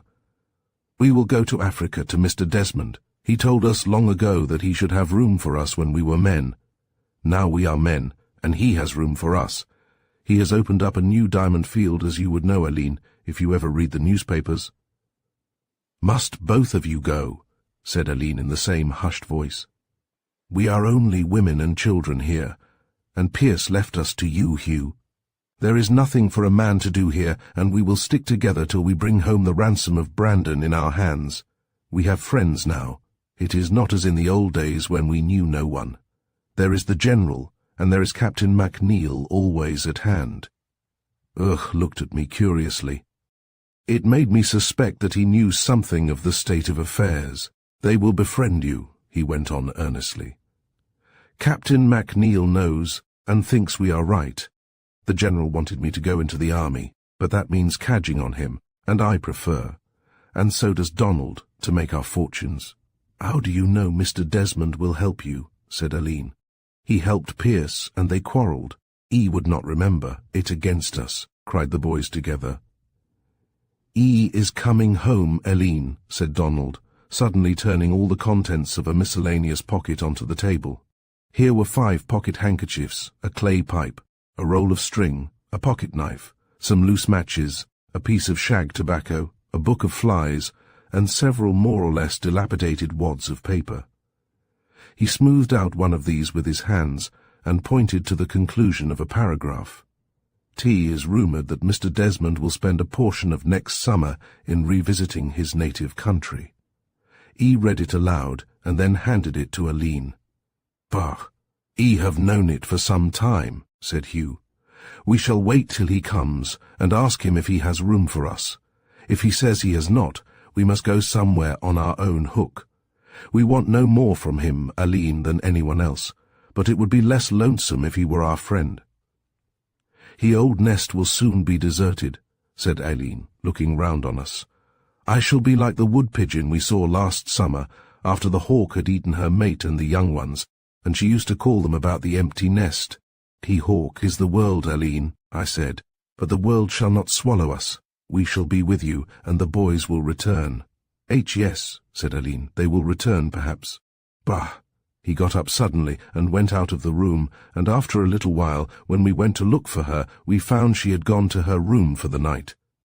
We went to bed somewhat melancholy in consequence, and I think Esther and I were glad to have each other's company. With the night the wind had risen, and as we went along the corridors to our bedrooms, it raved and shrieked outside, and whistled through every keyhole as though it were trying to drown the noise of the thunder. We scurried fast along the upper floor, for the lightning made the well of the staircase as light as day with its almost incessant flashing, and the ragged tapestry on the walls trailed out like banners and flapped in our faces as we passed by. When we had reached my room at last, I ran to draw the curtains and shut out the night. Very vividly in the white lightning, I saw the sister mountains of Brandon, and angry, for now that the trees were leafless, the latter showed its frowning head. I paused an instant to gaze at them, and as I did so, the lightning passed, leaving a gulf of profound blackness. The side of Castle Angry was towards us as we stood, and I could see the flashing of a light travelling apparently from floor to floor. "Come, Esther, and look," I said. "There is a light in Angry. I wonder how they are feeling over there about the escape of the captive." Esther looked with me an instant, and then cried to me to come away, for a zigzag of blue lightning smote the head of Angry and then seemed to leap down the chasm. As the thunder rattled and roared behind it, I closed the shutters and then stirred the fire so that the room was cheerful. We went to bed after praying for the poor people who were in danger from the night storm. We lay awake for long talking of our own affairs and of the boys and their resolution. Esther was the first to sleep. I looked at her where she lay in the shadow, smiling in sleep, for I had kept a lamp burning to mitigate the glare of the lightning, and I thanked God for the peace the events of the last 24 hours had brought to my sister's heart. Mine, too, felt at peace about her and her love. I remember thinking, the last thing before I slept, that God was stronger than Sir Rupert de Lacy, and the thought sent me asleep, smiling. When I awoke the room was dark, for the lamp had died down. Paudine, who always sleeps on a mat at my door, was howling in the most melancholy way, but full of horror and omen as a dog's howl is. I did not think it was that which had wakened me. For a second or two I lay dazed and terrified. Then Esther stirred at my side. "Oh, Hilda, what is it?" she cried. "What a horrible night it is! I think something terrible has happened." "I will see," said I, getting out of bed in the dark. As my foot touched the floor, Paudine again raised his voice. I ran to the door and opened it, and spoke to the dog. He was trembling as he came in fawning against my feet. The house outside was full of the grey dawn, and on the glass skylight overhead I heard the rain streaming. But another sound than the rain was in our ears. There was a roaring as of many waters, a groaning and rumbling as of the earth itself. One could hardly say if it was near or distant, it seemed all about us. I opened the shutters with a hand that shook. "Oh, Hilda," moaned Esther again, "what has happened?" "It is like the day of judgment." "Something has happened," I replied, "or is happening, but old Brandon is safe. I'm afraid there must be a great flood, or an earthquake or something, but we are firm. There is not a tremor in the house." I took up Paudine, who was shivering miserably, and put him into my bed. "There, you two poor frightened things," said I, "comfort each other." But I did not feel at all so brave myself. Just then there came a knocking at the door, and Hugh's voice. "Are you awake, Hilda?" "Yes, and up," I answered. "What has happened?" "I can't tell yet, except that I believe we are safe. Dress yourself and come out till we see. The rain is leaving off." Esther and I dressed ourselves hastily and joined the two boys.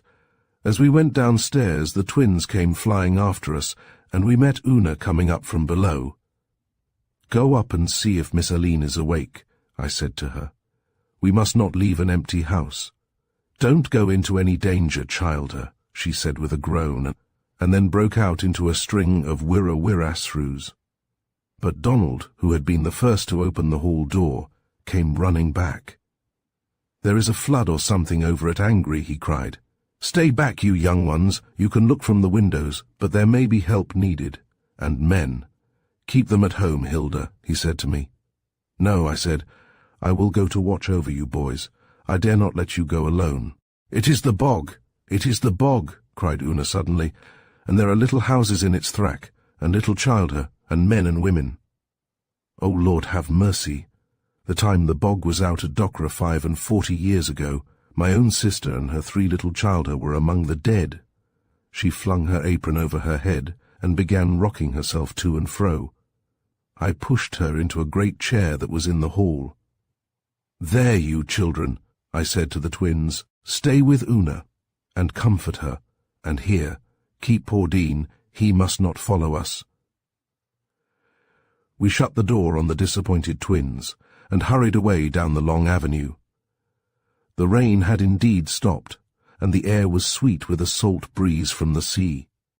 Every minute the day grew clearer about us, and the morning would have been sweet and gentle enough, save for the menace and fear of the roaring bog.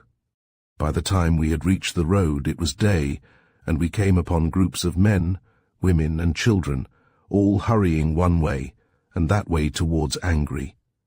We joined the hurrying groups with a hasty word or two. "'Tis the bog, sure enough," said a woman to me, "and in its track to the sea there is many a cabin." Lord have mercy! All this time we were under the walls and the trees of Brandon Woods. Now we emerged from them, and came on the climbing road that winds between Brandon and Angry, skirting the slope of Brandon. As we reached it, we saw people standing in motionless groups, all looking towards Angry. Below them a little way the bog was widening like a sea. "There is nothing to be done here," I heard Hugh cry suddenly, "but there is time yet to warn some of the people that the bog is coming. Here, you boys that are fast runners, cut across the mountain for your lives to Docra and Dorish. And any of you men that have a horse, mount it and ride to Adelish and Araglin, and let them know the bog is out." The crowd scattered in many directions, and as I saw the lads, fleet as mountain goats, speed up the pathways, I felt sure that by my brother's presence of mind, many lives would be saved. "Ropes and ladders may be useful," he said, "but not here. I think there is nothing to be done here." From where we were we could see Angry woods, but not Castle Angry, and the woods were tossing as in a tempest, though there was no wind. Hitherto the woods had offered some barrier to the bog. Now, as we watched, they bent one way, as though they would lay their faces against the earth, and then with a huge groaning and tearing, a great slice of the centre of the woods began to move. We who saw this terrible sight ran back aghast at the terror of it. We climbed Brandon higher and higher, though we were already far out of reach of the bog. Then at last we flung ourselves on the sward exhausted, and some of us gained courage to turn and look. I found Esther by my side. Hugh and Donald had vanished. They were seeing what could be done to save life, I knew, as Brandon's ought, and I would not be afraid for them. But Castle Angry, where was it? I stood up in the cold white light that showed everything in sharp lights and shadows, and looked with amazement upon Angry Mountain. The ravine was full of the bog, moving, a great black sluggish mass. Now that the wood no longer held it back, it came on narrower and swifter. Below us in the valley there was an inextricable mass of tree trunks, mixed up with debris of all kinds. But where Castle Angry had lifted its gateway with the 2 square towers, there was nothing now, nothing but bog. I seized Esther's hand and pointed. "Look," I cried, "see how God saves the innocent. If the bog had moved a day earlier, where would Harry de Lacy have been?" And now something more terrible than all happened, for as the flood came down from Angry through the gap in the wood, someone cried out that there was a man or a body floating. We were all women, and panic-stricken, yet with some vague feeling that life might be saved. We turned back as impetuously as we had come, and ran, outstripping each other, as near as we dared to where the bog had filled the valley, as though it were the bed of a river. Then we waited, and presently there came down with the bog the wretch we were unable to help. He was crouched on something, a plank or a tree trunk. What it was we could not rightly see, for all was equal in the black bog water. There he sat, as one astride a raft, an awful image of fear. Nor was he alone. Facing him on his raft was a great yellow dog, with bared fangs and bristling hair, as though terror had driven the creature mad. "It is Gaskin," said someone, and then a moan broke from the crowd, but no one spoke, though many there had cause to curse his name. The doomed wretch gave us a horrible glare of appeal as he swept by, and his raft, caught by the current, swayed this way and that way. But we could do nothing. He was in midstream, and so he and the dog that was called Venom swung on with the bog, round the foot of Brandon Mountain, and out of the sight of man. Chapter 30. Wedding Bells. The bog slide claimed but one other victim, and that was Thomas Hanrahan, the widower, in his lone cabin over to Barnagy. His fetch had not come to him for nothing. The inhabitants of the other cabins that stood in its path had received timely warning, or it had skirted them. Many wonderful escapes were recorded, for the bog had crept in and out like a snake, sometimes almost washing the threshold of a house, and sparing it. And again it had widened to swallow the bits of hillside farms that had been made out of blood and sweat. It took its heavy toll of cattle and crops and sheep, and of little thatched cabins, but its human sacrifice was small just Thomas Hanrahan and these 2 men up at Castle Angry. The long detour it had to make round the foot of our noble mountain had saved many lives. The hill had stood guarding the people till the warning reached them, and now we Brandons held in greater love, if that were possible, the beneficent mountain which was called by our name. Thomas Hanrahan's body was flung up by the bog after some days, and received Christian burial, but of Sir Rupert and his bailiff nothing was ever heard. The bog had swallowed them, and when at last it stopped moving and was quiet, the ravine over which Castle Angry had stood was all a quaking bog, a menace to any living thing that should set foot upon it. With Castle Angry went all Sir Rupert's gold, the immense price which he had received long ago from the English company for the mines, of which he had robbed us Brandons. I, for one, did not grudge the evil gold to the bog. And so Harry de Lacy entered into his patrimony, a modest one now, of Angry Mountain and a score of rack-rented farms.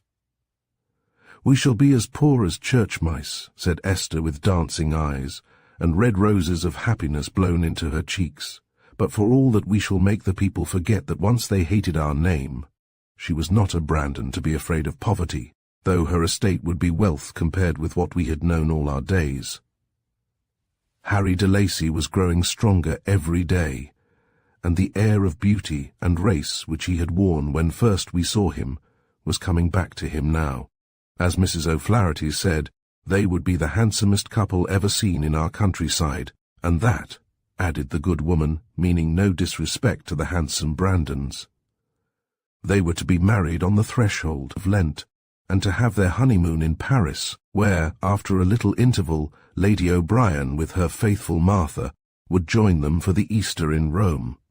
It was a lovely mild February, with the snowdrops in snowdrifts under the trees in Brandon woods and primroses in sheltered places, with troops of celandines, violets and marsh marigolds.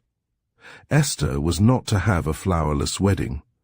It was wonderful how Harry de Lacy recovered under the influence of happiness. The shock of the manner of his grandfather's death was but a passing one, and with his marriage waiting upon his convalescence, it was wonderful what strides he made towards recovery. Dr. Rivers' pride and pleasure in his patient's progress lifted up our hearts, who had been anxious about Harry de Lacy's ultimate recovery. "He has a constitution," the doctor pronounced, "and rare recuperative powers." I should never have dared to hope for so rapid a recovery. So, after all, thank God, Esther was not to have a delicate husband, with the martyrdom of fear which that would have meant to her. It was only long afterwards that Esther gathered bit by bit, and told me something of the circumstances of Harry de Lacy's imprisonment, for imprisonment it had been, till he was so weak that his bonds might safely be relaxed. He had been ill before that day when Lady O'Brien had sent for Sir Rupert. After that he found himself a prisoner, with Gaskin for his jailer, and the wretch hated him since his chastisement for his cruelty to the dogs. For many weeks Harry had lain, as he thought, slowly dying, and half delirious from want of proper food and care. In those weeks he was conscious, like one in a dream, of Gaskin's malevolent visage, as he flung him food and drink twice a day. It might be years, he said, during which he had watched the short winter daylight creep up the walls and linger and vanish, and had endured the feverish torments of the night. Once he had thought he heard voices beside his bed. "'Tis only to loosen a plank. I doubt on the lobby," said one, "and lave the door open, and before he knows where he is he'll be on the stones of the hall below." The speech was followed by a crackling laugh, and the speaker rubbed his hands in glee. Then another voice, harsh and deep, answered, "No tricks, Gaskin, or by heavens, man, I'll tie you up like a dog in a sack and fling you to the hounds.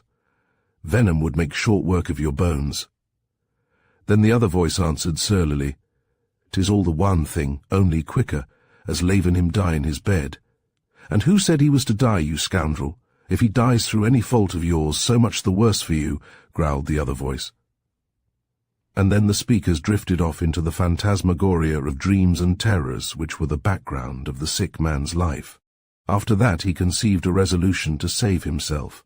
Instead of rejecting the food that was brought him, he forced himself to eat, and while feigning unconsciousness or sleep when Gaskin came with the food, he held himself in readiness to guard his life, so far as his feeble strength would allow, if it were threatened, and watched for an opportunity to deliver himself out of the hands of his would-be murderer. In time, Gaskin relaxed his guard of the door, believing his prisoner past helping himself, and this was Harry's opportunity. He had followed Gaskin one night, and listened to him and Sir Rupert talking over their whisky. From their talk he gathered that they would be at a distance on a certain day, that day of January on which indeed we effected his rescue. But for the happy accident of Johnny O'Flaherty's venturous approach to Castle Angry, he would have made the attempt to escape unaided, and would probably have died under the rains if he had not been recaptured. It comforted him to think in those days that his grandfather had stood between him and death, for he was sure that it was only Gaskin's fear of Sir Rupert had held his hand from murder. To me it seemed but a small compunction in the wicked old man, and I could not help believing it a part of his pride that found it insufferable for a worm like Gaskin to lift its head against one of his blood. If Harry had died in his bed at Castle Angry, it seemed to me that it would have been murder, just as much as if he had crashed through the upper floor, as Gaskin had wished it, onto the flags of the hall. But the quality of gentleness which Harry de Lacy must have inherited from his other saintly old grandfather, and which, I know now, implies no lack of courage and true manliness, makes it easy to him to forgive Sir Rupert and even to regret him a little after all. They were married very quietly one morning by Mr. Benson, in our old parish church. Esther had wanted to wear her travelling dress, but Lady O'Brien would not have it. "You will be the handsomest bride in this part of the country," she said, since I stood up with poor Peter. "Hilda, there won't be a patch on you," meaning no disrespect to her, "and you shan't be defrauded of your bridal glories. 'Twould be a shame to me for ever if I let you." So Esther had white poplin, with a train of white velvet, and the poplin delightfully sprigged with silver shamrocks. And I, the solitary bridesmaid, had also my frock from Paris, a creamy embroidered muslin trimmed with lace which looked the embodiment of simplicity, but I am sure cost a very pretty penny for all that. It was Lady O'Brien's gift, and I cried out when she gave it to me that I would keep it against my wedding, but she said no, that I should have a wedding dress of my own, and that she was to give it to me. "What?" said she. "Are you to give my daughter Esther rubies, and a minx like you be too proud to accept from an old woman a twopenny halfpenny silk frock?" So I laughed and said I wasn't a minx, and would try to swallow the frock. Lance and I were to be married at Whitsuntide. I would not have it earlier, because I could not bear that we should all hurry away from Aline. He grumbled a good deal because I would not fix the same day as Esther's for our wedding, which most auspiciously was Valentine's Day, and after he had seen me in my bridesmaid's frock, he was more unwilling to wait than ever. Still, as I put it to him, since we saw each other every day, and as he and the General were so busy over those mysterious preparations at Rose Hill, into which I was never allowed to pry, the time would pass quickly enough, and it really did. We were going to have husband and wife days all our life, and I wanted my share of lovering days like any other girl, and so I had them, in spite of my grumbling lover. I wish I could tell you something of the state of felicity in which the General spent those days. I should have thought Rose Hill lovely enough for anybody, but the General said that when he was fitting it up, only last autumn. He had never thought of such a person as a bride, and it seemed there was a lot to be done for a bride. I used not to know whether to laugh or cry over the General's diplomacy in those days. I was supposed to be in the dark entirely about the suite of rooms which was being prepared for me, but really I knew beforehand almost everything they would contain.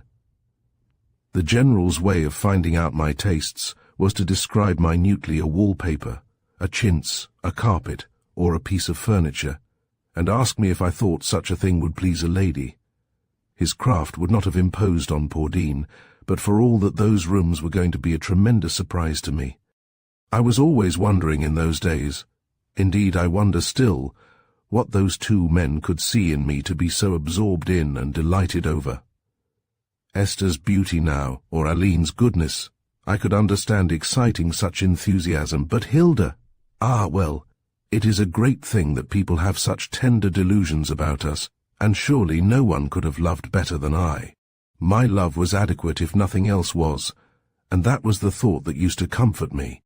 The time really flew round till it was May, and within a week or two of our marriage. Whitsuntide fell in May, and though people say it is an unlucky month for a marriage, I was not daunted. As I said to Lance, I was more afraid of keeping him waiting longer than of the ill luck, to which he replied that if I suggested a further postponement, he'd be obliged to abduct me. Early in May our bride and bridegroom came home. Lady O'Brien and Martha had preceded them by about a fortnight, and had been very busy with preparations, for they were to live at Annagower. Harry de Lacy was going to farm a large slice of land about Angry. Poor land that even our peasant makers of land would despair of, but he was full of theories and full of hope, and it was pleasant to see him beginning his new life with such energy, and Esther's boundless faith in him. After all, their poverty proved to be quite relative, because between them they possessed an income of nearly 1,000 a year, which is affluence in our quiet country, whatever it might be in London. Lady O'Brien had treated Esther exactly like a daughter, saying that she preferred to ensure her future against an old woman's whims. For who knows, she said in her whimsical way, but I might forget Peter after all those years, and go off and marry some fellow, and make a fool of myself over him. In this season of regeneration, a full share of new brightness had come to our dear old friend. Her rheumatism, she said she had danced off at Essie's wedding, and when one of the literal twins gravely remarked that there had been no dancing, Lady O'Brien answered her that it was only because she had not had eyes to see. Meanwhile I had been getting ready my very modest trousseau. Aline had found a little hoard somewhere for that, and as we live in the centre of a sewing industry, my things were fine and delicate as heart could desire. My frocks were few but pretty, and I was satisfied with them, though I knew that Lance's fingers were tingling against the day when he should bestow on me Parisian gowns and bonnets. I told him I wouldn't repay fine dressing, that it would but accentuate my insignificance, at which he would smile darkly. My wedding gown only arrived from Annagower the evening before my wedding, and when it had been carried up to my bedroom, and Martha, who was in charge, spread its glories upon the bed, there it was, to my amazement, a replica of Esther's splendour. Accompanying it was a veil, shoes and gloves, and a tiny wreath of orange blossoms. There was no full dress rehearsal. Martha was to stay the night in order to assist at my toilette in the morning, lest anything should require readjusting, and though I was brave enough to marry in May, I did not see the good of doubly defying the superstitious by trying on my wedding dress beforehand. No bride ever had so many dresses before. I am sure the business-like Martha was rather irritated by having so many eager assistants, though she was too admirable to betray it. All my sisters, except Frida, were about me, and Lady O'Brien was sitting in state downstairs, while the boys waited in the corridor, getting in the way of the twins, who were darting up and down incessantly on all manner of unnecessary messages. When I was quite dressed, even to the General's diamond star and Aline's pearl brooch, to say nothing of my bridegroom's 2 splendid bracelets, Esther stepped forward, and, kissing me, clasped about my neck a lovely string of pearls with a diamond clasp. I recognized them as those her godmother had given her the night of her first ball, and cried out in protest, but she laughed and kissed me, saying they would become me better than her, for whom rubies of all things were the very gems. So Lance did not see my splendour till we met at the altar. Of course he was delighted, but then he is always delighted, and I am not sure that he doesn't like me better in the old frock in which he first found me seated on the steps in Rose Hill Library, or in a pink gingham, which reminds him, he says, of me lying all crumpled up in the ditch the day of Annagassan races. One of my thoughts when I stood at the altar was whether Pierce in heaven knew of my happiness, and rejoiced in it, but I am sure he did. I said so to Aline afterwards, when I was alone with her for a minute, and she kissed me closely, and said she was sure he knew, and then she said sweetly that she was so happy in the 2 dear new brothers we had given her. So, if I had tears in my eyes as our carriage drove off, as Lance said I had, They were tears of pure happiness and thanksgiving. Una always said that if heaven meant a girl to be married, the husband would find her, though she were hidden in a bandbox. And here were we two girls fulfilling that wise saying of hers, and marrying the dearest of husbands after living the life of nuns. I said something of this to Una, and she was well pleased. "You couldn't have done better, Miss Hilda," she said, "nor yet Miss Esther. The people do be saying they couldn't pick between your gentlemen, for though Sir Harry is as handsome as a picture, the captain's that big and strong and kind-looking." So everybody seemed to smile upon our happiness. Chapter 31. Once and forever. Frida had not been able to come to our wedding, to my grief. She had now been 6 months with Mrs. Devew in Devonshire, and seemed at last to have found quiet happiness. She wrote to us that the old blind lady treated her more like a daughter than a dependent, and if she did not come to our wedding, it was because she could not bear to leave her in her darkness, even for a little while. So after Lance and I had been 3 weeks at Killarney, which is, I am sure, the most beautiful place on earth, I acquiesced cheerfully when he suggested that we should cross to England from Cork, and wander about Cornwall and Devonshire for the remaining weeks of our honeymoon.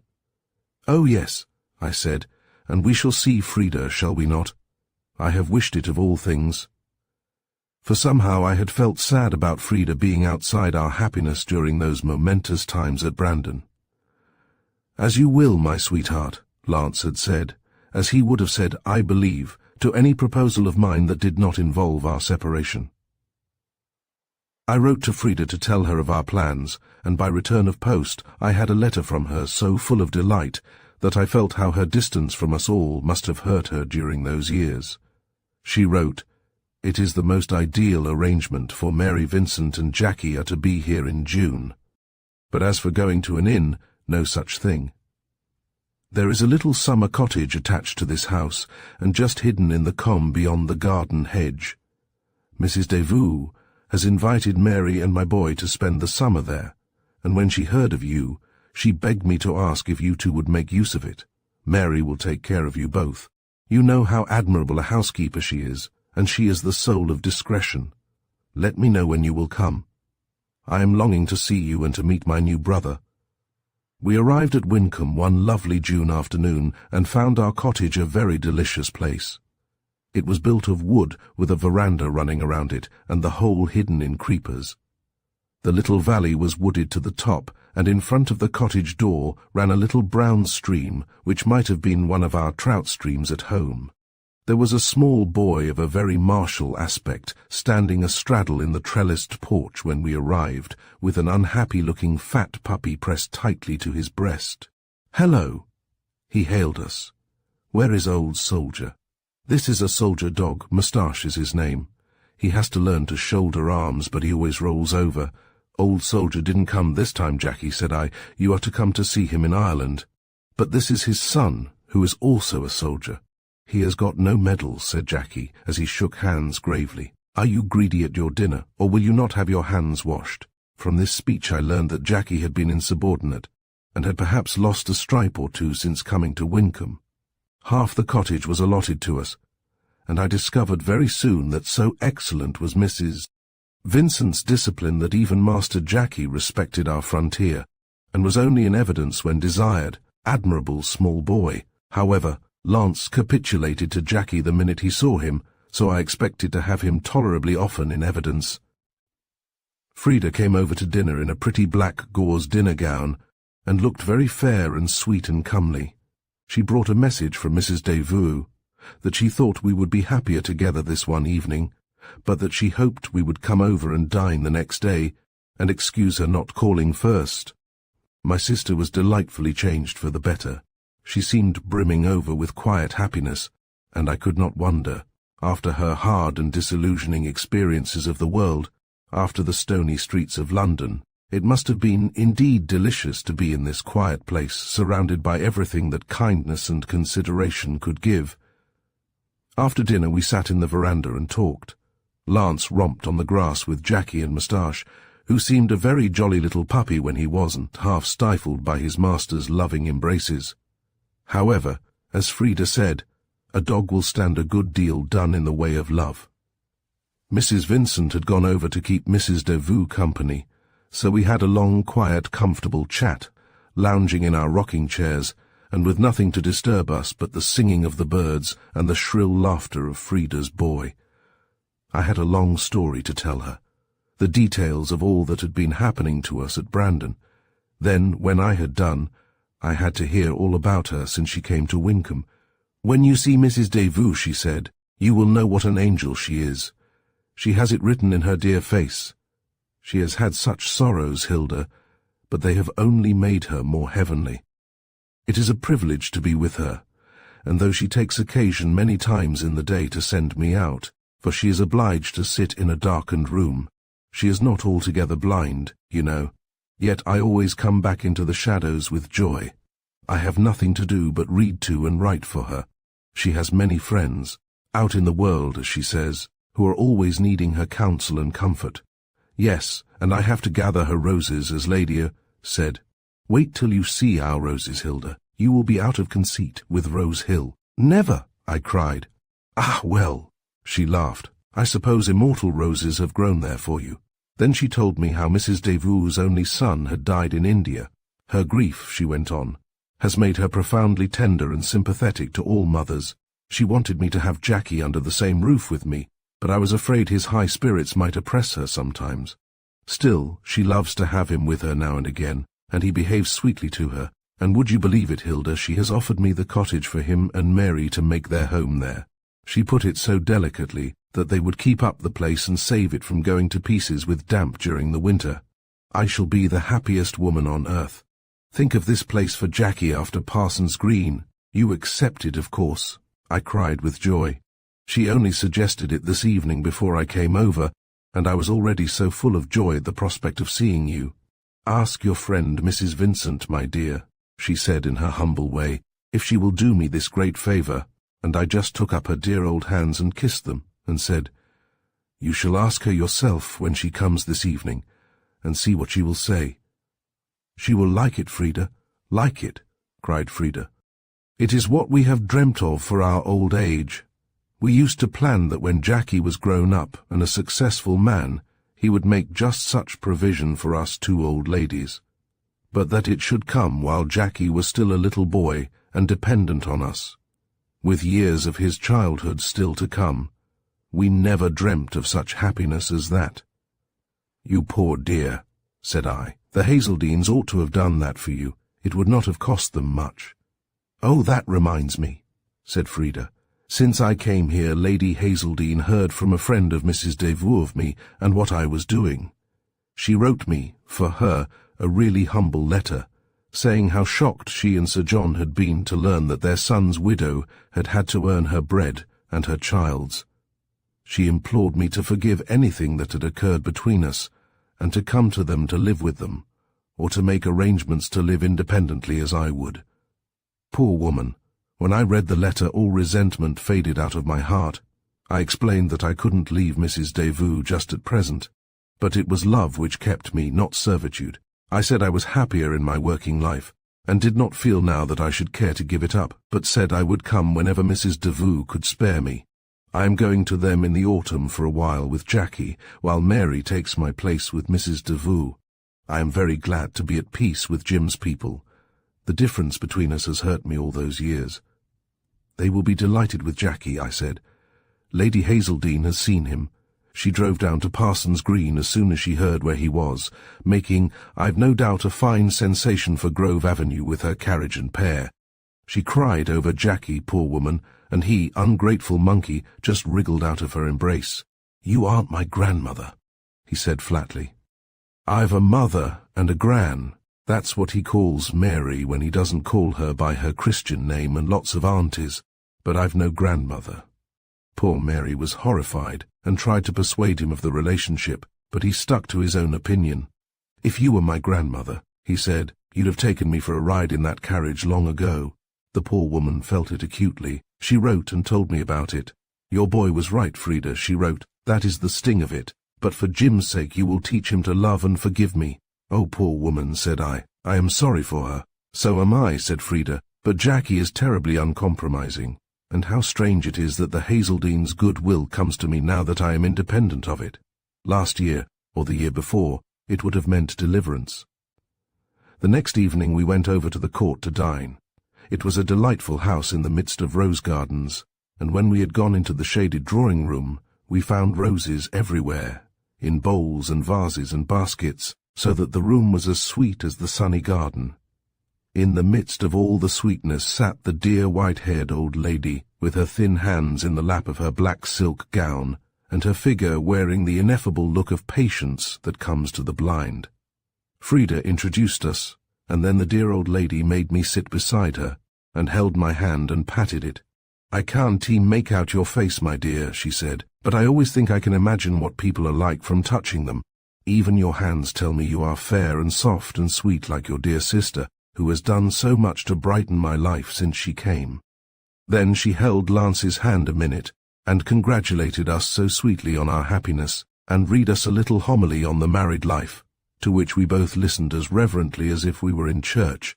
Jackie, who had been specially invited, arrived just then looking very spruce. He came in with the most sedate little air imaginable, and getting round to Mrs. Devue's side, bent down and kissed her hand. "You dear boy," she said, putting her hand on his curls, "where did you learn your pretty, pretty ways?" "It is Jackie's way of expressing affection," said Frida proudly, "and no one taught him. It just came to him untaught." Beyond the shaded drawing-room, we saw the dining table through an arch with looped-up curtains. Candles with green shades were lit among the profusion of roses, though it was still broad sunlight. "You won't mind, my dears," said the old lady, "my not dining with you. I can't stand the light nor condemn others to darkness, so I have a little wheeled table brought in here with my dinner."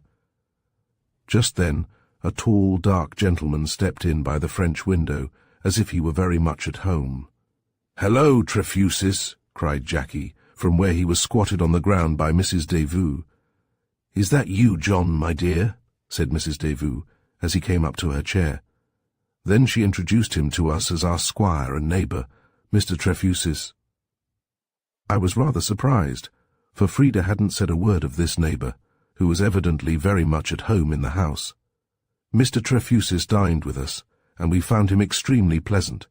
He was a grave, thoughtful-looking man, with melancholy eyes. Frida told us afterwards that he had lost his wife in the first year of their marriage, and had since spent a life absorbed in study and reading. "He is much younger than he looks," she added. I could quite believe that, if it were only because of the terms of camaraderie on which he was with Jackie. Jackie, indeed, treated him precisely as if they were of an age, and it was delightful to see them playing cricket together, Jackie about the height of his bat, and the two as grave as possible. I said one day to Mrs. Devue how much we liked Mr. Trefusis. "John Trefusis is a good man, my dear," she said, "a good man, and one can't go beyond that. He has suffered a great deal, but I pray there may be happiness in store for him yet." That first opened my eyes to the fact that Mr. Trefusis was in love with my sister. Indeed, it was patent enough once we had the clue. But Frida, that was quite another matter. That she knew I could not doubt, from the little half-vexed consciousness she betrayed once or twice under his regard, but of love I could find no slightest sign. One day Frida and I were together, and Frida's son was delivering his mind on many matters, as was his way when his commanding officer was not present. "Auntie Hilda," said he to me suddenly, "have you long, beautiful hair like mother's? And would you mind very much if I were playing with you and pulled it all down?" "Of course she would mind," said Frida. "No lady likes to have a rowdy little boy like you pulling her all to pieces." "'Cept you," said Jackie, "but then, of course, you're not a lady, you're only mother. You remember that day I had pulled down all your hair when Trefusis came in." "Jackie," said Frida, with a little blush of annoyance, "you are talking too much, and you know you must say Mr. Trefusis. I am always telling you so." "I shan't," said Jackie flatly. "He calls me Shaver, and I call him Trefusis. We understand each other." Frida's eyes twinkled. She was used to Jackie's insubordination with her, and I'm afraid rather condoned it. "Well," said Jackie, embarking on his tale, Mother and I was playing at bears in the hall one wet morning. 'Cause it was so wet we didn't think anyone would come. Mother was going round on the floor growling, with all her hair down. I'd pulled it down in the bear's hug, and she wanted to put it up, but I said to her, I say, you leave it down 'cause I think it pretty, and so she left it. Oh, Jackie, Jackie, you silly boy, cried Frida, laughing. Well, all of a sudden I looked up, said Jackie, and there was Trefusis in the doorway. Hello, Trefusis, said I, but instead of saying, hello, shaver, he never said a word, but stood staring at Mother. I suppose he couldn't see her because her hair was all over her, or else he was mazed at her for playing bears. Then Mother got up and just twisted her hair round anyway, and went out of the room, and didn't come back for a long time. And Trefusis stood staring at the door, till at last he remembered me, and looked at me and said, hello, shaver, though it was quite hours since I'd said to him, hello, Trefusis, Jackie, Jackie, cried Frida, here comes Gran, and not a minute too soon. Do you think your Auntie Hilda wants to be bored by an egotistical little boy like you? Jackie was carried off incontinently to have a fresh toilet made. His toilet seemed always in need of readjustment, and after he had gone I turned and looked at Frida. She looked back at me steadily, and again the wounded and angry flush, which I had seen once before, rose in her cheeks. Her foot tapped the ground impatiently. It would be a good thing for Jackie, I said wistfully, for I liked Mr. Trefusis. Never, Hilda, never, said Frida. How can you think of it, loving your husband as you do? The Hazeldenes will take care of Jackie, but if they did not, I could still refuse him such a sacrifice as that. I will meet Jim with my marriage vow to him unbroken. The tears flashed in her eyes as I bent to kiss her. Poor Mr. Trefusis. Chapter 32. The Restoration of Brandon. After all, who do you think it was of all the Brandons that brought the fortune back to Brandon? You would never guess. Well, it was Aline, and now I will tell you how that came about. During the months that elapsed between my marriage and the autumn, when Mr. Desmond was expected to revisit the old country, Hugh and Donald worked quietly but indefatigably to fit themselves for anything that might turn up in the life of a new continent. They were already expert riders and could handle a gun, as they could an oar, with absolute dexterity. They had grown to be big, sunburnt, handsome lads in their free and wholesome life, and never knew an ache or a pain. So they were made of the fine raw stuff of pioneers. But in the last months, acting on my Lance's advice, they set themselves to learn the rough-and-ready rudiments of the simpler trades, to shoe a horse with Teddy Murphy at the forge, to cobble a shoe or mend a joint in a horse's harness with Farrell the brogue maker and Burn the harness maker, and many such useful arts. They were full of the joy of the new life that was coming to them, scenting the battle of the world far off like the horse in the scriptures, and yet preparing for it with a gravity and responsibility which came of their deep-rooted conviction that they were going to redeem Brandon.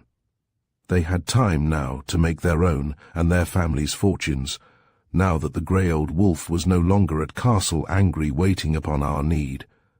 If Sir Rupert had lived, Hugh said to me once, one or other of us must have stayed to watch him, but now we shall go with minds at rest.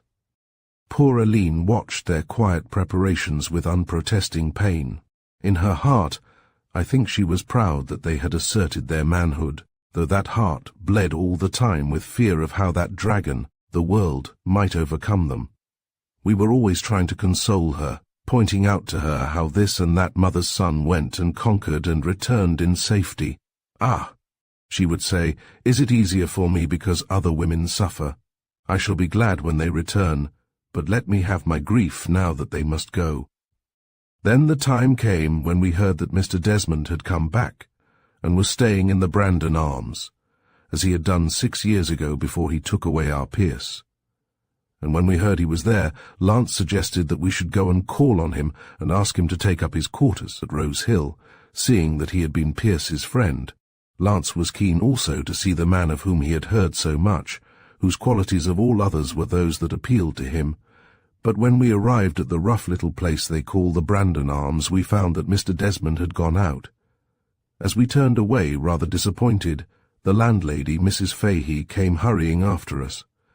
I think, ma'am, she said, that Mr. Desmond may have gone to Brandon, for there was a boy here with a bit of a note from Miss Brandon herself in the morning, and when Mr. Desmond came in and read it, he just ordered his chop and immediately after went out again.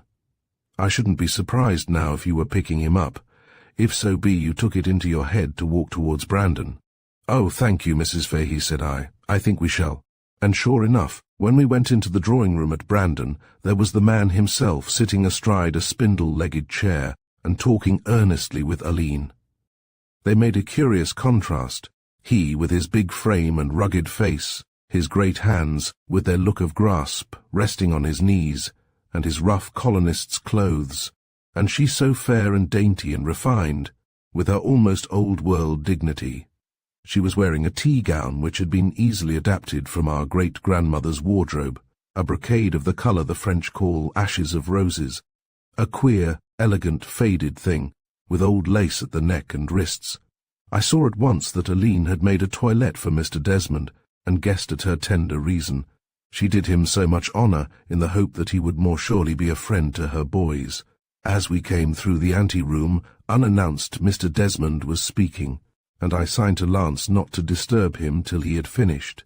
I can only say, Miss Brandon, that I loved the lad like a son, and would have saved him from pain and trouble just as if he had been my son. But I have had a rough life, and did not know how to manage a lad like him when it came to a delicate matter. I can only say what a deep grief it has been to me. Oh, no, no, said Aline with her handkerchief at her eyes. He said that no one could have been more patient, more wise and tender with him than you were. I can never thank you enough. I wish to heaven I could have saved him, the man answered in his deep and musical voice. Then we went in, and Aline introduced us to Mr. Desmond. He and Lance fraternized at once, if one can talk of fraternizing in a case like this, where my husband sat and looked at the elder man with a boyish expression of hero-worship on his face, and listened with such deference. There was a curious nobility and simplicity about the man. Whatever his successes had been in the world, it was easy to see that they had not been obtained by craft and guile, or by trampling on weaker men. Seeing that we were interested in what he had to tell, he talked with simple unconsciousness, fully and freely. Yes, he said in answer to Lance, it is lonely to come back. There are nettles growing round the hearthstone of the little cabin where I was born, and the last of my kin is laid to rest long ago in Brandon Abbey. Still, the mountains and the woods are the same. It is the same country. I sat today for a long time on the stile where I used to sit when I fetched the water from the well for my mother, and I remembered how, the day I was leaving her, she ran after me to the stile to kiss me again, for the last time it proved. Yes, it is lonely to come back, but the old memories are sweet too. He said nothing at all of what we knew, how his wise and generous benefactions had made many a one rejoice at his coming back. After a time Lance told him how we had looked for him at the Brandon Arms, with the hope that he would come and stay with us at Rose Hill, but he declined, although very cordially. I never know when the fit will take me, he said, laughing, to roam about, and I should hopelessly disorganize your hours and your servants' ways. Besides, my old schoolfellow, Mary Fahey, would take it as a slight upon her place if I were to desert her. Let me instead come in of evenings to smoke a pipe when I like, may I? May I, Mrs. MacNeil? Burr. Indeed you may, said I. As then the boys came in, full of repressed excitement. They shook hands with Mr. Desmond, and then retired into a distant corner, where they sat and glowered at their great man, in whose hands, although he did not yet know it, their fate lay. But he seemed almost as much interested in them as they were in him. His keen eyes followed them into their obscurity. Those great fellows, he said to Aline. They were little lads when I was here before, yet they were ready to follow me into the wilderness. For a minute the silence was electrical. Then one or other of the boys broke silence. We are ready to follow you now. Mr. Desmond stood up slowly, revealing his great height. What, still of the same mind? He said. Come over here till I look at you. The boys came out of their corner and stood before him side by side, their eyes bright with excitement. The thing had come about much sooner than we expected, and as I turned to look at Aline, I saw that her head was drooping, and her fingers plucked nervously at the lace of her gown. Mr. Desmond looked at the boys a minute or two, and they looked back at him. "Yes," he said, "I remember. You wanted to come with me, and I said that I had room for men, and that when you were men, if you were still of the same mind, I would find room for you. And now we are men," said Hugh, "and we are still of the same mind. We have been learning smith work, and mason work, and carpentry, and other things that we thought might be useful to us when you had found room for us," said Donald, "and we are ready to go." "What, both?" said Mr. Desmond, and then he turned to Aline. "You would trust them to me, Miss Brandon?" "Yes," said Aline in a low voice. "I have told them they might go if you would have them." "Thank you," he said, and his voice was full of feeling. We knew he felt that she had trusted him with Pierce, and Pierce had come home only to die, and now she trusted him with those two. "Thank you," he said again. "God helping me, I will fulfill your trust." After that we saw a great deal of Mr. Desmond, and he was often at Brandon. There were naturally many arrangements to be made about the boys, and Aline confessed to me that Mr. Desmond's affection for Pierce and grief for his death had brought the silent, strong man of the people closer into her friendship than perhaps any man had ever penetrated before. He was to leave in October, and the boys' simple outfits were ready, and we had begun to dread the coming parting, for Aline more than for ourselves. It was no unusual thing now to find Mr. Desmond at Brandon when we went over of an afternoon, so that when we went in one of those last evenings, and saw him standing by the mantelpiece, looking down at Aline's bent head, and Aline visibly agitated, we felt no surprise. The air was surcharged with emotion just then. We sat down and made some ordinary remarks, and then I asked if it had been settled about the date of departure, a matter which had been still under discussion when last we had met. "Mrs. MacNeil," Mr. Desmond answered me in a half-shy, half-humorous way, "it is possible that the sailing may be indefinitely postponed after all." "Bah!" "Hat, do you mean?" I cried, without a glimmer of the truth. "Bah!" He bent and lifted Aline's hand and kissed it. "Our sister has done me the immense honour," he said, "of consenting to be my wife. We were all delighted beyond measure, all but the boys, who were bitterly disappointed at being cheated out of their fortune-hunting, so disappointed, indeed, that Mr. Desmond at last persuaded Aline to consent to their going out to the charge of his lieutenant, Mr. Allen, whom he trusted entirely for such time as they chose to stay. They have the spirit of the thing, they will be happy nowhere else. If not, it will take the edge of the appetite off, and they can come back to any career they choose that I can open for them. So Aline was married by poor faithful Mr. Benson, who had the sympathy of us all, and the boys went. A year later Hugh returned, but Donald stayed where he was. He is in Cape Town now, managing that part of John Desmond's immense business, and next year he will be in London, so that you may say we will all be reunited again. Hugh entered Sandhurst, and is now a very handsome young soldier, much in love with his profession.